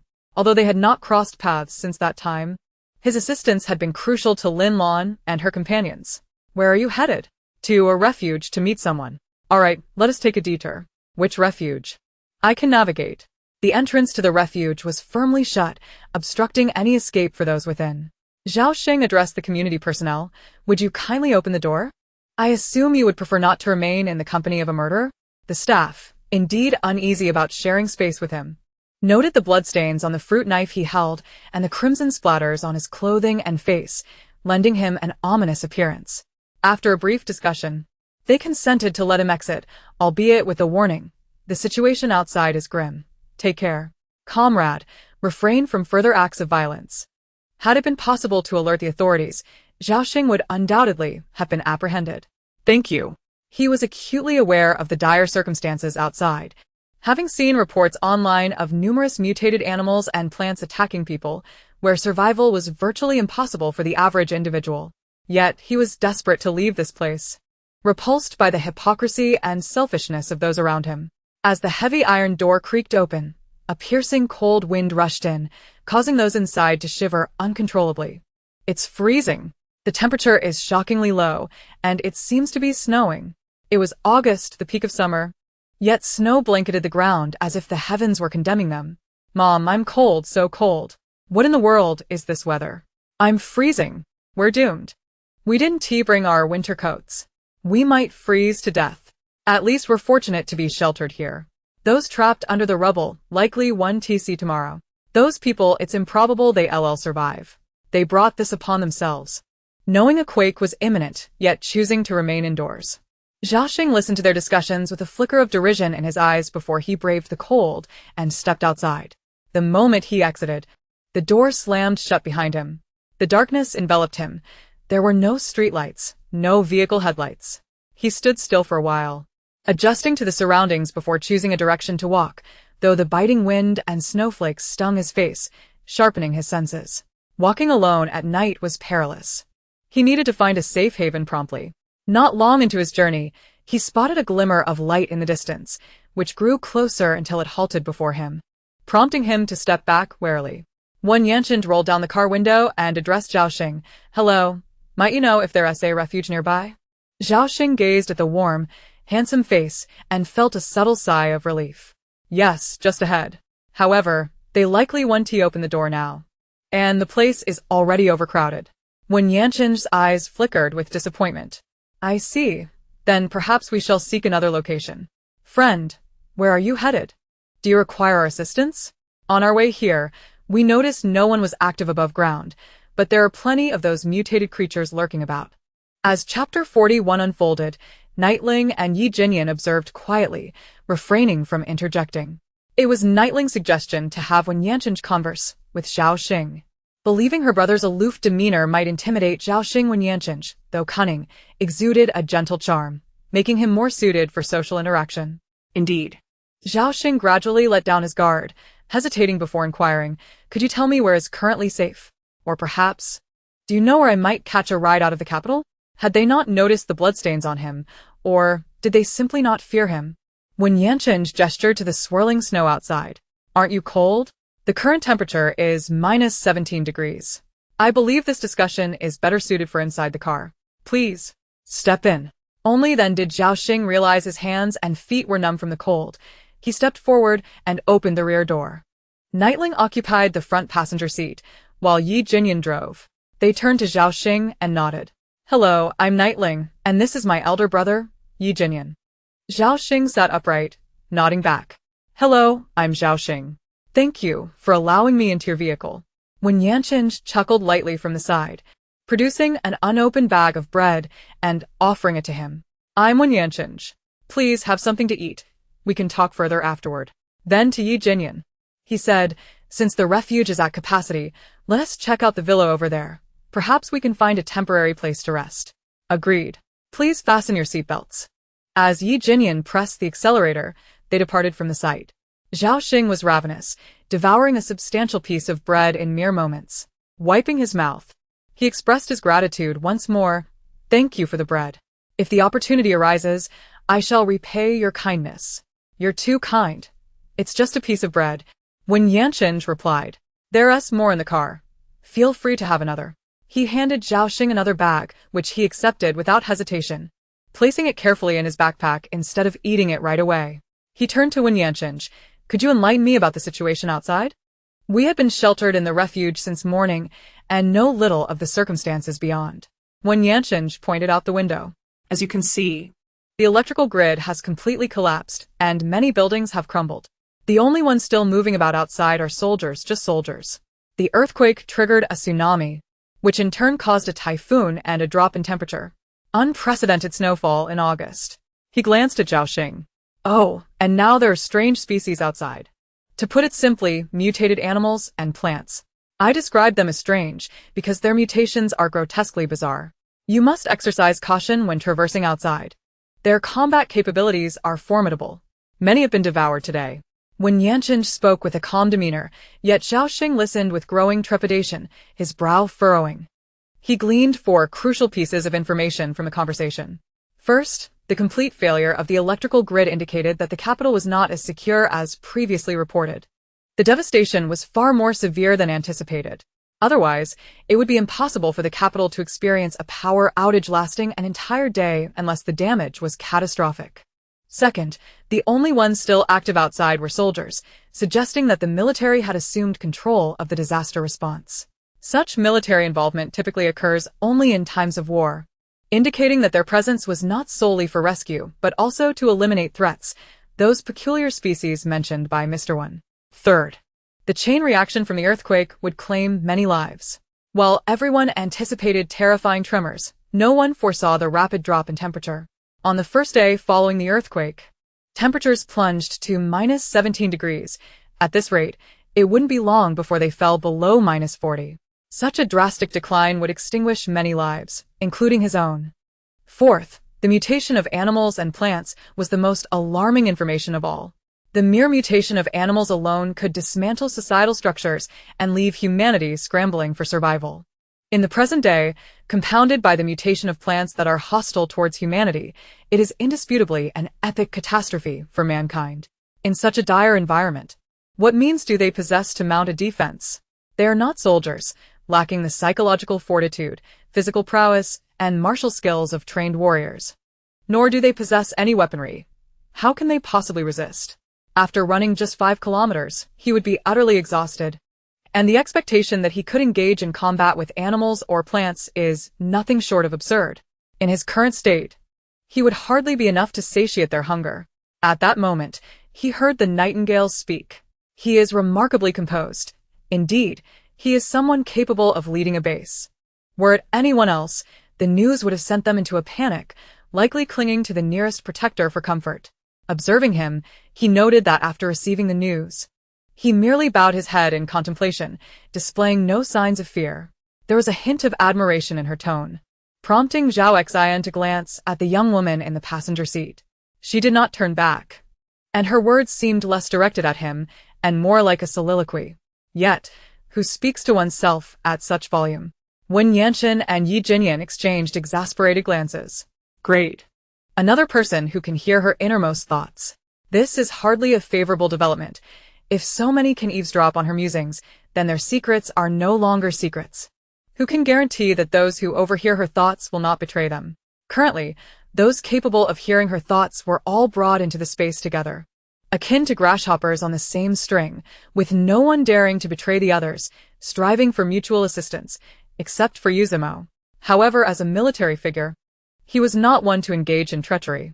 Privately, he had assured Ye Jinjian that his life was at stake, and he would not act recklessly or divulge a single secret about the nightingale. The secrets she harbored were too explosive. Any one of them could astonish everyone. To avoid unnecessary troubles, he would safeguard her secrets. As for Zhao Xian, this posed a dilemma. He aspired to lead the base in the future and could not remain with them indefinitely. If he carried this secret to central China, could it potentially sow the seeds of peril? No one could ascertain. The more pressing concern was that they could not caution the nightingale against her wandering thoughts, lest everything be laid bare. Unbeknownst to her, the other 3 in the vehicle were privy to her innermost reflections as she tilted her head, contemplating. According to the storyline, the one who was supposed to feed him was the female protagonist. Now that the roles have shifted, I wonder how this will affect his future narrative. Zhao Xian. Yet he is truly kind-hearted. Having just endured such a harrowing experience, he should be distrustful of everyone. Yet he remains willing to place his trust in them and enter their vehicle. Who among others would dare to casually climb into a stranger's car? They wouldn't fear being taken advantage of? Zhao Xian.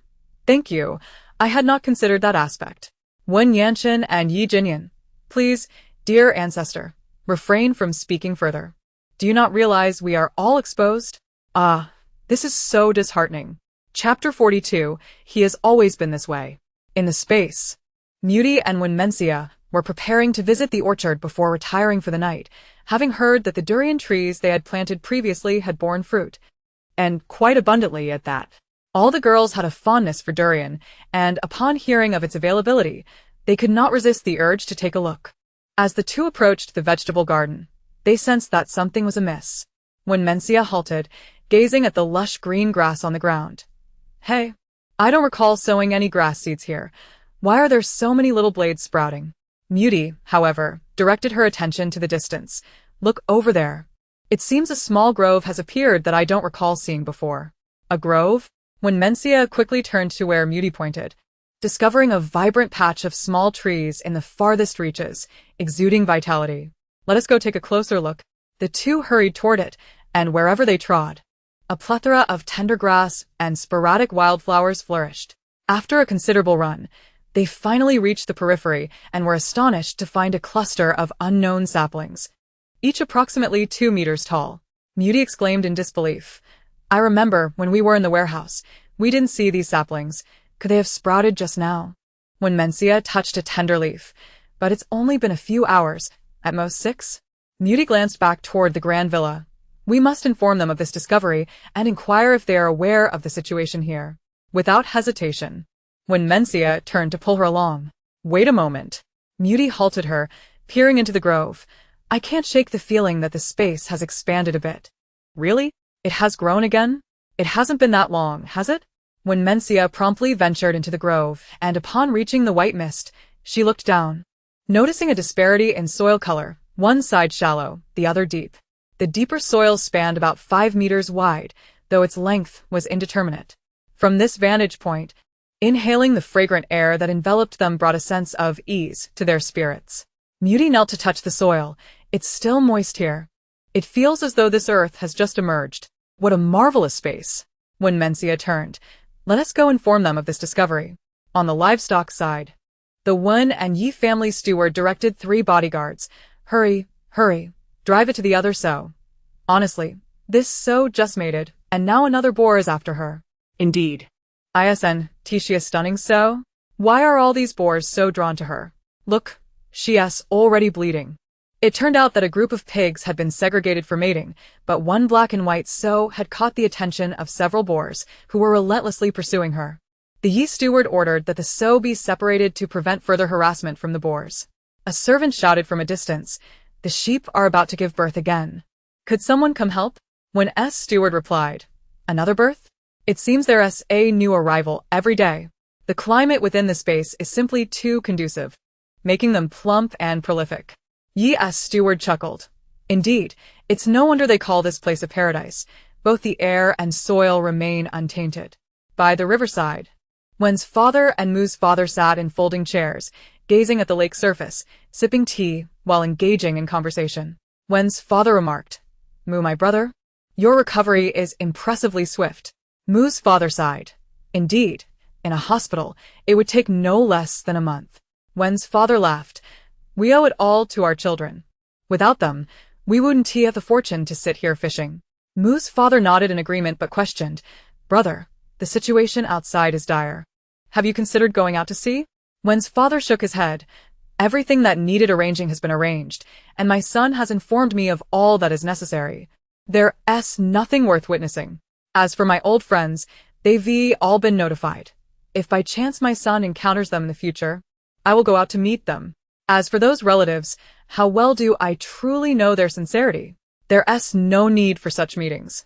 Let it be as it is. Moo's father remained silent for a moment, then nodded. That's quite all right. Yet he found it difficult to be as magnanimous as the other. He could not let go of those friends and family. They were old companions of decades. How could one simply dismiss such bonds? Yet, at present, it seemed he had no choice but to let go. Sigh. As when Bob observed when Mencia and Moody rushing towards the villa, curiosity piqued within him. What is the matter with these 2 girls, so flustered? He mused. Meanwhile, Moo Ba hastily glanced over, witnessing Moody and the others dashing through the entrance. Upon spotting Ye Tianfei in the courtyard, when Mencia hurried over, exclaiming, Ye Tianfei, did you notice that the space has expanded? Indeed, Ye Tianfei replied. Oh, you knew? When did it happen? Ye Tianfei extinguished the fireball in her hand and turned to face them. I realized it as soon as it changed. Quite peculiar, isn't it? When Mencia was taken aback. Then why didn't you inform us? Moody, equally perplexed, gazed at her. How could such a significant event go unmentioned while she calmly practiced her fire abilities? Ye Tianfei chuckled at their expressions. Even the butler is aware of the expansion, yet you 2 remain oblivious? Am I to blame? Please, go about your business and do not disturb my practice. When Mencia, visibly annoyed, exchanged a glance with Moody before advancing toward Ye Tianfei. Then tell me, when did the space suddenly sprout numerous saplings and grass? Ye Tianfei stepped back, a wall of flames materializing to prevent her approach. Could you 2 not bother to pay attention to changes in the space? It appeared in the afternoon, and only now, at midnight, do you notice it? Unbelievable. Moody grasped Wenmencia's arm, her eyes wide with concern as she asked Ye Tianfei, did it really appear in the afternoon? Does Ling Ling know? Suppressing the urge to roll her eyes, Ye Tianfei replied with a forced grin. It is her space. Do you think Ling Ling would be unaware? Calling into the house, she shouted, Lao Wu, come out and spar with me. Coming. A gust of wind swept through, causing Moody and Wenmencia to squint. When the wind subsided, Ye Ling stood before them. Perfect timing. I need to see if my lightning abilities have advanced. Let us go. The two of them circled around Wenmencia and exited. Moody watched Ye Tianfei's retreating figure and turned to Wenmencia.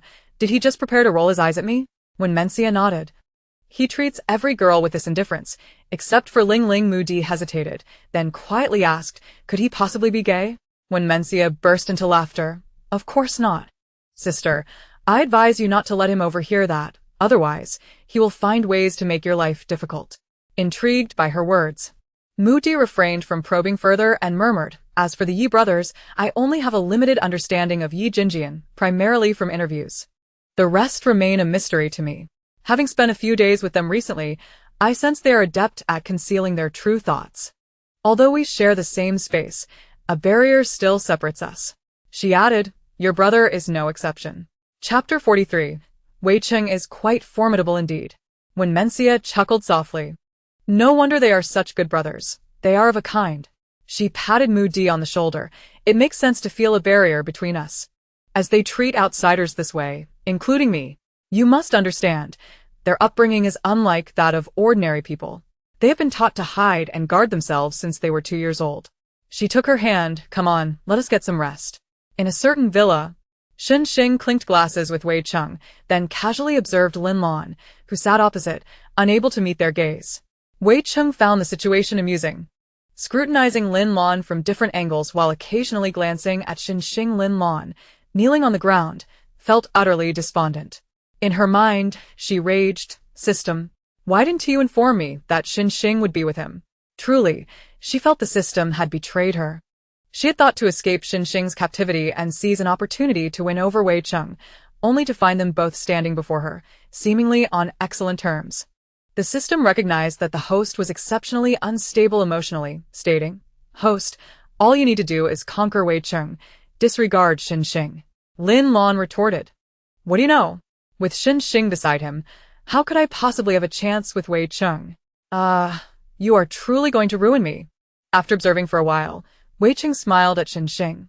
ISN T-sheer woman? Why does she act coy around me, throwing flirtatious glances? Could it be that you cannot satisfy her desires?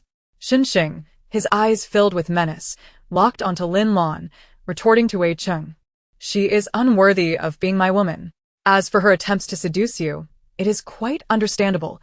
She is clearly enamored with your power. After all, her mother secured her position by similar means with Lin Zong. Wei Cheng set his glass down, chuckling. I am aware she is the illegitimate daughter of the Lin family. But did you not break off your engagement with Wenmencia because of her? Why deny that she is your woman? Or is it that you have yet to consummate the relationship? Intrigued, he continued, how about this? Tonight, you two should finalize your affair while I keep watch. Shen Xing's eyes twitched. Am I the kind of person who settles for anything less? You are, Wei Cheng replied with a mocking smile. You spurned the stunning one, yet you desire this woman. What else can it be but desperation? Shen Xing remained silent. Wei Cheng was notorious for his hedonistic ways, a notorious playboy, having encountered all types of women. Those familiar with him knew he relished watching others flounder, delighting in their clumsy performances before him. He turned to Lin Lan, raising his chin slightly so, You're Lin Lan, correct? This is our first meeting, is it not? Lin Lan lifted her gaze to the two before her, her eyes darting nervously as she nodded at Wei Cheng. He scoffed lightly. Oh, since it is our first encounter, how is it that you know my name? And so accurately stumbled into my arms? Did you do your homework beforehand, courtesy of this gentleman? He gestured toward Shen Xing, amusement dancing in his eyes. Shen Xing shot Lin Lan a glare filled with malice. He had underestimated her. Not only did she dare to escape, but she also sought to entice Wei Cheng. Such audacity. She could not afford to offend either of the two before her. A moment's carelessness might lead to her demise. Inwardly cursing the system once more, She steeled herself to explain, no, I heard others call you that, which is how I knew your name. I did not intend to crash into you. I was fleeing and stumbled in haste. I haven't eaten in a long time, hence my legs gave way. She was aware of her alluring appearance, especially her fox-like eyes. When she set out to entice, most men would easily succumb to her charms. Thus, she adopted a pitiful yet enchanting demeanor, attempting to sway them. The system discreetly augmented her allure, enhancing her captivating presence. Wei Cheng's gaze gradually grew dazed, a smile spreading across his lips as he approached her. Xin Xing sensed something was amiss. His attention shifted to Lin Lan, who was radiating an unsettling charm, causing his instincts to heighten. This Lin Lan was as beguiling as Daji, an unusual sight. Could it be that she had awakened some form of seductive ability? As Lin Lan noted Wei Cheng's entranced expression, her heart leaped with joy. She had not anticipated him to take the bait. As he drew closer, she let out a soft whimper, her eyes turning a delicate shade of pink. Raising her gaze to Wei Cheng, she spoke sweetly, Wei Xiao. I truly did not mean to fall into your arms. It was just that you exude such a sense of security that I couldn't help but want to be near you. I am sorry. I shall not do it again. Wei Cheng knelt before her, reaching out to caress her cheek. Xin Xing frowned, contemplating whether to interrupt Lin Lan's deceit. After all, individuals of their caliber despised being manipulated. Lin Lan felt a surge of triumph, tilting her head to nuzzle against his hand. Just as she was about to speak, Wei Cheng suddenly slapped her fiercely. At that moment, Xin Xing exclaimed, Lin Lan, what are you doing? Lin Lan's face instantly became swollen on one side, leaving her utterly bewildered. Wei Cheng's eyes regained their clarity, dispelling the previous stupor. He stood up, twisted his neck, and turned to face Xin Xing. His tone icy. I ask you, why would you forsake Wenmyron? Did you already know she possessed charm skills? Xin Xing, standing beside him, shook his head. I didn't realize she had charm skills before, or rather, at that time her charm was ineffective, so I couldn't discern it. However, this time, her seductive techniques have indeed improved significantly. He glanced at the darkly brooding Wei Cheng. I didn't expect you to see through her charm. Impressive. Wei Cheng suddenly smiled. I have many talents you wouldn't wish to know. Bring them in. Two figures swiftly appeared before them. Young master. Wei Cheng pointed at the still-shocked Lin Lan. Confine her. Apart from delivering food, no one is to approach her. And don't be too harsh. She is useful to me. Yes, young master.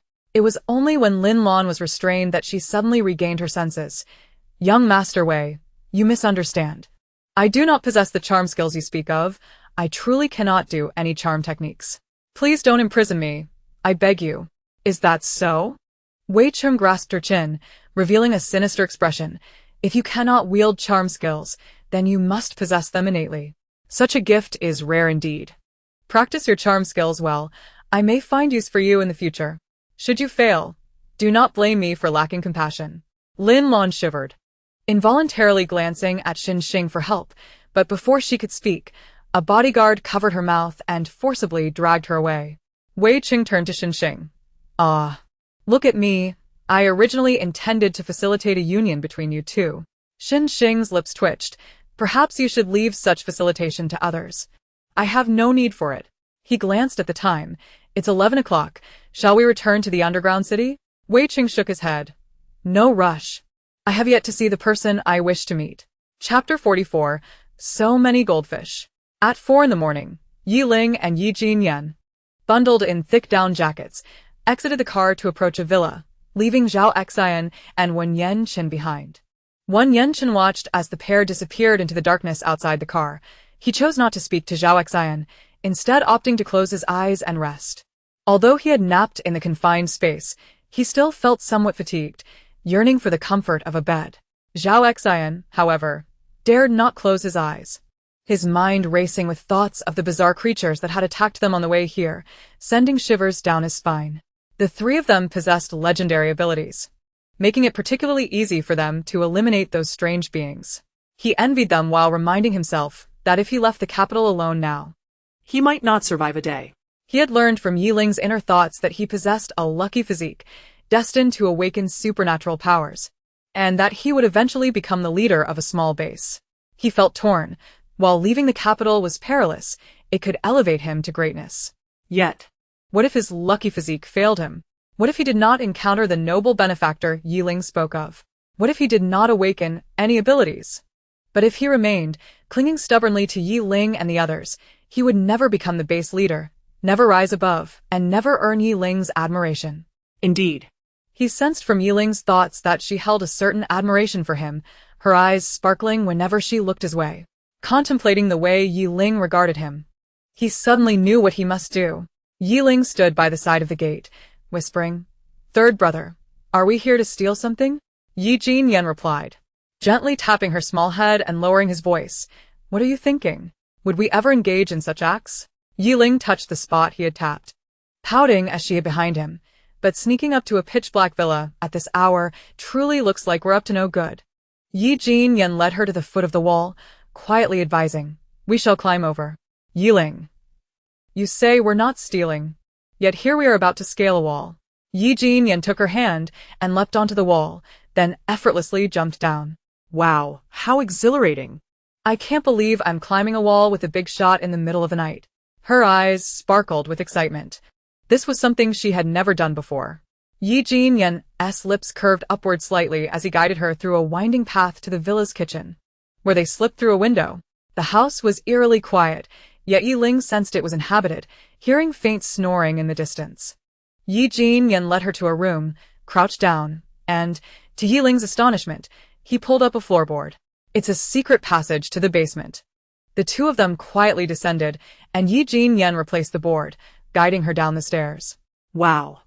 Upon seeing the shimmering basement, Ye Ling rubbed her eyes and then excitedly exclaimed, "Gold bars. So many gold bars." Ye Yen watched her with a tender gaze. "Collect all of these into your space." Ye Ling picked up a thick gold bar, contemplating biting it to verify its authenticity. Ye Yen reached out from behind, pulling her into his embrace and snatching the gold bar from her hands. "Why must you put everything in your mouth? Do you not find it unsanitary?" Losing her balance, Ye Ling stumbled into his arms, grateful that he held her tightly to prevent her from falling. She grabbed onto something to steady herself, muttering, "I've never seen such a thick gold bar. On television, many people bite gold to check if it's real. I wanted to try too."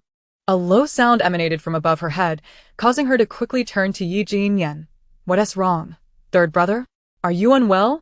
Ye Yen looked down at the little one, who wore a concerned expression. His tautly handsome face leaned closer to hers, and in the midst of her puzzlement, he whispered in her ear, "Next time, don't grab randomly, understood?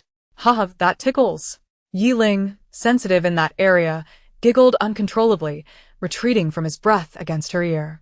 Observing her carefree laughter, Ye Yen sighed softly, straightening up to gaze at her.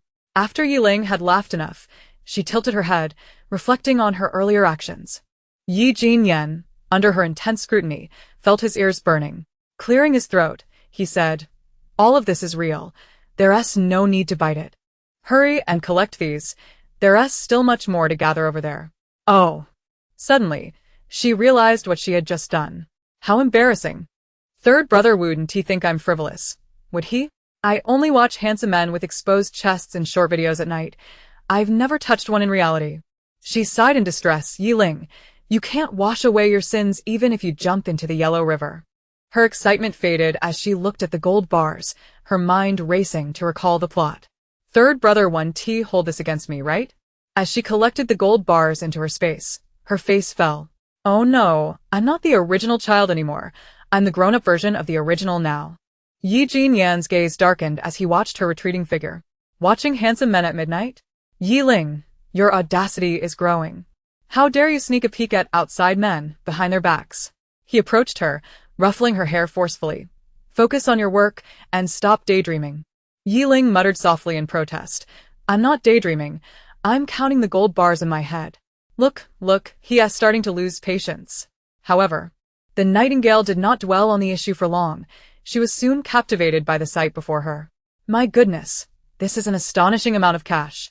So many beautiful dollars.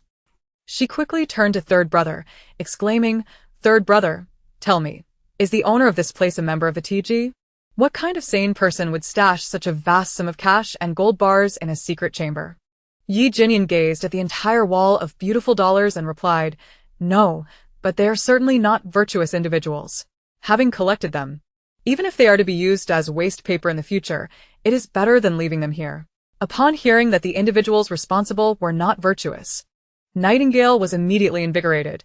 I vowed to complete the mission. She gathered all the beautiful dollars as well as the boxes and shelves. Then she discovered a plethora of jewels and did not hesitate to collect those as well. Subsequently, Ye Ling took her to a cold storage facility filled with an abundance of frozen foods, all of excellent quality. This delighted Nightingale immensely, as she chanted, "I apologize, but they are all mine now, wahahaha." Chapter 45. The True Power of the Heart of Wood. The two of them took everything they could carry from the villa. After scaling the wall, Nightingale laughed heartily to herself. "Ha ha ha, third brother was right. We did not come to steal, but to sweep the place clean." When Yanqing and Zhao Xian, hearing Nightingale's thoughts, quickly sat up to look outside the vehicle.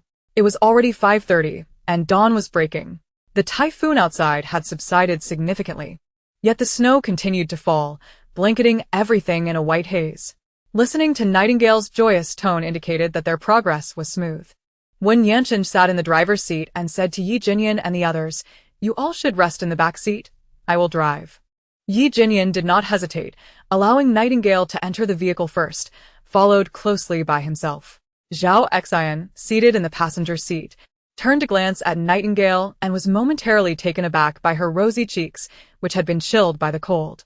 Nightingale possessed a standard oval face, with exquisite contours and delicate skin, exuding an aura of softness and freshness. However, the vivaciousness and playfulness in her eyes set her apart, creating a sense of intimacy. Ahem. Ye Ling interrupted Zhao Xian's gaze, prompting him to regain his composure. Embarrassed, he rubbed his nose and said to them, "Thank you for your care tonight. I plan to leave the capital today, while the strange species have yet to grow stronger." Nightingale quickly nodded in agreement. "Indeed, if we are to leave, it should be now." "You said the same in the script." Zhao Xian, hearing her words, became even more resolute in his decision. Naturally, when Yanqing and the others had no objections, their only concern was that Zhao Xian might inadvertently reveal Nightingale's secret.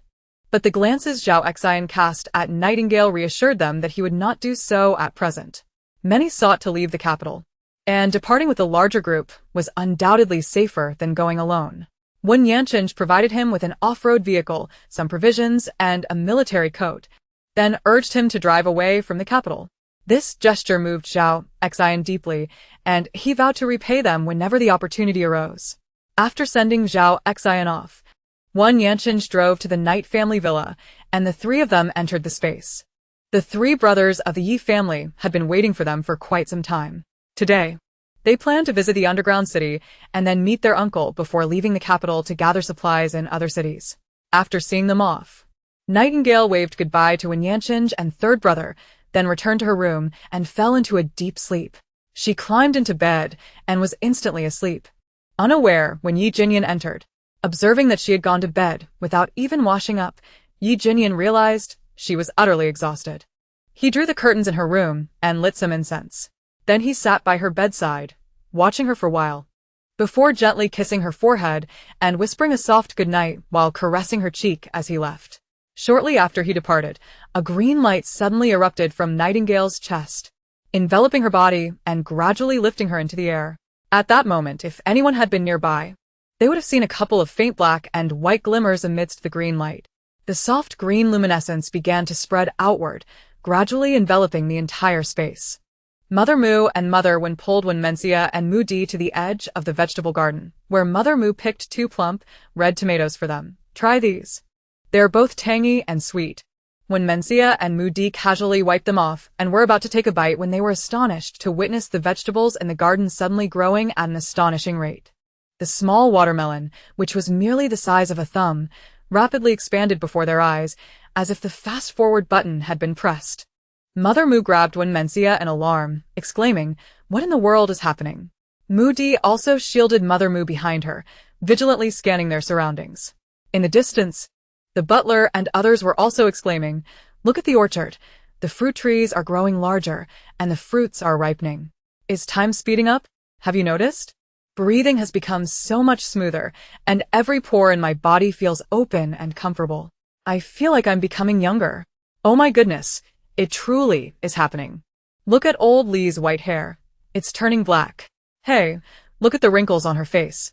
They're disappearing. Something is amiss. This is truly strange. All the plants here are growing, and I feel much lighter in my body. Hearing their conversation, when Mencia and Moody exchanged glances, Moody exclaimed with delight, "Mom, your crow's feet have vanished, and your skin has become tighter. It feels so smooth and delicate." "Really?" Mother Moo quickly reached out to touch her face. Mother Wen was similarly caught in a whirlwind of astonishment. When Mencia seized Moody's arm, her eyes displaying shock. "Did you feel that? The energy within us is increasing." Moody vigorously nodded. "I felt it. Look." As she spoke, she extended her right hand, revealing a vine sprouting from her palm, which was now twice as thick as before, spreading into the ground until it reached 1,000 meters away in no time. Moreover, it branched out profusely, with thorns and tender leaves. Mother Moo and Mother Wen were astounded by the sight, and Mother Moo cautiously reached out to touch a tender leaf. "How marvelous, my darling. You've become even more powerful." Moody beamed with joy. "Yes, Mom, I can protect you now."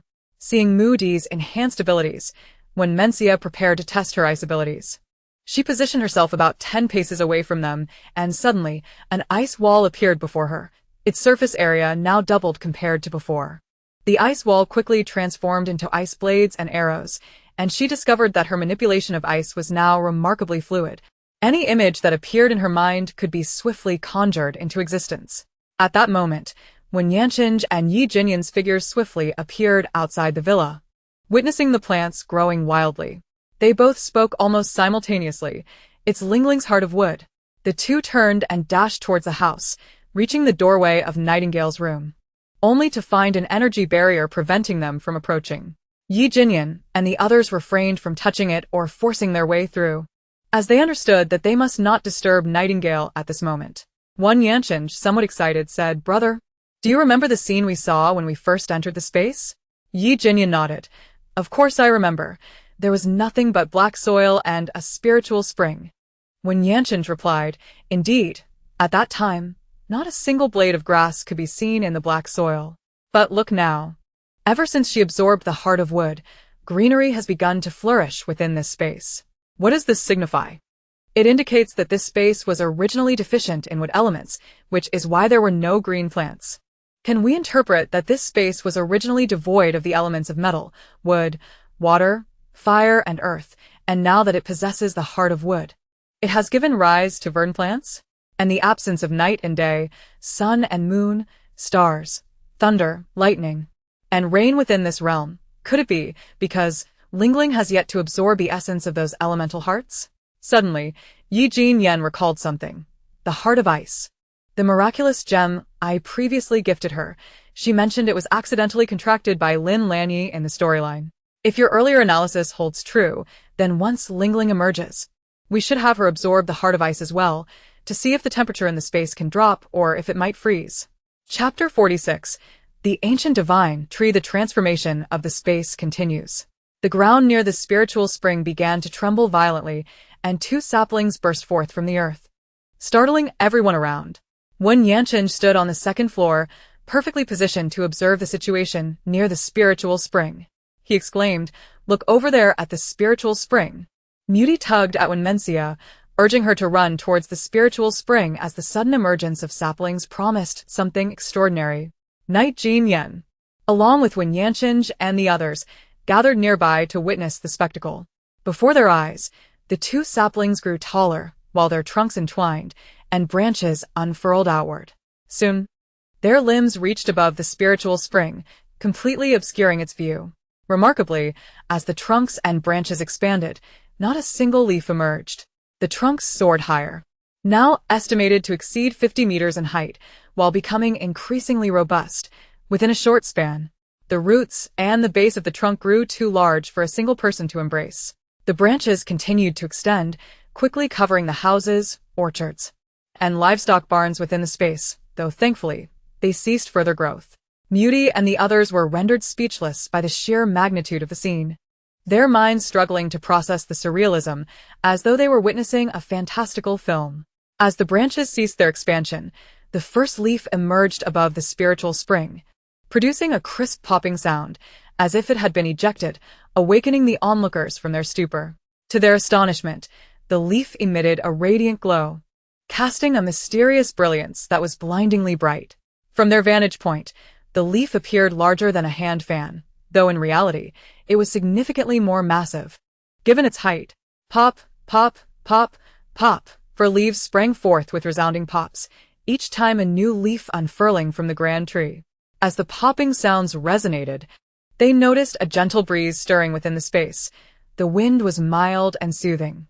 As it enveloped them, they distinctly felt their bodies and spirits rejuvenated, their physical forms growing noticeably lighter. Soon, they discerned that the source of the breeze emanated from the villa. When Boss stood nearby, gazing upward in awe at the wondrous tree and its leaves, he hesitantly remarked, "This somewhat resembles a mulberry tree. Those leaves are quite similar to mulberry leaves. However, we typically see mulberry trees growing independently, whereas I've never encountered two mulberry trees entwined like this one, nor one of such colossal size." There was a thought he refrained from voicing, for he could scarcely believe his own eyes. Moody and Wenmencia stood agape, attempting to articulate their thoughts, yet found themselves at a loss for words. As a faint white mist began to drift from the top of the trunk, Wenmencia excitedly pointed upwards, exclaiming, It's fairy mist." No one laughed at her stuttering excitement, for the others were equally mesmerized, equally captivated by the spectacle. Night Jin Yen suddenly declared, "The fusang tree." When Yanchinj turned his gaze to Night Jin Yen, "I thought of that as well. Yet, that is a legendary divine tree from ancient mythology. How could it possibly manifest in this space?"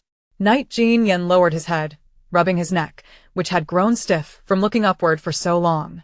"I'm merely speculating. It may not necessarily be the fusang tree, but its appearance bears a striking resemblance. The sheer magnitude of change brought about by a single heart of wood is nothing short of astonishing." "Is Ling Ling unharmed?" He abruptly froze, realizing that such a commotion must be tied to the heart of wood within Ling Ling. Could she truly be safe? When Yanchinj shared this concern, and the two hurried back towards the villa, with Moody and Wenmencia following without a word. As the rightful heirs of this space, Ling Ling's absence amidst such turmoil suggested something might have gone awry. They arrived outside Ling Ling's room, where a barrier still stood, leaving them to wait at the threshold. Unbeknownst to them, the changes within the space were beyond Night Jing Yan's awareness. They only knew that after tending to their tasks, they returned to the villa, waiting for Night Ling to bring them into the space. Yet, as night fell, Ling Ling had still not emerged. Night Yen Ling glanced at his wristwatch. 12 hours had already passed. Within the space, 24 hours had elapsed. Could it be that Ling Ling remained asleep? Night Jing Yen shook his head slightly. "It's not that she isn't awakened, but rather that she has been delayed by some matter. Let us continue to wait." Night Yen Ling, chilled to the bone, remarked, "The heating system is inoperative here. It feels like a vast icebox. Remaining here will surely lead to our demise from the cold." Night Tianfei, possessing fire-based abilities, did not feel particularly cold, yet discomfort plagued him. As freezing was his nemesis, he suggested, "Perhaps we should return to the underground city. Waiting here truly risks freezing to death." Today, the temperature plummeted to -25 degrees. And at night, it has dropped further to -31 degrees, with no sign of warming, with no heating in the house. They relied solely on their inner strength to withstand the chill. Who could endure such conditions? Night Jing Yen stood and declared, "Ling Ling is unlikely to emerge alone. If she cannot see us, she should have contacted us. Let us head to the underground city." Night Tianfei drove away, gazing at the snow-covered world. His tone grave.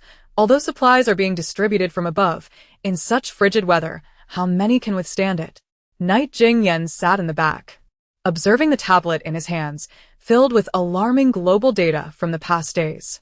He spoke solemnly. "Yesterday, 2 billion people perished in the earthquake and tsunami. Today, with the global temperature drop, preliminary estimates indicate that another 1.3 billion have succumbed." Night Yen Ling's mood darkened. This is merely the beginning. Humanity must not only contend with the bitter cold, but also with hunger. Who knows how many will perish from starvation or freezing? Yet, my greatest concern lies with second brother. He has not contacted us, nor can we reach uncle. This bodes ill. Knight Jingyan looked at the screen. Do not fret. He has awakened his abilities this time, and, having gleaned some knowledge of the storyline from Ling Ling, he is unlikely to fall easily. Knight Tianfei gazed forward. Before the temperature drops below -70 degrees, we must quickly find second brother in the south and gather those supplies.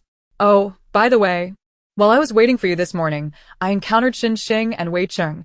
Xin Xing ignored me, but Wei Cheng surprisingly came over to greet me. Do you think his approach was due to uncle or because of Ling Ling? Knight Jingyan lifted his gaze. Why did you not mention this earlier? Knight Tianfei replied. There was so much happening that I forgot. Brother, Wei Cheng should not know Ling Ling's true identity, right? Knight Jingyan's eyes narrowed. It's hard to say. Given the Wei family status, it wouldn't be difficult for them to investigate Ling Ling's identity. It merely depends on their intent to do so. Knight Yenling scoffed. And if they do discover it, so what? Ling Ling is a member of our Ye family. What connection does she have with the Wei family? Who was it that forced Grandpa Qi into a corner? Who was responsible for the deaths of Ling Ling's parents? Had it not been for Grandpa bringing Ling Ling back, she would have long since fallen victim to their schemes. I must assert that I vehemently oppose the notion of entrusting Ling Ling to them.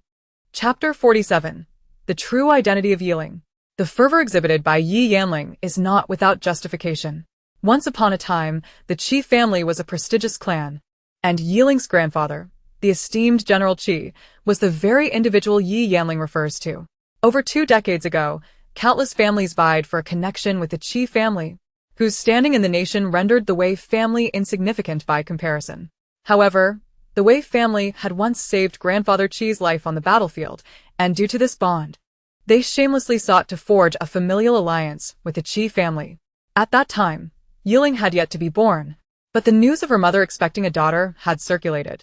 Out of gratitude for the life-saving favor, Grandfather Qi, disregarding the objections of Ye Ling's parents, consented to the Wei family's audacious request and betrothed Ye Ling to Wei Cheng.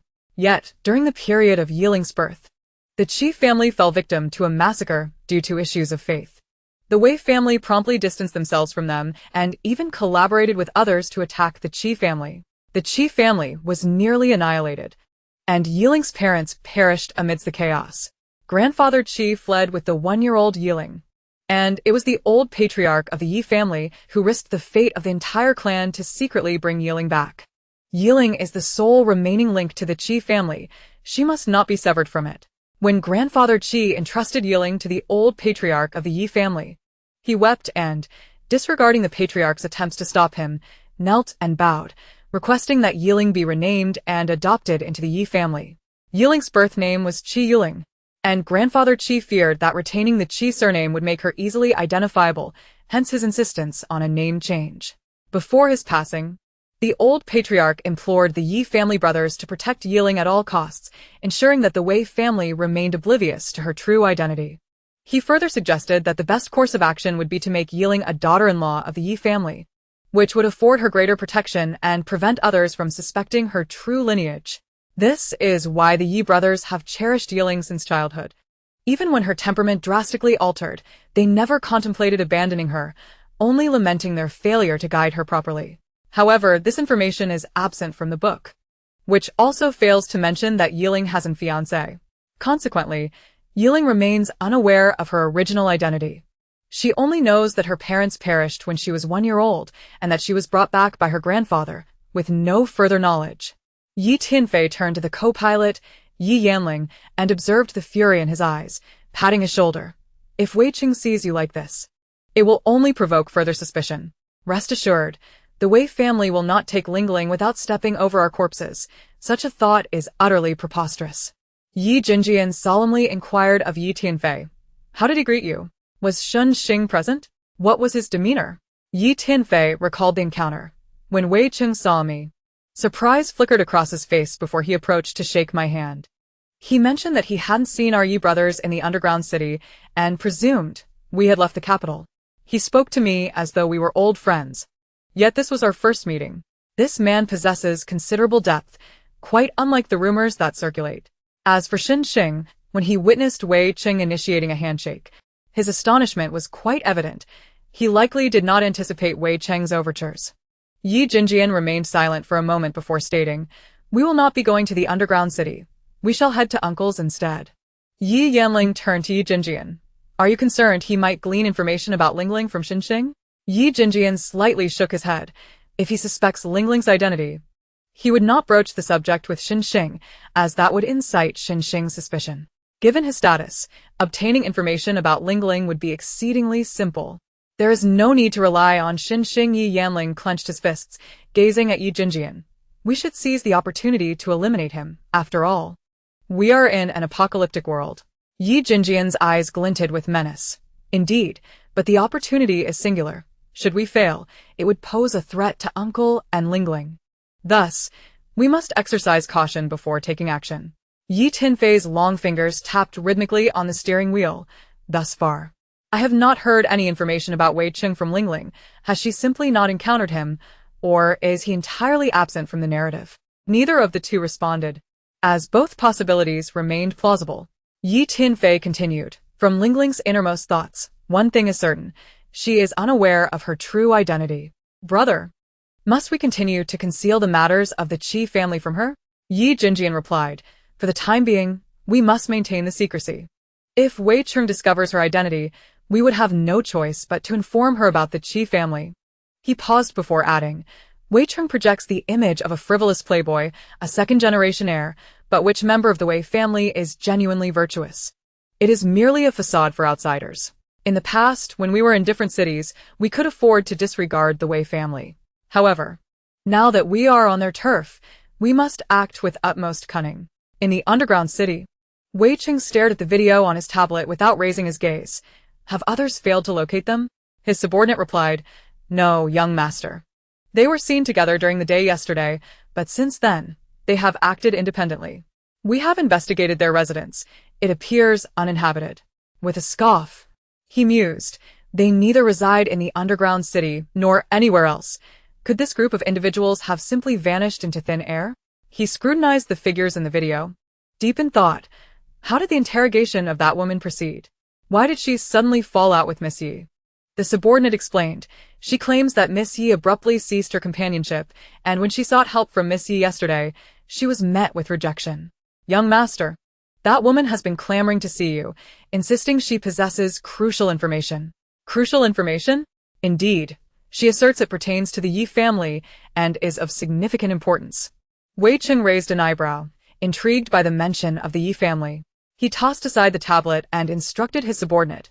Connect the video. I wish to ascertain what she knows. The projector before him flickered to life, establishing a link, and soon the large screen displayed Lin Lan's figure. Lin Lan appeared somewhat disheveled, her hair laden with ice shards, clearly indicating she had been in a frigid environment. Wei Cheng reclined against the back of the sofa, crossing his legs as he regarded Lin Lan on the screen. As a mere illegitimate child, how have you come to know the secrets of the Yi family? Speak quickly. Should your revelations mirror what I already know, you shall face consequences. Lin Lan gazed at Wei Cheng in the video, internally cursing him as a pervert. Nonetheless, she dared not hesitate, her lips trembling as she spoke. Young Master Wei, you should clear the vicinity before I divulge anything regarding the Yi family secrets. A sharp smile curled at the corners of Wei Cheng's mouth as he gestured for his subordinate to leave, soon leaving only himself and Lin Lan in the room. Lin Lan rubbed her arms vigorously before continuing. Young Master Wei, Xin Xiao has not mentioned my circumstances to you, has he? I am a reincarnate, and so is Ye Ling. A reincarnate? Wei Cheng was evidently taken aback by this revelation. The notion of reincarnation sounded quite intriguing. Yes, I am a reincarnate. I perished not long after the apocalypse began, only to be reborn. I suspect Ye Ling shares a similar fate. Suspect? Wei Cheng chuckled. Yet the words he spoke sent a chill down Lin Lan's spine. You dare to present a mere suspicion to me? Do you truly wish to court death? Young Master Wei, please allow me to explain. I have substantial grounds for my claim. Lin Lan hurriedly recounted her prior analyses, insisting, Young Master, I assure you, you can ascertain whether she possesses a space by observing her discreetly. Chapter 48. The second brother's life hangs by a thread. Space, Wei Cheng mused, stroking his chin with a smirk. It explains the absence of so many individuals from the Yi family. They have evidently entered the space. This makes perfect sense. He gazed at Lin Lan and inquired, is Xinxing aware of her spatial abilities? Lin Lan felt a shiver under his scrutinizing gaze. Instinctively retracting her neck and lowering her head, a cold smirk flickered across her mind as her eyes darted to Wei Cheng. He knows. Shun Xiao is your friend, correct? How could he keep such a crucial matter from you? Does he intend to monopolize it? Her antics appeared utterly ludicrous to Wei Cheng. He uncrossed his long legs and directed his attention toward her image on the screen. You are now my servant. As such, you must possess the awareness befitting your station. Inquiring about matters that should remain unspoken could cost you your head. He commanded, cut the feed. Resuming his focus on the tablet, he observed Ye Ling, and a smile involuntarily crept upon his lips as he witnessed her stealthily hiding behind a rockery. However, that smile vanished upon seeing Ye Ling embrace her from behind, his expression darkening as he fixated on the hand encircling her waist. The wine glass beside him shattered in an instant, sending shards flying. The servants, startled, promptly knelt, bowing their heads in bewilderment. Wei Cheng's gaze remained fixated on the screen as he demanded, "Where are the Yi brothers now?" "Young master." "They have proceeded to the command center. Notify Wei Yi to head to the command center immediately and find an opportunity to eliminate Ye Ling." Understood. Wei Cheng cast another glance at Ye Ling on the video, murmuring to himself, "At last, I have found you. Do not fret. We shall meet again soon." Meanwhile, under Lu Hongbing's arrangement, the three Yi brothers rested in a lounge. Before departing, Lu Hongbing summoned Yi Jinjian to a secluded corner, speaking in hushed tones. "Before you leave, bring the girl here. I have further inquiries for her." "Very well. Where is she?" "In the space you mentioned?" Yi Jinjian chuckled, shaking his head. "I have no idea where she has gone. She is likely preoccupied with other matters." He turned to Lu Hongbing. "Uncle, have you received any news regarding the second brother?" Lu Hongbing's expression grew grave. "Yes, I received information about him this evening. The good news is he is with the armored forces in East China. The bad news is he has sustained injuries. Conventional medicine and equipment are ineffective. They are currently seeking a healer with healing abilities." Yi Jinjian's demeanor turned solemn instantly. "What is his condition? Where is he injured?" "He was bitten by a mutated centipede measuring 1 meter in length. Its venom is extremely potent, and he has fallen into a coma." Yi Jinjian placed his hands on his hips, deep in thought. The toxicity of a mutated centipede is far more terrifying than usual. If the toxin is not expelled promptly, his life will be at risk. We can save him, but we must wait for Ling Ling to emerge first. "Uncle, when was he bitten?" "At 5 o'clock. Upon hearing this, Yi Jinjian's composure began to unravel. The duration was too lengthy, and his second brother's condition was perilous. There could be no delay. His survival likely hinged on the spiritual spring water he had consumed previously. Without it in his system, he would not have endured this long. Yet his urgency was futile. Ling Ling had yet to exit the space, and they were unable to depart. In the lounge, Ye Ling reclined on a single bed, lamenting. "We haven't returned all day. I wonder what they are doing in there, taking so long." Yi Tinfei sat on a wooden chair, eyes closed in meditation. "I miss my grand bed. I miss my Ling Ling." "I miss my Ling Ling as well," Ye Ling replied. However, as dawn broke, they had yet to receive any communication from Ye Ling and the others. The previous night, Yi Jinjian had already informed them of the situation with Yi Bo Xian, leaving the three of them restless and unable to sleep, anxiously awaiting news in their room. Wei Cheng had a restful night, only to be alerted by Wei Yi that he had yet to find an opportunity to act, as the adversaries remained within the building. Wei Cheng instructed him to maintain surveillance. The spatial realm had undergone a remarkable transformation. The Grand Fuzu tree now boasted a multitude of leaves, each exuding a mysterious radiance. Dazzling to behold. The space expanded once more, now exceeding 100,000 square meters, adorned with newly formed lakes and forests. The inhabitants of this realm also benefited from this grand renovation, collectively advancing to the second level of their abilities. The elderly appeared rejuvenated, resembling individuals in their 30s, while the butler and others remained in a state of exhilaration. Ye Ling was gently placed back onto the bed. Her appearance seemed unchanged. But the most apparent transformation was the enigmatic aura she now emanated. The moment the luminous aura enveloping her dissipated, she awoke, sitting up and murmuring to herself. This heart of wood is truly extraordinary, affecting such a significant transformation in the space. Indeed, she was acutely aware of the alterations within the realm. Although she had not yet awakened, the space had become an integral part of her, thus she perceived its changes. Ling Ling, are you awake? As the external barrier faded, when Yanchen rushed forward to knock on the door. I am awake. The door swung open, and 4 individuals rushed in. Moody and Wenmencia hurried over, scrutinizing her from head to toe. Moody inquired, is there any discomfort? Ye Ling shook her head. Wenmencia pressed on. Are you aware of the changes in the space? Ye Ling nodded. Wenmencia exclaimed with excitement, you know? Then you are aware that we have all collectively advanced? Ye Ling continued to nod. She was indeed cognizant. The entire space was suffused with rich spiritual energy and vitality, making it nearly impossible not to break through while residing there. Yi Jin Yen and Wen Yanchen, noticing her silence, grew increasingly concerned. They pushed past Moody and Wenmencia, taking seats beside her with genuine care. Why are you not speaking? Are you unwell? Ye Ling shook her head. I am fine, but my second brother is in trouble.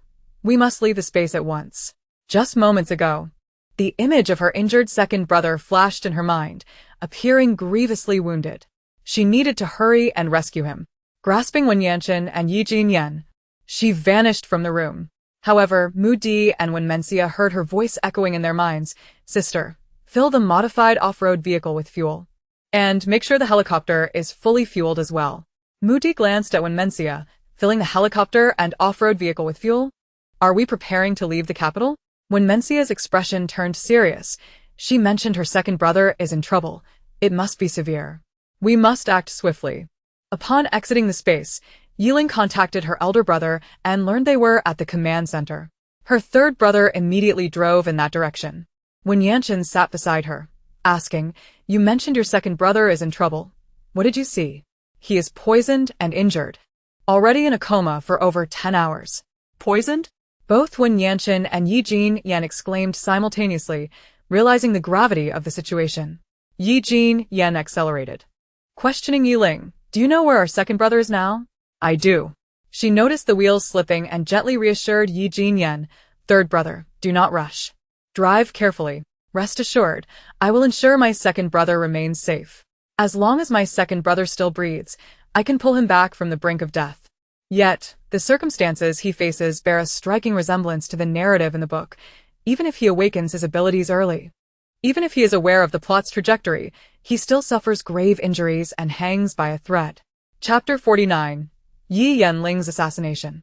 The roads were nearly devoid of pedestrians and vehicles, occasionally revealing a body frozen in the snow. Ye Ling gazed silently out the window, reflecting, I have yet to truly observe this world before plunging into the apocalypse. When Yanchen turned to glance at her profile, noticing her tightly pressed lips as she stared outside, he subtly inched closer, attempting to offer her solace. Ye Ling's gaze fell upon another corpse by the roadside. If the apocalypse were to descend upon my world, I would likely end up like them, frozen to death on the streets. Suddenly, I spotted a boy crouched at the entrance of a supermarket, wrapped in an ill-fitting overcoat. The supermarket's doors were firmly shut, and he gazed longingly at the cookies behind the glass walls, swallowing hard with desire. As the vehicle passed by him, a delicate hand from the nightingale raised, and instantaneously, a whole bag of cookies, 2 buckets of noodles, and a packet of ham emerged beside the boy. He thought he was hallucinating and rubbed his eyes vigorously. Upon confirming the presence of cookies and ham at his feet, he hurriedly lunged forward to gather them into his embrace.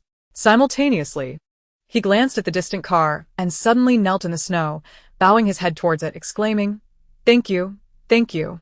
My sick mother and sister will finally not go hungry. He swiftly ran back in the direction he came from, keeping a vigilant watch around him to guard against potential thieves. Along the way, the nightingale observed several elderly individuals and children searching for food outside. She casually offered them some provisions. These individuals likely remained unaware of the need to seek shelter, or that supplies were being distributed at the community refuge, which compelled them to venture out into danger for sustenance. In this vast world, among countless souls, one cannot expect everyone to instinctively know where to seek refuge in the face of natural disasters. Nor can one assume that all are familiar with the streets and shelters of their city. Those who risk their safety to forage for food are the true demographic in need of assistance. Knight Jin Yen and Wen Chen silently acknowledged her actions, saying nothing. However, she seemed slightly out of sorts today, exhibiting a hint of compassion and silence, unlike her usual chattiness and whimsical thoughts. Could it be related to the shift in space? Upon arriving at the base of the command center building, they spotted their elder brother waiting for them in the lobby. The military presence here was overwhelming, with soldiers patrolling openly and many others concealed in the shadows. Knight Ye Ling rushed out to hold the door for Nightingale. What happened yesterday? Did something occur? They had been worried all night, unable to close their eyes. Standing in the lobby, Knight Jing Yan's eyes suddenly sharpened as he shouted at Knight Ye Ling, "Be careful." At that moment, Nightingale swiftly pulled Knight Ye Ling towards a vehicle as a golden needle whizzed past his ear. The soldiers reacted swiftly, finding cover and preparing to retaliate. Knight Ye Ling was pressed against Nightingale, his pupils dilating in disbelief. Someone had actually attempted to assassinate him. After an initial failure, Wei Yi fled the scene. Feeling several mental forces locking onto him, he needed to shake them off quickly. Nightingale's small hand trembled slightly as she shielded the back of Knight Ye Ling's head. It was a near miss, just a heartbeat away from losing her fifth brother. Who exactly is trying to kill him? Until the assailant is apprehended, it will pose a significant threat. She pressed her hand against his head and inquired, her face inches from his handsome visage. "Fifth brother, are you hurt? Do you know who wants to kill you?" Knight Jin Yen and Wen Chen encircled them protectively, eyes scanning the surroundings. Knight Ye Ling suddenly tensed. Realizing he was on top of Nightingale, the softness beneath him and the fragrant scent enveloping him made him momentarily lose focus. He noticed their noses were almost touching, and the sweet breath she exhaled nearly caused him to falter. He abruptly averted his gaze, shutting his eyes to regain composure, while she slightly shook her head. Nightingale, undeterred, carefully observed the situation outside, and once the danger subsided, gently patted his head. "Fifth brother, it's safe now. You can get up." Before Knight Ye Ling could rise, Knight Jin Yen and Wen Chen simultaneously reached out to pull him up, with Knight Jin Yen reproaching him sternly. "Do you want to crush Ling Ling? Do you even realize your own size?" Standing at 189 centimeters tall, pressing down on Nightingale, who was 170 centimeters, Knight Jin Yan's admonition was not without merit. Nightingale, aided by Wen Chen, coughed lightly, assuring, "I'm fine." "Of course it's far from fine. Fifth brother is so heavy, he nearly crushed me." Knight Ye Ling's ears flushed crimson as he whispered to Nightingale, "I'll be more careful next time." Nightingale, puzzled, thought, "What do you mean by next time? What kind of scandalous words are these? How could I not misinterpret them?" Knight Jin Yen shot Knight Ye Ling a glare, guiding Nightingale towards the building. As Knight Jing Yen entered the lobby, he swiftly stepped forward, wrapping Nightingale in his embrace. "Are you all right? Did something happen? We waited for you all night." Knight Ye Ling quietly muttered to himself, "Clearly, it's me who's in trouble. Brother, your concern is misplaced." His complaint went unnoticed, as everyone's attention remained on Nightingale. Sensing the chill emanating from her brother, Nightingale quickly wrapped her arms around his waist, looking up to say, "I'm sorry, brother. We arrived late." "Brother? Second brother is in danger. We must hurry to rescue him." Knight Jing Yen gazed down at her with concern, stroking her head. "Did you foresee this? Come with me to see Uncle, and then we'll set off to find your second brother." He took her hand and led her inside. Knight Tian Fei and Knight Ye Ling lagged a step behind, inquiring of Knight Jin Yen and Wen Chen, "What exactly happened? Had we not been clever enough to come here last night, we might have frozen to death in the villa." Knight Jin Yen replied quietly, "We'll discuss it later." Then turning to Knight Ye Ling, he pressed, "Who wants to kill you? Have you offended someone?" The audacity to attempt an assassination here suggests they have an extraordinary background.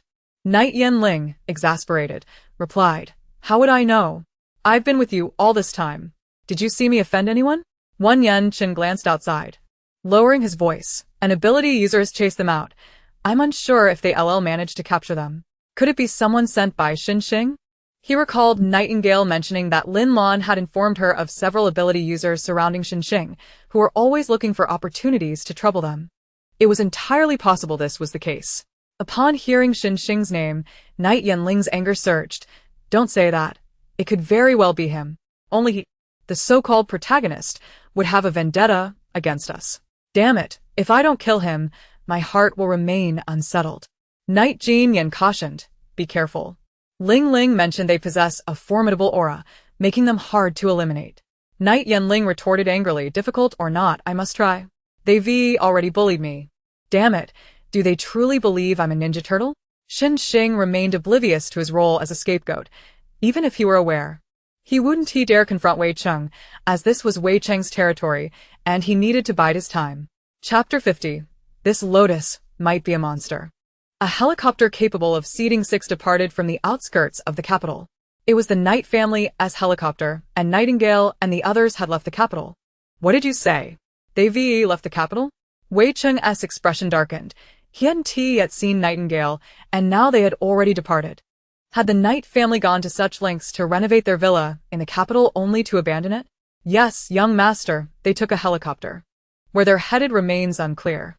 Investigate. Understood. Moments later, Wei Er called, Young master, Weida has failed. He is severely injured by the military. Along with Wei San, we'll take Weida to hide for a while. Right, ensure secrecy. Yes. Wei Cheng furrowed his brow. Wei rarely failed, indicating he had encountered a formidable opponent this time. On the helicopter, Nightingale clung tightly to her brother's hand, daunted by the experience. It was her first time aboard a helicopter. Both the perspective and altitude were torturous for someone with a fear of heights. Adding to her discomfort was the persistent gaze behind her, which made her even more reluctant to move. It is unclear why Yuzumo has been fixated on her since boarding the helicopter, despite being seated in the rear. His gaze is so intense that she finds it difficult to ignore. She simply cannot comprehend why her uncle would send him. They certainly do not require his protection, as the one truly in need of safeguarding is her uncle himself. Oh, please, stop staring, or the child might become shy. A flicker of amusement passed through Yuzumo's eyes, yet he continued to gaze intently at the back of her head, unwavering in his focus. Ye Ling shifted uneasily, hesitant to move, so she leaned closer to her elder brother and whispered, Brother, having him around makes it inconvenient for us to do many things. I wanted you all to see the space. Yi Jinjian chuckled softly, slightly bowing his head to respond in a hushed tone. It's all right. He is aware of the space. He knows? Did Uncle tell him? She cautiously glanced back at Yuzumo, only to find him raising an eyebrow, prompting her to quickly avert her gaze. Then I will secretly place the 4th and 5th brothers into the space ahead of time. Yi Jinjian wanted to mention that it was she who informed him, but such words were not to be spoken. He was her uncle's man, someone to be trusted. Ye Ling nodded and asked her brother, Do you wish to see the space? There have been significant changes. If you stay in there for a while, you might even break through to the 2nd level. Yi Jinjian had been meaning to ask this question, as he could not discern the true cultivation levels of Wen Yanqing and Yi Jinyan. Now, hearing Ye Ling's words, his curiosity about the transformations within the space heightened. All right, I shall enter first. Ye Ling hurriedly ushered her brother into the space, eager for them to enhance their cultivation swiftly. Their conversation was overheard in its entirety by Yuzumo, who then rose and seated himself beside her, extending an arm for her to grasp. Ye Ling hesitated momentarily, but ultimately took hold of his arm, seeking reassurance. Yuzumo tilted his head to regard her and teased, Miss Yi, do not fear my reporting your transformation into a living being right before my eyes? Ye Ling turned to him. Are you planning to betray my uncle? Yuzumo chuckled lightly. I have more than one superior. Ye Ling shrugged. Oh, then I shall contact my uncle and relay your earlier remarks to him.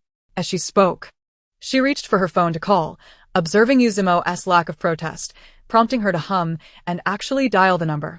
Hello, uncle, this is Ye Ling. What's wrong? Are you in trouble? Wen Yanqing, seated in the co-pilot's position, chuckled, exchanging a glance with Yi Jinyan, both shaking their heads in amusement. Presently, Lu Hongbing was particularly protective of Ye Ling, having arranged for Yuzumo to safeguard her before their departure, concerned about her safety. After all, before they left, Ye Ling had provided him with some crucial information and had discreetly given him a sip of spiritual spring water. Her preference for him warranted his kindness in return. Ye Ling looked at Yuzumo and asked, Uncle, does Captain Yu have many superiors? 2. He can be trusted. Yuzumo maintained a composed demeanor as he regarded her. Ye Ling slightly turned to the side and quietly inquired, So, Can he also enter the space? Lu Hongbing replied, if you trust your uncle, he can enter. I understand now, goodbye, uncle. Since my uncle has stated it, he must be trustworthy.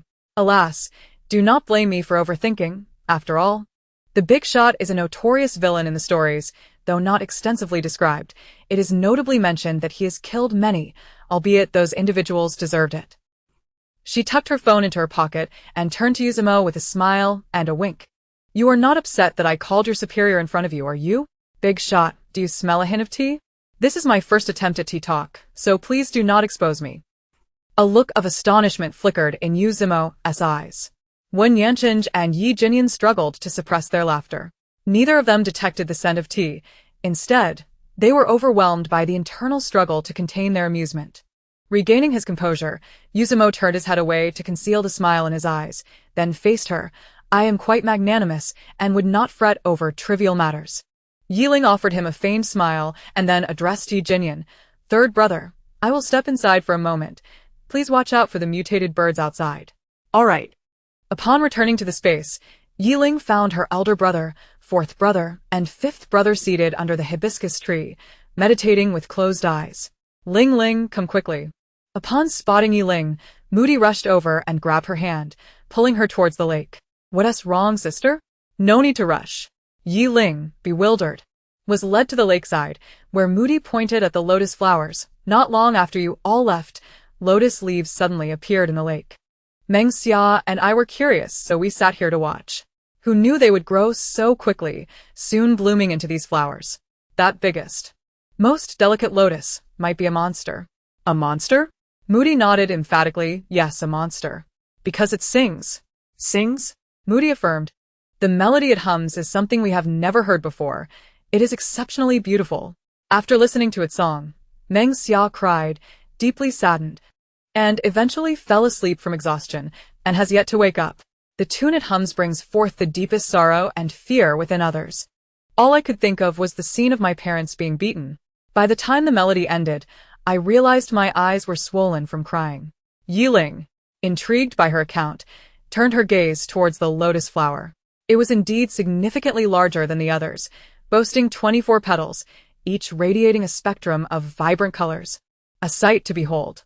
Its fragrance enveloped the entire space, making it seem as though their very breaths were infused with the scent of lotus. While she admired the flower, it suddenly began to sway, and a wave of intent reached Ye Ling's mind. Observing the quivering lotus, she understood it expressed joy, conveying its fondness for her. She smiled, using her thoughts to caress its petals, then remarked to Moody, it has indeed awakened spiritual intelligence, likely due to the hibiscus tree and the spiritual spring.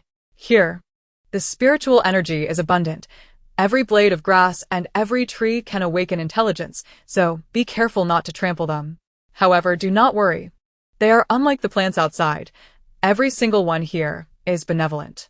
Chapter 51. The Contract of the Heart of Ice. Ye Ling had come to realize that this jade bracelet space was a fragmented, independent little world, slowly mending itself due to her presence. This space was nothing like the simplistic realms described in the novels she had read, which merely involved planting or storing resources. Currently, the space lacked the balance of yin and yang and the 5 elements, resulting in perpetual daylight without night. The day was merely a blinding white, devoid of blue skies, white clouds, sun, moon, or stars. By inadvertently contracting the heart of wood, she had infused the space with vitality, causing numerous plants to sprout from the dark soil, filling the area with life. Now it was time for her to contract the heart of ice. She was eager to see how the space would transform following the contract. In a blink, she vanished from Moody's side and returned to her own room. She retrieved the heart of ice, which was the size of her fist. Heavy in her palm, yet devoid of any chill. Perhaps it had not been contracted yet, for its exterior resembled a premium blue sapphire, radiating a kaleidoscope of colors. Without hesitation, she let a drop of blood fall upon it, watching as it swiftly absorbed the essence. A blinding white light erupted from the heart of ice, slowly rising before her eyes, transforming into a beam of white light that vanished into her heart. Ye Ling quickly lowered her gaze to her chest, where a hexagonal snowflake mark had appeared, beautifully complementing the heart of wood on her other side. Then she patiently awaited the transformations within the space, only to find that 30 minutes had elapsed without a whisper of change. It was not that she felt nothing. Rather, she experienced an oscillation of sensations within her body, chilling frost at one moment and a fiery warmth the next. When her body felt frigid, it seemed as though it were encased in ice, and during the heat, her skin flushed a deep crimson. Wrapping herself tightly in her blanket, she murmured to herself, "Could it be that they are repelling one another? That's not entirely implausible. I serve as a conduit for them, and they possess the right to choose their own medium." After waiting a little longer without any response from the space, and noting that the contrasting sensations within her body had lessened in frequency, she resolved to exit the space. Before departing, she cast a glance at her elder brother and the others, observing that the three of them were engrossed in their own worlds. She communicated telepathically to everyone within the space, instructing them that no one was to approach the spiritual spring or the fusang tree, nor to disturb Ye Jinjian and the others. Upon returning to the helicopter, she found it rapidly descending. As the aircraft tilted, she fell directly into the embrace of Yuzumo. Outside, a horde of bizarre birds was attacking them. Just as she attempted to rise, a large hand pressed her down. "Stay still. A swarm of strange birds is assaulting us." While speaking, he wrapped his arms around her waist from behind and secured her with a safety belt, continuing to fire at the attacking avian entities. When Yanchinj, while shooting, spoke to Ye Ling, "You've finally emerged. If you hadn't, we would soon run out of ammunition. This is our third wave of attacks." Although he was a level 2 ability user, specializing in healing and strength, he found himself at a disadvantage against the airborne creatures, as shooting was his sole option. Meanwhile, Ye Jinyan piloted the helicopter, simultaneously employing golden needles to strike the bizarre birds outside. Upon seeing Ye Ling, he quickly instructed, "Ling, assist when Yanchinj. all right. Let me see if I can crush them directly."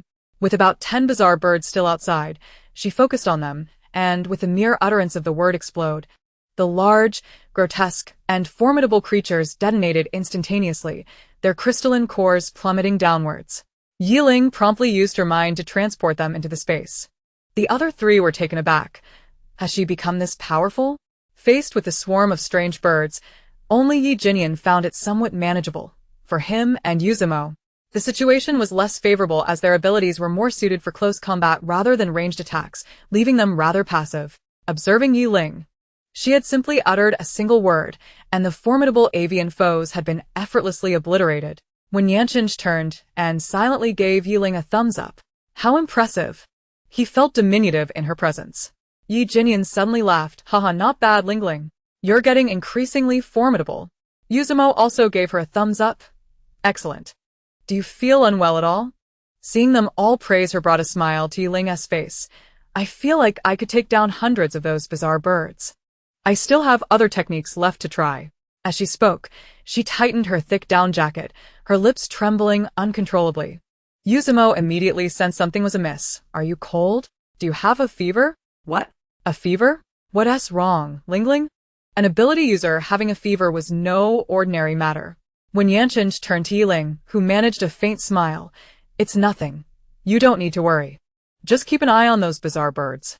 In this apocalyptic world, the strange birds ruled the skies, forbidding any metallic birds, airplanes, and helicopters from soaring above. Ye Jinyan furrowed his brow. "We will watch the outside, but what is happening with you?" Yuzumo suddenly reached out to touch her forehead, his expression grave. "Why is it so cold? What were you doing just now?"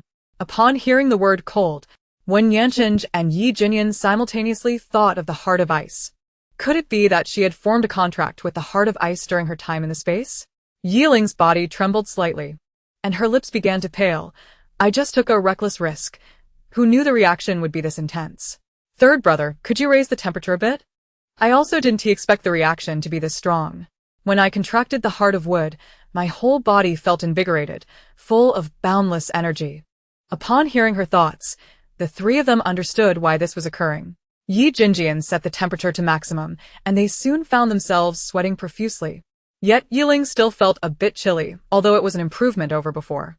In a certain armored unit in East China, Wei Shi paced anxiously in his room. The military doctor, Tao Nana, became dizzy from his restless movements. "Wei Shi, Could you please stop pacing? Your anxiety won't help. Wei Ji glared at the pale-faced Ye Ling lying on the bed. What do you suggest we do? He could die at any moment. How can I not be anxious? In this vast place, is there not a single healing doctor available? After being shouted at, Tao Nana took a deep breath, forcing herself to remain calm, and replied, Do you think we want to see him like this? You should be thankful for his robust physique. Otherwise, he would have perished long ago. She pointed outside. You've seen it. How many soldiers have been bitten to death? He is the only survivor. Are you anxious? We are not. If you shout at me again, you can leave. Good news, Wei Ji. A Captain Zhang rushed in, excitedly addressing Wei Ji. We just received a call from the capital stating that the Knight siblings are on their way here.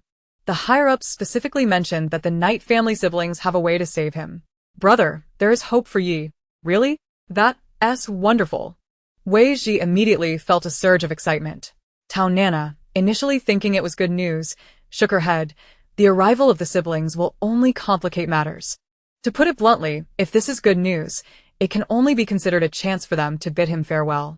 Wei Ji could not bear to hear the phrase bid farewell and shouted at her again. You should be quiet. What do you know? The captain had told him before losing consciousness that his sister was exceptionally capable, and if she arrived, he would not die. Chapter 52. Frozen Solid. Tao Nana suddenly stood up, glaring at Wei Ji. Don't push it too far. Try shouting at me again and see what happens. After studying medicine for so long, it was the first time someone had been so fierce with her. What gave him the right? They had summoned every available military doctor to save Ye Ling. What more did he want? Wei Ji realized he had lost his composure and quickly apologized. I'm sorry. I shouldn't have taken it out on you. But I must say, just because you can't save him doesn't mean others can't. Yi himself said it. His sister is incredibly capable. And as long as she arrives, he will be saved. Tao Nana approached him. All right, let me ask you this. Is his sister a doctor? Is she a healing ability user? And tell me, how long will it take for them to arrive? All airports and high-speed trains are suspended. And don't even get me started on the highways, which are riddled with collapsed pits. The helicopter was just attacked by the bizarre birds. How do you expect them to get here? Even if we can wait, can he? Wei Ji, I know you can't accept reality, but you must face it. Captain Zhang interjected. Dr. Tao, they're coming by helicopter. The higher-ups mentioned they may arrive before nightfall. Ha, you're all insane. Tao Nana shook her head.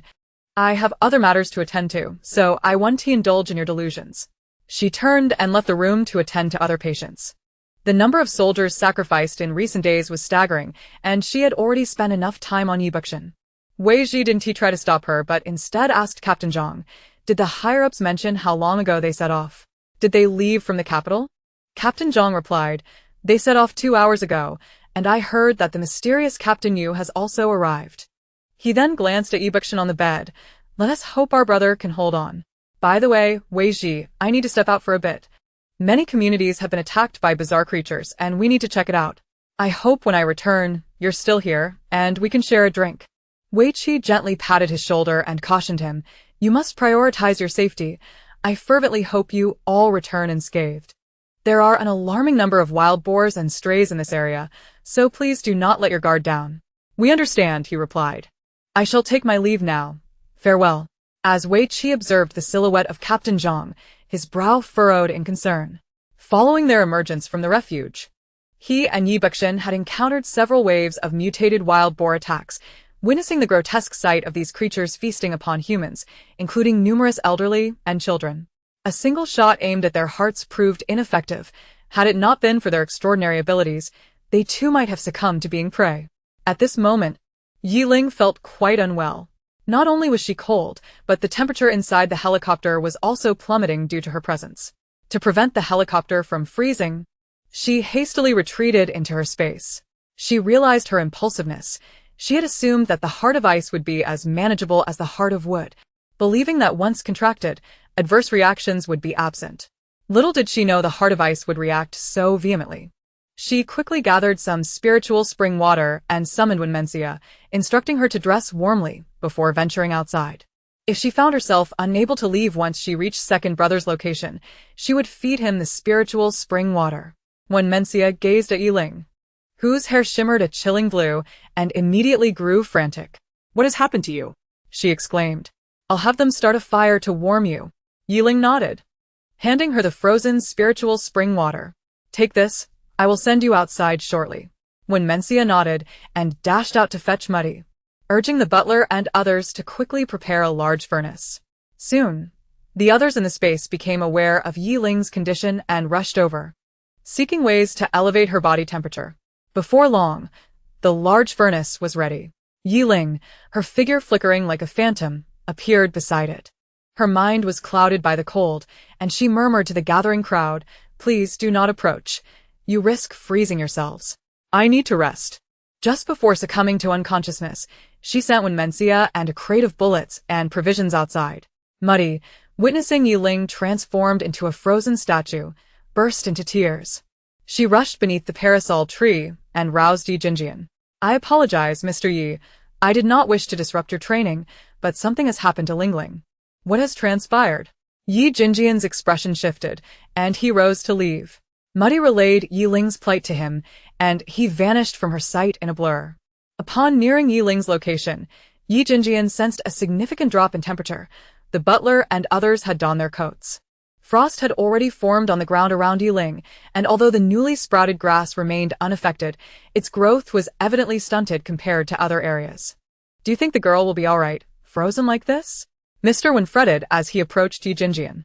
We dared not draw near, just moments ago. The butler attempted to deliver a blanket, but was repelled by the chill and has not yet recovered, still lying in his room. Ye Jinjian gazed at Ye Ling. Encased in ice, his eyes filled with sorrow. He mused, she has always loathed the cold. Ah, Mr. Wen responded. Well, it's common for girls to fear the cold. He then reflected, I had often heard tales of her being willful and spoiled, assuming you had raised her poorly. However, since entering this space, I have realized how exaggerated the rumors are. She is such a wonderful child, yet has been misrepresented so. You, as her brothers, have allowed these slanders to persist. You cannot fathom how she endured this in silence. It was only when Xiaxia came to us that we learned of her suffering. This child is resilient. Had it been Xiaxia in her place, she would have likely succumbed to tears. Ye Jinjian's heart ached further upon hearing this. Why had she not awakened them in her time of need? Being such a girl who detested the cold, how much fear and pain must she be enduring now? Upon being sent outside, when Mencia immediately encountered the three on the helicopter simultaneously inquiring, how is Ling Ling? Securing her seatbelt, when Mencia's voice trembled. Not well at all. She has turned entirely into ice. Had she not insisted I bring these items outside, we would have remained oblivious to her condition. She sent me out just before losing consciousness. Brother, are you not the healing type? Cannot you save her? When Yanchen furrowed his brow, I have tried. It was futile. Perhaps if Yi Tinfei could warm her with flames, it might help. But regrettably, none of us possess fire abilities. Zio, what is the heart of ice? Why is it a contract rather than an absorption? Has she previously contracted something similar? When Yanchen explained, you may perceive the heart of ice as a conduit. Possessing it allows one to wield all ice elements effortlessly. It is an extraordinary item. In our hands, it is merely a common gem, yet in Ling Ling's grasp, it reveals its true nature and unleashes its full potential. Pondering this, Zio inquired further. Are there also hearts of gold, wood, water, fire, and earth? For instance, the heart of earth, the heart of water, and so forth? When Yanchen nodded, what do they look like? Perhaps I can assist in seeking them out, Zio pressed. Chapter 53. Demanding the results of others. Are you not ashamed? Zio's question stumped Wen Yanchen. What they look like, we cannot say, as none of us have ever seen them. Suddenly, Ye Jinjian commanded, prepare for battle. Wen Yanchen and the others immediately assumed a combat stance. Wei Qi noticed that Ye Bixin's aura was weakening considerably, with blood pressure plummeting to an alarming 51, causing him great distress. Ye Bixin was on the verge of shock. If help did not arrive soon, it would truly be the end. In a frenzy, he dashed outside, his gaze fixed on the sky. Just as despair began to consume him, he finally heard the distant sound of helicopter blades, his eyes brimming with tears of relief. They have arrived. They're finally here. Ye Jinjian and the others reached Ye Bixin with unprecedented speed. Upon seeing his ashen face, they panicked, as spiritual spring water could not be administered.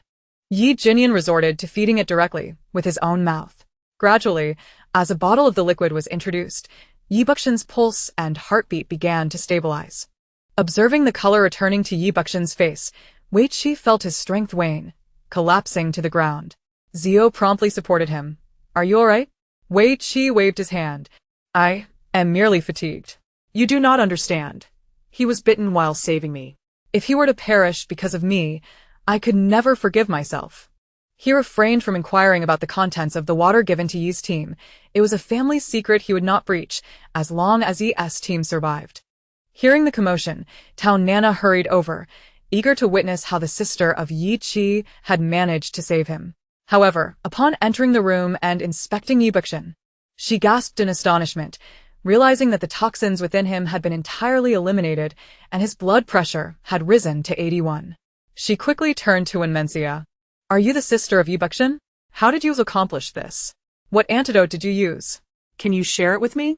Wenmencia replied, I am not his sister. You have mistaken me. Tao Nana frowned. You are not? Did not Wei Qi say that the sister of Ye Ling would come to save him? He has been detoxified. Who else could it be? Wenmencia retorted. And who are you to demand the antidote method? Tao Nana furrowed her brows slightly. I am Tao Nana, a military doctor. Now. Can you please tell me how you detoxified him? I cannot, Wenmencia rejected without hesitation. First and foremost, the spiritual spring water belonged to Ling Ling. She would not divulge a word without her permission. Secondly, Tao Nana's overbearing demeanor was quite off-putting. Why should she share the antidote with her? Furthermore, Ling Ling has already contributed significantly to the nation. Were it not for the crucial intelligence she provided, the losses domestically would have been far more grievous. Even if she were to divulge the antidote to Danana, it would not be through her own lips. Upon witnessing her adamant refusal, Danana could not help but feel incensed. You are utterly unreasonable. Do you have any idea how many lives have been sacrificed due to this toxin? If you merely disclose the antidote, we could save countless more. Wei Ji, observing Danana sermonizing, closed his eyes, weary and unwilling to engage. Wenmencia found the situation absurdly amusing. Why would I share my antidote through you to save more lives? Am I incapable of acting on my own? The fruits of others' labor cannot simply be claimed by your single utterance. Have you always been so shamelessly assertive? Danana was momentarily taken aback by her retort. Wenmencia continued, you demand the antidote as if your position as a military doctor grants you the right to act with such arrogance. If it were a superior or a distinguished lady here today instead of me, would you dare to adopt such an attitude? Danana's expression darkened. Wenmencia scoffed. You judge others based on appearances. I regret to inform you, you have misjudged your audience. If you genuinely cared for the patients, why was he the only one present in this room when we arrived? Where are your fellow doctors? Do not claim that you lack manpower, nor assert that he is beyond saving and that you should focus on other patients. Ye Ling is still alive. As doctors, you have already condemned him to death. And this is what you call saving lives? Wenyanshan and the others did not intervene to halt Wenmencia's tirade. Rather, they allowed her to continue confronting Danana. It was always others who were beholden to them. When had it become their turn to bow to others? The decision to save lives was theirs alone, and others had no right to meddle. Not to mention that they had already aided numerous unfortunate souls along their journey. Even if they had not, it was hardly anyone else's place to criticize. Who among them had not invested time and effort to attain their resources? Did they truly believe their provisions came without effort?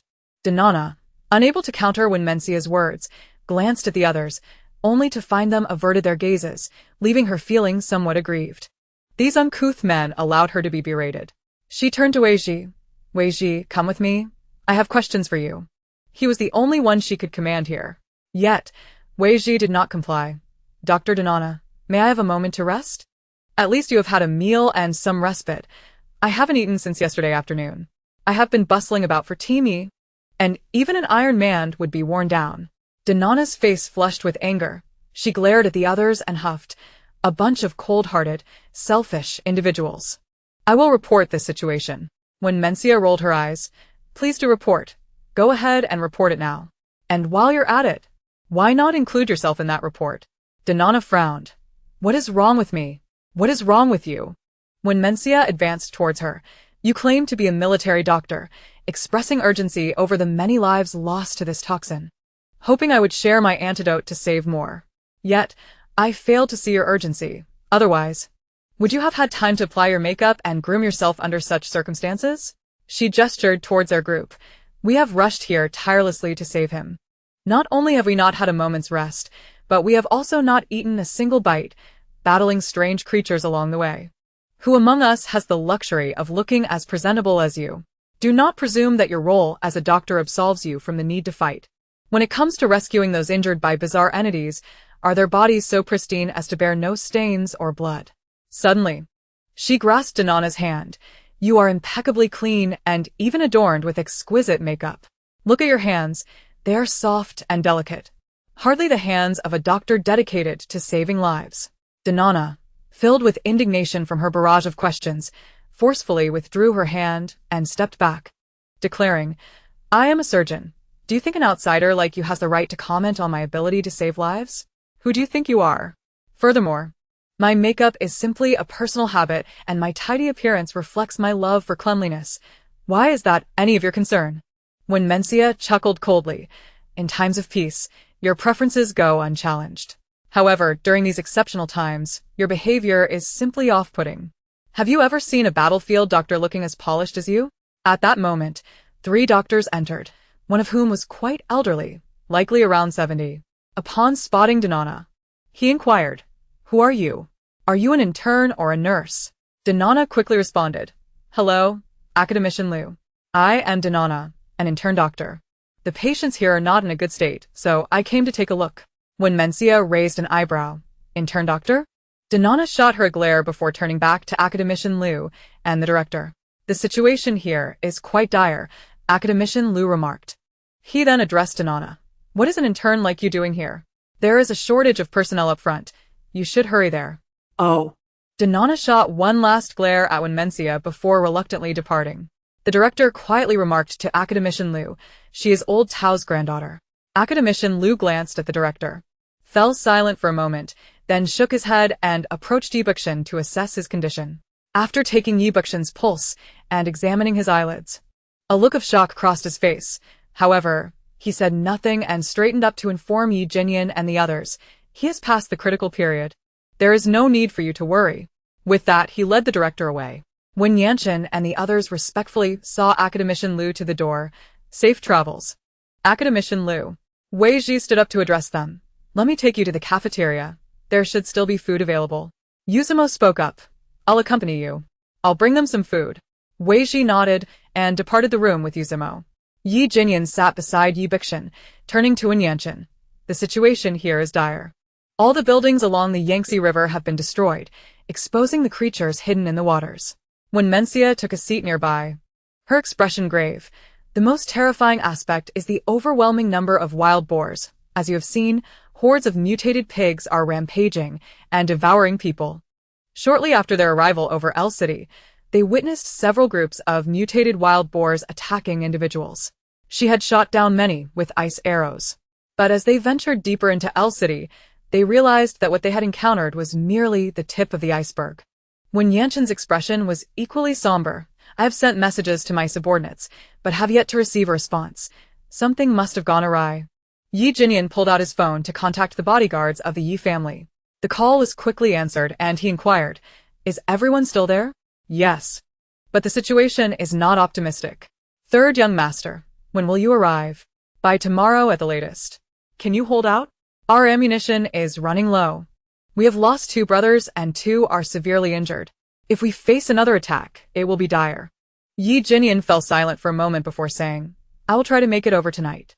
What about the Wen family? Do you have any updates? I am sorry. Third young master, the Wen family's base has been compromised. By the time we arrived, they were all dead. Ye Jinyan glanced at Wen Yanchen, whose countenance had turned grim, clearly having heard the news. Ye Jinyan addressed the voice on the other end. Understood. Please stay safe. Once we arrive, you will no longer need to act separately from us. After ending the call, he turned to Wen Yanchen. I recall that your family's base here was quite substantial. With significant manpower and resources invested, how could it have been overrun? Wen Yanchen took a deep breath and turned to the window. his tone heavy with gravity. My people have prepared 200 tons of gasoline, diesel, and engine oil here, along with 50 tons of coal. And 5 years' worth of daily necessities. 100 tons of sugar and salt have been stockpiled, and around 200 tons of rice and flour are ready. 3 large warehouses have been set up, strategically located in a concealed area. Without someone keeping watch, they would remain undetected. Who could possibly eliminate my people within just 2 days of the apocalypse and consume all these supplies? If it isn't the local government, then there must be someone in this city akin to Ling Ling, possessing not only an expansive space, but also formidable combat strength. Ye Ling stepped beside him. My family has also been attacked, indicating that we are under scrutiny as well. We should hasten our departure. We cannot afford to delay any longer. When Mencia looked at the two, we can proceed first and wait for Ling Ling to emerge. At this moment, we have no knowledge of when she might come out, nor do we know if she has sustained any harm. Ye Ling turned his gaze to his older brother on the bed. I hope they both awaken soon. Moments later, Yuzumo approached with a bag of steamed buns and pickled vegetables. The cafeteria has already closed, and this is all that remains. You'll have to make do. These 3 are accustomed to a life of privilege, likely unaccustomed to such humble fare, and he wondered if they could accept it. To his surprise, the trio naturally walked over to wash their hands and then began to eat the buns. When Mencia nodded repeatedly, these buns are truly delicious. I could eat too. However, she consumed them too quickly and ended up choking. When Yanshin patted her back, no one is competing with you. Take your time. He then pulled a bottle of water from his down jacket pocket and handed it to her. Drink slowly. Ye Ling glanced at Yuzumo. Where is Wei Qi? Yuzumo took a bite of his bun and replied in a low voice. He just heard from the soldiers that Captain Zhang, whom he knew, has perished. He has gone to gather more information. Ye Ling's brows furrowed slightly. The situation here is far more dire than in the capital. We cannot leave just yet. Every little bit we can do counts. Yuzumo nodded. I overheard the soldiers mention that due to the sudden extreme cold, the number of fatalities from freezing alone has surpassed 100,000 in this city. Moreover, nearly 1 million have been attacked by strange creatures. Many neighborhoods have no survivors left. Mr. Yi, Mr. Wen, I am aware you are both level 2 supernatural beings, among the stronger ones. However, your combat experience is lacking, and your coordination is not yet flawless. I personally suggest that while we stay here, we venture out more frequently to gain experience in battle. Ye Ling responded. That is indeed our intention. Meanwhile, within the space, tranquility was disrupted. Not long ago, an earthquake had rattled the area, sending the livestock into a frenzy, causing the butler and others to abandon their efforts to catch them. In the distance, a snow-capped mountain emerged from the ground. As a mountain towering 1,000 meters appeared, it surprisingly began to snow within the space. This was the first time since entering the space that they needed to don down jackets. This was not necessarily a negative development. A slight drop in temperature was a return to reality for them, contrasting with the modeled world of constant temperature, devoid of night and cold. Frozen into an ice block, Ye Ling was beginning to thaw as the ice around her melted after the mountain's emergence. An hour later, her body temperature gradually returned to normal. The Ye brothers, along with Moody and the others, gathered around to observe the now delicately beautiful Ye Ling, whose skin appeared pale and exquisite, so tender that it seemed any gentle touch might break her. Suddenly, Moody recalled something and urgently conveyed to Ye Ling, Ling Ling's clothes are wet. We must change them, or she will fall ill. Ye Ling nodded. I will carry her into the room. Please assist her with changing. Moody's mother quickly added. What trouble? It is only right. Ye Ling cradled Ye Ling and made his way into the villa, while Ye Tianfei remained behind, instructing the butler and others. Do not let those livestock stray towards the spiritual spring. Ensure the vegetable and fruit gardens are protected. The butler nodded in acknowledgement. We will promptly round up the livestock. Ye Ling offered. I can help you. This is a perfect opportunity for you to practice your supernatural abilities by using them to guide the animals back, while simultaneously familiarizing yourselves with your powers. Chapter 55. The siblings finally awaken. All individuals within the space were endowed with supernatural abilities, yet they lacked experience and proficiency in their usage. Ye Ling seized this opportunity to teach them. Thus, while Moody's mother, and Wen's mother assisted in changing Ye Ling's clothes, the Ye brothers led everyone in the space, including the cats and dogs, in corralling the livestock back to their enclosures. In Ye Ling's room, Wen's mother instructed Moody to help Ye Ling sit up. This child has suffered immensely. Look at her down jacket. It is soaked through. It must have been so cold. Moody's mother struggled to remove Ye Ling's down pants, tiring herself out from the effort. These pants are completely drenched. After taking off the wet long down jacket, Wen's mother discarded it aside and continued to peel off Ye Ling's lighter down jacket. Next came the down vest, thick sweater, and heavy cotton shirt.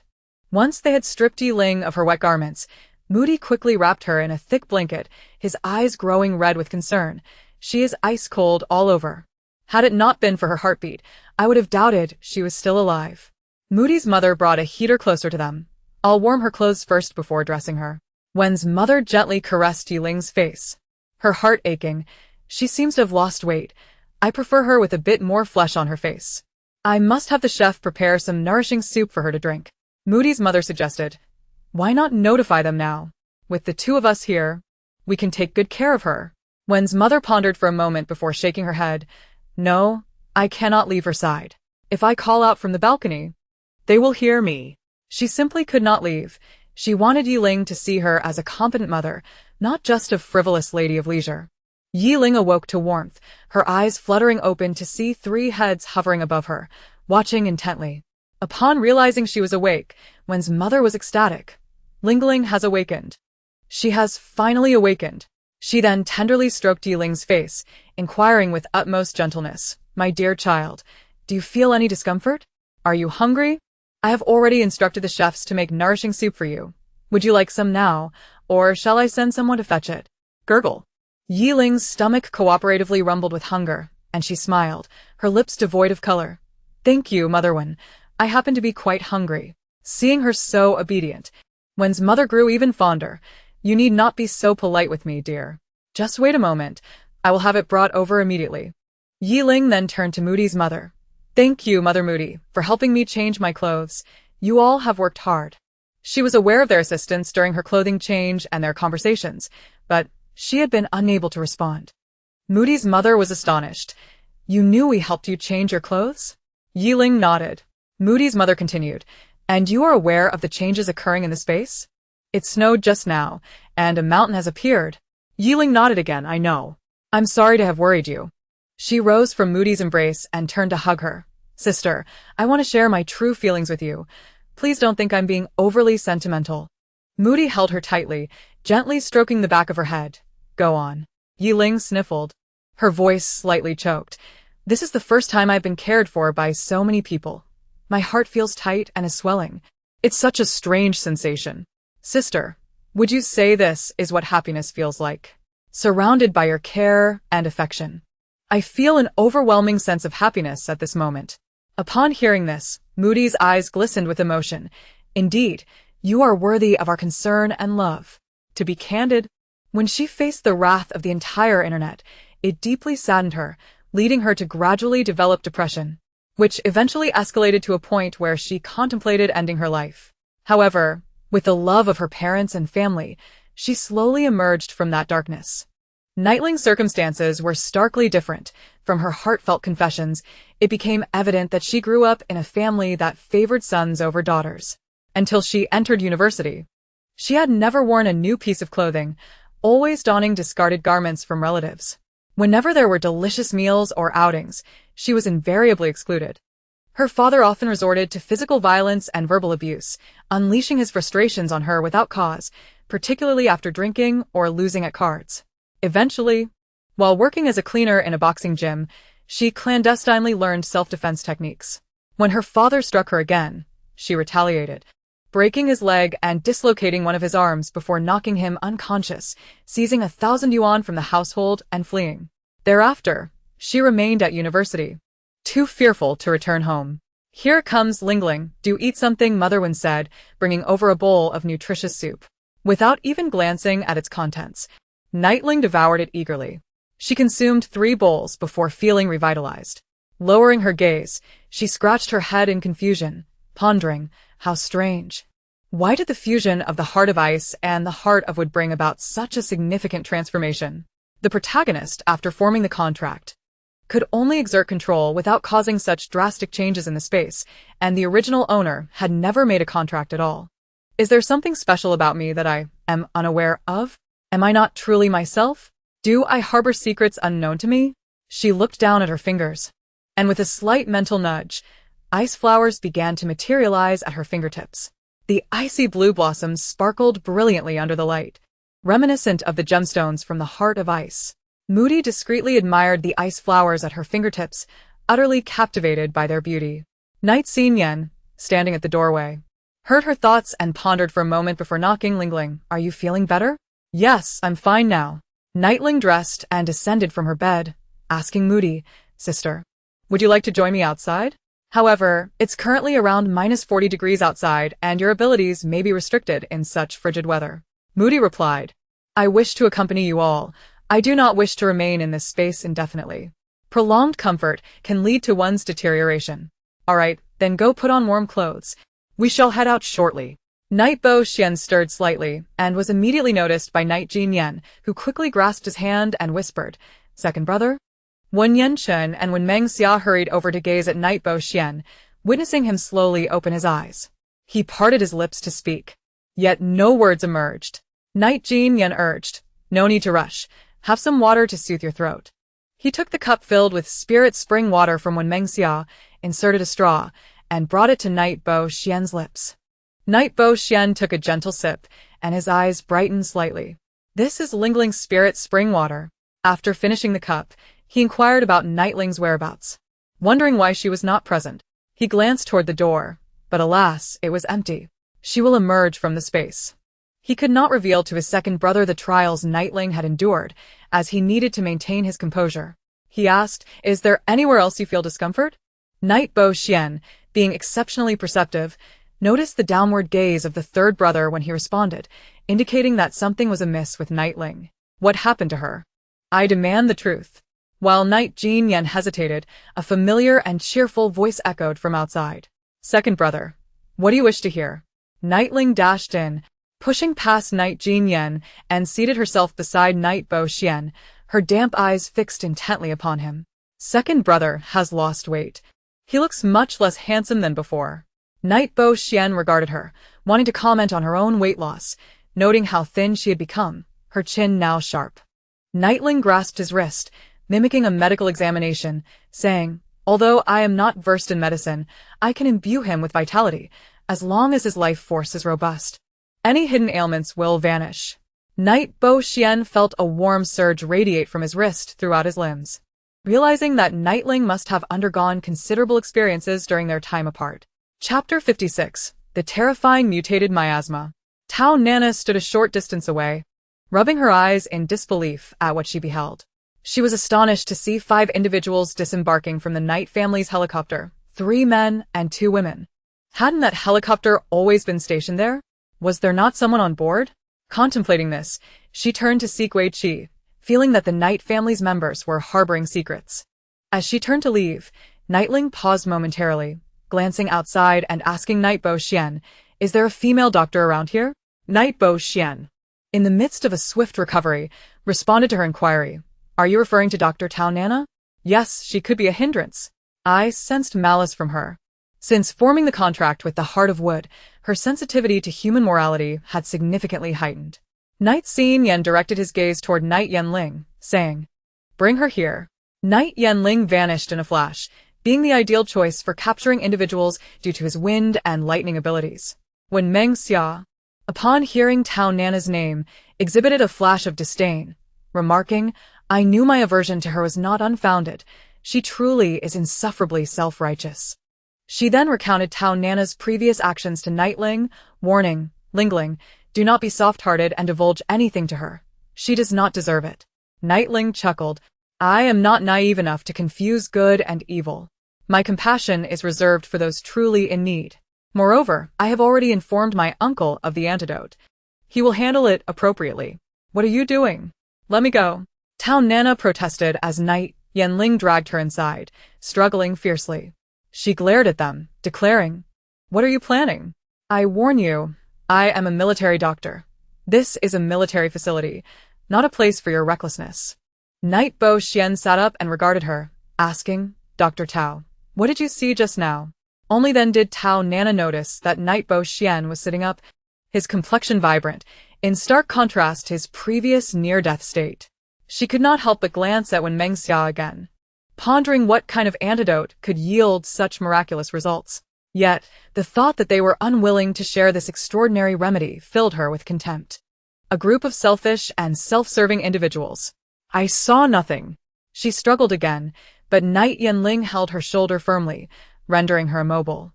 Knight team, is this how you treat a military doctor? During your unconsciousness, we tended to your needs, and this is how you repay us? Knightling approached her, curiosity in her eyes as she asked, you seem to harbor considerable hostility toward us. Have we crossed paths before? The book does not mention this Tao Nana. It appears we inadvertently triggered a new storyline by coming here. Tao Nana looked at Knightling, her attention caught by the girl's calm, serene, and perplexed gaze. The clarity in her eyes was so pure and untainted that she had never seen anything like it, even in children. This girl radiated an ethereal quality, reminiscent of a woodland sprite, agile and beautiful, evoking an irresistible desire to capture and study her. With a huff, she turned away. She, Tao Nana, was also raised in the embrace of adoration from countless stars. When had she ever been subjected to such treatment? With a cold gaze, she regarded Ye Ling. You seek to tarnish my name upon our first encounter? Who do you think you are? Ye Ling pointed at herself, taking a step back with a light chuckle. Who I am is of little consequence. What matters is that you should forget everything you have just witnessed. She then turned to her elder brother, who gave a slight nod. Gradually, a haze clouded Tao Nana's eyes, and she subsequently fainted. Yi Jingyan explained to the others, I apologize.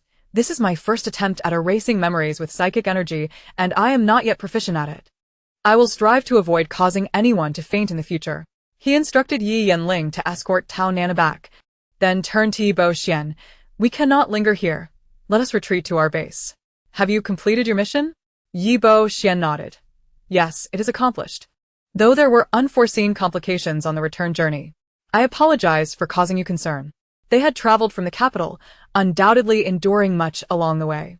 Ye Ling interjected, We are family. There is no need for apologies. Does second brother have any further tasks?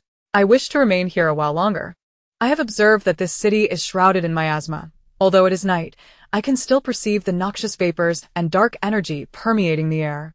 I must purify the atmosphere here, or this city will be doomed. Miasma? Purification? The air is riddled with miasma? Where? I see nothing of the sort. Wen Mengxia and Moody spoke simultaneously, and Wen Mengxia suddenly realized, so the dark energy we encountered before was indeed miasma? No, she responded. That was pure dark energy, which greatly affects flora and fauna, but it is not as severe as what exists here. She turned to them. While the capital is rife with bizarre species, have you noticed that both soldiers and mutants can be slain by striking at their heart? This is because their mutation rate is relatively slow, and their defenses have not evolved to perfection. However, this place is different.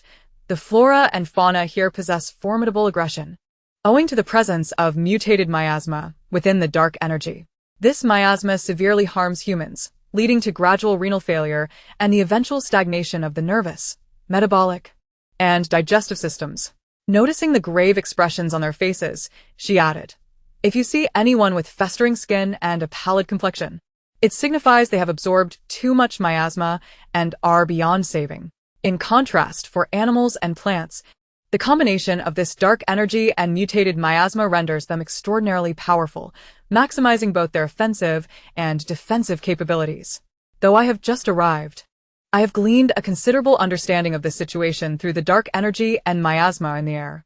The casualties among the soldiers in this city exceed those in other regions, and similarly, the death toll among the populace is alarmingly high. The reason is evident. The mutated miasma diminishes the combat effectiveness of soldiers and mutants alike. With one side too weak and the other too strong, it is only a matter of time before the weak are eradicated. When Meng Xia promptly inquired, Will we be transformed into what you described if we absorb it? Ye Ling shook her head. No, for you possess dual protection within you. This miasma is harmless to you. After all, you have consumed ample spirit spring water and been sanctified by the ethereal essence emitted by the fusang tree, rendering you nearly impervious to toxins. Yet, this secret must remain undisclosed. Should it escape into the hands of outsiders, it would spell disaster for you all. The others were left speechless, uncertain how to express their emotions in light of such revelation, impervious to toxins.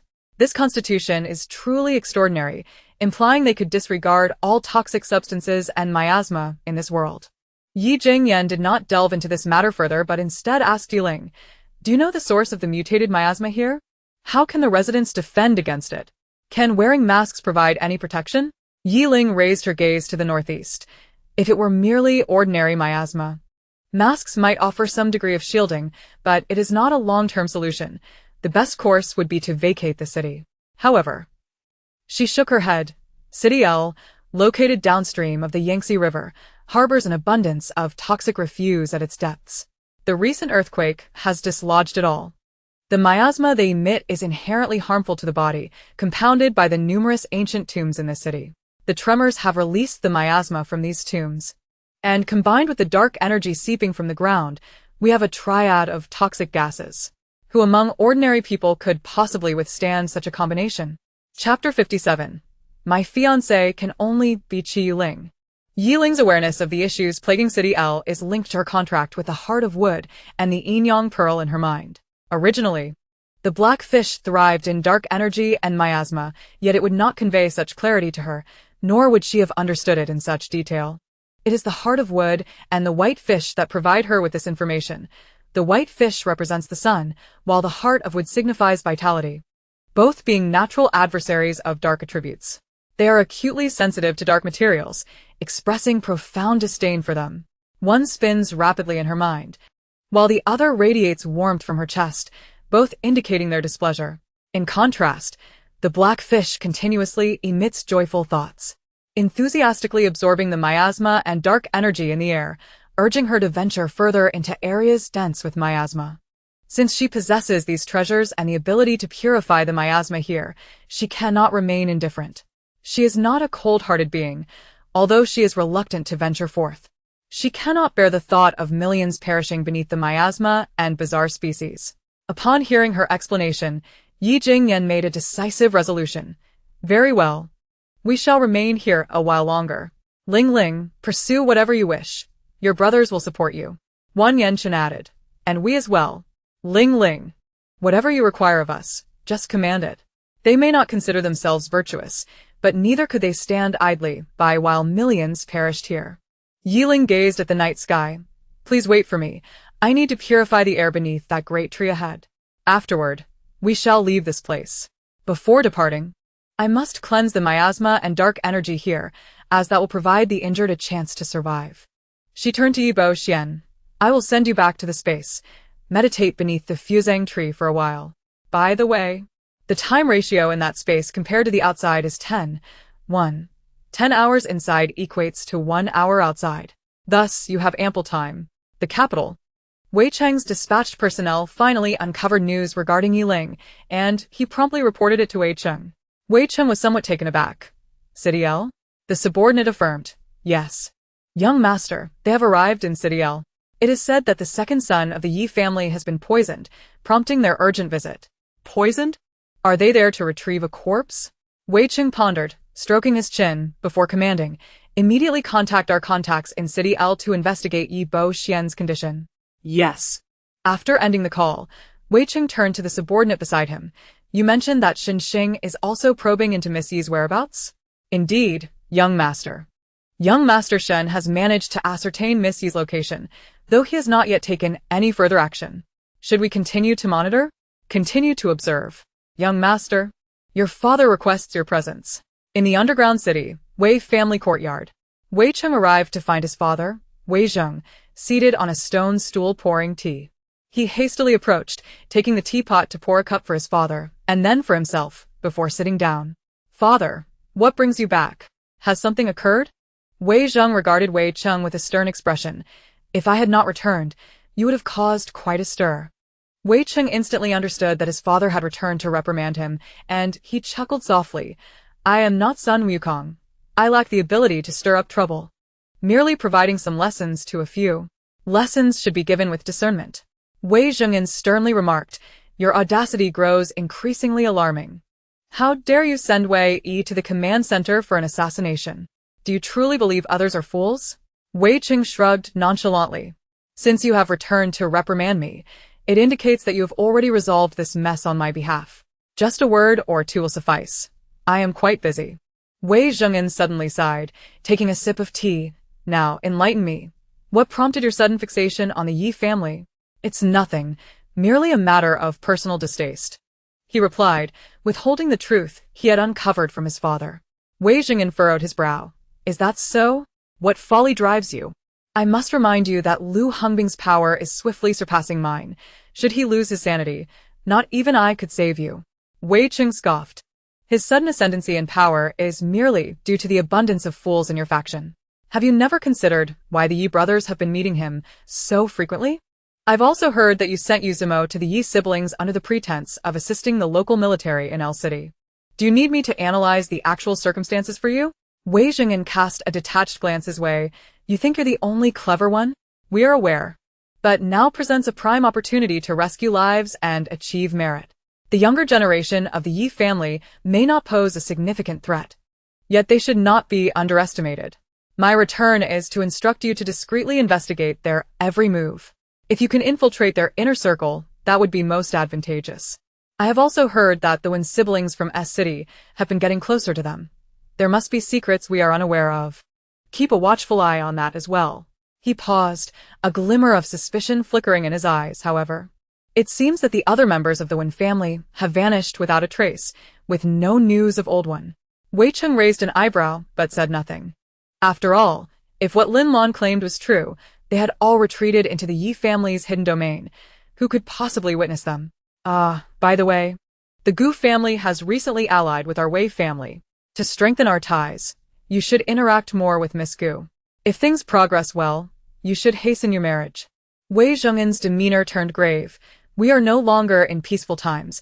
As chaos looms, only alliances with the powerful can lead us further." Wei Cheng retorted. "What are you saying? You want me to engage with Miss Gu, and even marry her? To think that I would become a pawn for a political marriage is the most absurd notion I have heard in years." Wei Zhengin scowled. "What's the matter? Are you unwilling? Just marry her. You can still pursue your affairs outside. She won't interfere." Wei Cheng snorted, setting aside the fact that I already have a fiancé. Miss Gu is bisexual and has numerous lovers on the side. You expect me to marry such a woman? With a resounding clap, Wei Zhengin slammed his palm against the stone table, glaring at Wei Cheng. "Do not mention that person who has passed away. We verbally annulled your engagement. You have no fiancé, understand?" Wei Cheng let out a cold laugh, rising to meet his father's gaze. "My only fiancé can be Ye Ling. If she is truly gone, then I shall remain single for life." "What nonsense is this?" Wei Zhengin stood, looking at him incredulously. "She was only about a year old when she died. And you were but 5. You hardly met her. How can you claim you will remain single for her?" Wei Cheng offered no rebuttal. It was clear he would not agree to a marriage with Miss Gu. "Father, alliances do not necessarily require marriage. Your old-fashioned mindset is outdated. If you truly wish to pursue an alliance with the Gu family, then speak to my elder brother. Let him marry her. After all, he is indifferent to whom he weds now that his heart is dead. A heartless man paired with a promiscuous woman. What a match." Wei Zhengin raised his hand as if to strike him, but Wei Cheng quickly dodged, leaving his father's hand to fall empty. He glared at Wei Cheng. "You insolent brat, do you truly believe I cannot handle you? Get out." Wei Cheng smirked. "All right, I shall take my leave. How would you like me to roll out, sideways or head first? Get out of my sight." Chapter 58. It will protect you. In El City, Ye Ling absorbed and purified all the miasma and malevolent energy above the troops. She placed her hand upon the sycamore tree, channeling the life force of the wood heart into its trunk. The once tilted and lifeless sycamore began to grow more upright as the vitality flowed into it. The withered leaves fell away, only to be swiftly replaced by tender new shoots. As the new leaves emerged, the trunk of the sycamore continued to rise. What was once a tree that 2 people could barely embrace now required 3 to encircle it fully, thanks to Ye Ling's infusion of life. Those observing from a distance of 1,000 meters were left in awe at Ye Ling's astounding abilities. Had her power truly become so formidable? No. It was not merely her prowess. It was the divine might of the wood heart and the sacred fusang tree she was contractually bound to. She was merely harnessing their power. Only Yu Zimo and Wei Ji remained unaware of Ye Ling's true strength. Watching in amazement as the sycamore tree soared from a height of 15 meters to over 30 in mere moments. Its branches and leaves now overshadowed the dormitory and runway. Wei Ji gaped at the petite figure beneath the tree, questioning if such abilities were truly human. He had never heard of any supernatural power so extraordinary. When Mencia whispered to Moody, "Did you see that? The sycamore leaves are radiating a glow. After being blessed by Ling Ling, it should not mutate." Moody's gaze remained fixed on the sycamore. "No, I can sense that the tree has awakened its consciousness with Ling Ling's help. It is deeply moved." She paused before adding, "I believe I understand Ling Ling's intention." When Mencia quickly inquired, "What intention?" Although she was not of the wood element and could not detect the core changes in the sycamore, Moody, being a wood-type ability user, could sense the emotions of plants as she advanced in power. When Yanchen and the others turned their attention to Moody, noticing a flicker of light on the trunk, Moody explained, "Ling Ling is saving it, simultaneously bestowing it with a fragment of divine power. As long as it is not bombarded, it will protect this realm from miasma and malevolent energy. If I am not mistaken, Ling Ling wishes for this sycamore to purify the miasma here. If it continues to grow, it will become the guardian spirit of El City." When Mencia was astonished, "Is it truly that remarkable?" Moody nodded, "No exaggeration. If it grows, the citizens of this city will be shielded from miasma and malevolent energy. This tree is now 102 years old, having suffered greatly from the miasma and malevolence. Now that it has been revived by Ling Ling and granted consciousness, it will express its gratitude through action." Yi Tinfei glanced at Moody, surprise flickering in his eyes. This celebrity was more astute than he had anticipated, proving to be quite impressive. Yu Zimo and the others narrowed their eyes in astonishment. This was truly miraculous. A once ordinary sycamore tree, with Ye Ling's assistance, had awakened its consciousness and transformed into a mystical tree. Perhaps, many years hence, it would indeed evolve into a divine tree. Is this still the world they knew? The commotion attracted a gathering of soldiers and medical personnel. Upon witnessing the radiant sycamore tree, they believed they had wandered into the wrong place. By now, Ye Ling had withdrawn her hand and stood beneath the tree. Addressing the leading figure, "Are you the political commissar here?" Her voice was both melodious and gentle, devoid of any hint of aggression, effortlessly instilling a sense of fondness and warmth, disarming any defenses. Yi Bo Xian was quietly released from the confines of space by Ye Ling, and together with Yi Jingyan and Yu Zimo, he swiftly made his way to her side.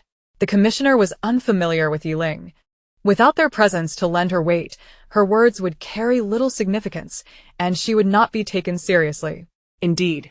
Upon seeing Yu Zimo and Yi Bo Xian flanking her, the commissioner approached alone, asking, "I am, and you are?"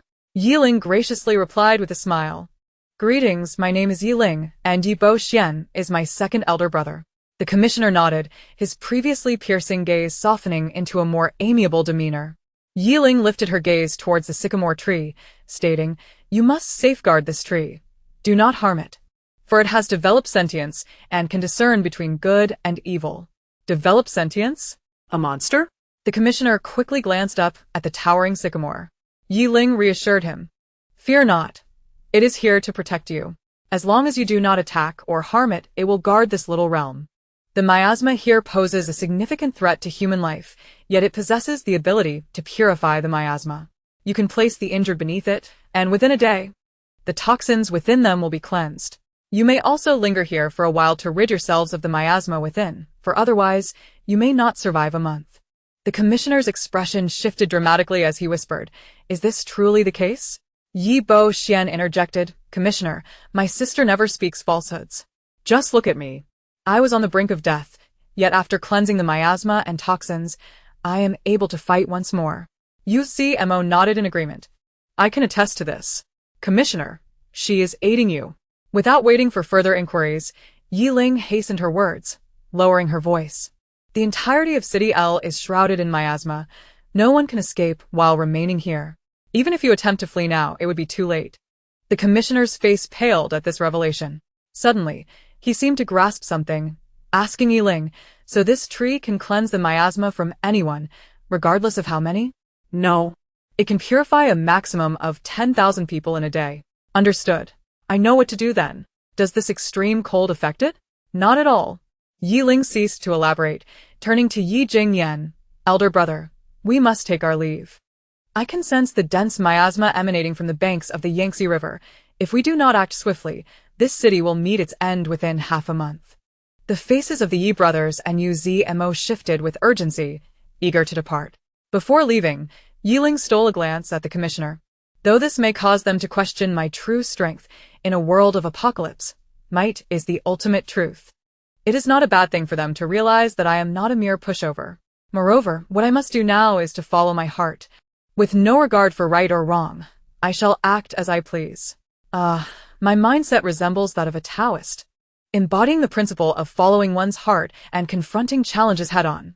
Only in this way can one maintain a steady resolve. Unbeknownst to everyone, including Ye Ling herself, her gaze momentarily darkened before returning to normal. Ye Yen and when Chen approached, let us depart, but we require a vehicle. The helicopter cannot accommodate us all. Upon hearing this, the commissioner replied, we have vehicles available in the parking lot. I will have someone escort you there. Although unaware of the specifics of Ye Ling's actions, it was evident that she had rendered them significant assistance. As long as the sycamore tree stood, they could save more lives. Chapter 59, Moody Dread. Could he have been possessed? Ye Ling specifically requested that Yi Bo Xian, Ye Ling, and Yu Zmo accompany her in the helicopter to the riverbank, while the others would drive to the Yi family base and wait for their return. Before parting, Ye Ling retrieved a mountaineering backpack from the space and handed it to Ye Yen, informing him that it contained essential supplies. She emphasized, this journey will not be tranquil. You will encounter numerous bizarre creatures. I advise you not to act separately, but to concentrate your firepower to swiftly eliminate threats and then leave without lingering. Upon hearing her ominous warning, Ye Yen furrowed his brow and asked, why? Are the strange creatures here more formidable at night? Ye Ling gazed towards the north, urgency evident in her demeanor. Time is of the essence. Remember my words, and do not offer any assistance. Furthermore, ensure that the caregiver and the third brother remain close. Their healing abilities can remedy the injuries inflicted by these creatures. With that, she dashed towards the helicopter and vanished into the night before Ye Yen and the others could react. Chen approached, taking the mountaineering backpack, and quietly inquired, what did she say that left you looking so troubled? Ye Yen turned towards the jeep, informed them to stay alert tonight. He had seldom seen Ye Ling so serious in her admonitions. The bizarre creatures of City L could be far more formidable than they had anticipated. They were all level 2 ability users and logically, Ye Ling should not have been overly concerned for their safety unless the creatures within this city were indeed more powerful than they could imagine. The commissioner provided them with 2 military jeeps, and after waving farewell, they departed the military base. Wei Ji, however, remained behind, occupied with other matters. He remarked to the camp leader beside him, I never imagined that, even in the apocalypse, I would encounter a top-tier celebrity. To be honest, she is far more beautiful in person than on screen. This was the first time he had seen a celebrity since the onset of the apocalypse, and he mused whether he should have asked for a photograph, considering she was his idol. The camp leader chuckled, patting him on the shoulder. In times like these, you're still chasing stars? But speaking of which, my daughter is a huge fan of hers. If she knew I had seen her idol, she would be ecstatic. His smile faded, replaced by a look of sorrow. I hope she can pull through. His daughter, a middle school student with a frail constitution, had suddenly collapsed the previous day and had yet to regain consciousness. Her condition had deteriorated, with her skin becoming ulcerated and her face turning a ghastly hue, resembling that of a poisoned individual. The doctors had examined her and administered fluids, yet there was no sign of improvement. Wei Ji's expression turned grave. Your daughter may have absorbed the miasma. Take her beneath the sycamore tree. She may awaken swiftly. Miasma? Yes, miasma. Just ask the commissioner if you don't believe me. The camp leader hurried off towards the commissioner. In the darkness, the sounds of wild beasts occasionally echoed, heightening the tension among those in the vehicle, their senses on high alert for any disturbance. Help. Daddy, please don't leave me. I'm scared. Brother, what is wrong? I'm frightened. As the jeep passed a residential area, those with keen hearing caught snippets of the distressing dialogue, casting a somber mood over the occupants. Yet, no one voiced the desire to intervene, for in this apocalyptic world, survival of the fittest was the natural order, and the weak were inevitably discarded. Moreover, they remained acutely aware of Ye Ling's warning. Following the navigation, as they entered a secondary road, Yi Jingyan suddenly declared, "Here it comes." Instantly, everyone shifted into combat mode. A mutated wild boar charged from the shadows, its eyes gleaming with an eerie black mist. Upon sighting the vehicle, it charged forward without hesitation. Yet its hind leg became ensnared by a thorny vine. The barbs transformed into sharp weapons, piercing its flesh. Regrettably, this mutated pig possessed formidable defenses, despite the barb's sharpness. They merely punctured its outer skin. Moody furrowed her brow, realizing, as Ling Ling had claimed, that their defenses were indeed robust, despite her own second-level wit abilities. She had only managed to breach its epidermis. What thick skin this pig had! Yi Tinfei was amused by her final remark, though he suppressed a laugh, allowing only a glimmer of mirth to dance in his eyes. On the sidelines, when Mencia commanded her ice abilities, suggesting, "You hold it back. Let me give it a try." Before her ice blade could approach, a spear of ice, swifter than her own, pierced the creature's eye, prompting Mencia to glance toward the front vehicle, realizing it was Yi Jingyan who had acted. With a focused gaze, Yi Jingyan's ice spear penetrated the mutated pig's eye and drove deep into its body. The creature let out a pitiful wail before collapsing, convulsing on the ground. The intercom crackled to life with Yi Jingyan's cool voice. "Moody, use your vine to retrieve the crystal core and leave promptly." "Understood." Moody swiftly directed the vine to penetrate the wound, ensnaring a fist-sized black crystal core before the vehicle sped away. When Mencia, seated nearby, marveled, "Yeleada is truly impressive, accomplishing this with a single move. Had it not been for your earlier ineffectiveness, I might have doubted Ling Ling's words were exaggerated." Moody stowed the crystal core in her backpack and remarked, "Mr. Yi possesses formidable strength. It's peculiar, you too wield ice abilities. Yet your combat prowess pales in comparison to his." When Mencia retorted, leaping to pin Moody down playfully, "Oh really? You dare jest at my expense? Watch how I deal with you." She began to tickle Moody's sides, eliciting peals of laughter from her. "I was wrong. Our Miss Wen is extraordinarily formidable. Humph. Considering your pleas for mercy, I shall spare you this time." Once they resumed their seats, Yi Tianfei spoke up. "Moody's abilities are likely akin to mine, both hindered by the extreme cold, significantly diminishing their potency. The frigid weather is particularly unkind to both fire and wood abilities. Therefore, Moody, your performance earlier was commendable. Do not feel disheartened." Indeed, Moody had performed admirably in that moment, managing to slow the creature's speed and affording them time to mount an assault. Both Moody and Mencia stared in astonishment at Yi Tianfei, who caught Moody's gaze and silently questioned her. "Is he speaking to me? Was that a commendation?" Mencia blinked in response. "If we Haven T misheard, it seems to be." Moody shuddered slightly. Could he have been possessed? Why would he suddenly praise me? Mencia tilted her head thoughtfully. Perhaps he was captivated by your beauty? Moody shot her a disdainful look. "Get lost. I've looked this good for quite some time." Could it be Ling Ling advised him to take care of us? Mencia wore an expression of intrigue. No. He's taking care of you." "Don't include me." Yi Tinfei, observing Moody's bewildered expression in the rearview mirror, realized his words had led to a misunderstanding. He clarified, "Do not misconstrue. I merely stated a fact." No. "I didn't think anything of the sort." Moody breathed a sigh of relief. The sudden praise from such a cold individual had startled her. She had feared she had committed some error. She was confident that Yi Tinfei harbored no ulterior motives toward her. After all, having spent considerable time in the entertainment industry, she could keenly sense the interest of others, regardless of gender, through a mere glance or gesture. Chapter 60. This scene was exceedingly bizarre. Knight Jinyan, who had been silent in the passenger seat, seized the intercom to inquire of the leading vehicle. "Elder brother, wild boars typically travel in packs, with only you possessing awakened psychic abilities. Have you scanned the surroundings for hidden mutated pigs?" Yi Jingyan's voice soon resonated through the intercom. "Yes, there are 3 more lurking in the shadows." As long as they do not attack us, we shall not need to stop. We can continue forward. Knight Jinyan pressed further. During your slaughter, did you notice anything? Yi Jinjian pondered for a moment before responding. Their defenses and strength are formidable.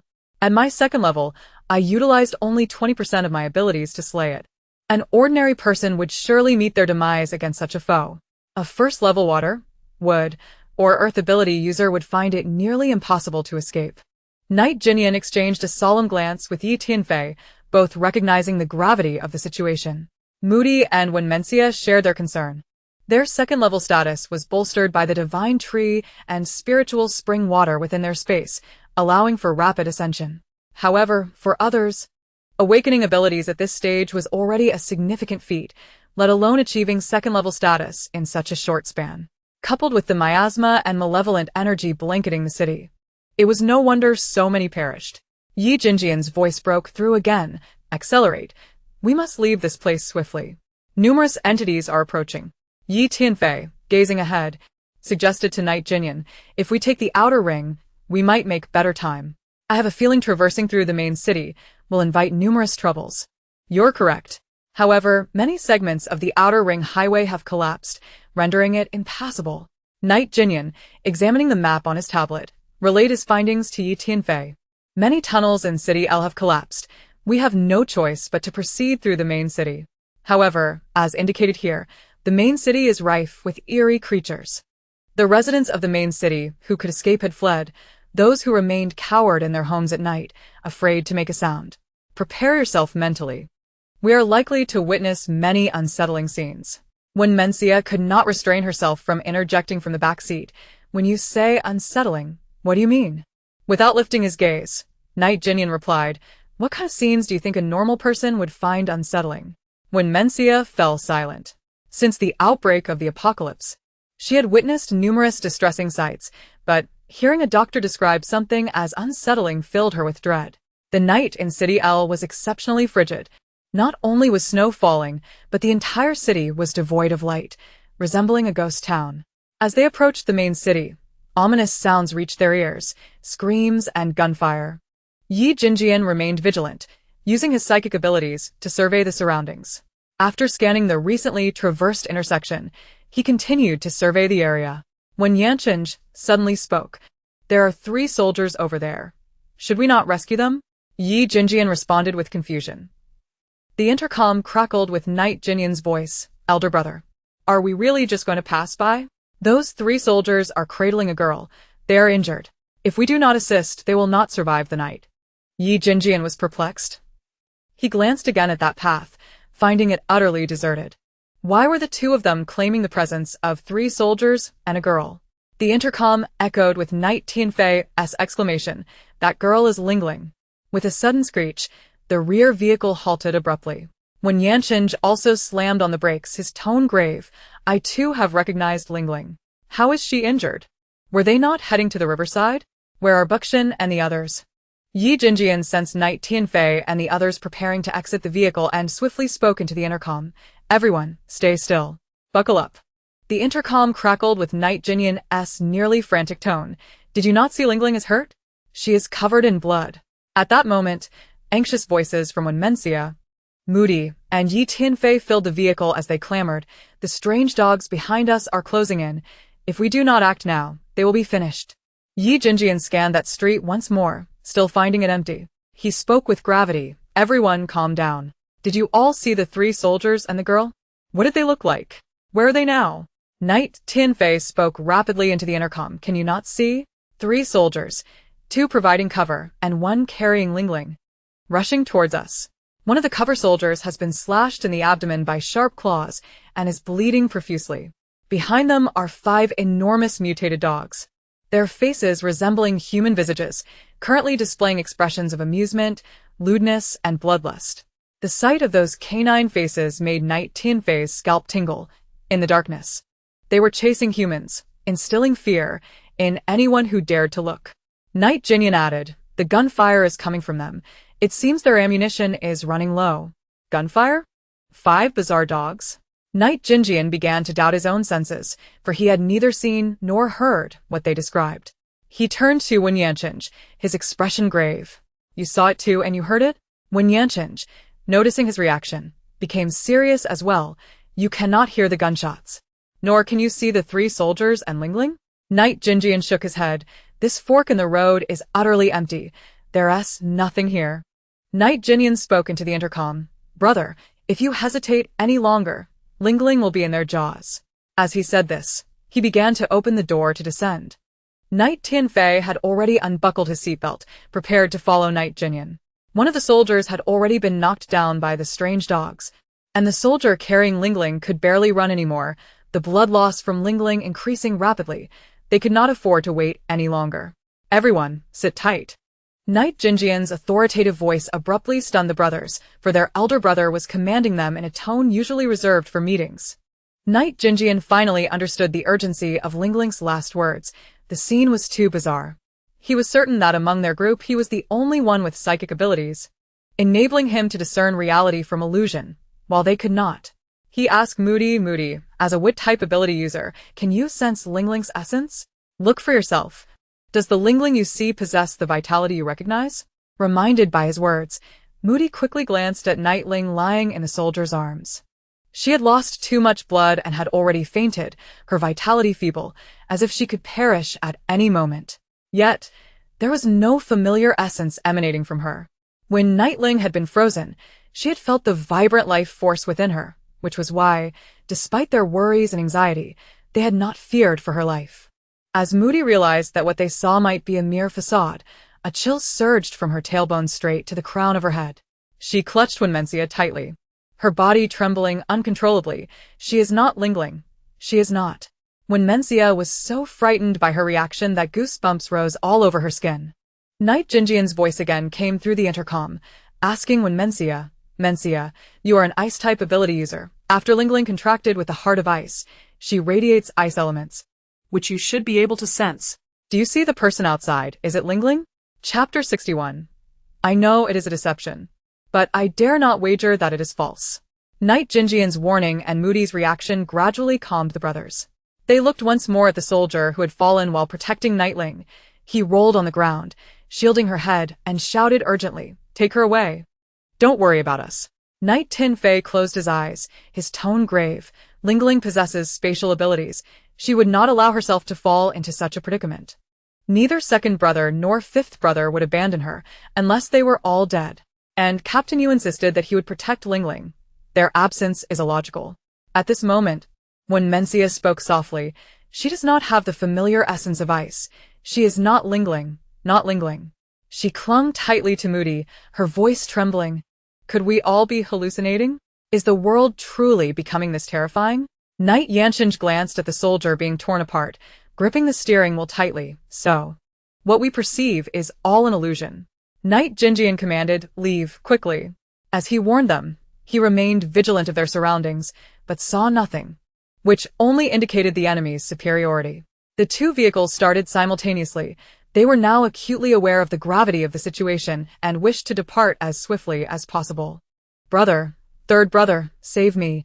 It hurts so much. Just as they sped away, Knight Ling suddenly opened her eyes and shouted towards them. This time, even Knight Jinjian heard her voice. Knight Tianfei's heart skipped a beat, instinctively reaching to stop the car, but Knight Jinyan pressed down on his arm. Gritting his teeth, keep driving.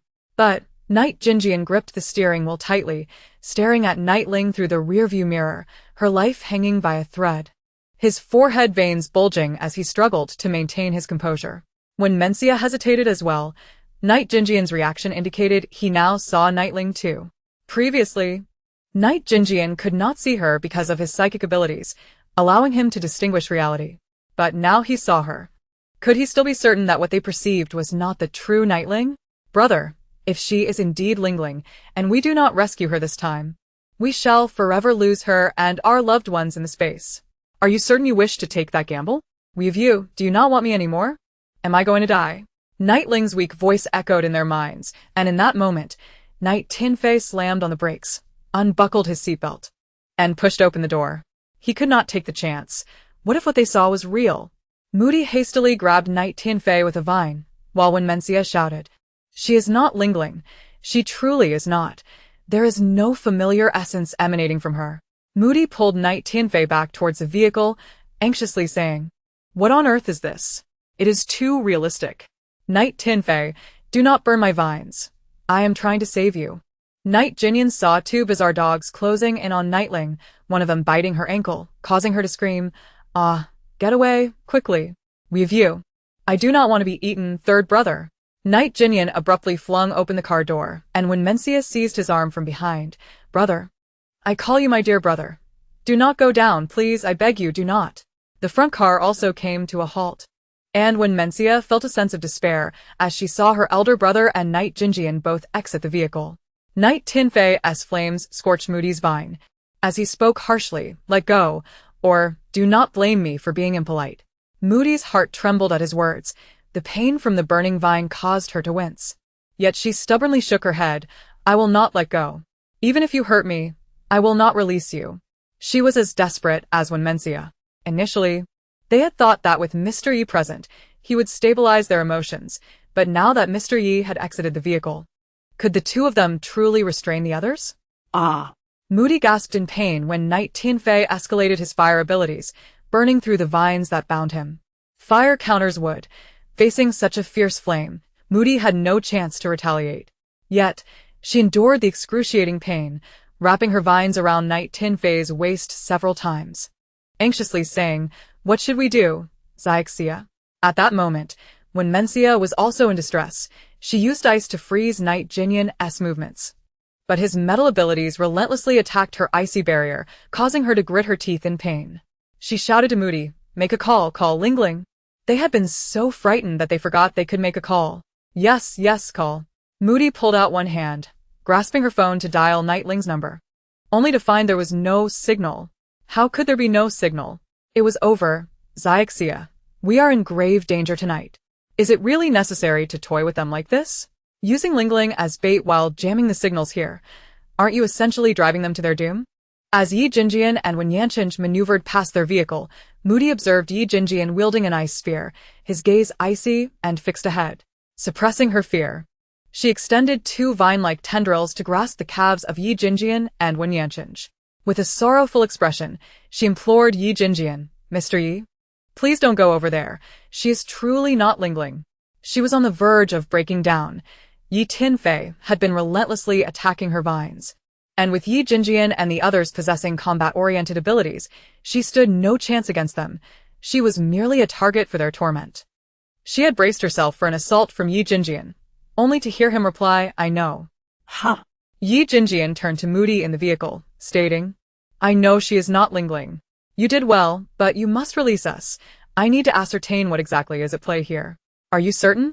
Moody was reluctant to let them pass, yet she dared not defy Yi Jinjian's command. Ultimately, she silently withdrew her vines. Yi Jinjian nodded. "Now release them as well." Oh. Moody hastily loosened her grip on Yi Tianfei and Wen Yanqing, then patted Wen Mencia on the shoulder. "You should let him go too." Though Wen Mencia was unwilling, she ultimately chose to trust Yi Jinjian. After releasing him, she whispered to Moody, "If they get hurt, we'll forcibly drag them into the car and flee." "How is your driving skill?" Moody hesitated. "I can drive, but not very often." When Mencia replied, "As long as you can drive, it's sufficient.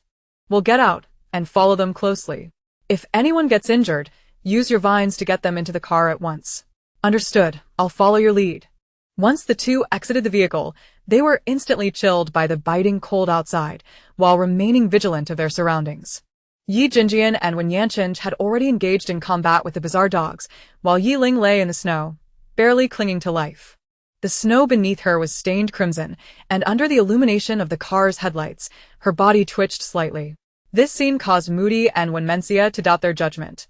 If this was indeed an illusion, it was far too realistic. Yi Jinyan rushed forward, cautiously cradling Ye Ling, his eyes filled with panic. "Ling Ling? Ling Ling, wake up. I'm sorry. Third brother should not have hesitated." I am sorry, Ling Ling. Chapter 62.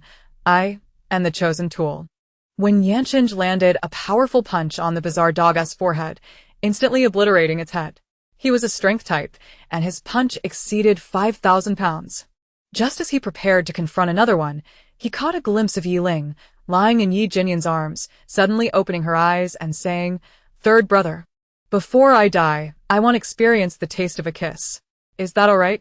When Yanqing furrowed his brow, noticing Ye Jinyan hesitate before leaning down, he rushed over. Grabbing Ye Jinyan, have you lost your mind? Not far off, Moody and Wenmenxia were equally startled by this unexpected scene. How outrageous of Ye Ling to request a kiss from Ye Jinyan. Even more bizarre was Ye Jinyan's acquiescence. Yanqing, using his immense strength, swiftly lifted Ye Jinyan to shield him, glaring at the injured Ye Ling. Who on earth are you? If you don't clarify, I will take action. Cough cough. Ye Ling spat out a mouthful of blood, managing a faint smile at Yanqing. Brother Wen, do you no longer want me? Moody pointed at Ye Ling, exclaiming to Wenmenxia, Is she trying to seduce your brother? Wenmenxia's expression darkened. If she truly were Ling Ling, she wouldn't need to seduce him to enchant my brother. This creature masquerading as Ling Ling and engaging in such vulgar actions has infuriated me. Ye Ling slowly reached out, attempting to pull Yanqing closer, but he stepped back with Ye Jinyan first. At that moment, a sharp pain pierced his mind, and the sharpness in his gaze dulled into a vacant stare. Then, to the astonishment of Moody and Wenmenxia, both approached Ye Ling and scooped her up. After dispatching one bizarre dog, Ye Jinyan turned and hurled the ice spear at Ye Ling with such speed that she had no time to evade, striking her directly in the heart. Wenmenxia and Moody simultaneously received the command to retreat with Yanqing and Ye Jinyan. Upon receiving the order, Moody swiftly conjured two vine-like tendrils to ensnare Yanqing and Ye Jinyan, pulling them away from Ye Ling. At that moment, Yanqing and Ye Jinyan remained sluggish, their eyes still clouded. Ye Ling gazed down at the ice spear embedded in her heart, disbelief etched across her face as she looked at Ye Jinyan. Brother, you actually killed me? Ye Jinyan advanced cautiously, brandishing another ice spear, locking his gaze on Ye Ling. You're difficult to kill. I've pierced your heart. Yet you still converse with me. Then, with a slight shift of his gaze, the ice spear that had pierced Ye Ling's heart suddenly thrust through her back. Ye Ling let out a muffled groan as she transformed, revealing a bizarre green fox with 3 tails, its visage eerily feminine. Moody and Wenmenxia gasped in unison. A 3-tailed fox. A green fox. The bizarre green fox erupted into a haunting laughter, reminiscent of a siren, beguiling all present, save for Ye Jinyan, who remained unaffected. It shattered the ice spear, staring at Ye Jinyan for a moment before suddenly leaping into the darkness, vanishing from sight. Glancing in the direction where the bizarre green fox had disappeared, eager to pursue and eliminate it, but was halted by Ye Jinyan. Don't chase. We are no match for it. Let us get to the car. He glanced at the bizarre dog he had just slain, which too dissipated into nothingness alongside the green fox. Ye Jinyan remarked, so the bizarre dogs we fought earlier were illusions. They assisted Yanqing and Ye Jinyan into the vehicle, and after a while, their eyes gradually cleared. This time, Ye Jinyan took the wheel, and, before driving off, he spoke into the intercom in a grave tone. We'll discuss the 3-tailed spirit fox upon arrival. No matter what we encounter next, we must not stop. Let us move. Ye Jinyan outwardly maintained his composure, but internally he was drenched in cold sweat from the earlier events. The bizarre fox had nearly inflicted severe harm on the two with healing abilities. Had he been a moment slower, the consequences would have been dire. Moody replied, understood. In the back, Wenmenxia took the wheel, with Moody in the passenger seat, while the two brothers, Ye Jinyan and Ye Tianfei, occupied the rear.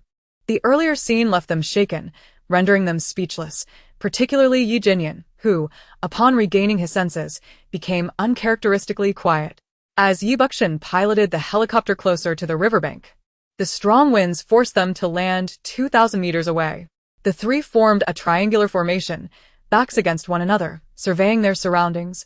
Littered with the carcasses of bizarre creatures, clearly the remnants of a fierce battle. Yuzumo had 2 bloody daggers dangling from his wrist, brandishing an HK and P5 submachine gun, his gaze sharply scanning the area. Ye Buxin wielded a similar submachine gun, his mental prowess pushed to its limits. Ye Yanling also held the same type of submachine gun, with arcs of electricity occasionally flickering across his weapon. Not far from them, a colossal black tornado swirled, with Ye Ling caught within its midst. Ye Buxin whispered, Old 5. 11 o'clock, prepare to fire. Yuzumo replied in a low voice, Ye Ling, 3 o'clock, prepare to shoot. Be cautious, this time, it's a bizarre monkey. No sooner had Yibukshin finished speaking than a cacophony of gunfire erupted. They resorted to firearms because they had depleted a considerable amount of their supernatural abilities during the recent battle. Continuously relying on their powers would render them incapable of standing once their energy ran out. To avert potential peril, they opted to alternate between utilizing their abilities and their weapons. Amidst the fierce gunfire, the nightingale, ensconced within a tornado, emitted a soft, colorful glow, akin to a protective barrier shielding her from the noxious miasma. Hovering before her was a yin-yang orb, spinning rapidly. The cacophony surrounding her was a testament to the orb's voracious appetite, as it fervently absorbed the surrounding miasma. Gazing at the myriad of dark shadows floating around her, she felt genuine terror. If given the choice, she would have fled the scene. The miasma was not merely toxic, it could transform into malevolent spirits intent on devouring her. From the moment the yin-yang orb emerged from her consciousness, she sensed the overwhelming malevolence surrounding her. The piercing shrieks relentlessly assaulted her psyche. Threatening to tear her very soul apart, it felt as though her essence was on the brink of being ripped away. Had it not been for the sudden formation of a protective barrier by the fusang tree within the space, she feared her soul would have long been consumed. Crouched within the barrier, the nightingale began to voice her grievances. I am merely their tool. Outsiders are oblivious to the truth and assume I possess great prowess, when in fact, I am but a lackey for these powerful beings. The yin-yang orb favors the sinister. No matter how frightened I am, I must muster my courage. Simply because it desires it. The heart of wood and the heart of ice are even more absurd. I carried them in this space for so long without a reaction. And only when I bled to forge a contract did they begin to alter the environment. If you can manipulate the space, why must it be through me? Without my mediation, is it impossible to effect change? Then why not simply transform it without me? Aside from a slight enhancement in my demeanor, my abilities remain unimpressive. If I encounter treasures like the heart of water or the heart of earth, will they also treat me the same? It seems so. I am undoubtedly the chosen laborer. As she lamented, she noticed the yin-yang orb gradually enlarging. What had once been the size of a thumb was now nearly as large as a quail egg. She clicked her tongue. Devour away. I hope it consumes everything in one go. In Chapter 63, titled Nightingale is Crazy, Do Not Disturb, her complaints did not reach the ears of Yibukshin and the others, for the barrier created by the fusang tree effectively insulated them from this anomaly. Exhausted from her tirade, the nightingale retrieved a cucumber from the space and began to munch on it, only to be startled into tossing it away when a grotesque face loomed before her, pressed against the barrier, its mouth gaping as it attempted to bite through. She quickly turned her head away, gagging. The cucumber she had just consumed nearly made a reappearance. What a terrifying visage. This is the end. I can already foresee nightmares for the next fortnight. After a brief period of lamentation, she cautiously glanced back and found that the face had vanished, presumably consumed by the blackfish. To her astonishment, the previously pitch-black tornado had become noticeably less dark. I wonder when this will come to an end. Do they have enough ammunition out there? Perhaps I can send some to them. She attempted to transport a crate of bullets to her second brother and the others, but she was unaware of their whereabouts. Never mind, I'll just send it anyway. Suddenly, a crate of bullets appeared out of thin air near Yibukshin and his companions, startling the three with a resounding thud. I'll go check what that is. Ye Ling's figure flashed as he swiftly approached the crate. And with the aid of the lightning's glow, upon recognizing the familiar box, he looked up at the tornado, exclaiming joyfully, "It's the bullets sent by Ling Ling. She's all right inside." He crouched down to open the crate, smiling. What a considerate girl. Knowing we were running low, she promptly sent us a supply. After Yibukshin and Yuzumo eliminated the last of the bizarre monkeys, they rushed over, equally thrilled. Yuzumo remarked in astonishment, "How does she know our situation? Why can't we hear her thoughts?" Yibukshin, using his psychic energy, scanned the surroundings and replied, "She likely has no awareness of our circumstances. Otherwise, she wouldn't have sent it to this location." Yuzumo fell silent, and the three quickly divided the ammunition, remaining vigilant of their surroundings. Ye Ling turned to Yibukshin, asking second brother, "Can you check how Ling Ling is doing? How much longer might it take?" Yi Buxin furrowed his brow. It won't conclude anytime soon, otherwise. My psychic energy wouldn't be unable to penetrate. Ye Ling began to worry.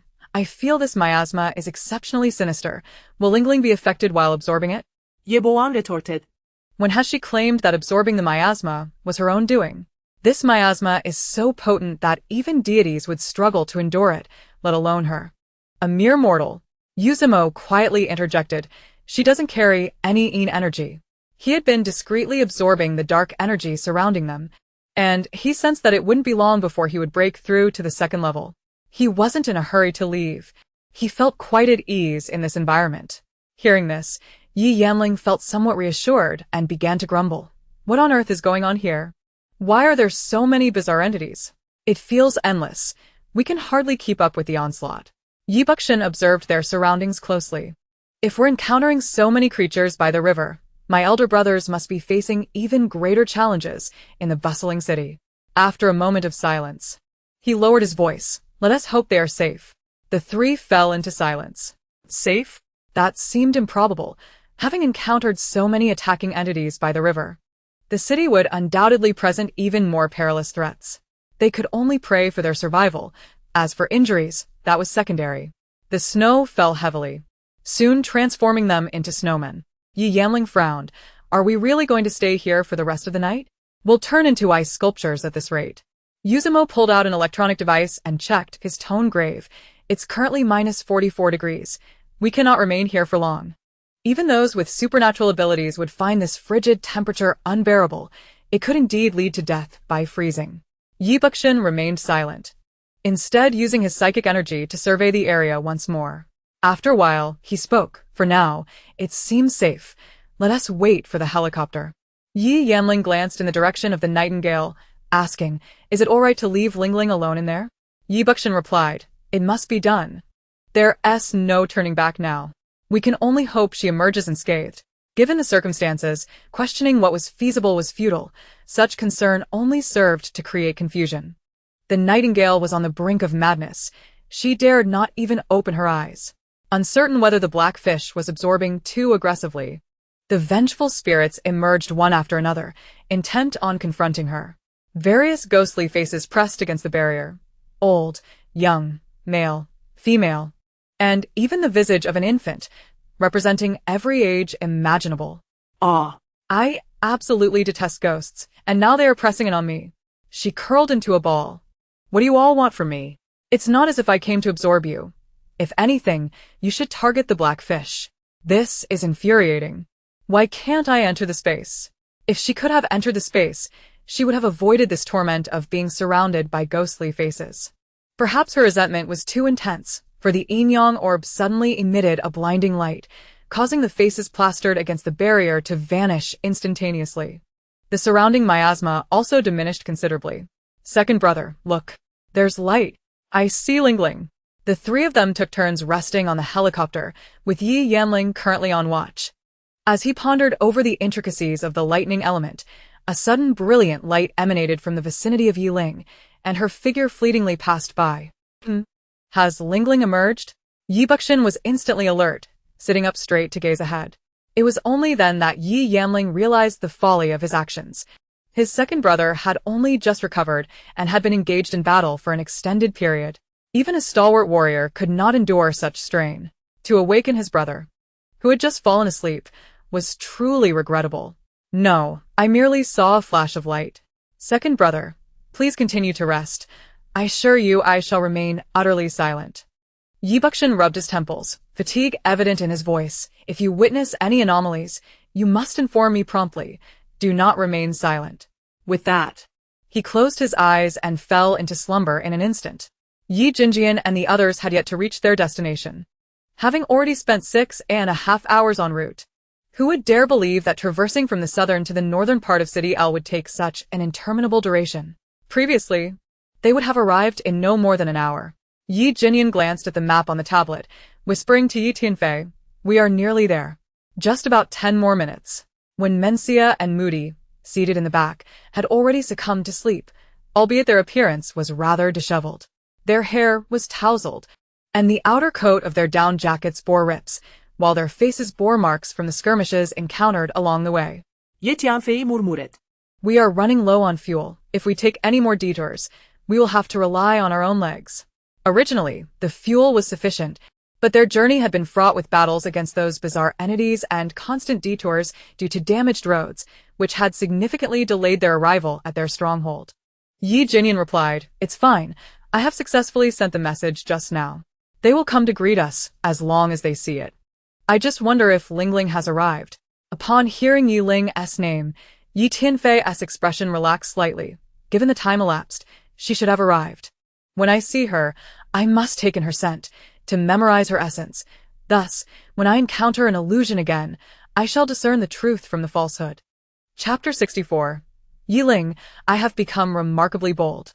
The eastern skies of City L gradually brightened, yet after 3 hours, Ye Jinjian still had not seen any sign of Ye Ling and the others.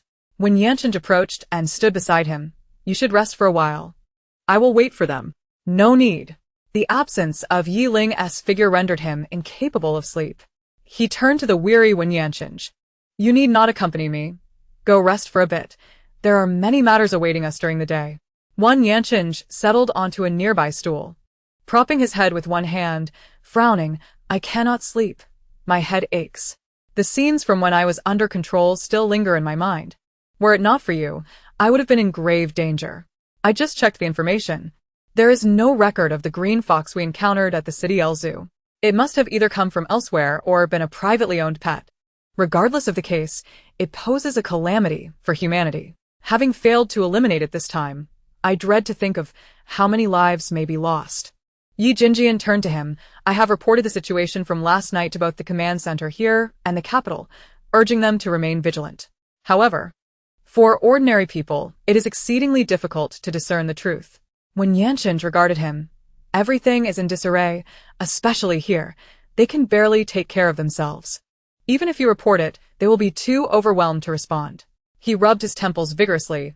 Even with prior precautions, when faced with such bizarre entities, extreme weather, and miasma, no defense system, no matter how formidable, can withstand the collapse. Ye Jinjian asserted solemnly, regardless of how dire the situation may be. "We must report to the higher authorities. They require data for assessment and must alert the survivors. Even if our warnings save but a handful, it is still worthwhile. Moreover, my uncle over there needs us to relay information. Although our messages may be limited, they are undoubtedly truthful, are they not? Throughout history, in every calamity or war, how many places have not reported false data or concealed the truth?" When Yancheng was plagued by a severe headache, he had no desire to engage in a debate. Merely gesturing dismissively, "You are the leader. Whatever you say shall be accepted." Ye Jinyan also emerged from his room, approaching them. "Elder brother, you have been exerting your mental energy. You must be more fatigued than us. Go rest for a while. I will wait for them." Seeing Ye Jinyan had also come out, Ye Jinjian frowned. "Why is everyone emerging? Hurry back to your rooms and rest." "I cannot sleep." "Are you a child? Even if you cannot sleep, you should at least rest your eyes. Go now." Wen Yancheng, noticing Ye Jinjian's displeasure, stood up and grasped Ye Jinyan's arm. "Come on. You know your brother has a foul temper. Let us not add to the chaos." Just as Ye Tianfei stepped out of the room, he overheard their conversation. Silently retracting his foot and turning back to lie down in bed, with the third brother taking the reprimand on his behalf, there was no need for him to seek out scolding. Moody and Wenmencia, huddled behind the door, exchanged glances upon hearing the commotion outside, tiptoeing toward the bed. They had initially planned to wait for Ye Ling to return before resting, but it seemed wiser to heed the advice this time. The two of them shared a bed, with Moody murmuring to Wenmencia, "Ye's aura is too powerful. Reprimanding Wen and the renowned surgeon is effortless for him. One can only imagine how riveting the scene outside must be."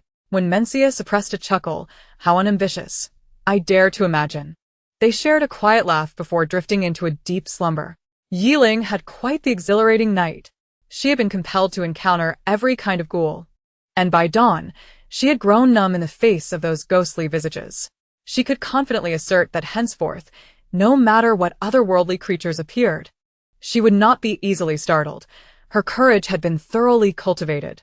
When the Enyang pearl ceased its rotation, A transparent water droplet floated before Ye Ling. She raised an eyebrow, pondering if it was indeed what she thought. Extending her hand to grasp it, the droplet lay quietly in her palm, emanating a cool and damp sensation. She gently nudged it with another finger, causing the droplet to shift aside, revealing that the spot it had occupied was devoid of moisture. How wondrous! Could this be the heart of water? To have obtained it so easily? Shaking her head, she thought, no, no, no. Had it not been for the Yin pearl, I would never have encountered the heart of water in this lifetime, let alone acquire it. And it was in the Yangtze River. She picked it up and gave it a gentle squeeze. It was surprisingly pliable. Goodness, it was soft. Would it burst upon the slightest poke? Is this truly the heart of water? Cautiously storing it away, she dared not touch it further. She harbored doubts about whether it was indeed the heart of water. At that moment, the Yin pearl returned to her mind, and the protective barrier surrounding her vanished. Without the shield's protection, a chill instantly enveloped her, invading her body with urgency. Ye Ling was no longer afraid of the cold, possessing the heart of ice. She was merely donning her down jacket for the sake of appearance. She looked up at the clear sky, exclaiming, "The Yin pearl is truly remarkable," transforming the sky into such clarity. Taking a deep breath, the long-lost fresh air lifted her spirits, making her feel as though the snowflakes had turned whiter. Then she contemplated. The miasma here has been resolved, yet the negative energy below will still manifest. However, that negative energy will not harm the foundation of the city in the short term. So there is no need for concern. Next, I shall head to the ancient tomb. Once the miasma there is absorbed, I will bestow some power upon those ancient trees over 100 years old from various positions, and this city shall be safeguarded. The mere thought of undertaking such a monumental task filled her with joy, prompting her to dance with glee. Ha! Although I am leveraging the blackfish to do good, we are one and the same. Ling, you have finally emerged.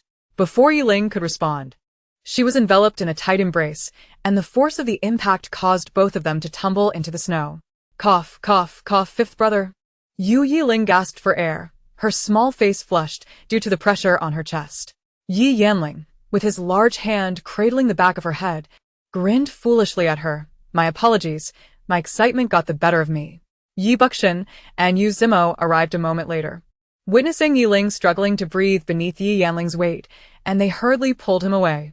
Yi Buxin forcefully shoved Yi Yanling aside, exclaiming, "You rascal, what are you doing? We have only one precious gem. If you harm her, just wait and see how I deal with you." Unfazed by the reprimand, Ye Yanling flasset a brichtsmile at Ye Ling. Yu Zimo helped Ye Ling up, bending slightly to observe her pink cheeks and teary eyes, causing a sudden, unfamiliar warmth to surge in his heart, which left him feeling somewhat uneasy. Fortunately, the sensation was fleeting, and he quickly dismissed it, asking with concern, "Are you feeling unwell?" At this moment, Ye Ling raised her tiny fist in a mock threat to Yi Yanling, saying, "Fifth brother, if you press me like that again, I shall treat you to a punch. Thank goodness my constitution is robust, otherwise I would be bedridden in the hospital." Then she turned to Yu Zimo, flashing a sweet smile. "I'm fine. Thank you for your concern, big shot." Yi Yanling pretended to be heartbroken. Ling, I waited all night for you. After finally seeing you, you threatened to hit me. Well, although I'm feeling a bit unwell, if it makes you happy, go ahead. He feigned discomfort, clutching his heart and bending slightly, as if genuinely in distress. Chapter 65. Do you really think I am just a naive sweet girl? Yi Buxin stood between them, looking at Ye Ling. Has the problem been resolved? Ye Ling responded with a nod, pointing to the sky. Look, although it is still overcast. Have you noticed how much cleaner the air has become? Yu Zimo nodded. Yes, I can no longer sense the presence of darkness. The brothers lifted their gazes to the heavens, and indeed, as Ye Ling had said, the air was significantly clearer. It was the first time since the earthquake that they had seen such a pristine sky. Yi Buxin approached her, raising his hand to ruffle her hair, but quickly realized his hands were dirty. He lowered his hand and praised her. "You have accomplished something remarkable, alleviating the harsh environment here. Although the residents of L City have inhaled considerable miasma, as long as it does not worsen, they still have a glimmer of hope." Yu Zimo looked at Ye Ling. "Would you like me to report the situation here?" Ye Ling countered. "Report to whom? Uncle or someone else?" Yuzumo replied, as long as I report it, it won't be just one person who knows. Ye Ling shook her head. No, I do not wish for anyone to know that the changes here were caused by me. At least for now. Yuzumo stared at her for a while before finally nodding. All right, I will refrain from reporting for the time being. However, this cannot be concealed for long. With such significant changes here, combined with the power you bestowed upon that phoenix tree, it will surely attract attention. When an investigation is conducted, I will have to report it. Ye Ling srukket. As long as they do not force me to do something I do not wish to do, it is fine if they find out. Besides, With my uncle as a formidable ally, who would dare compel me to act. If worst comes to worst, I can always retreat into my space. After all, my loved ones are all inside, and I need not worry about threats. Ye Ling's assertive declaration about her formidable ally amused the two brothers of the Ye family. Ye Yanling chuckled, Lingling. In fact, you have more than one formidable ally, so you need not worry about being coerced. Really? More than one? Who else? Ye Boan interrupted. Let us head to the helicopter first. He grasped Ye Ling's sleeve and led her toward the helicopter, pointing to a distant expanse of corpses. Last night, while you were dealing with the miasma, a multitude of bizarre creatures appeared to attack you. Their strength and speed exceeded that of their pre-mutated forms by more than tenfold, and most of them were nearly twice their original size. They have grown at an alarming rate. When Wei Qi and I encountered those strange dogs in the shelter, it only took a single shot to handle them. Yuzumo added, last night, their behavior was abnormal. Although the bizarre creatures we previously encountered would actively attack humans, they usually avoided those stronger than themselves. But last night, they attacked recklessly. This must be related to your purification of the miasma here. Perhaps they relied on the miasma to enhance their strength, so they did not want you to destroy it. Ye Ling was taken aback and quickly inquired, did you sustain any injuries? Yi Buxin chuckled lightly, no worries, just a few minor scrapes. Did you fare well last night? Ye Ling nodded with a smile. Very well. In fact, it was exceedingly successful, only that there were too many wild ghosts. I spent the entire night with them. The three were taken aback. Wild ghosts? So, The chilling howls they had heard during the night were from them. Once they boarded the helicopter, Ye Ling retrieved 3 apples and a bottle of hand sanitizer from her space, saying, first, sanitize yourselves, then eat these. They will help replenish your hydration. Yi Buxin and Yi Yanling understood that these were no ordinary apples.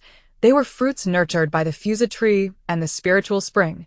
And it would not be an exaggeration to call them spiritual fruits. Without hesitation, they sanitized and accepted the apples, consuming them eagerly. Yuzumo, recognizing the quality of the offerings, also partook without reservation. After finishing an apple, their fatigue significantly diminished.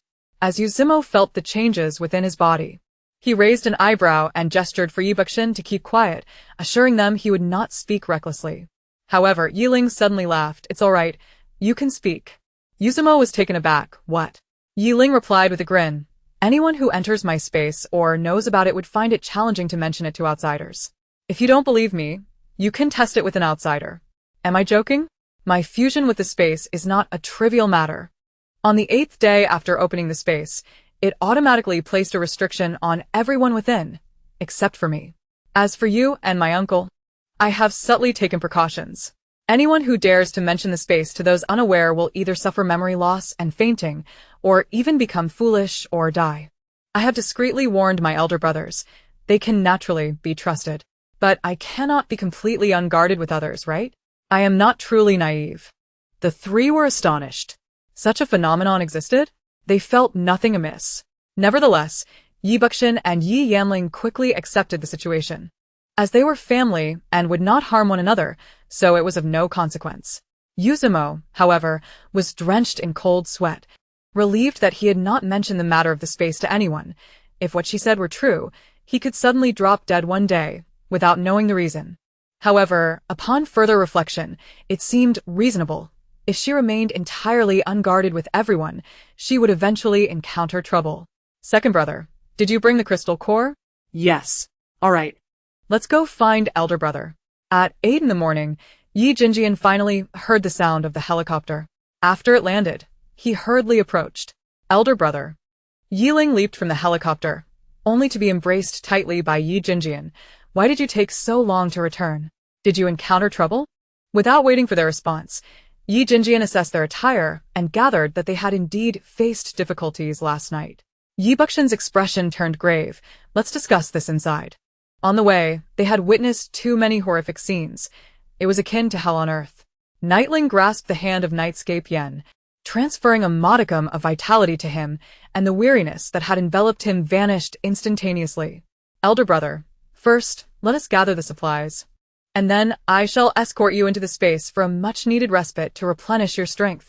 We have arduous battles ahead. Indeed. The skies over the northern part of the city had cleared, yet the areas near the main city, the east, south, and west, remained shrouded in murkiness. To eradicate it completely would require at least a week. Nightbow Xian turned to Uzmo, suggesting, let us rest over there for a moment.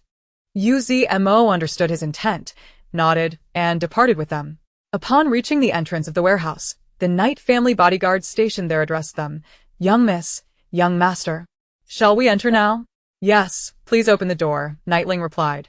She then glanced at the bodyguard Night Rabbit, whose skin was beginning to rot, and whose complexion had turned ashen. You have been afflicted by the miasma. Allow me to cleanse it from you first. Night Rabbit was taken aback for a moment before kneeling on one knee. Thank you, young Mississippi. He had been enduring immense pain, as though his body were being sliced by blades, and had prepared himself for death in El City. Nightling gestured for him to rise, placing her hand on his back. A dense, dark smoke was extracted from Night Rabbit's body. Chapter 66. Wow, so many supplies. After purging the miasma from Night Rabbit, Nightling infused him with a small amount of vitality, visibly diminishing the pallor and rot upon his face. Night Rabbit could distinctly feel the transformation occurring within him. Lowering his head, his eyes reddened, and he clenched his hands tightly to suppress his emotions. Yet inside, he was overwhelmed with mixed feelings. He still could not fathom that the young miss had saved him. Silently, he vowed that his life would henceforth belong to her. Even if she had previously humiliated and berated him, he would not hold it against her. The core bodyguards of the Knight family numbered 12, ranked according to the Chinese zodiac, with Night Rabbit placed fourth, reflecting his strength. Due to his delicate features, he had often been teased by the young miss and had experienced numerous unintentional physical encounters. Each time he resisted, he would face her humiliation. After confiding in the young master, he was reassigned to another post to distance himself from the young Mississippi. He had thought that would be the end of it. But more outrageous events ensued. Unbeknownst to his comrades, the young miss had drugged him at a toll booth, subsequently binding him and dripping wax upon his chest while whipping him and constricting his neck with an iron ring. Were it not for his duty and rank, he would have long since taken her life. He had never endured such humiliation before. Fortunately, matters did not escalate further, as the fourth and fifth young masters arrived just in time to rescue him. Later, he learned that the young miss had been placed under house arrest by the young master. Nightling remained unaware of these events. She withdrew her hand and gazed at Night Rabbit with clear eyes. Call the others over. I shall help cleanse the miasma from them as well. Night Rabbit bowed his head. Thank you. Young Mississippi Nightscape Yen observed their subtle expressions with a keen eye. Nightling was forthright while Night Rabbit gradually relaxed from his earlier tension. He bit his lip, remaining silent. Nightling had committed numerous indiscretions in the past. Had it not been for his restraint, her reputation would have been irreparably tarnished. Night Rabbit was one of the victims, and he understood his plight. Thus he sought to compensate for him in other ways. As for the current Nightling, after multiple observations from his brothers, they confirmed she was indeed the Nightling of their childhood. However, he was certain that the Nightling after the age of 13 had undergone a soul exchange. A person may undergo a drastic change in temperament, yet many habitual actions and preferences remain unaltered. The Nightling post-13 bore no resemblance to her former self in terms of lifestyle, preferences, or taste. She was an entirely different individual. Yet, the present Nightling exhibited the same likes, mannerisms, and intrinsic kindness as her younger self. He snapped back to reality, addressing Night Rabbit in a low voice. Open the door. Night Rabbit nodded, stepping forward to input the code, and after facial recognition, the heavy door creaked open. Nightling followed Nightscape Yen inside, only to be momentarily stunned by the scene before her. So many supplies. How were they gathered? This is astounding. The warehouse was vast. Having once served as a transit station at the docks, it had since relocated, leaving this space temporarily vacant for Night Rabbit and his companions to exploit. Night Rabbit explained, "Young master, these containers are filled with imported goods, including various seafood and daily necessities. There are a total of 36 containers. We managed to bring them here despite the earthquake and typhoon." He gestured towards a row of large trucks. This truck carries flour, totaling 28 tons. This one contains rice, 29 tons. This one holds cooking oil, 28 tons. And this is sugar, 25 tons. Night Rabbit meticulously detailed the cargo of each vehicle, and with each description, Ye Ling stored the items in her space. Pointing to a truck, Night Rabbit suddenly turned to Ye Ling, and upon seeing her puzzled expression, he said, "This truck contains your favorite snail rice noodles and potato noodles, totaling 10 tons. Ye Ling exclaimed in surprise, "Snail rice noodles and potato noodles?" Night Rabbit nodded. "We discovered them at the toll booth, and knowing your preferences, we brought them back." Ye Ling raised her gaze to the large truck. "I do not care for snail rice noodles. I cannot abide that smell. However, I have always loved potato noodles." Nightscape Yan's eyes flickered with interest, confirming another detail. Ye Ling gave Night Rabbit a thumbs up, praising, "You all did wonderfully to procure this. Though I do not fancy snail rice noodles, I cannot deny their value. Many people vie for them." With that, she stored the items in her space. "My goddess enjoys these. I wonder if Sister One likes them, but most women adore them. Hee, I could use these to win their hearts." Nightscape Yan. Night Rabbit gestured to another truck, his demeanor slightly uneasy, yet he continued, "This box contains women's supplies. We specifically verified the brand, and it is a reputable international name, very safe. There are 100 boxes in total." Ye Ling exclaimed in delight, "What a treasure! These are rare commodities in the apocalypse." Night Rabbit pointed to another medium-sized truck, explaining, "These are small umbrellas. We thought that, in the apocalypse, once these are used, they will be gone. They will surely become sought after in the future. Even if they are not needed, they can be exchanged for supplies." Small umbrellas? Ye Ling momentarily lost her train of thought, just as she was about to inquire if they meant sun umbrellas. She noticed Night Rabbit's awkward expression and her elder brother's slightly reddened ears, and she quickly realized. Hastily, she stored them in her space and feigned ignorance as she continued forward. "Oh dear, what else could it be? How could I even ask?" She covertly glanced at her elder brother's ears. "Oh my, his ears are actually red. Haha, this side of elder brother is so adorable. Who would have thought that the dashing and domineering CEO would blush over small umbrellas? I love this contrast." Nightscape Yan. Hey. "What's going on?" His entire ear is flushed. Nightscape Yan's face bore a rare, cracked expression as he suddenly placed the hood of Ye Ling's down jacket over her head. "What are you doing?" "Focus on gathering supplies." He wished to convey that she ought not to indulge in fanciful thoughts. There were many people around who could hear them. Did he not care for his reputation? Ye Ling pushed the hood aside, revealing her small face, and smiled at him. I got it. Elder brother seems to be shy because I caught him. Oh my, this contrast is too adorable." Night Rabbit sensed the subtle reactions between them, though he could not ascertain the reason. He pointed to the large cardboard boxes, saying, "Here lies the supplies for the flash gear, flower-scented spray, mosquito coils, mosquito nets, fans, and more. While these may not be immediately useful, they could prove invaluable in the future, which is why we have decided to bring them along." Nightingale interjected with unwavering certainty, "They will indeed be useful, without a doubt. We will survive until that time, and these will be treasures."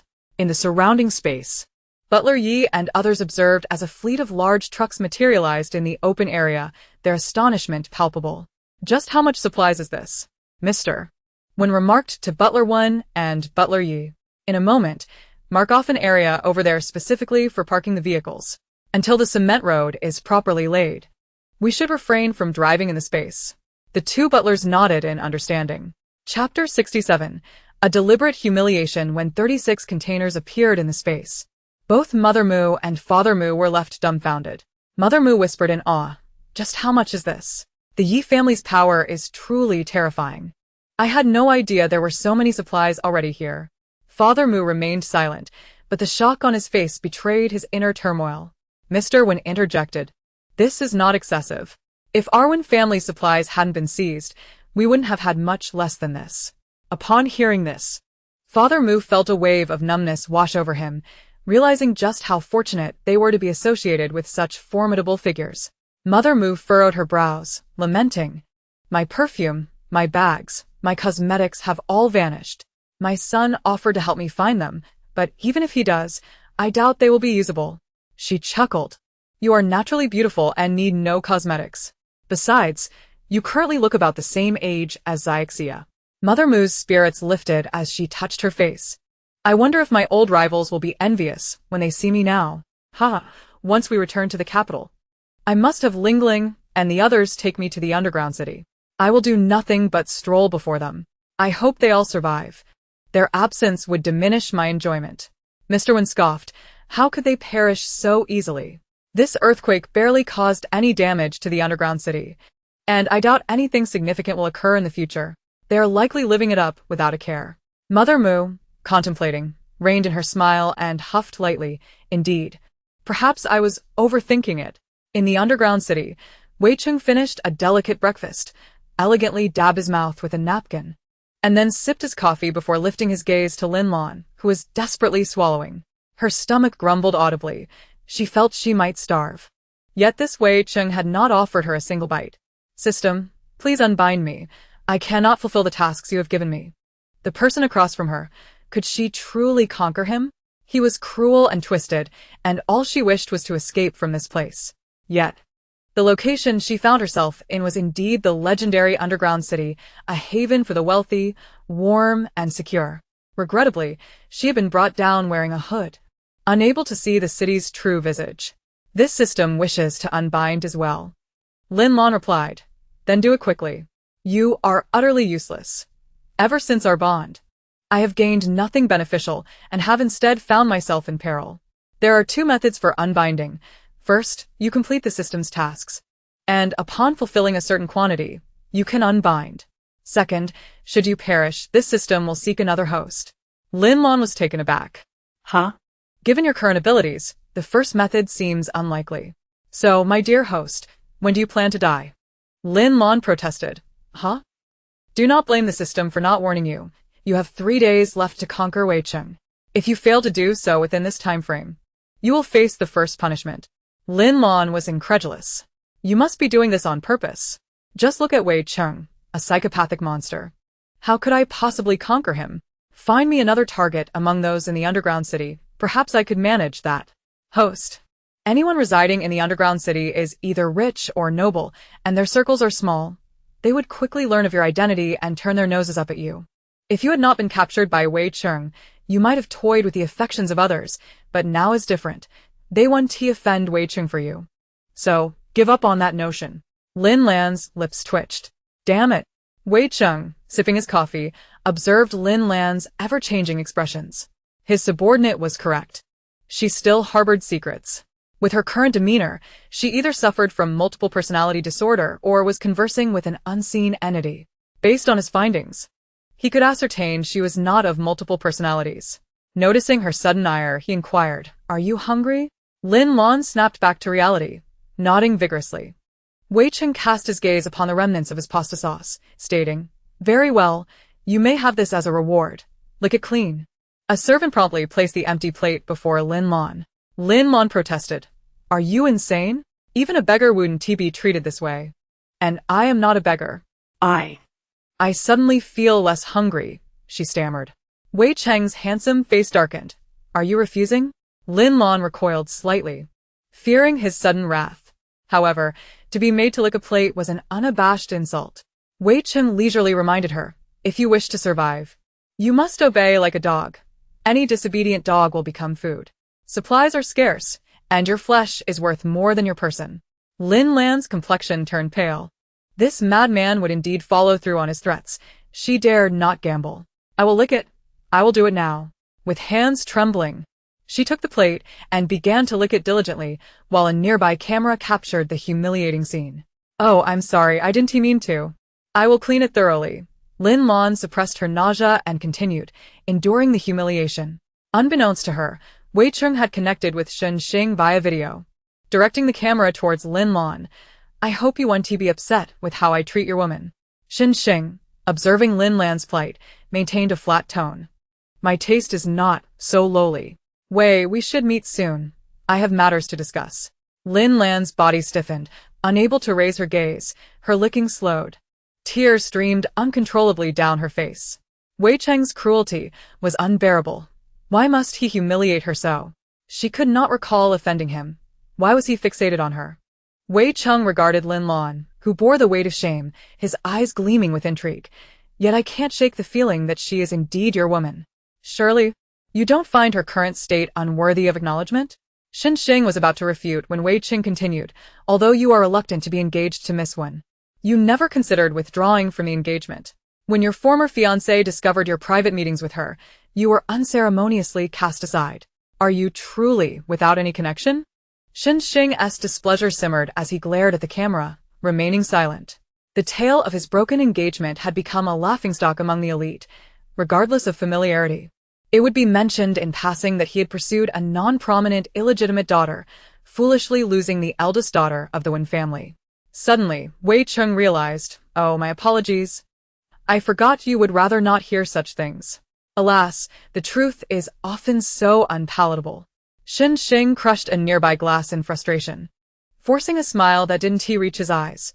Wei, you jest. My separation from Xiaxia was amicable, and it bears no relevance to anyone else. I have other matters to attend to. Wei Xiao, you may take your time. The video call was abruptly cut off, yet Wei Cheng remained unfazed. He tossed his phone aside and addressed Lin Lan, saying, he no longer desires you, and I find it lamentable on your behalf. Lin Lan, clutching a meticulously licked plate, trembled as she replied, Wei Xiao, your intention to have someone escort me down must surely entail more than merely licking a plate, correct? The system was right. She needed to remain composed and ascertain his true intentions, lest she find herself in a precarious position. Chapter 68. Wei Cheng's Ruthlessness. Wei Cheng set down his coffee cup, a smile playing upon his lips as he remarked, I've come across an intriguing piece of information, suggesting that you harbor jealousy towards Miss Ye, who, despite not being a member of the Ye family, enjoys a life superior to yours. Consequently, you have been spreading various unfounded rumors about her. Lin Lan's pupils constricted. How could he possibly know it was she who disseminated such tales? The crux of the matter was that with Ye Ling's notorious temperament, she would have been the subject of gossip regardless of Lin Lan's actions. Wei Qing continued, but how do you know Miss Ye is not a child of the Ye family? It seems the Ye family has not publicly acknowledged that she is adopted. Only within our circle is it known that she is the illegitimate daughter of the Ye family, not an adopted child. Lin Lan could not suppress a cold laugh at this, prompting Wei Qing to raise an eyebrow. Does your reaction imply that I have erred? Lin Lan retorted, of course you are mistaken. An illegitimate daughter? Do you truly believe that?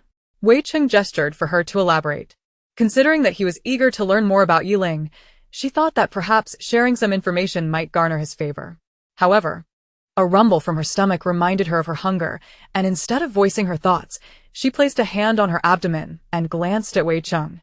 With a light chuckle, he said, negotiating terms? You hardly possess the standing for that. Should the information you provide prove valuable, I might consider providing you with sustenance. Lin Lan cursed him once more internally before speaking. I once inadvertently overheard the Ye brothers mention that Ye Ling is the granddaughter of their grandfather's old comrade-in-arms, brought back due to their close relationship. Furthermore, I have heard that her circumstances are quite dire. She is hardly the pampered young lady one might assume. If she were truly an illegitimate daughter of the Ye family, I would not feel envy. At least the Ye family holds a reputable status, and even as a bastard, she would still be a legitimate young lady. Why would an old man, who emerged from nowhere, take Ye Ling in and raise her as a lady of privilege? Does she truly deserve such treatment? As Lin Lan spoke more passionately, she failed to notice the terrifying change in the man's gaze, nor the dark expression that clouded his face. In a frigid tone, he remarked, you overheard this by chance? Such crucial information would hardly be discussed in a place where an outsider could eavesdrop. With the multitude of servants in the Ye household, would they allow a stranger to roam freely? Realizing the ominous shift in his demeanor, Lin Lan hastily explained, I learned of this information during my previous life. After the apocalypse had begun, I once took refuge in a shelter where I happened to be present when they spoke of it. I swear, I am not deceiving you. Wei Xiao, Wei Qing stood and approached her, donning a pair of disposable gloves provided by a subordinate. He seized Lin Lan's hair, compelling her to face him. Pain shot through her, but it was overshadowed by fear. His grip tightened just enough to elicit tears from her eyes, waiting for her to nearly scream in agony. He finally spoke slowly. "I do not wish to hear such words from anyone else." He released her, discarding a handful of her hair onto her, and commanded a subordinate, "Remove her tongue and send it to Wei Lu, informing her that this person may be treated as one pleases. But she must not be allowed to die." "Yes. Please, no." Lin Lan was terrified, scrambling to rise. She attempted to cling to Wei Cheng's leg, but was restrained by a subordinate.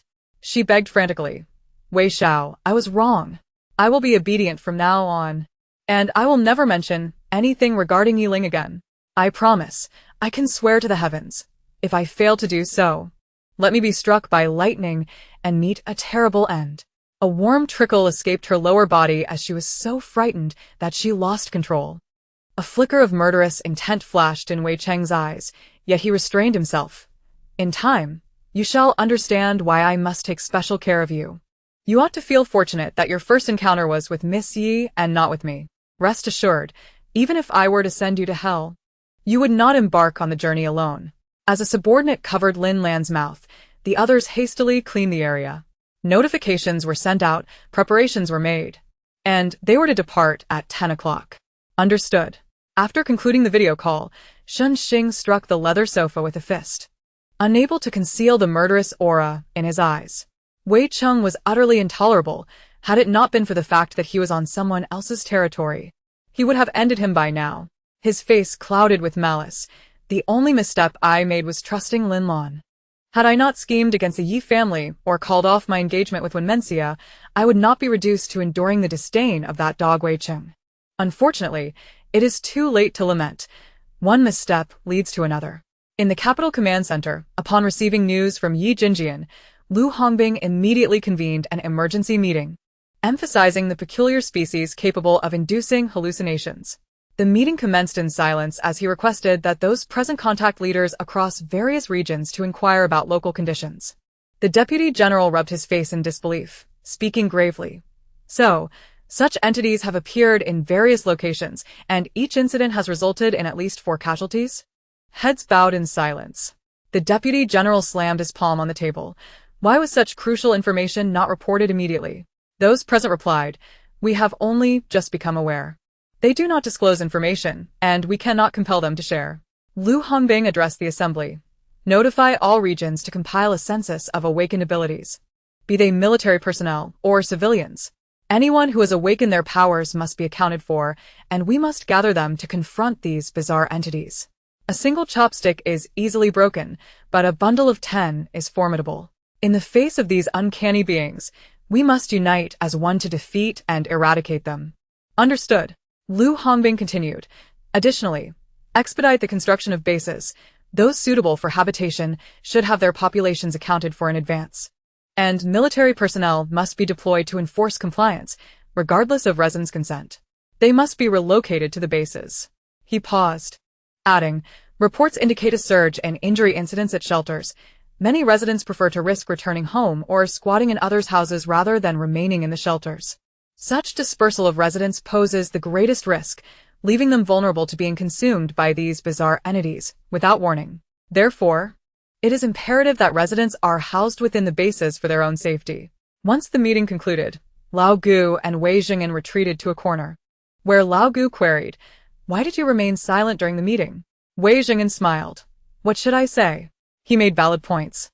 "If you have any thoughts, you may express them to him." Lao Gu chuckled lightly. "What opinions could I possibly have? His power grows daily. Who would dare speak up at such a critical juncture?" Wei Jing'an maintained his smile, thinking to himself that Lao Gu was aware of the need for caution at such a pivotal moment, yet he still encouraged him to take a stand. "Old fool." Lao Gu whispered, "Find a moment for the 2 younger generations to meet, while resources are still plentiful." Wei Jing'an replied, Unfortunately, the younger one has left the capital, but the elder remains. Shall we arrange for them to meet?" Lao Gu considered it and nodded. "Very well. After all, they are both your sons. It matters little." After finalizing their plans, The two departed the meeting area. Lu Hongbing and the deputy general emerged from the shadows, the latter sporting an expression of incredulity. At such a time, they are preoccupied with matchmaking? It is utterly absurd. Lu Hongbing responded. Absurd? I find it quite reasonable. Chapter 69, A Ray of Hope in Darkness. The deputy general paused, then grasped his meaning. Lu Hongbing withdrew his gaze and turned to his deputy. They have been responsible for the documentation before, and in times of peace, they looked down upon us. Mere brutes who only knew how to fight. But the situation has changed now. Power determines status. Although old Gu's men are fewer in number, they should not be underestimated. As long as they do not engage in particularly egregious actions, we shall turn a blind eye. The deputy nodded slightly. You have been working for 36 consecutive hours without rest. If this continues, your health will inevitably suffer. You should take a break, even if just for half an hour. Lu Hongbing's eyes were bloodshot. He pinched the bridge of his nose and replied, Very well, I shall rest for a while. But be sure to summon me at the first sign of any developments. Additionally, send someone to investigate if there are any elements in the capital that could sway the masses. If anything unusual is discovered, eliminate it on sight, without capturing any alive. Understood, understood. Hurry and go take a nap in the office. Upon returning to his office, Lu Hongbing did not rest immediately. He took out a seemingly ordinary bottle of purified water from his bag and took a few sips before leaning on his desk to rest. Ye Ling forcibly sent everyone into the space to rest, except for the eldest brother. The third brother and others were reluctant to leave her alone outside. But she was not tired. Entering the space would only waste time. However, this reasoning was met with opposition from everyone, and ultimately, it was the eldest brother, Ye Jinjian, who stayed behind to accompany her while the others went into the space to rest. The Knight family's base had been completely cleared out by her, leaving only empty houses. She felt there was no need to remain there any longer, so she took out an off-road vehicle and a backpack from the space, then drove away with her brother. Sitting in the passenger seat, Ye Ling said to Ye Jinjian, Brother, let us first check out the nearest neighborhood. I sense a very malevolent and despairing aura there. Once we handle that, we can proceed to the ancient tomb. All right. He did not ask any further questions, but turned the steering wheel towards the distant neighborhood. Song Jia was hiding in an old wardrobe, desperately covering her mouth to stifle any sound, but the noises of chewing and screaming outside made her tremble uncontrollably. This was the house she rented, and the screams outside belonged to her female classmate, while her classmate's boyfriend was also shouting, attempting to bolster his courage. Song Jia had returned from the shelter the previous morning, while her classmate had refused to come back, stating that although the shelter was chaotic and filthy, at least there were many people, and they wouldn't be eaten by those monsters. However, Song Jia was resolute in her decision to return. As she had been targeted by a group of men, some leered at her, while others had directly assaulted her, and she faced physical abuse every time she resisted. She understood why her classmate and her boyfriend did not dare to step forward. After all, it was a normal instinct to protect oneself during such perilous times. So she returned alone. She had thought there would be few people in this neighborhood, but to her surprise, many had fled back from the shelter. The previous afternoon, she had spent time with an elderly couple and a mother with her 2 children. When she decided to return in the evening, the aunt had suggested they all stay together for safety, given the numerous dangers lurking about, as no one knew when a monster might appear to consume them. But now, seeing any male figure instilled a primal fear in her, even if the uncle seemed very old, or if the boy was merely 15 or 16. She still feared contact with the opposite sex, thus she resolutely chose to come back. That night, she hid in the wardrobe. Although it was uncomfortable, it felt safer. In her drowsy state, she heard voices and the sound of a door opening, which terrified her. Listening closely, she realized it was her classmate and her boyfriend returning.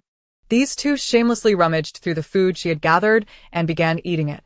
Initially, she wanted to intervene, but upon overhearing their conversation, she was too frightened to move. Her classmate's boyfriend said, "Once we find your classmate, you must not interfere. It's her own fault for attracting attention. Who told her to be so pretty and not find a man?" Her classmate hesitated and replied, "But she has been my friend for 4 years in college. How can I bear to hand her over to those two?" You heard him. Either you send Song Jia over, or you go to them. The choice is yours. All right, let it be her. Just try not to hurt her too much. Song Jia was filled with shock and indignation. Yet, she was even more afraid that the wardrobe door would suddenly open, revealing her hidden presence. Just then, a low growl echoed outside. It was the sound of a monster. Perhaps their commotion had attracted its attention as the creature burst through the door, and her classmate screamed as her boyfriend pushed her out. Listening to the commotion outside, it seemed the man had run into her room. With a bang, the door was slammed shut. Song Jia was furious and anxious, thinking to herself, "Are you really that foolish? Why are you coming to my room? Are you trying to get my classmate killed, and then me as well? Damn it." She quickly covered herself with thick clothing, attempting to conceal her presence, but the worst happened. The man truly opened the wardrobe door, intending to hide inside.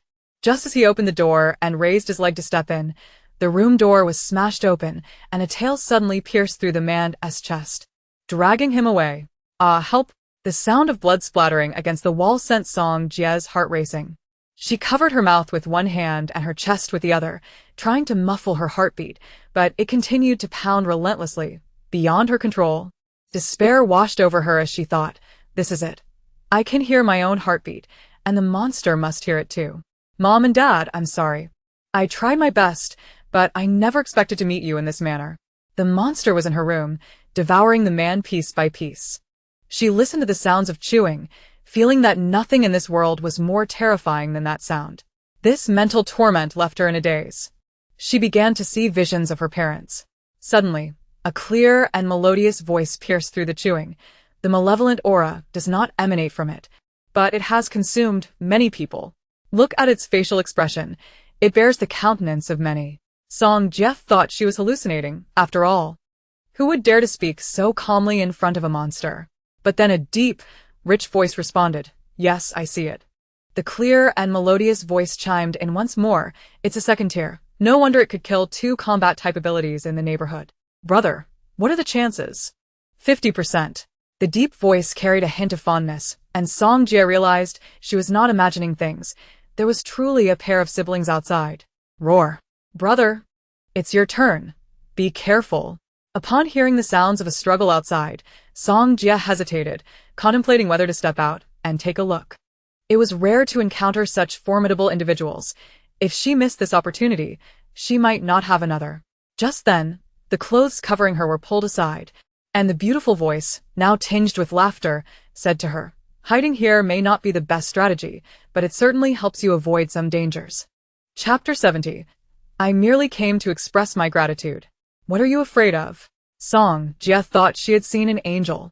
Ever since the earthquake struck, she had not encountered anyone as pristine as the young lady before her. The issue was not just her cleanliness. Her skin was fair and rosy, and she emanated a faint, pleasant fragrance. Just a whiff of it cleared the muddled thoughts in Song Jia's mind. A small face, no larger than her palm, smiled at her, with bright, clear, and lively eyes gazing back. What else could she be but an angel? Ye Ling reached out. "Do you wish to remain hidden in the wardrobe, or shall I help you up?" Song Jia released her hand from covering her mouth and extended it, saying, "Could you please give me a pull? My legs have gone numb." Ye Ling grasped her hand, transmitting a modicum of vitality to her, and the discomfort in Song Jia's body vanished instantaneously. Upon being drawn out from the wardrobe, she was still in a state of shock. It wasn't until a sound of impact echoed from outside, and a flash of blue light illuminated the space that she snapped back to reality. "You are superhumans. Your abilities seem to be far more formidable than any I have encountered before." Ye Ling nodded, displaying no modesty. "Indeed, we are indeed superior to the average person." She gestured towards the severed limbs in the room. "Is this your friend? The stench of blood here will attract more bizarre entities. You cannot remain here any longer. You must either head to the refuge or join the forces in Spatial." Following her pointed direction, Song Jia glanced and was met with the sight of a half-head beneath her vanity, and her classmate's boyfriend's face was angled towards her, particularly that one wide-open eye staring directly at her. She barely had time to scream before her eyes rolled back and she fainted. Ye Ling joked her. Turning to the entering Yi Jinjian, the human psyche must be tempered in adversity, otherwise it is prone to mishaps. Yi Jinjian cast a chilling glance at the half-head before surveying the room. This building is over 50 years old. Its soundproofing and sturdiness are inadequate. The commotion has already attracted other strange entities. We must vacate this place. Wait, Ye Ling interjected, gently touching Song Jia's forehead, and she immediately regained consciousness. Realizing she was still in the room, she hastily covered her mouth to stifle a scream. Ye Ling smiled at her. If you need to grab anything, do so quickly. Though her legs trembled, Song Jia gritted her teeth and persevered. Fortunately, many of her documents had already been packed in a backpack during her previous trip to the refuge. Now, she only needed to gather a few more clothes. As they followed Ye Ling into the living room, they beheld the creature that had devoured her classmate. It resembled a large lizard but was distinctly different. Its tail was long and ended with a tuft of hair that appeared sharp, still stained with blood and flesh. The creature had a long, narrow mouth with two elongated, formidable teeth protruding. Its abdomen bore a gaping hole, surrounded by icy debris. She quickly averted her gaze and followed the two out. As they passed the second floor, Ye Ling and Yi Jinjian suddenly paused. Ye Ling turned to Song Jia and asked, "Will you leave on your own, or would you prefer to hide?" Understanding the gravity of the situation from her expression, Song Jia realized she was referring to the family of mother and child. "I want to follow you. I know that family." Ye Ling cevap eder. "I personally advise you to wait in the vehicle. You wouldn't like what you'll see inside." Despite the smile on her face, her tone and eyes left no room for refusal, and Song Jia wisely descended the stairs. Yi Jinjian glanced at Ye Ling. Is she not an ordinary person? What are your plans for her? He was curious whether saving this girl was merely a matter of convenience, or if there were other motives at play. Just as Ye Ling was about to move, she shot a skeptical look at her elder brother upon hearing his words. Is she not an ordinary person? I have no idea. Isn't saving her just a matter of convenience? As for how to take care of her, we can let her follow the military when we see them. Surely, we aren't expected to escort her to a safe base ourselves? Yi Jinjian smirked slightly. No particular reason, just a casual inquiry. Suddenly, Ye Ling seized Yi Jinjian's arm and pulled him behind her, her eyes sharpening. She gazed ahead as ice flowers sprouted beneath her feet, rapidly spreading forth, encasing the walls, doors, and windows in solid ice. After a flicker of disdain crossed her features, she declared to Yi Jinjian, "This community is compromised. It cannot remain." Yi Jinjian lowered his gaze at the small hand gripping his wrist tightly, then lifted his eyes to her round head, responding softly, "What do you intend to do?" Ye Ling turned to him earnestly. "Once it's encased in ice, we'll detonate it." With that, she kicked open the door, and upon seeing the scene within, both of them merely frowned, having already sensed the interior's circumstances beforehand. The room had been frozen by Ye Ling's ice element, yet it was still evident that the space was infested with black insects, larger than southern cockroaches. There were two corpses. One lay on the floor, the other slumped on the sofa, one half turned to bone, the other entirely skeletal, with blood staining the yellow sofa and white tiles crimson. Ye Ling recoiled at the sight. Her fear of clusters triggered an involuntary reaction, causing goosebumps to rise all over her body. She took a step back, glancing towards a rooftop. They must have crawled up through the pipes and sewers. Logically, they shouldn't be present in such cold weather. Standing beside her, Yi Jinjian remarked, "I've found they contain fire elements. It may be related. This situation must be reported, as we have never encountered such mutated insects before." He instructed Ye Ling, "Retrieve a container from your space. I need to take 2 of them for research." Ye Ling nodded. After they secured 2 specimens, they proceeded to investigate another household. In the space, after Moody restored her body to optimal condition, she dashed downstairs to the wisteria tree, preparing to meditate and reflect on the issues encountered during last night's battle. However, shortly after she settled, someone sat beside her. She intended to ignore it, reasoning that everyone in the space knew she was meditating and would refrain from disturbing her. Yet, when she sensed that someone's gaze was fixed on her, she reluctantly opened her eyes. To her shock, she found it was Yi Tinfei staring intently at her, causing her to instinctively lean back, nearly overwhelmed by the urge to flee. "Oh my, why is he staring at me so seriously? Have I done something to upset him?" Recalling her actions from the previous night, when she had tangled him with vines to prevent him from rescuing the false Ye Ling, she was suddenly drenched in sweat. "Mr. Yi, I apologize. I shouldn't have obstructed you last night. But you saw it too. That was a fake." And Xia and I couldn't just stand by and watch you walk into danger, could we? After speaking, she subtly shifted backward, aware of his intimidating aura when he remained silent. Ye Tinfei felt somewhat speechless. He merely approached to apologize. Yet she appeared so terrified that all color drained from her face, as if he were a monster. However, recalling his actions from the previous night that had harmed her abilities, a complicated emotion flickered within him. He spoke in a low voice. I was in the wrong last night. I should not have laid a hand on you. Here, take this. It may be beneficial for your wood abilities. With that, he produced a wood element crystal core. Chapter 71. Everyone is watching. Is this an apology? Moody was taken aback. After all, he was Ye Tinfei, the CEO worth billions. And it was typically others who apologized to him. When had she seen him apologize to anyone? Perhaps even Xia had never witnessed him in such a light. She glanced at the crystal core and quickly waved her hands. I'm fine. I've already recovered. Thank you for your concern, Mr. Yi. Who would dare accept his gifts? Even if he severely injured himself, she wouldn't feel right accepting anything from him. Especially since her family currently relied on the Yi family for their livelihood. Besides, the air in this space was a treasure in itself. She could heal her ailments without the need for the crystal core. Seeing her exaggerated reaction, Ye Tinfei couldn't help but reflect on whether he had been too harsh with her previously. Otherwise, why would her response be so extreme in his presence? He placed the crystal core into her hands, saying, You need not be so reserved. You are acknowledged by Ling Ling, and as long as she recognizes you, we shall not harm you. We are currently in an exceptionally frigid period, and obtaining wood-type crystal cores is quite challenging. While you may not have an immediate need for it, one can never guarantee that you will always have access to space when necessary. I am well aware of the magnitude of my flames. My fiery assault on your wood type last night was indeed unwarranted. Yet I hope you refrain from undertaking such reckless actions that endanger your own life in the future. Should any unfortunate incident arise, I would find it difficult to explain to Ling Ling. Moody, upon hearing this, reluctantly accepted the core, stating, Very well, I shall take it.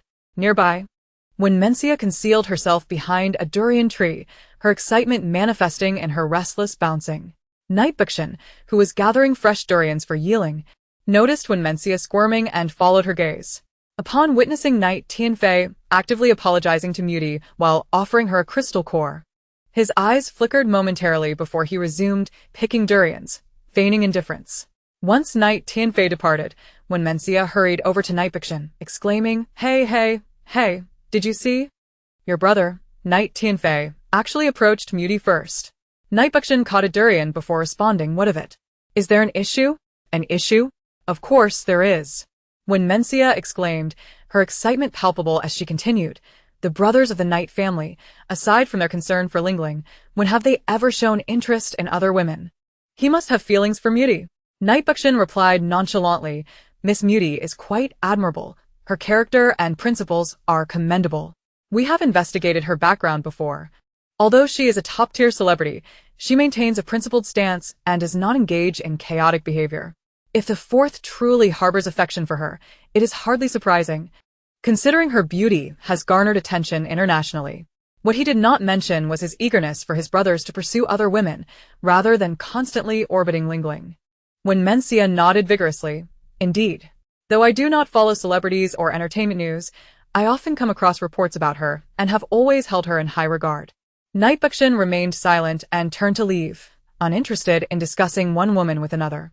On the second-floor balcony, Night Jinyan and Night Yanling observed the interaction between Night Tianfei and Moody, and Night Jinyan's lips curled slightly in satisfaction. Excellent. One less competitor. Night Yanling clicked his tongue. Your actions speak volumes, fourth brother. Night Jinyan countered, perhaps he merely went to express his gratitude. Night Yanling scoffed, when does he ever need to personally convey thanks? He added, regardless, Ling Ling is quite fond of this celebrity and wishes for her to become her sister-in-law. Night Jinyan glanced at him, cautioning, do not blame me for not warning you. Your fourth brother is still oblivious to the implications of his actions. Should you say anything inappropriate, I will not come to your aid if he retaliates. What are you two discussing? When Yanshin approached, following their gaze to see Moody meditating beneath the hibiscus tree, he scrutinized both of them. You two are not. Silence, Night Jinyan interrupted. Knight Ye Ling chuckled lightly. You are misjudging the subject of our interest. Our hearts belong solely to Ling Ling. Oh, Wen Yanchen replied, adopting an understanding expression. He then caught sight of Knight Tianfei conversing with the butler not far away, glancing back at Moody and then at Knight Tianfei. A realization seemed to dawn on him. At that moment, Knight Tianfei remained unaware that he was merely there to express his gratitude, oblivious to the multitude of misunderstandings surrounding him. If he knew their thoughts, he would undoubtedly roll his eyes and scoff at their idleness. Outside the space, Knight Ling followed her elder brother downstairs, suddenly chuckling softly, causing Knight Jinjian to look at her curiously. What is it? You were just serious and now you are smiling. Did something happen in the space? Knight Ling quickly suppressed her laughter, shaking her head. Nothing. Oh my goodness, is my wish about to come true? Upon reflection, there has always been a connection between her and the fourth brother. The book even mentioned that in their first life, they were trapped in an elevator together. Ah. How exhilarating! If it truly happens, their future children would be extraordinarily beautiful. Considering their current circumstances, it seems premature for them to be together. I must find opportunities for them to be alone together in the future. Knight Jinjian raised an eyebrow, realizing it was about the fourth brother and Moody. When had they developed such a connection? He rubbed his temples, realizing he had been so busy lately that he had overlooked the happenings around him. Song Jia, upon seeing them emerge, hurriedly exited her vehicle. She craned her neck to look behind them and felt a jolt of fear upon seeing them together. Turning to Knight Ling, she asked, Miss, they. Knight Ling shook her head slightly, approaching her with a grave tone. Here, there is no one left alive besides you. We must leave. This place is no longer safe. Song Jia's legs weakened, tears streaming uncontrollably down her face. They are all dead? Everyone? Just yesterday they had been chatting together, discussing their circumstances, eagerly awaiting the community's notification to relocate to safety. While not an overwhelming number, at least a dozen people had returned to the neighborhood yesterday. How could this happen? Song Jia began to sob. Why has the world turned into this? It was already so difficult for us to survive. And now we are to become food for various monsters. Is humanity being driven to extinction? Knight Ling gently patted her shoulder, urging, if you do not leave now, you may not be able to. We must get in the car and depart. She and her brother had already heard the sounds of those insects crawling closer. The three of them entered the vehicle and exited the neighborhood gates. Knight Ling and Knight Jinjian stepped out at the entrance, and in Song Jia's astonished gaze, the entire neighborhood was encased in ice, buildings cracking and subsequently collapsing in a thunderous roar. Knight Ling gazed down at her hands, murmuring, Brother, I sense something is amiss in this world. Whether it is the three-tailed fox you encountered or the pervasive miasma and bizarre species, such rapid evolution should not occur within a short time frame. This kind of power ought to belong solely to the realm of cultivation. Look at my strength. Although I harness the heart of ice, it is disproportionately potent. This is illogical. She lifted her gaze to Knight Jinjian. I fear that one day I may suffer a backlash. Chapter 72. Officially initiated. Knight Ling surveyed the ruins before her, a sense of fear creeping in. Is this truly the world of a novel, where logic does not apply? Perhaps this world is ill, resulting in natural disasters, the emergence of strange species, and the appearance of reincarnators and novel transmigrators, phenomena that should not exist. Yet I feel anxious. The power I have exhibited is terrifying, and this is not normal. Unbeknownst to her, as she gazed ahead, a flicker of dark eyes flashed within her, almost too swift for Knight Ling to notice. Knight Jinjian reached out, grasping her hand firmly to reassure her, Do not fear. If there is to be a backlash, I will bear it for you. Should I fall, you still have second brother, third brother, and the rest. We will not permit you to face the unknown dangers alone. Moreover, irrational phenomena have always existed. They are often suppressed for the sake of societal harmony and the beliefs held by the populace. Do you remember when I told you that strange species had appeared 3 years ago? At that time, their destructive capacity was not as great, so they were kept under wraps. But who can truly guarantee that these bizarre beings only emerged 3 years ago? You must understand that there are numerous regions in this world that humanity cannot tread upon. In these desolate regions, who dares to assert that there are no formidable species? Even if a few intrepid adventurers venture into these uninhabited territories, they either perish within or succumb to madness, commonly referred to as mental derangement. Ling Ling, this world is vast, and many secrets do not cease to exist simply because humanity has yet to uncover them. Perhaps they have always been present, merely granting humanity a fleeting dominion over this realm. He paused momentarily, extending his hand to assist Ye Ling in donning the hood of her down jacket, softly positing, "Let us entertain a hypothesis. This world may have once been ruled for an extensive period by superior species, but due to reproductive challenges, their numbers dwindled rapidly. The reproductive capabilities of humans are remarkably potent. When their population reaches staggering figures, the superior beings, in their complacency, might choose to engage in warfare against the feeble humans, all in a bid for dominion over this world. Perhaps they grew briefly weary of ruling and allowed the weaker humans to take charge. However, the destructive capacity of humanity is far too overwhelming, leaving this world riddled with scars. The superior species, possibly affected by this devastation, may have seen their territorial range shrink, leading to dissatisfaction and a desire to reclaim their authority, thus resulting in various calamities and anomalies, solely to eradicate the avaricious and fragile humans." Ye Ling listened, momentarily stunned, feeling that her elder brother's insights were profoundly reasonable. Yi Jinjian gently guided her to turn and walk slowly towards the car, stating, "It is entirely natural to feel fear. After all, the education we received since childhood emphasized science over metaphysics. When the day arrives that we possess extraordinary powers, the feelings of panic and unease will inevitably manifest briefly. You may consider this a period of adjustment. Once this phase passes, the anxiety and trepidation will gradually dissipate." Upon hearing these words, Ye Ling indeed felt a temporary alleviation of her anxious sentiments. In the back seat, Song Jia watched the approaching figures, her eyes filled with envy. Is this what it means to be an ability user? Although this neighborhood consists of only 8 buildings, each merely 6 stories high, it is certainly not something one person could dismantle. In this moment, she yearned with all her heart to possess such formidable power. How wonderful it would be if she too were an ability user. As the 3 of them departed, at a bend in the road, Ye Ling silently released her second brother and the others from the spatial realm, who followed in 2 vehicles. When Yi Buxin and Yu Zimo emerged, they immediately checked their phones for signal, their expressions darkening upon discovering only 1 bar. According to the external time, they had been gone for merely 3 hours. Yet both held special statuses, making them susceptible to communication from superiors at any moment. Fortunately, they possess specially designed phones for contacting select individuals. Ye Buxwan dialed Wenki. And the call connected immediately. "Captain, you have finally surfaced. We have an urgent mission. Our superiors require us to assist the military in L City in the extermination of anomalous species, particularly those capable of inducing mental illusions. The political commissar here has stated they will fully cooperate with our actions. We are now awaiting your response." Yi Buxin pondered for a moment before replying, "Understood. I am currently in Baikan. We will rendezvous in the main city.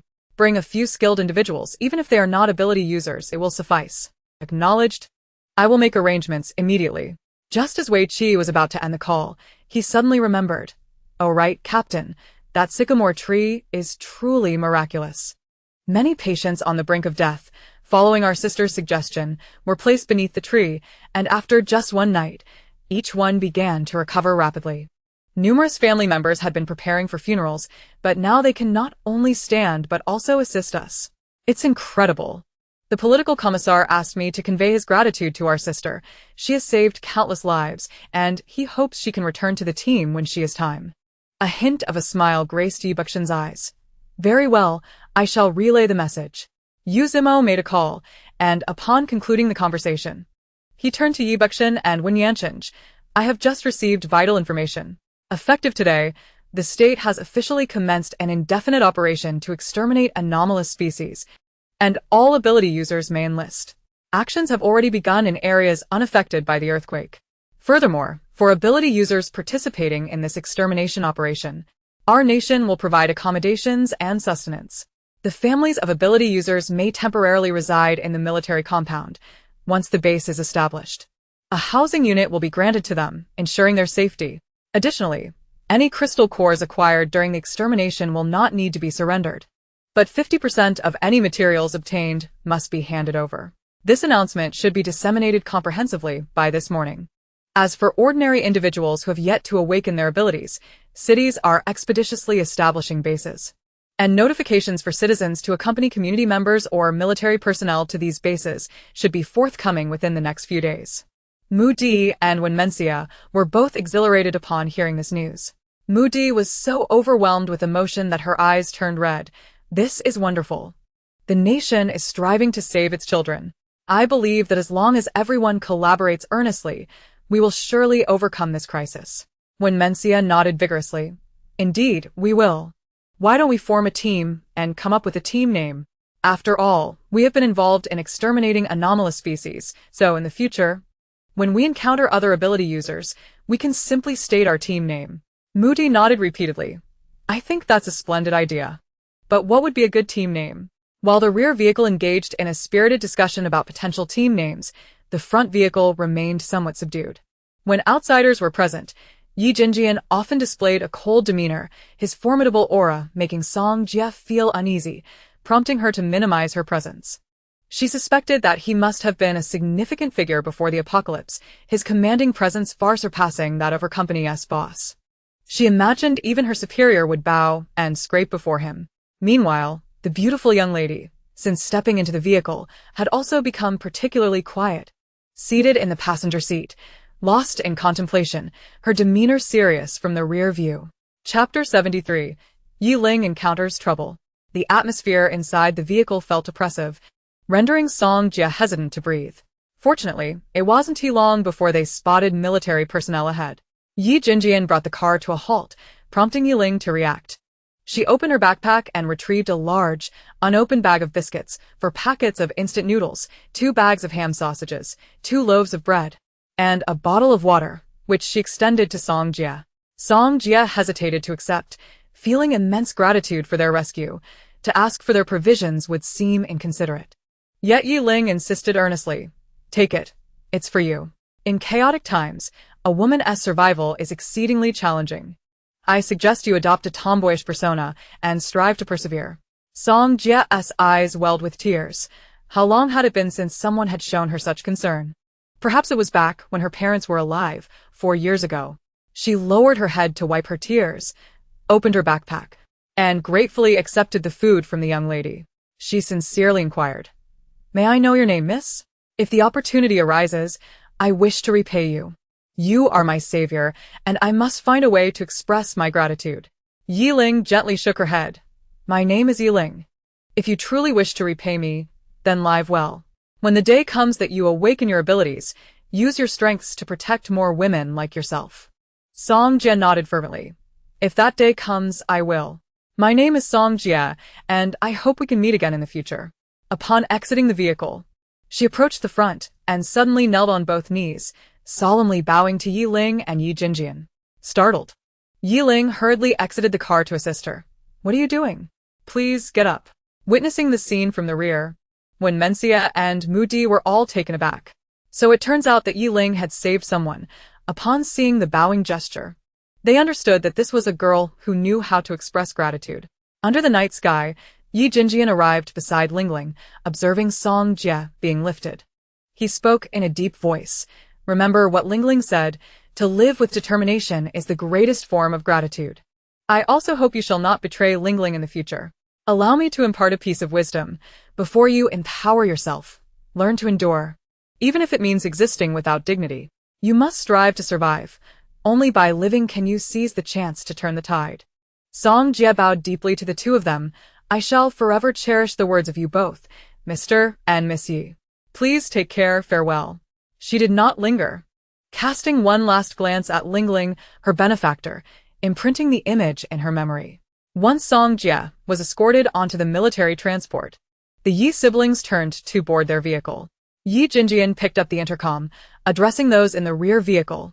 "Let us convene in a secluded area ahead." Acknowledged. 20 minutes later, everyone gathered in the back of the business van. Ye Ling addressed the group. "We shall remain in L City for a while longer, until Ling Ling dispels the miasma. Before we depart, we must split our efforts. Second brother, you are to engage in the local military's operation against the strange entities. I fully support your involvement. However, given your previous injuries, Night Rabbit and Night Horse will accompany you on this mission. Night Buckshin raised his eyes to Ling Ling. Noticing her lost in thought, an unusual stillness enveloping her. A flicker of concern crossed his gaze. What could be troubling her? Yi Jinjian followed his line of sight, understanding well the reason for Ling Ling's distraction. He reassured Night Buckshin, "Do not fret about other matters. We shall remain in L City. As long as we are nearby, we can act together." Night Buckshin withdrew his gaze, silently inquiring with his eyes if she was all right. Yi Jinjian subtly shook his head, then addressed Wen Yanchinj and the others. "Wen Yanchinj, Wen Mencia, fifth brother, Captain you will accompany me to the zoo shortly, aiming to reunite with Ling Ling before nightfall." He turned to Night Jinyan and Night Tianfei Moody. "You three will escort Ling Ling to the mountains."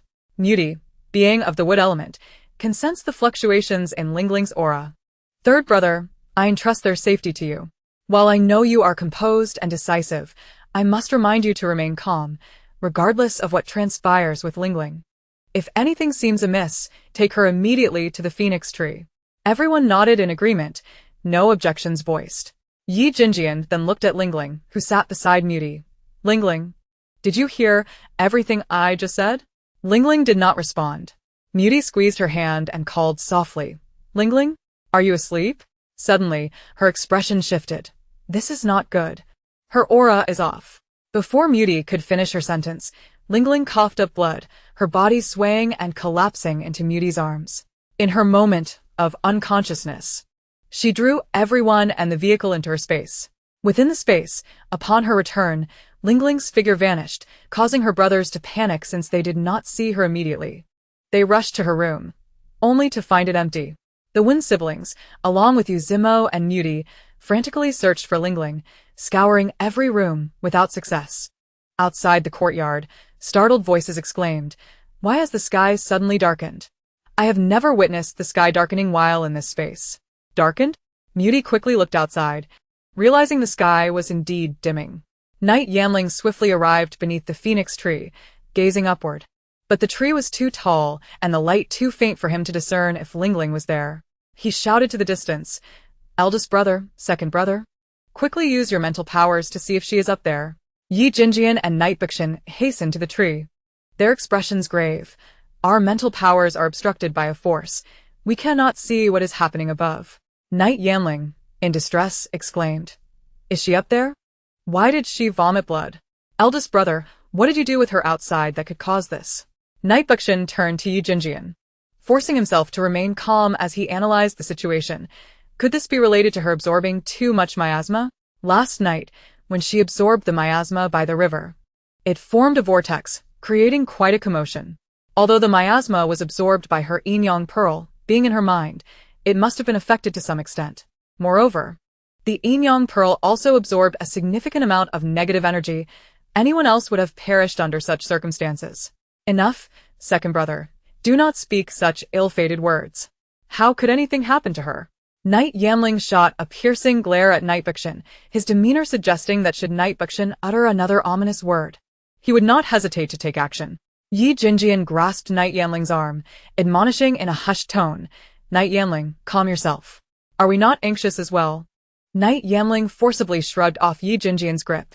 "How can you expect me to remain calm? Did you not see her vomit blood? Since we exited the space, I have not heard her voice. She used to chatter incessantly in my mind. But this time, she is eerily silent. I could not even check on her before this catastrophe unfolded. How can you expect me to remain calm?" With that, he dashed off, a gust of wind trailing behind him as he sought to scour the entire space, determined to find Ling Ling. Yi Jinjian and Night Buckshin were caught off guard by the sudden gust, pushed back by its force. Yi Jinjian instructed Night Buckshin, "Continue searching." Chapter 74. It hurts so much. Ling Ling's predicament sent everyone in the space into a frenzy. They all sprang into action, desperately seeking her presence, with the servants and bodyguards conducting a thorough search.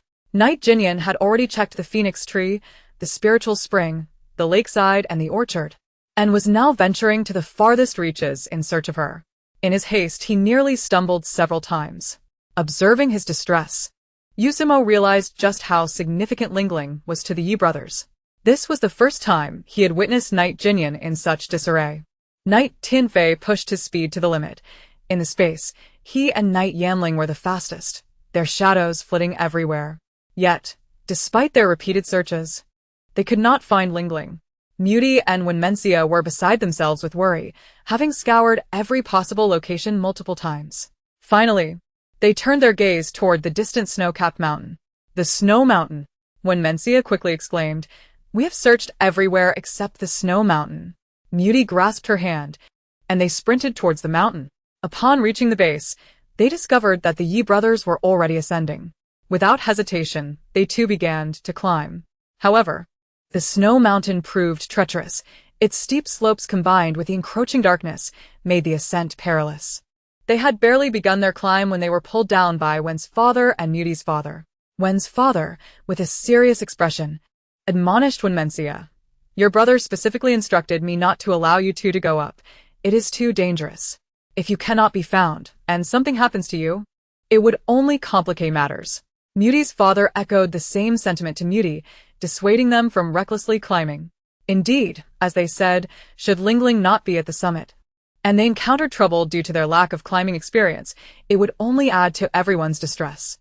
Moody turned to Wenmensia. How about we check beneath the phoenix tree again? Although we searched there before, we have not looked above. I can use vines to climb up and see if Ling Ling might be atop the tree. Wenmensia's eyes lit up. I think that's a viable plan. Let us go and try. On the way back, Wenmensia suddenly recalled the ring she had forcibly acquired from Lin Lan. At that time, after Ye Ling shed a drop of blood, a dark mist emerged, causing the surrounding plants to mutate rapidly. Although the yin-yang pearl absorbed the mist, the ring had never made an appearance, and she felt an unsettling sense of foreboding. I regret it a bit.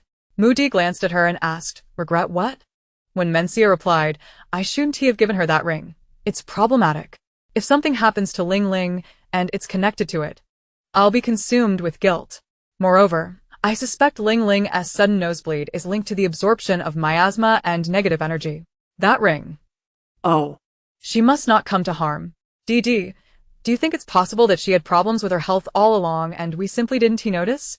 Moody contemplated for a moment before responding. That's unlikely. After forming a contract with the Heart of Wood, she possesses the essence of life. As long as the Heart of Wood remains with her, she should be safe. But she has absorbed so much miasma. A regular person would suffer skin decay and organ failure from just a little. Look at her. She has absorbed an immense amount. Wenmensia, feeling anxious, exclaimed, since the apocalypse began, her black fish has been absorbing and growing stronger, yet the white fish remains dormant. Isn't yin-yang supposed to emphasize balance? If the balance is disrupted, can Ling Ling truly be unaffected? This line of thought left Moody momentarily speechless. She, too, was uncertain about how to proceed. Wenmensia continued, I'm particularly worried that the ring I bought is the catalyst. It seems inherently sinister. If the yin-yang pearl maintains a balance and suppresses each other, then the ring might not cause significant turmoil. Where did you acquire that ring? Moody was unaware of the origins of Wenmensia's ring. Wenmensia recounted how she had snatched it from Lin Lan, which alarmed Moody greatly. Most of these items are unearthed from graves and are inherently inauspicious. Not to mention, even if the items from street vendors are unclean, many from legitimate antique shops are also sourced from such places. Reflecting on the sinister Lin Lan, she remarked, if that ring were purchased by Lin Lan, it might have transformed into a treasure. Given that she is the protagonist of this world and possesses a certain aura. However, having it in our possession is a different matter. We are merely the venomous side characters, unworthy of good fortune. Even if it initially appears valuable, it could subtly transform into a weapon that harms us. Just look at the torment Ling Ling endured after forming a contract with the Heart of Ice. If it were Lin Lan in her place, do you think she would suffer such trials? Furthermore, consider her yin-yang pearl. Although we don't know why it suddenly manifested in her mind, it influences Ling Ling's actions, compelling her to unconsciously absorb that negative energy. Just last night, she was forced to remain with those spirits for an entire night. If it were me, I might have lost my sanity or even fallen gravely ill, ultimately becoming a raving lunatic. She paused and turned to Wenmensia. If it were you, being a living person surrounded by those various spirits for a whole night. Let me ask you, would you emerge unscathed psychologically? When Mencia envisioned that scene and suddenly shivered, I might turn into a madwoman. Moody pressed on. Thus, the Inyang Pearl is not a benign artifact. Perhaps in Lin Lan's hands, it is a peerless treasure, but in Ling Ling's, it is a ticking time bomb. She sighed heavily. It's too late to discuss this now. We must find someone. At that moment, Ye Ling found herself in a dire predicament, desiring to perish alongside the old hag. After using the Heart of Ice to destroy the houses and those crawling creatures, her mind became increasingly clouded, inundated with various images and sounds. During a small meeting with her brothers, a white-haired old woman appeared in her mind, cackling and declaring that her soul was particularly special and would be a great boon to her. She also claimed that her physical form was an exceptionally rare specimen, perfect for her needs. When the old hag attempted to devour her soul, Ye Ling resisted fiercely, but the opponent's power was overwhelming, and her soul was torn and bitten multiple times, causing her immense pain. When she coughed up blood, it was the fusa tree that sensed her danger and transmitted a sliver of divine power through space, granting her some ability to fight back. However, that resistance was minimal.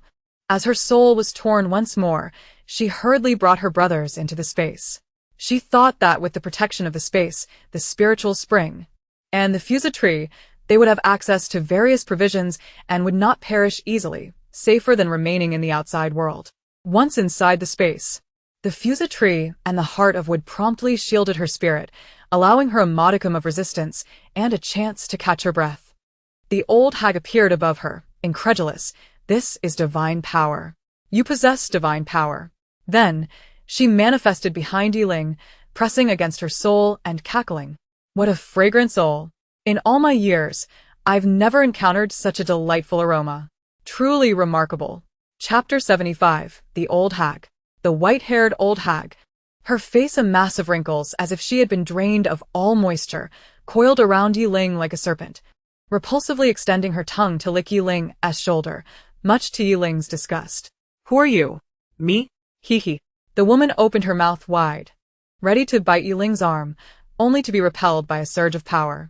She quickly retreated, then turned to Ye Ling with a cackling laugh. I must thank you. Had it not been for that drop of blood you shed, which I absorbed, and the abundance of wicked energy you provided to restore a fragment of my soul, I might have lingered in the void for another century before completely dissipating. Ye Ling suddenly realized something and gasped. You're the ring? Hee. That was a ring I deliberately crafted to attract mortals. Unfortunately, despite absorbing so many souls, it could not awaken me. Luckily, I encountered you. You continuously provide me with the dark energy I need to revive and have gifted me such a splendid body. I am thoroughly satisfied. As she lunged once more, Ye Ling seized the old hag by the throat, her voice icy.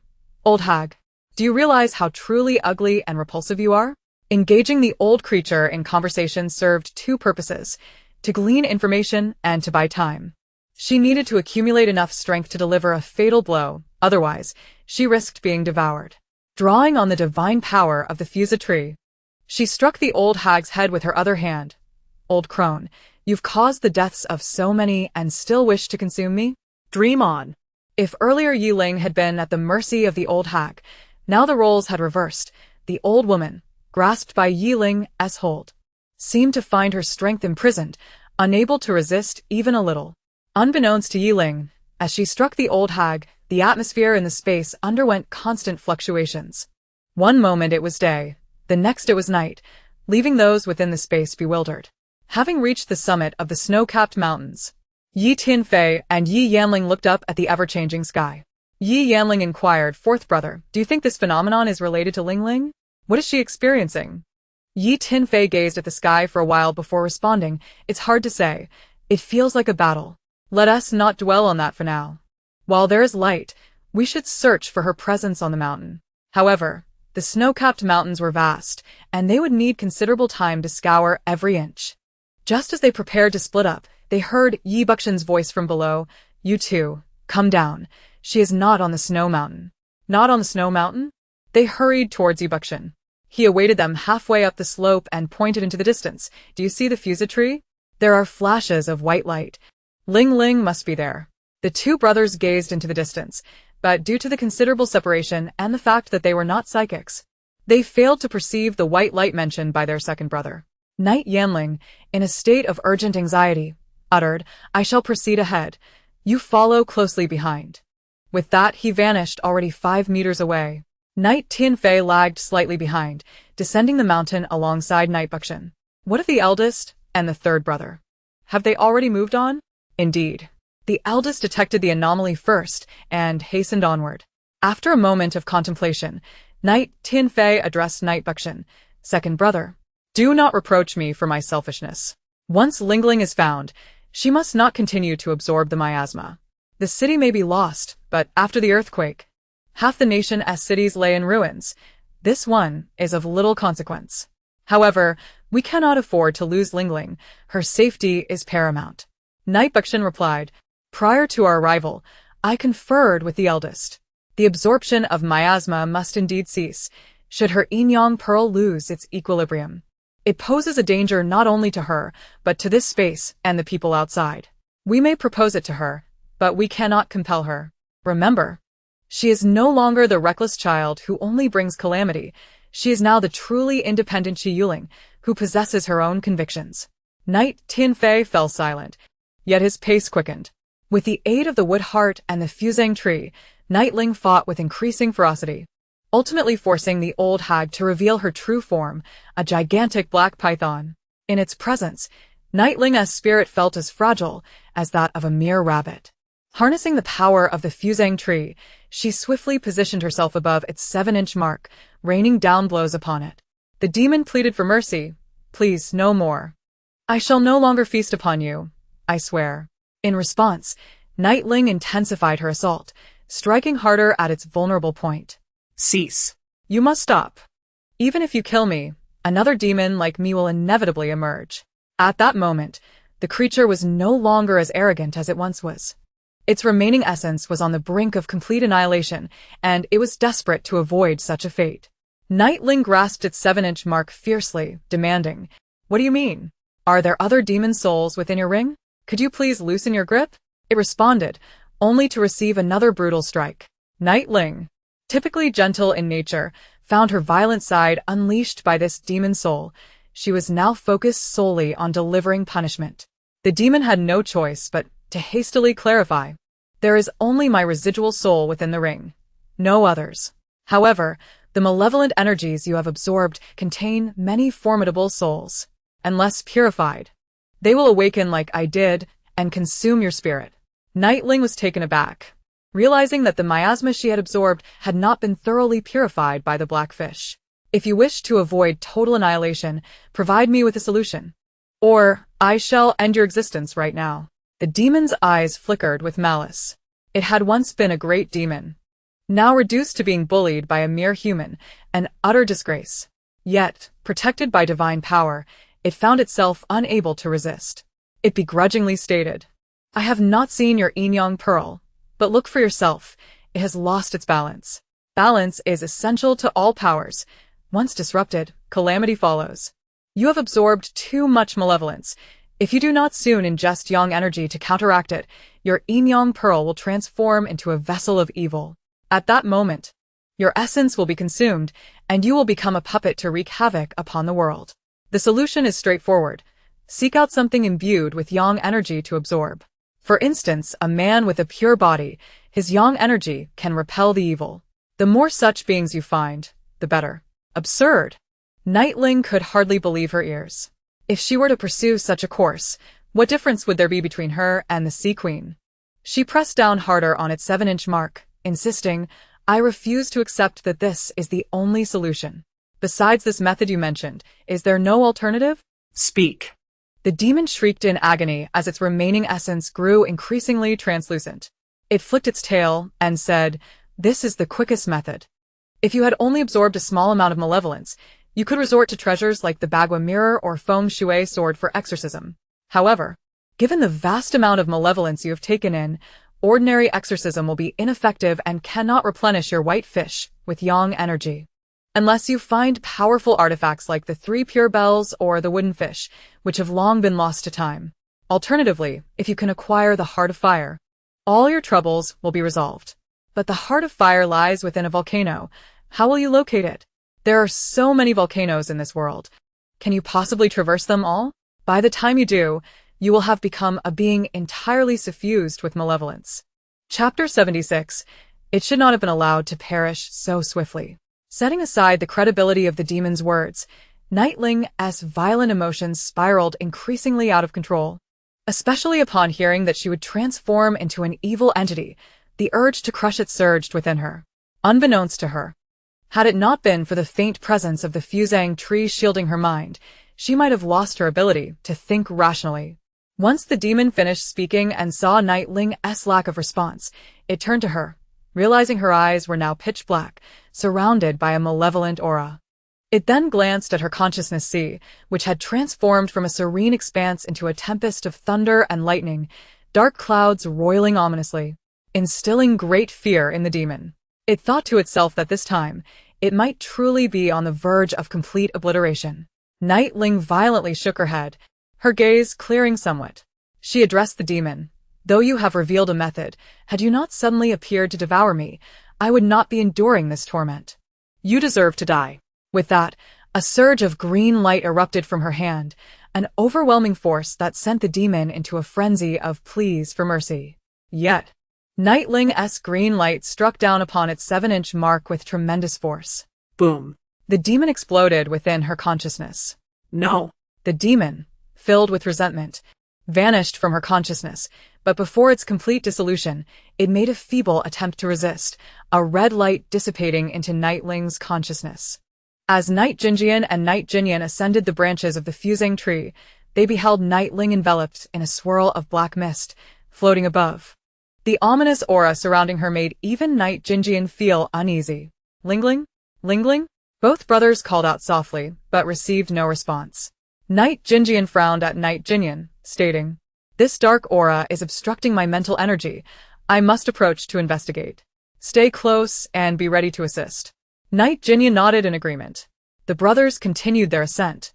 And when Yanchinj, nearing the branch, called out, "Is Ling up there?" Night Jinyan took a moment to reply yes. Upon hearing that Ye Ling was above, one Yanchinj warned the others below, "Do not ascend. Ling is up there."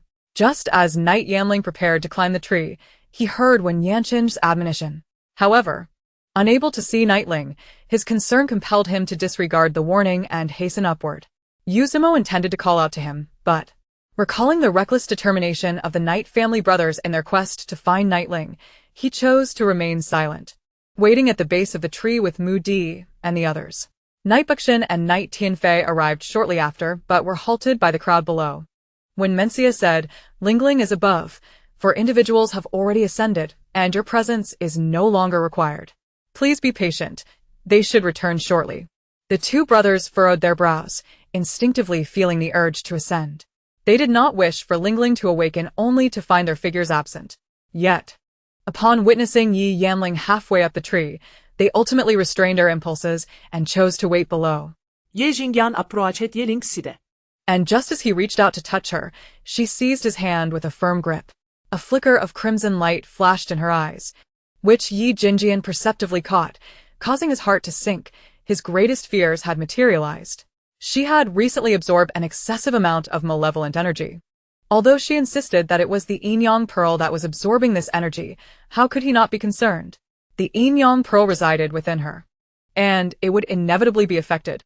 He had simply not anticipated the onset would be so swift. Ling? A look of agony crossed Ye Ling's face as she struggled to free herself, her mind echoing the voice of the demon soul. He is a pure boy. He can suppress the evil within you, consume him quickly. Stop talking, just stop. Ye Ling sudden ilerlese Ye Jingyan, Juluching her hayal torment. She had already vanquished the demon soul. Why did its voice still linger in her mind? Consume him, and your suffering will cease. Ye Ling hammered her head. Go away. Leave me be. Ye Jinjian's eyes brimmed with concern as he enveloped her in his arms, whispering softly, Ling, do not be afraid. I am here. Tell me, what must I do to assist you?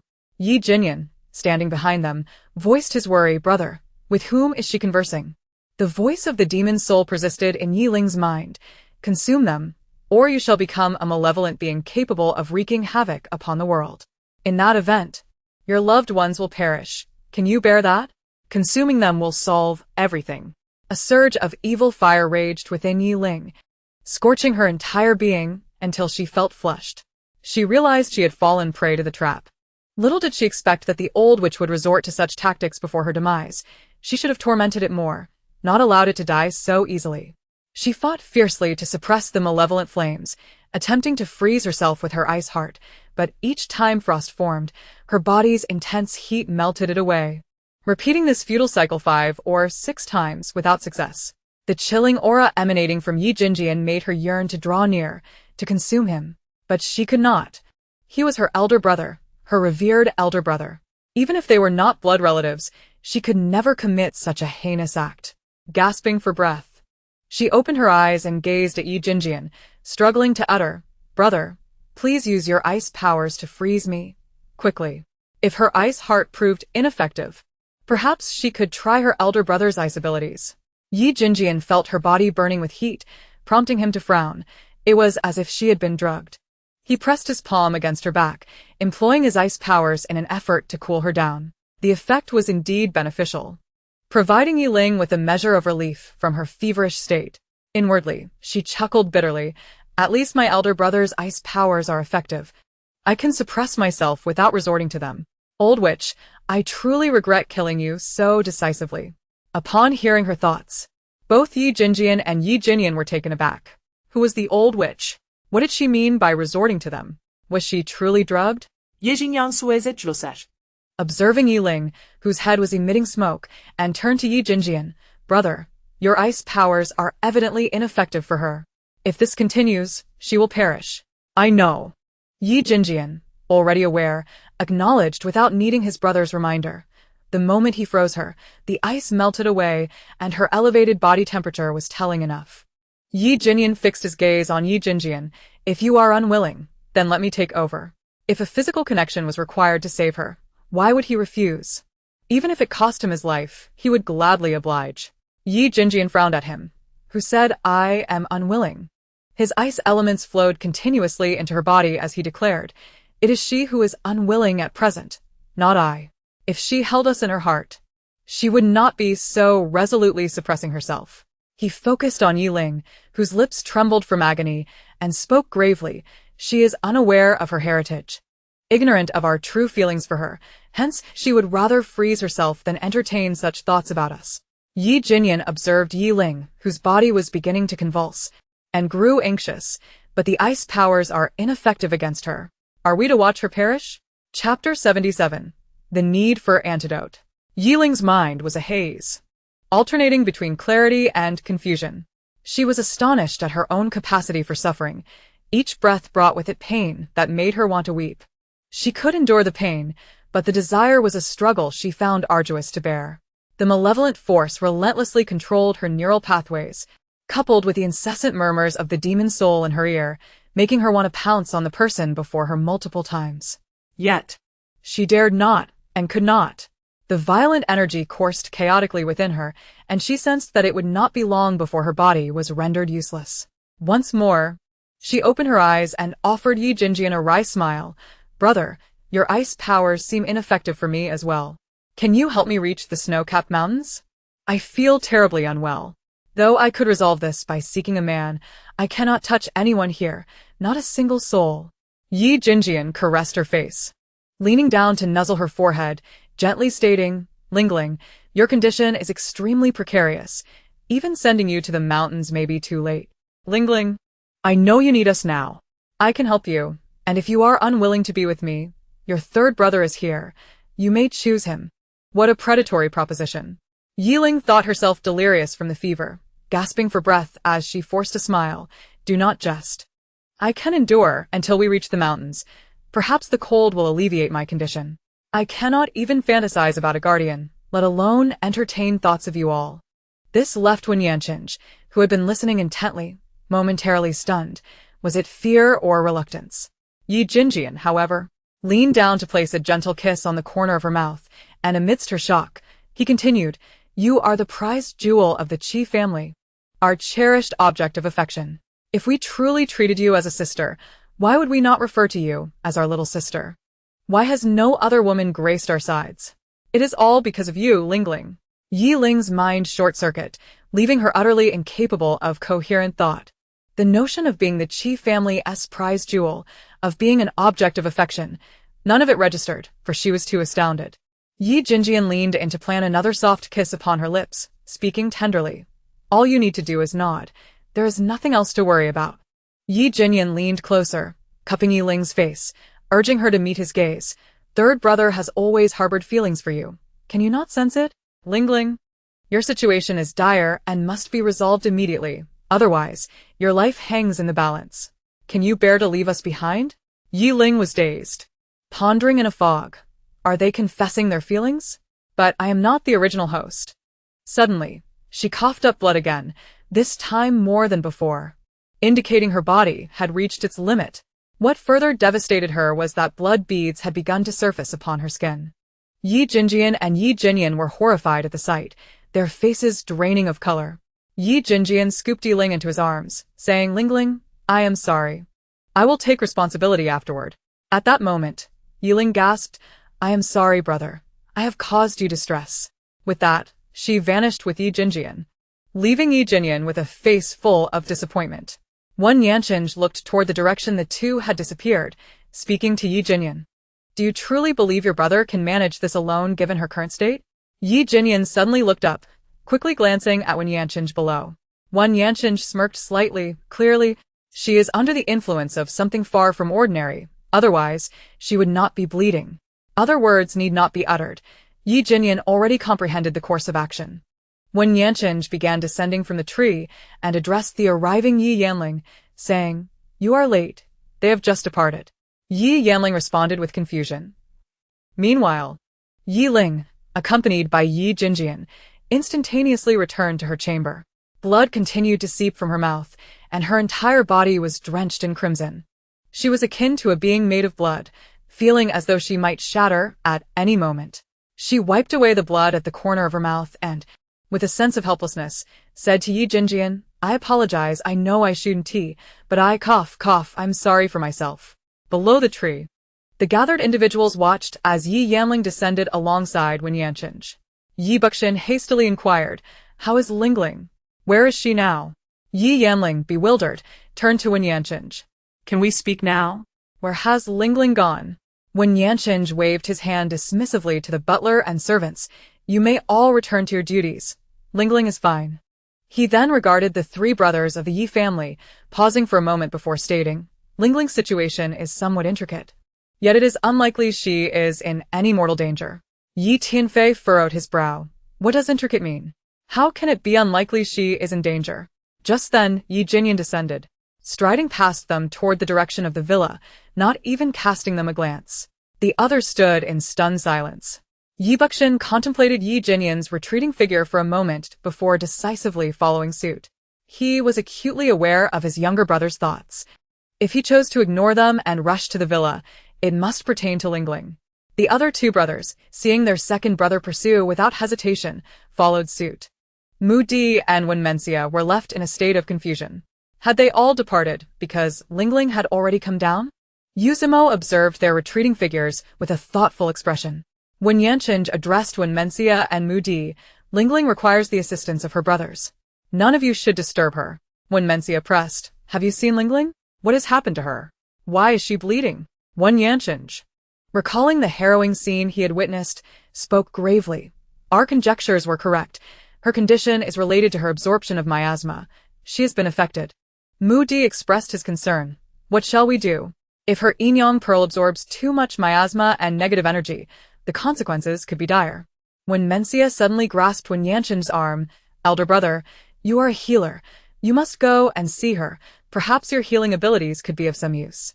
When Yanqing's eyes flickered before he nodded decisively. Very well, I shall go and check on her. In Ling Ling's room, Ye Jinjian queried, What did you call me? Say it again. It was the first time he had heard his full name on her lips. Ye Ling, feeling a touch of embarrassment, shyly murmured, Ye Jinjian I. Chapter 78. She did not choose me. When Ye Jinyan arrived at Ling Ling's door, he heard the sounds of cooking emanating from within. His body stiffened slightly as he stood at the threshold, fists clenched tightly. Striving to quell his emotions, he inhaled deeply, reminding himself that he could not enter at this moment. It was already a considerable challenge for Ling Ling to accept their elder brother. If he were to barge in now, it would surely frighten her. However, as muffled sounds of distress reached his ears, he gritted his teeth and stepped 10 paces away from the door. At that moment, Ye Buxin rushed over, about to speak when he heard the noises from inside. Unable to restrain his mental energy, he peered into the room and, upon seeing Ling Ling resembling a blood-soaked figure, his heart lurched violently. Upon witnessing the elder brother with Ling Ling, he abruptly seized Ye Jinyan's collar and yanked him outward. Ye Jinyan offered no resistance, only to be released 5 meters away. Ye Buxin adjusted his collar, hands on his hips, forcing himself to remain composed. Though he found it nearly impossible, he grasped Ye Jinyan's collar, pinning him against the wall, and coldly demanded, "I refuse to believe our elder brother would engage in such actions. Thus, provide me with an explanation." Ye Yanling and Ye Tianfei soon arrived, and upon observing the scene, Ye Tianfei inquired, "What is happening between the elder brother and Ling Ling?" Suddenly, a pained sound escaped from Ling Ling. As Ye Yanling made a move to rush in, Ye Buxin seized him, whispering urgently, "Stay put." He then turned his cold gaze toward Ye Jinyan, "Speak." Ye Tianfei and Ye Yanling realized that their usually mild-mannered second brother was indeed angry. Recognizing this, they cast sympathetic looks toward Ye Jinyan. Their second brother rarely lost his temper, yet when he did, it was nothing short of terrifying. Ye Jinyan gestured for Ye Buxin to release him, and once freed, he leisurely straightened his collar before speaking. "When we found her, she was enveloped in a shroud of black mist. An intensely cold and sinister presence that was unlike any we had encountered before. Ling Ling was beating her head and crying out for it to leave her. When our elder brother embraced her, he discovered her entire body was burning with fever. She had been trying to freeze herself, but her temperature was too high for her to succeed. She pleaded with our elder brother to use his ice abilities on her, and initially they had some effect. At which point she thought to herself how fortunate it was that his powers were helpful, and she even lamented having been too swift in eliminating that old hag." The 3 brothers fell into an eerie silence as they absorbed Ye Jinyan's words. He continued, "However, our elder brother's ice, while initially effective, melted away within less than a minute due to the intense heat. Ling Ling begged him to take her to the snow mountain, but her body was already at its limits. She was fully aware that being with us would pose no danger. Yet, she admonished herself that she could not allow it. Our elder brother told her there was no time to reach the snow mountain. As long as she was willing, we would follow her lead." Ye Jinyan çocukları. Shaking his head, but this foolish girl always believed she was merely a character in a book. She refused to choose. It was only after she coughed up blood, her entire body oozing crimson, that she reluctantly brought our elder brother here. He gave a self-deprecating smile and turned to Ye Buxin. "She did not choose me." Ye Buxin shot him a sidelong glance. "What? Are you feeling aggrieved?" Ye Jinyan turned his gaze back to Ling Ling's door, remaining silent. Ye Yanling could no longer contain himself. He stepped forward, intending to enter Ling Ling's chamber, but was halted by Ye Tianfei's grip. "What are you doing?" Ye Yanling, filled with jealousy, retorted, "If our elder brother can save her, then so can I." From what the third brother implies, her condition is far more severe than ordinary. "Our elder brother cannot handle it alone, and I shall replace him." In his heart, he believed that Ling Ling was destined to be theirs as brothers. Having pierced through the delicate veil of their relationship, he saw no reason to continue concealing his feelings. Ye Buxin, exasperated, replied, "Can you not be still? Must you only create chaos?" Ye Yanling, feeling particularly wronged, exclaimed, "Ever since she returned, I have not wished to be apart from her for a moment. I want to tell her that I like her, that I love her. She is in danger now, and I simply wish to assist her.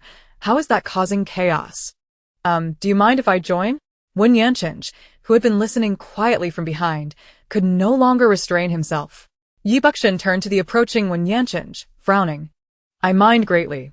To the left, the staircase is over there."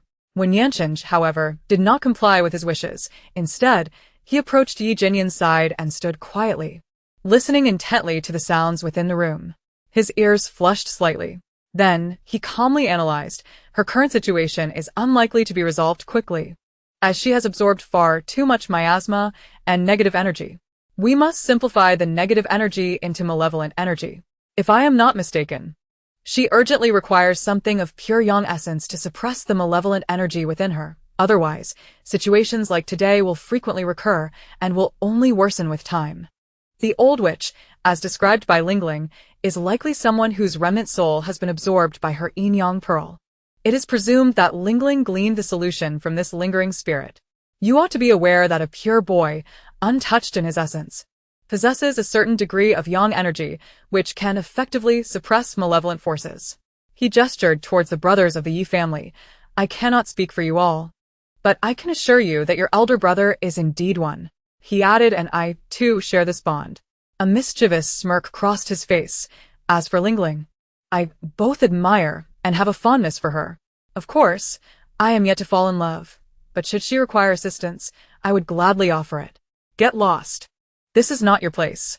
Do you truly believe your presence is necessary here? The Ye brothers spoke in unison, none offering a kind word to Wen Yanqing. Unfazed, he chuckled lightly, leaning against the wall. Do not forget, I am a doting father. Perhaps my support for her is of greater value. Yi Jinyan's tone turned sharp. Do you think I am invisible? Wen Yanqing replied with a smirk. Yet in Ling Ling's heart, I am recognized as the genuine father figure, while you are not. At that moment, the entrance to the Yi residence was suddenly encased in ice, silencing all sounds. Ye Ling rushed towards the frozen door, angrily clenching his teeth as he touched the icy surface. When Yanqing let out a chuckle, it seems our esteemed president is eager to usher us away. Yi Jinyan shot him a glare before falling silent, focusing on the door. Within the room, her consciousness delved into the sea of awareness, discovering a faint white light gathering around the yin-yang pearl. After the white fish absorbed this light, it radiated a gentle glow, prompting Ye Ling to emit a soft moan of comfort. This was her first encounter witnessing the white fish illuminate.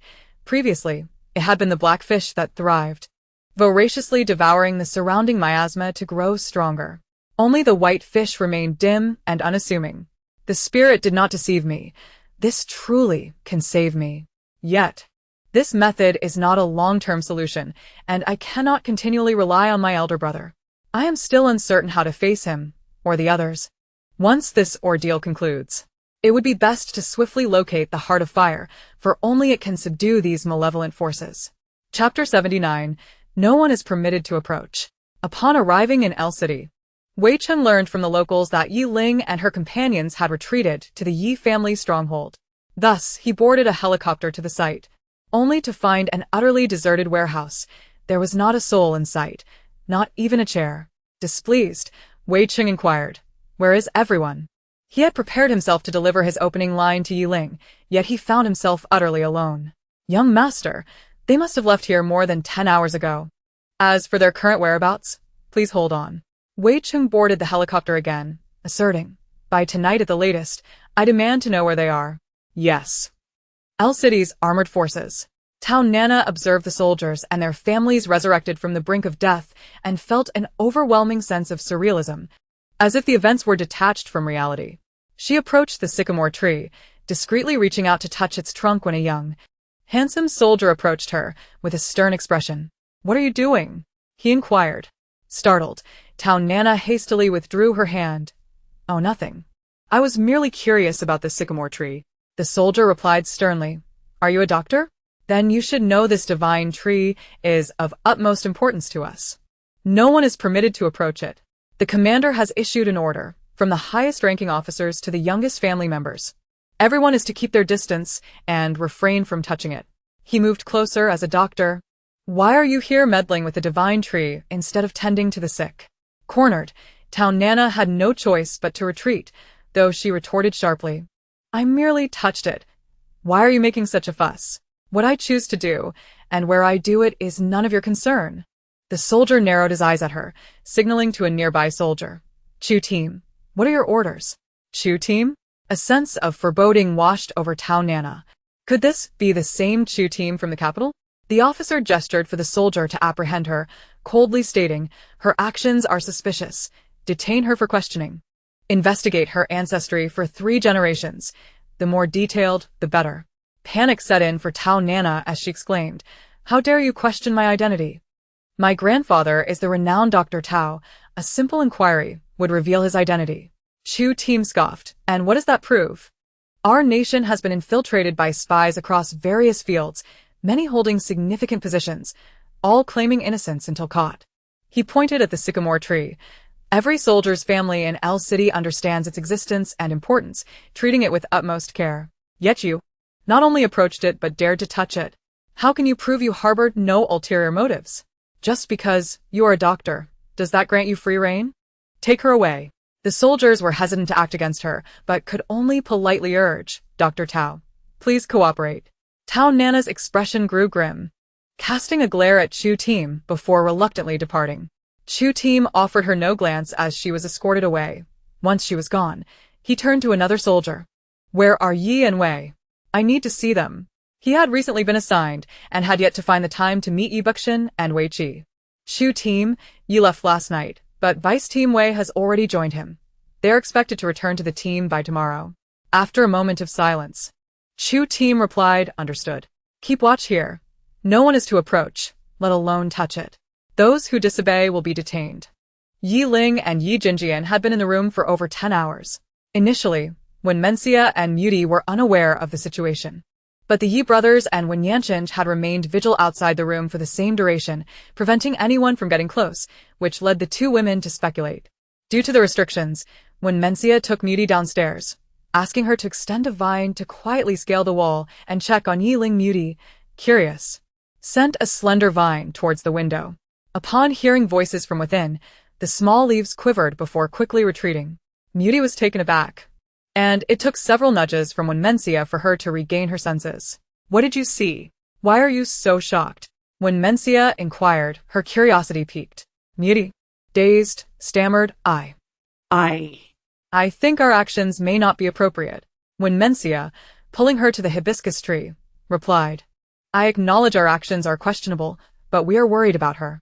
You witnessed her suddenly spitting blood, the room alternating between day and night, and upon finding her, they each shielded her from us. Furthermore, it has been quite some time without any sign of them emerging. Do you not worry? If she has fallen into a coma or sustained serious injuries, should we not care? She is merely 21 years old, the youngest among us, yet bears the greatest burden. As her elder sisters, should we not be more concerned?" Moody, fidgeting, touched her nose as she paced, murmuring, "I understand, but next time, we must not investigate without their permission." When Menxia's curiosity intensified, "What did you actually see?" Moody scratched her face and neck, blushing as she confessed she and Mr. Yi are not. Xiaxia, is Ling Ling a child of the Yi family? When Menxia suddenly turned serious. "Why do you ask this out of the blue?" Moody grasped her arm. "Oh, just tell me, is she a child of the Yi family?" No. "Not at all." No. "That's good. Then everything is fine." Moody patted her chest and let out a long sigh of relief. Suddenly, when Menxia had a thought and grasped Moody's wrist, lowering her voice, "Did you see Ling Ling engaging in any intimate actions with her brother?" Moody hesitated for a moment, but eventually nodded. "I didn't see the scene, but I did hear the sounds." After receiving a confirmed answer, when Menxia released Moody, gesturing for her to sit on a nearby stone pedestal. In a serious tone, she said, "Didi, I hope you won't speak of this matter. Until Ling Ling brings it up herself, we must not discuss it in her presence." Moody nodded eagerly, "I understand. You may not realize," when Menxia continued solemnly, "you are one of us now, and there are certain things you truly ought to know. What I am about to tell you, I hope you can keep strictly confidential." Moody immediately became serious, raising her hand. "I swear by the divine tree, by the space, and by the master of space that I will absolutely keep my silence. Should I break this vow, may I meet a terrible fate." When Menxia grasped the raised hand, cautioning, "Do not make such oaths lightly, for they bear weight." She then continued earnestly, "Ling Ling's background is complicated. The Yi family has always protected her well, publicly declaring her to be the eldest daughter of the Yi family while informing insiders that she is an illegitimate child. Thus, no one suspects her true identity. However, with the changes in her relationships with her brothers, should this alteration become known to the outside world, her identity would come under scrutiny. Once that occurs, she would be in grave danger." Moody listened, stunned, and upon hearing the potential dangers, her demeanor shifted dramatically. She quickly interrupted when Mencia, "Stop. I don't want to know her true identity. All I need to know is that she is my benefactor. Anything beyond that is irrelevant." When Mencia regarded her thoughtfully as Moody continued, "If she isn't a child of the Ye family, then her closeness to her brothers is of no concern. As long as she is happy, that is all that matters."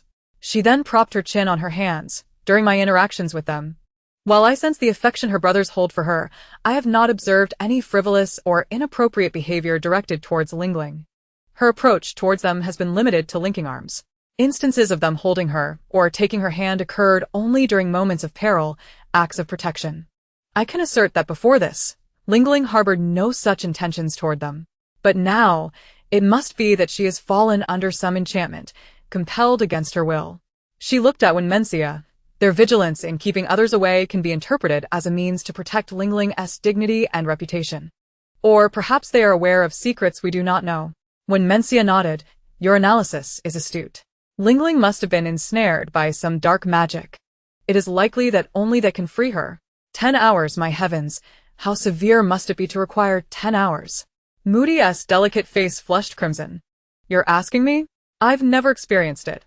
How would I know?" When Mencia covered her mouth with a laugh, "When Ling Ling is ready to see people, we shall give her plenty of massages to help alleviate her condition." Moody nodded repeatedly, unable to suppress a smile. "Good idea." Finally, subdued. Once her clarity returned, she glanced at the strikingly handsome man nearby, feeling shy enough to wish for a crack in the ground to swallow her whole. Silently, she mused, honestly, "I'm not at a loss. Being with such an extraordinary man, I've struck gold." She stole a glance at his eyes, only to find him gazing intently at her, causing her to quickly avert her gaze. How am I supposed to interact with him from now on? Her eyes, filled with a hint of accusation, turned toward the man, who had raised an eyebrow in response. "Ye Ling. Ye Jinjian has changed so much that I can barely recognize him. I never expected that this situation would not only suppress the malevolent energy within me but also elevate his ice abilities directly to level 4. How incredible! Is it because my ice heart and his ice powers share the same origin? However, what delights me most is the white fish. It has finally stabilized and emits light, albeit faint, but isn't that a good omen?" Ye Jinjian lay beside her, holding her close, gently wiping away the beads of sweat from her forehead. "Is the malevolent energy still causing chaos within you?" Ye Ling blushed deeply. "No, it's much better now." She placed her hand over his large one, transmitting some vitality into him. "Initially, when I listened to the words of the demon soul, I believed that what I needed was a furnace. Now it seems that we are both benefiting, so there's nothing to worry about." Ye Jinjian lifted her chin with his finger, compelling her to look him in the eyes. "Ling Ling, don't hide. Look at me." Ye Ling evaded his gaze, mumbling softly, "I'm not hiding. I can't bear to look at you. I feel guilty. You were once my elder brother, but now even if I have a thick skin, I cannot withstand this transformation." Ye Jinjian chuckled at her internal thoughts, then sighed softly. "Regarding today as events, neither of us is at fault. I am enamored with you and willing to give everything for you." Ye Ling raised her eyes to meet his, hesitant before speaking. "Ye Jinjian, if I were to say that I am not your Ling Ling, would you kill me? The person you admire is the original host, not me. If I shamelessly accept this, what difference is there between me and those despicable thieves? I should tell him. He has the right to know who I truly am." Ye Jinjian suddenly pulled her into a tight embrace. "Silly Ling Ling, do you think we, the 5 brothers, are fools? How could we not know who you are? Before the apocalypse erupted, I had been at the helm of the Ye family for so many years. How could I not notice the changes around me?" Ye Ling lowered her gaze, internally countering, "But I am not the original Ye Ling. You haven't noticed that." Ye Jinjian, with a hint of exasperation, said, "No more wandering thoughts. Let us discuss the matter at hand." Ye Ling, blushing and feeling frustrated, thought, "How does he know that I'm lost in thought? Am I that obvious?" Ye Jinjian looked down at her. "Ling Ling, your condition is not optimistic. During the first instance you showed improvement, yet as you can see, the effects are nowhere near as pronounced as the first time. Today, perhaps due to the initial encounter, we managed to temporarily suppress the malevolent energy within you. But what about tomorrow or the day after? You once mentioned that the yin-yang pearl in your mind automatically absorbs outside yin energy. If you hadn't absorbed that miasma by the river last night, the yin energy absorbed by the pearl would not have been sufficient to cause you to lose control. Until we find a solution, your yin-yang pearl will continue to grow stronger. If you experience a similar situation as today, my effect on you will likely not be as immediate. The brothers outside, including Wen Yanqing, are in the same predicament as I am. Do you have anyone you particularly like who could assist in suppressing it next time? No, absolutely not. This is utterly inappropriate. Ye Ling struggled to rise. Ye Jinjian must be out of his mind. Our situation is already ridiculous enough. Oh my, let me go. Ye Jinjian held her tightly, gently brushing aside the stray hair from her forehead, gazing into her glistening eyes. It may sound absurd, but I am serious. Your life is more important than anything else. Ling Ling, you've realized today that when the malevolent energy wreaks havoc within you, your ice heart cannot assist you, nor can my ice elements. Although we Haven T tested the snow mountain, one thing is for sure. Your ice heart and my ice elements are ineffective otherwise. It wouldn't have taken us this long to suppress it. Ye Jinjian patiently analyzed while holding her. Therefore, next time, let your second brother or the others help you. Ye Ling bit her lip in refusal. No, how am I supposed to face you all in the future? I will find a way on my own. After today's events conclude, you need not bear any responsibility towards me. Ye Jinjian reached out to caress her lips, saying, it will break. What has transpired has occurred. If you do not wish for me to be accountable, then you must take on that burden yourself. Ye Ling was taken aback. In her mind, he was a serious and composed man, and she never anticipated he possessed such a facet. The expression of her astonishment elicited laughter from Ye Jinjian, who gently stroked her head and remarked, silly girl, how could I manage such a vast enterprise without maturity and composure? However, I am still human and capable of jest. Otherwise, life would be utterly mundane. Upon hearing this explanation, Ye Ling instinctively embraced him, saying, you've worked hard, Mr. Yi. Managing such a colossal enterprise was undoubtedly beyond her ordinary capabilities, and she could hardly fathom the pressures and hardships involved. Aside from expressing her gratitude, she was at a loss for words to comfort him. The phrase you've worked hard, Mr. Yi resembled something a wife might say to her husband. Prompting Ye Jinjian to hold her tighter and whisper in her ear, repeat that phrase once more. Ye Ling, bewildered, complied obediently, albeit without understanding.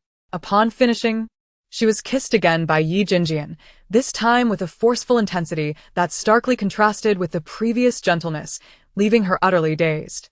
Ye Ling mused to herself. Are domineering CEOs truly this formidable? In novels, such moments usually render the female characters unconscious. Why am I still conscious? Could it be that my constitution is exceptional? Observing that she was still somewhat distracted, Ye Jinjian continued, I'll let your third brother in shortly. He is a doctor and specializes in treatment, making him the most suitable to assess your condition. I would be uneasy otherwise. Noticing her silence, he inquired, is that acceptable? What is acceptable? Allowing your third brother to come in, is that acceptable? Don't worry, I'll let him in once all is settled. Is that all right? All right. Outside the door, several individuals occasionally glanced towards it, with Ye Yanling growing increasingly anxious. Why haven't they emerged yet? Yi Tinfei, affected by his agitation, turned to Ye Jinyan. What on earth could be so significant that it keeps them for so long? Can Ling Ling withstand it? Is my brother capable? If not, I should go in. Yi Buxin shot him a cold glance. Why don't you stay put? This matter does not concern you. Ye Tianfei, perpled, retorted. What do you mean it does not concern me? Are you all feigning ignorance to my feelings? Before Yi Buxin could respond, Yi Yanling interjected. You have another person in your heart. We have all seen it. Do not entertain thoughts of Ling Ling. You are unworthy. Ye Tianfei's temper flooded. How am I unaware of having another person in my heart? Did you witness me holding hands with someone or engaging in anything further? Suddenly recalling his solitary meeting with Moody, which might have led to their misunderstanding, he added, You don't think I have feelings for Moody, do you? While the others remained silent, their eyes spoke volumes. Absurd. Yi Tinfei was infuriated, loosening his collar. That night, we were caught off guard. I used fire to continuously attack her wooden abilities. To express my apologies and prevent any unnecessary misunderstandings, I gave her a wooden crystal nucleus. The others remained silent, waiting for him to continue. At that moment, the icy barrier at the door dissipated, and the group perked up, all moving to the entrance. They then heard Yi Jinjian's low voice. "Third brother, you may enter." Yi Jinyan's eyes widened in surprise, which was soon replaced by overwhelming joy. He adjusted his attire, cast a casual glance at the others, and, amidst their gritted teeth, he opened the door and stepped inside. Click. The door locked behind him. Ye Ling stared blankly at Yibukshin, pointing towards the door. Why did Big Brother call him in? Why? Yibukshin suppressed the bitterness in his heart, pulling both the fourth and fifth brothers away. Big Brother had his reasons for calling him in. There was no need for excessive questioning. Yi Tianfei, recalling the smug expression on third brother's face earlier, felt a wave of displeasure. What is he so smug about? I will eventually be with Ling Ling. Yibukshin shrugged him off, saying coolly, you should consider how to re-enter Ling Ling's heart. She initially believed she had crossed over from a book, and her feelings for us are already shallow. Meeting Moody alone, do you think she wouldn't notice? She might even be contemplating how to create opportunities for you too. To put it bluntly, in her heart, you may not hold as much significance as Moody. Yi Tianfei froze in place, unable to move, observing his stillness. Yi Yanling's earlier gloom dissipated, and he could not help but laugh heartlessly. Pfft, fourth brother. You're hilarious. Serves you right. When Yanshin chuckled softly, shaking his head as he added, you might have already been eliminated from Ling Ling's affections. After all, her idol holds great importance in her heart. He patted Yi Tianfei on the shoulder, speaking earnestly. Moody is quite admirable. You might want to consider him. Get lost. Yi Tianfei shoved his hand away. Whether she admires him or not has nothing to do with me. Besides, I have lived for 25 years. What beautiful women haven't I encountered? If I were interested in other women, I wouldn't have stayed by Ling Ling's side for so many years. Wen Yanshin continued to jab at him. But your actions have already conveyed everything. Winning Ling Ling's acceptance will be challenging. Yi Tianfei shot him a sidelong glance. Have you lost your way? This is Ling Ling's resting area. Our Yi family's living quarters. Your Wen family is over there. When Yanshin settled onto a nearby sofa, grinning, family talk is fair game. Once Ling Ling accepts me, I might even reside here. Yi Tianfei retorted. How did I never notice how shameless you are? When Yanshin laughed lightly, crossing his legs leisurely. It's understandable you didn't notice before. After all, it wasn't the apocalypse, and I hadn't encountered any girl who stirred my heart. Now that I have. With so many competitors, if I were to be timid, I wouldn't even get a taste, let alone the main course. Then he glanced at Yi Tianfei. Unlike you, who hasn't even had a chance. This statement successfully provoked Yi Tianfei, who was about to lunge at Wen Yanshin when Yibukshin intervened. Are you two in elementary school? Can't you be mindful of the occasion when you bicker? Chapter 82. Yi Jinyan felt displeased. As he entered the room, he was greeted by a strong metallic scent mixed with a sweet aroma. This was not what he had envisioned. He had expected to smell the aftermath of their intimate encounter. The sweet fragrance undoubtedly emanated from Ling Ling. He swallowed hard, steeling himself as he approached. Upon spotting the enormous bed capable of accommodating 6 individuals, his pupils constricted. The vast cream-colored sheets were stained crimson, and at the center lay Ye Ling, surrounded by the blood-soaked fabric. A pale blanket covered her crucial areas, while every exposed inch of her skin was marred with blood. Dried blood was smeared on the floor, making it appear as though he had stumbled upon a crime scene. Yi Jinjian lay beside her, propped up on one side, and addressed the astonished Yi Jinyan. What are you standing there for? Come over and assess her condition. Hearing this, Yi Jinyan approached with a heavy heart. There was no hint of passion in the air. He was nearly horrified by the scene before him. Ye Ling had sustained such severe injuries that it had resulted in this dramatic tableau. With her crucial areas covered, she was blushing profusely, feeling utterly humiliated. As her third brother drew closer, her breathing quickened. A whirlwind of emotions, nervousness, shyness, and embarrassment swirled within her, causing her body temperature to rise rapidly. In the stillness of the night, Yi Jinjian was the first to detect her distress. He lowered his head and pressed a gentle kiss to the corner of her lips, murmuring softly, "Relax. Your heart is racing and your temperature is rising. If you suppress it too much, it may resurface with a vengeance, and you could find it overwhelming." Ye Ling bit her lip, casting a glance at Yi Jinjian, her expression tinged with a hint of grievance. I wish I could relax, but standing here before third brother, completely exposed, is too stimulating. I feel as though I might faint. How did we end up in this situation? Please, let me pass away. This is truly testing my psychological endurance. Yi Jinyan stood by the bedside, expressing his dissatisfaction to his elder brother. Why haven't you cleaned the bloodstains from her body? It's her first time. Can't you allow her to retain a beautiful memory? When she reflects on today, remembering that she was like a blood-soaked being while engaging in such intimate acts with you, does she feel a sense of regret? Ye Jingyan merali siket. Ye Ling cast her eyes downward, observing her skin and the bloodied sheets. All right, although third brother's thought process is rather unique, he does have a point.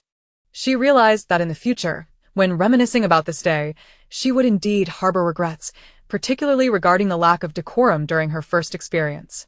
Yi Jinjian sat up, looking at Yi Jinyan with a bemused expression. What's more important, saving a life or maintaining dignity? Aren't you a surgeon? He continued. Can you please remain calm in front of Ling Ling? You lose your principles and basic reasoning every time she's around. Yi Jinyan removed his shoes and climbed onto the bed, neatly folding his coat and placing it aside before sitting cross-legged next to Ye Ling, gazing at her with tender concern. You could have called me in to assist. Instead, you try to handle it alone without considering her dignity. And yet you dare to lecture me? He gently caressed Ye Ling's face, resting his hand on her pulse, and asked in a soft voice. Is the dark energy still tormenting you? Does your body still ache? Ye Ling blinked, taken aback by his gentleness. She suddenly noticed that third brother always spoke to her with such warmth, though she had previously dismissed it, thinking he was merely a doting brother. She dazedly shook her head for now. It's been suppressed, but I absorbed too much miasma earlier. My emotions and body might spiral out of control at any moment. Ye Jinyan's profuroed. The chaotic energy within Ye Ling was wreaking havoc, attempting to disrupt her meridians and organs. Yet, he sensed two energies within her protecting her heart. And without their safeguarding, Ye Ling could have been gravely endangered. He recognized these energies stemmed from the fusang tree and the heart of wood, their vitality shielding Ye Ling. However, their protective capabilities were limited, offering only minimal purification. As he employed his healing powers to cleanse the dark energy from her body, he inquired, What caused you to vomit blood? Who is the old witch you mentioned? I need to understand the entire sequence of events. Once Yi Jinyan became serious, his charm soared, leaving Ye Ling utterly mesmerized, to the point where she scarcely registered his words. It was Yi Jinjian who reminded her, Ling Ling, your third brother is asking why you vomited blood. Please recount the events. Oh, right. Ye Ling internally chastised herself. At a time like this, why am I being foolishly infatuated? A glimmer of amusement danced in Yi Jinyan's eyes. It was a good sign that she was captivated by him, indicating her feelings were not entirely one-sided. Ye Ling recounted earnestly. Before the apocalypse erupted, my yin-yang pearl absorbed a ring that contained the remnant soul of a serpent demon. It awakened as the pearl absorbed the miasma and yin energy. Upon seeing my soul and body, it attempted to devour my soul and possess this body. When I refused, it attacked me. Both Yi Jinjian and Yi Jinyan frowned simultaneously. A serpent demon's remnant soul? It sought to seize her body and consume her soul? They finally comprehended why Ye Ling had vomited blood and why her entire being was drenched in it. She had unwittingly engaged in a life and death struggle, and had she faltered even slightly, she could have perished. A wave of dread washed over Yi Jinjian as he wrapped his arms around her waist, showering her forehead, eyes, and lips with kisses, his voice trembling as he apologized. I'm so sorry for allowing you to face such peril alone. You endured something so terrifying, and we were unable to assist you in any way. I even had the audacity to claim that I would help you share the burden. It was the first time Ye Ling witnessed Yi Jinjian lose his composure. There's no need to apologize. This is my trial, and it has nothing to do with you. Besides, I have already slain it. I'm fine now. As Yi Jinyan purified the dark energy within her, he couldn't embrace Ye Ling like his brother. Jealousy bubbled within him as he thought, Brother, could you let Ling Ling be? She needs to rest quietly. He then gently asked her, Did the remnant soul provide you with a solution? Ye Ling was gently set down by Yi Jinjian, and she replied, It said that my yin-yang pearl has absorbed too much dark energy, including remnants of soul similar to its own, which have not been purified by the black fish and could awaken at any moment. It informed me that the yin-yang pearl has lost its balance. If I do not swiftly find something of utmost yang to suppress this dark energy, I could be consumed by it at any moment, ultimately turning me into a puppet that wreaks havoc upon the world. Upon hearing this, the brothers were thoroughly alarmed. Consume, puppet, remnant soul. They each took hold of Ye Ling's hands, their expressions tense. Tell us truthfully, does engaging in that act with us also resolve the issues within you? This was not a predicament that ordinary people could navigate. They were confronting an unprecedented challenge. Yet, retreat was never an option for them. In the face of adversity, their minds were solely focused on finding a resolution. Chapter 83, A Dream of Ye Ling, Part 1. Ye Ling felt her cheeks flush at their blunt inquiries. She evaded the question, saying, it mentioned that finding the heart of fire would resolve this issue. However, there are too many volcanoes, making it difficult to locate. She sensed Ye Jinyan gradually purifying her dark energy.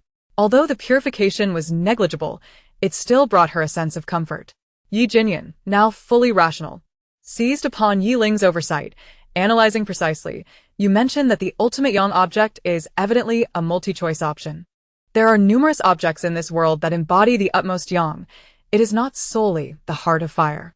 While the heart of fire is indeed the best, we cannot traverse the globe as we once did.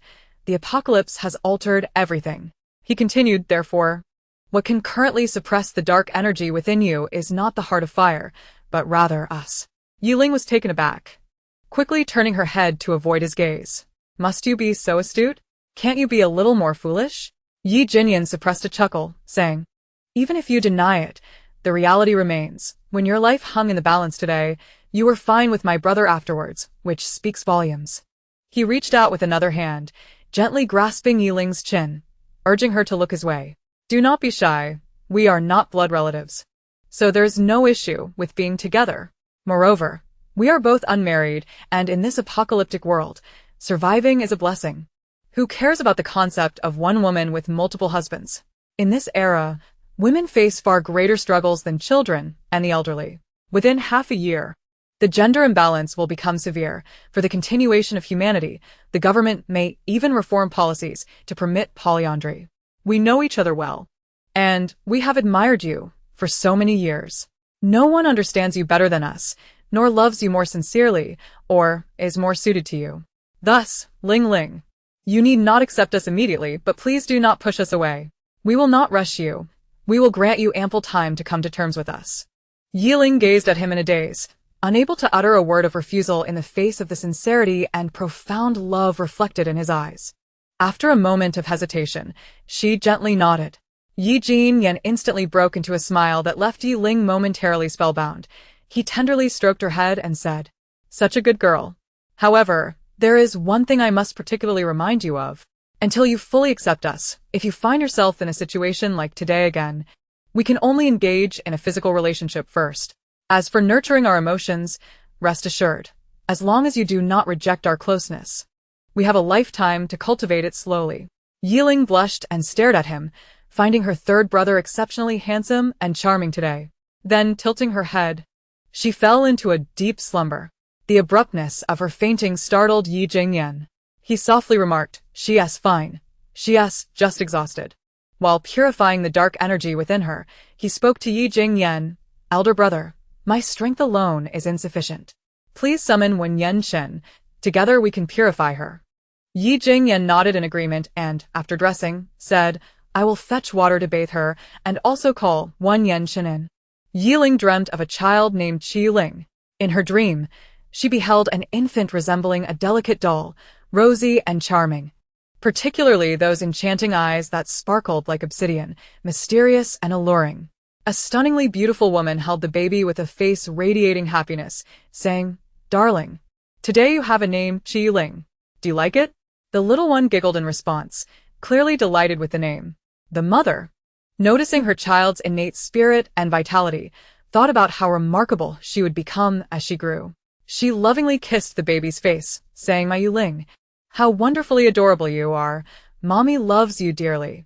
After showering the infant with affection, she gently tapped the baby's cheek, assuring, "You will grow up safe and sound. I promise." The scene shifted, and Ye Ling found herself at Qi Ling's 100-day banquet, witnessing the multitude of attendees. The server announced that 500 tables had been prepared in the hotel for the celebration of the Qi family's little princess. Ye Ling gasped, 500 tables.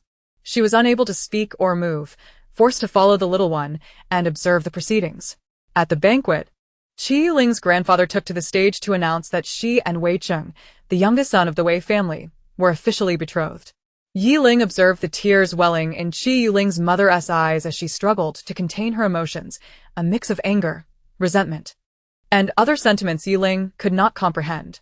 The innocent Qi Ling, oblivious to the circumstances, giggled in her handsome father's embrace. A young boy, around 4 or 5 years old, was brought forth by a middle-aged man. He was Wei Cheng, the boy spoken of by Qi Ling's grandfather. Wei Cheng was strikingly handsome, with a straight nose even at such a tender age. Though his face retained some baby fat, it was evident he would grow into a remarkably attractive young man. Wei Cheng adored Qi Ling and longed to hold her. Yet each time he attempted to do so, he was rebuffed by her mother, who kept him at bay. As Qi Ling was carried away by her mother, Ye Ling noticed a nearby table occupied by 5 well-dressed boys in suits. She recognized them as Ye Jingyan and his brothers. They were even more handsome than the photographs she had seen of them as children. They sat quietly, attentively watching Qi Ling without causing any commotion. Ye Er spoke to Yida, saying, "This little sister is so adorable. I like her so much. If only mommy would have another precious sister like her." However, Yi Xiao Jingyan gazed at Qi Ling and Wei Cheng, replying to Yi Xiao Bo Xian, "But she is so unfortunate, being betrothed at such a tender age. She ought to be a free-spirited little princess, not labeled as Wei Cheng's fiancée at such a young age." Ye Ling was astonished. Yi Xiao Jingyan was only 9 years old, yet he expressed such profound thoughts. It was truly remarkable. Yi Xiao Tianfei curiously asked, "Elder brother, what is a betrothal? What does it mean to be a fiancé? Is it like mommy and daddy?" To which Yi Xiao Jingyan replied, "You will understand when you grow older." Ye Ling recalled what her elder brother had told her while in the tree. She was Qi Ling, the cherished jewel of the Qi family, and she realized this was a glimpse into the original owner's childhood.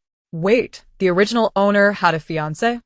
By the time she grasped this, the scene shifted again. In this new scene, Qi Ling was cradled in her mother's arms as they sat in a car. Her mother urgently addressed her father, "We have run out of options. All airports, ports, and exits are sealed. Qi Tianhe, I do not regret marrying you, but I do regret not preventing Ye Ling from being betrothed to the Wei family. If we had allied with the Yi family instead, we would not be in this predicament. The Wei family is as insufferable as I've been told. They came to us with smiles when seeking to bind Ye Ling in marriage, yet at the first sign of trouble, they promptly announced the dissolution of the engagement. Not only that, but they also exacerbated our situation, plunging the Qi family into despair. Thankfully, Ye Ling has severed ties with them, but I am unwilling to accept this. We have done nothing wrong, yet we are being hunted down simply because of differing allegiances. I cannot accept this. Qi Tianhe, I am not afraid of death, but I cannot bear to leave little Ye Ling. She has only been in this world for 10 months. She has not even had the chance to truly see it." As Jiang Shulei spoke, tears streamed down her face like a broken string of pearls. Despite her determination not to cry, her gaze fell upon the baby in her arms, and her tears flowed even more freely.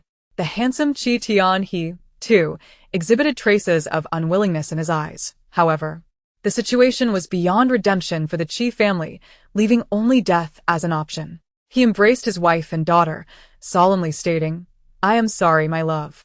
It is my family that has brought this upon you. However, our treasure must not perish. She still has a chance to escape." Jiang Shulei looked at him, suddenly struck by a thought, and grasped Qi Tianhe's arm tightly. Yes, the baby still has a chance. Ye Ling could not comprehend why her heart ached so intensely upon witnessing the scene. Even breathing became a struggle, as if she were drowning. Suddenly, someone kissed her, breathing life into her, preventing her from suffocating. The scene changed once more, and Qi Ling was led into an old alley, where she encountered her grandfather. At this moment, her grandfather appeared considerably older and more haggard than at Ye Ling's 100-day banquet, even his once-straight posture showing signs of wear. Ye Ling observed as he extended his trembling hands to receive Ye Ling, inquiring about her parents. Their car was crushed by a large truck. Upon hearing this news, Ye Ling felt her heart constrict painfully, tears flowing uncontrollably. At that moment, another presence came to her aid. Ye Ling longed to ask who this person was, as they always seemed to arrive just in time to save her. She attempted to open her eyes, but her eyelids felt heavy, preventing her from doing so. She could only continue to watch the unfolding dream. Her grandfather led Ye Ling into hiding, living a life starkly different from their previous one. Little Ye Ling was too young. She needed milk, but during their escape, there was no milk to be found. Grandfather could only buy a bag of soybean milk powder from a small supermarket and mix it with cold water to feed her. Little Ye Ling did not cry or fuss. She gazed at her grandfather with her big, watery eyes, obediently drinking the cold soybean milk she had never tasted before. Yet, the more she behaved this way, the more guilt weighed upon her grandfather. He often held her and wept, lamenting that it was his fault, that he had subjected their little Ye Ling to such suffering. "I deserve to die," he would cry. Ling, watching this scene unfold beside them, felt an ache in her heart, wanting to cry. Could it be that little Ye Ling was here to repay a debt of gratitude? Throughout their flight, she had remained silent, never once crying, quietly being held by them. Thus, Ling continued to accompany the two of them as they evaded capture. After half a month, she finally spotted Grandfather's figure. When Grandfather saw Grandfather, he froze for a long time before shaking his head and weeping. "Old fellow, since all this began, you are the only one who has appeared." Grandfather looked at the emaciated little Ye Ling and the aged old comrade with a heavy sigh, reaching out to take little Ye Ling in his arms. "Your whereabouts have been discovered. I can only take her away now." "That is enough. If you can take her away, that is all I ask." Grandfather pulled out a familiar jade bracelet from his bosom and handed it to Grandfather. "This is our Chi family's ancestral jade bracelet, passed down for 10 generations. Give it to her when she turns 18. Do not tell her about her origins. Just arrange an identity for her. I only wish for her to live." He then knelt before Grandfather, who quickly reached out to help him up, but Grandfather refused. "This kneeling is something you must bear. Our Chi family has perished because of me. I am the most culpable one. I shall descend into hell to atone for my ancestors. However, I do not wish for Ye Ling to know any of this. Once she learns of her lineage, she will become a target for suspicion and will not live happily. Let her be an ordinary person." Grandfather sighed and nodded in agreement. "Very well, I promise you. Our family will protect her and cherish her like a little princess. Old Chi, I must leave here immediately. I will use my connections to help retrieve your remains, so that your body will not be desecrated." Grandfather stood up, a sorrowful smile upon his lips. "Farewell. I do not wish to burden you. Once a person is dead, what is there to care about in terms of their remains?" He gazed at little Ye Ling for a long time before waving his hand. "Go now." "Old knight, thank you." Ling was already in tears, knowing that this farewell meant she would never see Grandfather Chi again. He repeatedly called himself the sinner of the Chi family. Yet, he was a kind old man who had never harmed anyone. How could he be a sinner? The scene shifted again, and she arrived at the family. Little Ye Ling was being carefully cradled by her older brother, while several other brothers surrounded her, chattering incessantly. "She will be our sister from now on, right?" asked Bukshin. "Yes, Grandfather said she will be our sister from now on," replied Jinjian. "Remember, she is no longer called Ye Ling. Her name is Ling." The 4 brothers replied earnestly, "Understood. She is so small, as cute as a kitten. Should we give her more milk?" asked Jinjian. "No, she just ate.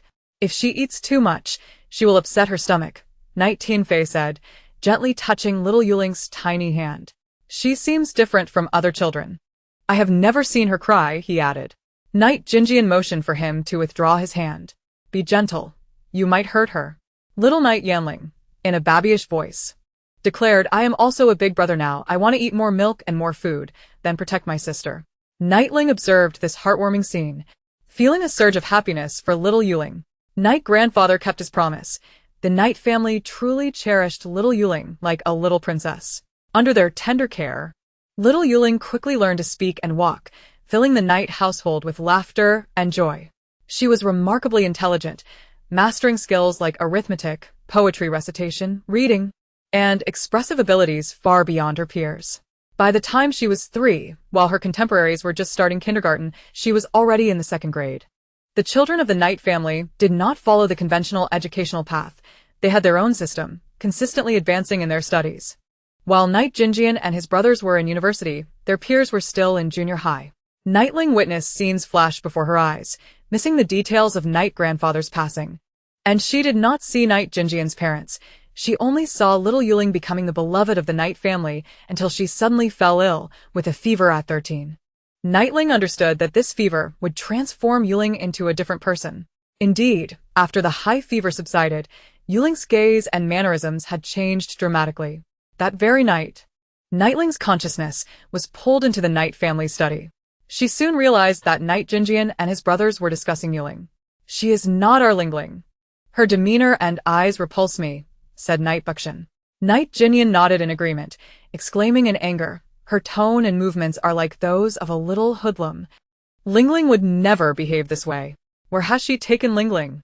Knight Tianfei remarked, "I presented her with a sophomore-level math test this afternoon, and she could not solve a single problem.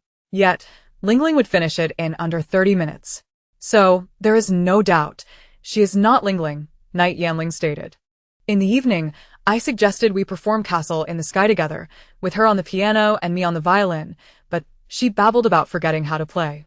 I told her we had sheet music, and if she forgot, she could refer to it, but she feigned a headache, saying she could not remember anything. Brother, we need to find a Taoist priest."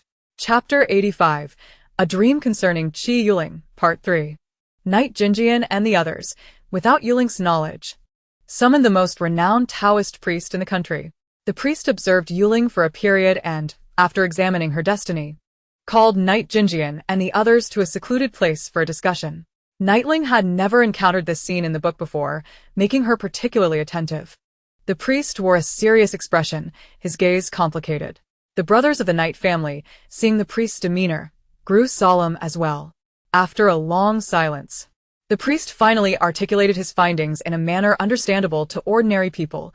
Her fate aligns with the vermilion bird wind pattern, one of the 10 most auspicious destinies. She should have lived a life of ease and joy. However, her fate has been tampered with in secret, leading her to a life fraught with adversity and misfortune. She faces 3 life and death tribulations and countless minor calamities, the latter of which can be disregarded as long as you are there to protect her. The first life and death tribulation occurred at the age of 1, stemming from her original family. If she survives, she will have a brief opportunity for growth. The second life and death tribulation comes from within herself. At 13, her soul will be exchanged by a powerful being, attempting to annihilate her essence and hinder her growth. The third life and death tribulation will descend from the heavens when she turns 20. The reasons for the heavens imposing tribulations upon her cannot be disclosed. You only need to understand that her presence before you to confront the third life and death tribulation is the result of her enduring unimaginable suffering. If she survives this third tribulation, she will, through her own strength, save many lives and alter the fates of countless individuals. Yet, it is precisely for this reason that she faces 3 life and death tribulations. Currently, she is grappling with the second life and death tribulation, and her soul is no longer in this world. The soul that currently resides within her is that of a restless spirit from a distant place, a mischievous and inherently malevolent entity with a rebellious nature. What you can currently do is to preserve this body from her destructive whims. As for her behavior, and the troubles she has caused, you should manage them as best as you can. The Daoist's words left Ye Ling in shock, and even Ye Jinjian and the others were rendered speechless, unable to believe what they had just heard. Ye Jinjian quickly regained his composure and asked the Daoist, "So we can only wait for the original her to return, correct?" The Daoist nodded. "That is indeed the only way.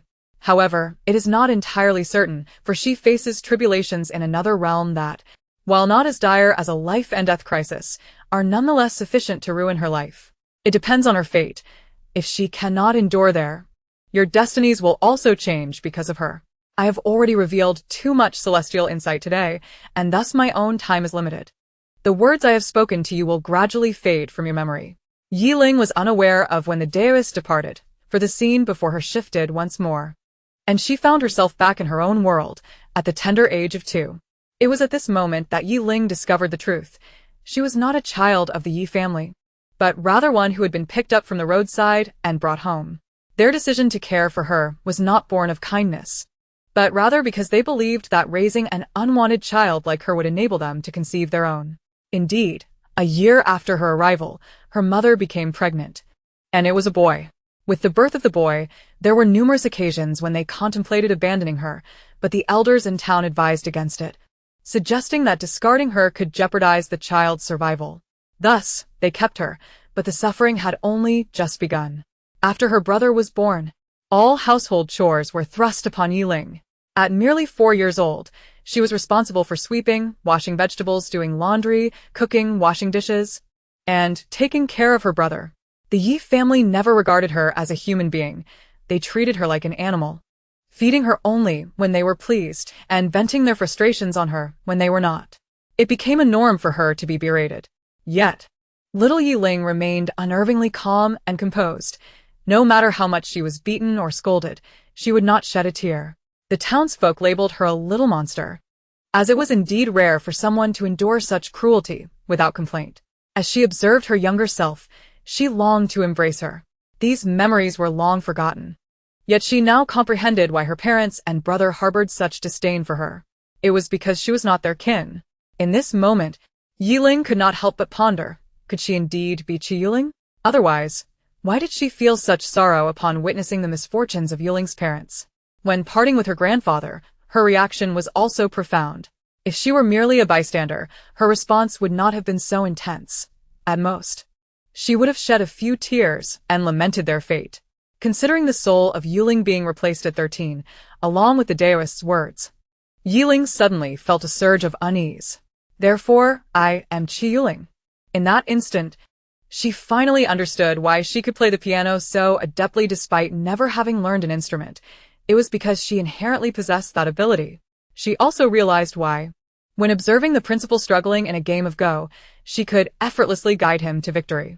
This was because little Ye Ling often accompanied her grandfather to play Go with his friends, receiving frequent praise for her skill. Moreover, she comprehended why, despite never having studied mathematics, literature, or English, she could grasp them upon a single reading, consistently achieving the top scores. Although Ye Ling's memories had been sealed, how could she easily forget what she had learned? Furthermore, her intellect had not been significantly impaired. The scenes before her continued to shift, revealing her so-called father confining her at home, preventing her from attending school. The principal and homeroom teacher had come personally to plead with him, assuring him that they would waive her tuition and even grant her a scholarship, which finally persuaded the man to allow Ye Ling to go to school. Throughout it all, Ye Ling was acutely aware that her opportunity to attend a good university was solely dependent on the scholarships she earned each year for her parents' benefit. They begrudgingly allowed her to pursue her education. They were like leeches, draining her resources, never having spent a dime on her upbringing, yet expecting her, as a minor, to earn money to support the household while also managing all domestic chores and tutoring her brother. Although her brother was not mentally challenged, he was close enough. He was not suited for academics, and having been spoiled by the family, he had become a little delinquent, idling away his days. Asking her to help him with his studies was a sheer waste of her time, were it not for her own exceptional qualities. How could she endure such exploitation while still finding time to study, revise, and earn money? Previously, she had struggled to understand why her fate was so harsh. She had never harmed anyone and had helped numerous elderly and children within her means. Yet, why did her relatives torment her like demons? Now, She understood. It was her calamity, deliberately orchestrated by those who sent her to a family so utterly devoid of decency. If she could endure, she would return to her rightful world. If she failed, there would be no future. Ye Ling gazed at her 10-year-old self, diligently working on her homework at 3 in the morning. Her ponytail was tied to the clothes rack above. Whenever she nodded off and lowered her head, her scalp would be tugged until she stayed awake long enough to finish her assignments before quickly collapsing onto the foldable bed to sleep. Rising at 5 in the morning, she prepared breakfast for the entire family, eating only a meager portion herself before rushing off to school. Her time was wholly consumed by her family. Her own moments of solitude were limited to the hours between midnight and 5. Observing the small figure, filled with tenacity and resolve, Ye Ling could not help but admire her younger self for persevering, like a resilient cockroach, through such trials without any memories. Chapter 86, A Dream About Ye Ling, Part 4. The scenes before Ye Ling continued to leap and shift, and when a particular summer night from her 17th year appeared, she tilted her head in confusion, for she could not recall this moment. She remembered that by the age of 17, she was already living in the school dormitory and was reluctant to return home even during holidays. In the scene, her adoptive father made a phone call to her homeroom teacher, stating that her adoptive mother had fallen ill and urging her to return home at once. Despite their poor treatment of her, having lived together for so long, it was only right for her to check on her when she fell ill. By the time she returned home, it was already 9 in the evening, but instead of finding her ailing mother in bed, she encountered her adoptive father, who had been waiting for her return. As he locked the door behind him, an ominous feeling washed over Ye Ling, and she feigned calmness, asking after her mother. His response was that she had gone back to her family home. He then instructed her to make him a bowl of noodles, as he was hungry. Although unease gnawed at her, she complied and entered the kitchen to prepare the meal. Once he finished eating, he requested that she fetch him some clean clothes, as he intended to take a shower. The Ye Ling in the scene appeared reluctant, but with only the two of them present in the house, she dared not express her dissatisfaction and obediently retrieved the clothes for him. However, as she placed the clothing at the doorway, the bathroom door suddenly swung open, and her adoptive father seized her wrist, forcefully pulling her inside. The Ye Ling in the scene was terrified. She struggled desperately, yet he pinned her against the wall. Just as he leaned in to kiss her, she unexpectedly grasped a toothbrush, thrusting it into the side of his neck, splattering her face with blood. Ye Ling was stunned by this revelation. How could she not remember this event? Her adoptive father clutched his neck, eyes wide with shock, before slowly collapsing to the floor. At that moment, a knock echoed at the door. It was her adoptive mother and brother returning home. Ye Ling's heart raced with anxiety for her past self. In the scene, the nightingale takes a deep breath before finally opening the door. This night marks the beginning of her misfortune.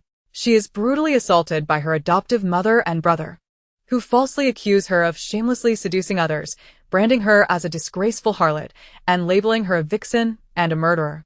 Neighbors gather to witness the spectacle, and before the police arrive, the nightingale hears the most vile words imaginable and encounters the darkest side of human nature. She does not resist, for she knows that defiance is futile. She is indeed the one who committed the act, with her adoptive father's naked corpse laid bare. In a house devoid of surveillance, recording, or witnesses, even with 100 voices, she cannot clarify her innocence. As the police escort her downstairs, her adoptive mother suddenly lunges at her with a knife.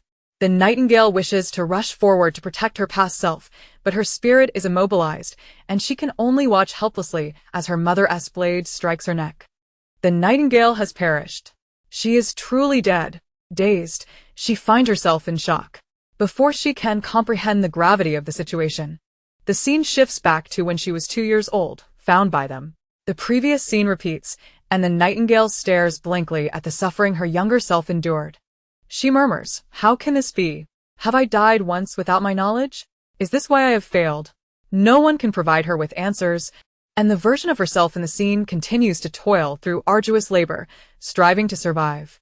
When the scene returns to that fateful night at 17, her heart sinks. She yearns to warn her past self not to return, yet she cannot speak, only anxiously watching as her younger self hurries back. Upon returning, the encounter unfolds just as before. Even the dialogue echoes the same. However, this time, as she washes vegetables, a man suddenly embraces her from behind. The nightingale, startled, grabs a nearby cleaver and swings it backward, striking him squarely on the forehead. Having labored for years, her strength is formidable, and the blade sinks deep into the man's skull. He collapses once more, but this time, the horror of his death surpasses the last. As expected, her adoptive mother and brother return, and the nightingale is paralyzed. She watches helplessly as her past self is slain twice. When the scene resets, she attempts to summon the power of the phoenix tree to aid her younger self, but alas, there is no response. She is merely a spectator, powerless to alter the fate of the version of herself trapped in that moment. as she watches her younger self endure a day of hunger, surviving only on water. The nightingale weeps. The little spirit, born as a princess worth billions, had once been pampered in the Knight family. When had she ever suffered such indignities? Who is responsible for her torment, forcing her to endure such worldly suffering? Not once, but thrice. Unbeknownst to her, she has already borne an immense burden. In retrospect, her return to the original world, as the Taoist is foretold, indeed requires her to endure unimaginable hardships to stand among her elder brothers. When the scene revisits her 17th birthday, she suddenly spots the Taoist. The nightingale's eyes widen in astonishment. How could he be here? Has he also traversed through time? The Taoist intercepts her as she attempts to return and advises, "My dear girl, heed my counsel. Do not go back. Your opportunities are limited. It is time to return to the world that rightfully belongs to you." The nightingale gazes at the Taoist in silence for a moment before asking, "Taoist, your sudden appearance to stop me and guide me back indicates your formidable prowess. I have a question I seek clarification on." Please speak, the Taoist replies. The nightingale is curious about what her past self will say, for this is her first encounter with the unfolding scene. The version of herself in the scene addresses the Taoist. "Recently, I have been plagued by a recurring dream where my mother murders me, not once, but twice. While my mother has treated me poorly, I cannot fathom her desire to take my life. I wish to know if this dream serves as a warning of some sort." The Taoist nods, affirming, "You are not their child. Your encounter with them signifies a trial. They are a couple of avaricious, lascivious, and selfish individuals, obstacles in your life. The very perpetrators dragging you into the depths of despair. Only by distancing yourself from them will you find a glimmer of hope." The nightingale, upon hearing this, does not display surprise but rather nods in understanding and replies, "I know what I must do. Thank you for your guidance, Taoist." She turns and returns to her studies at school. Unlike before, the nightingale does not trail behind her past self, but stands face to face with the Taoist. As her curiosity grows, the Taoist speaks again, gazing into the void. The capable remain hidden, while the inept are bound to the world. Chaos looms over the realm, and the only assistance I can offer is a helping hand. After casting a glance at the nightingale, his figure gradually fades from her sight. The scene before the nightingale shifts yet again, this time with such rapidity that many images she has never seen flash by in an instant. And then darkness envelopes her as she loses consciousness.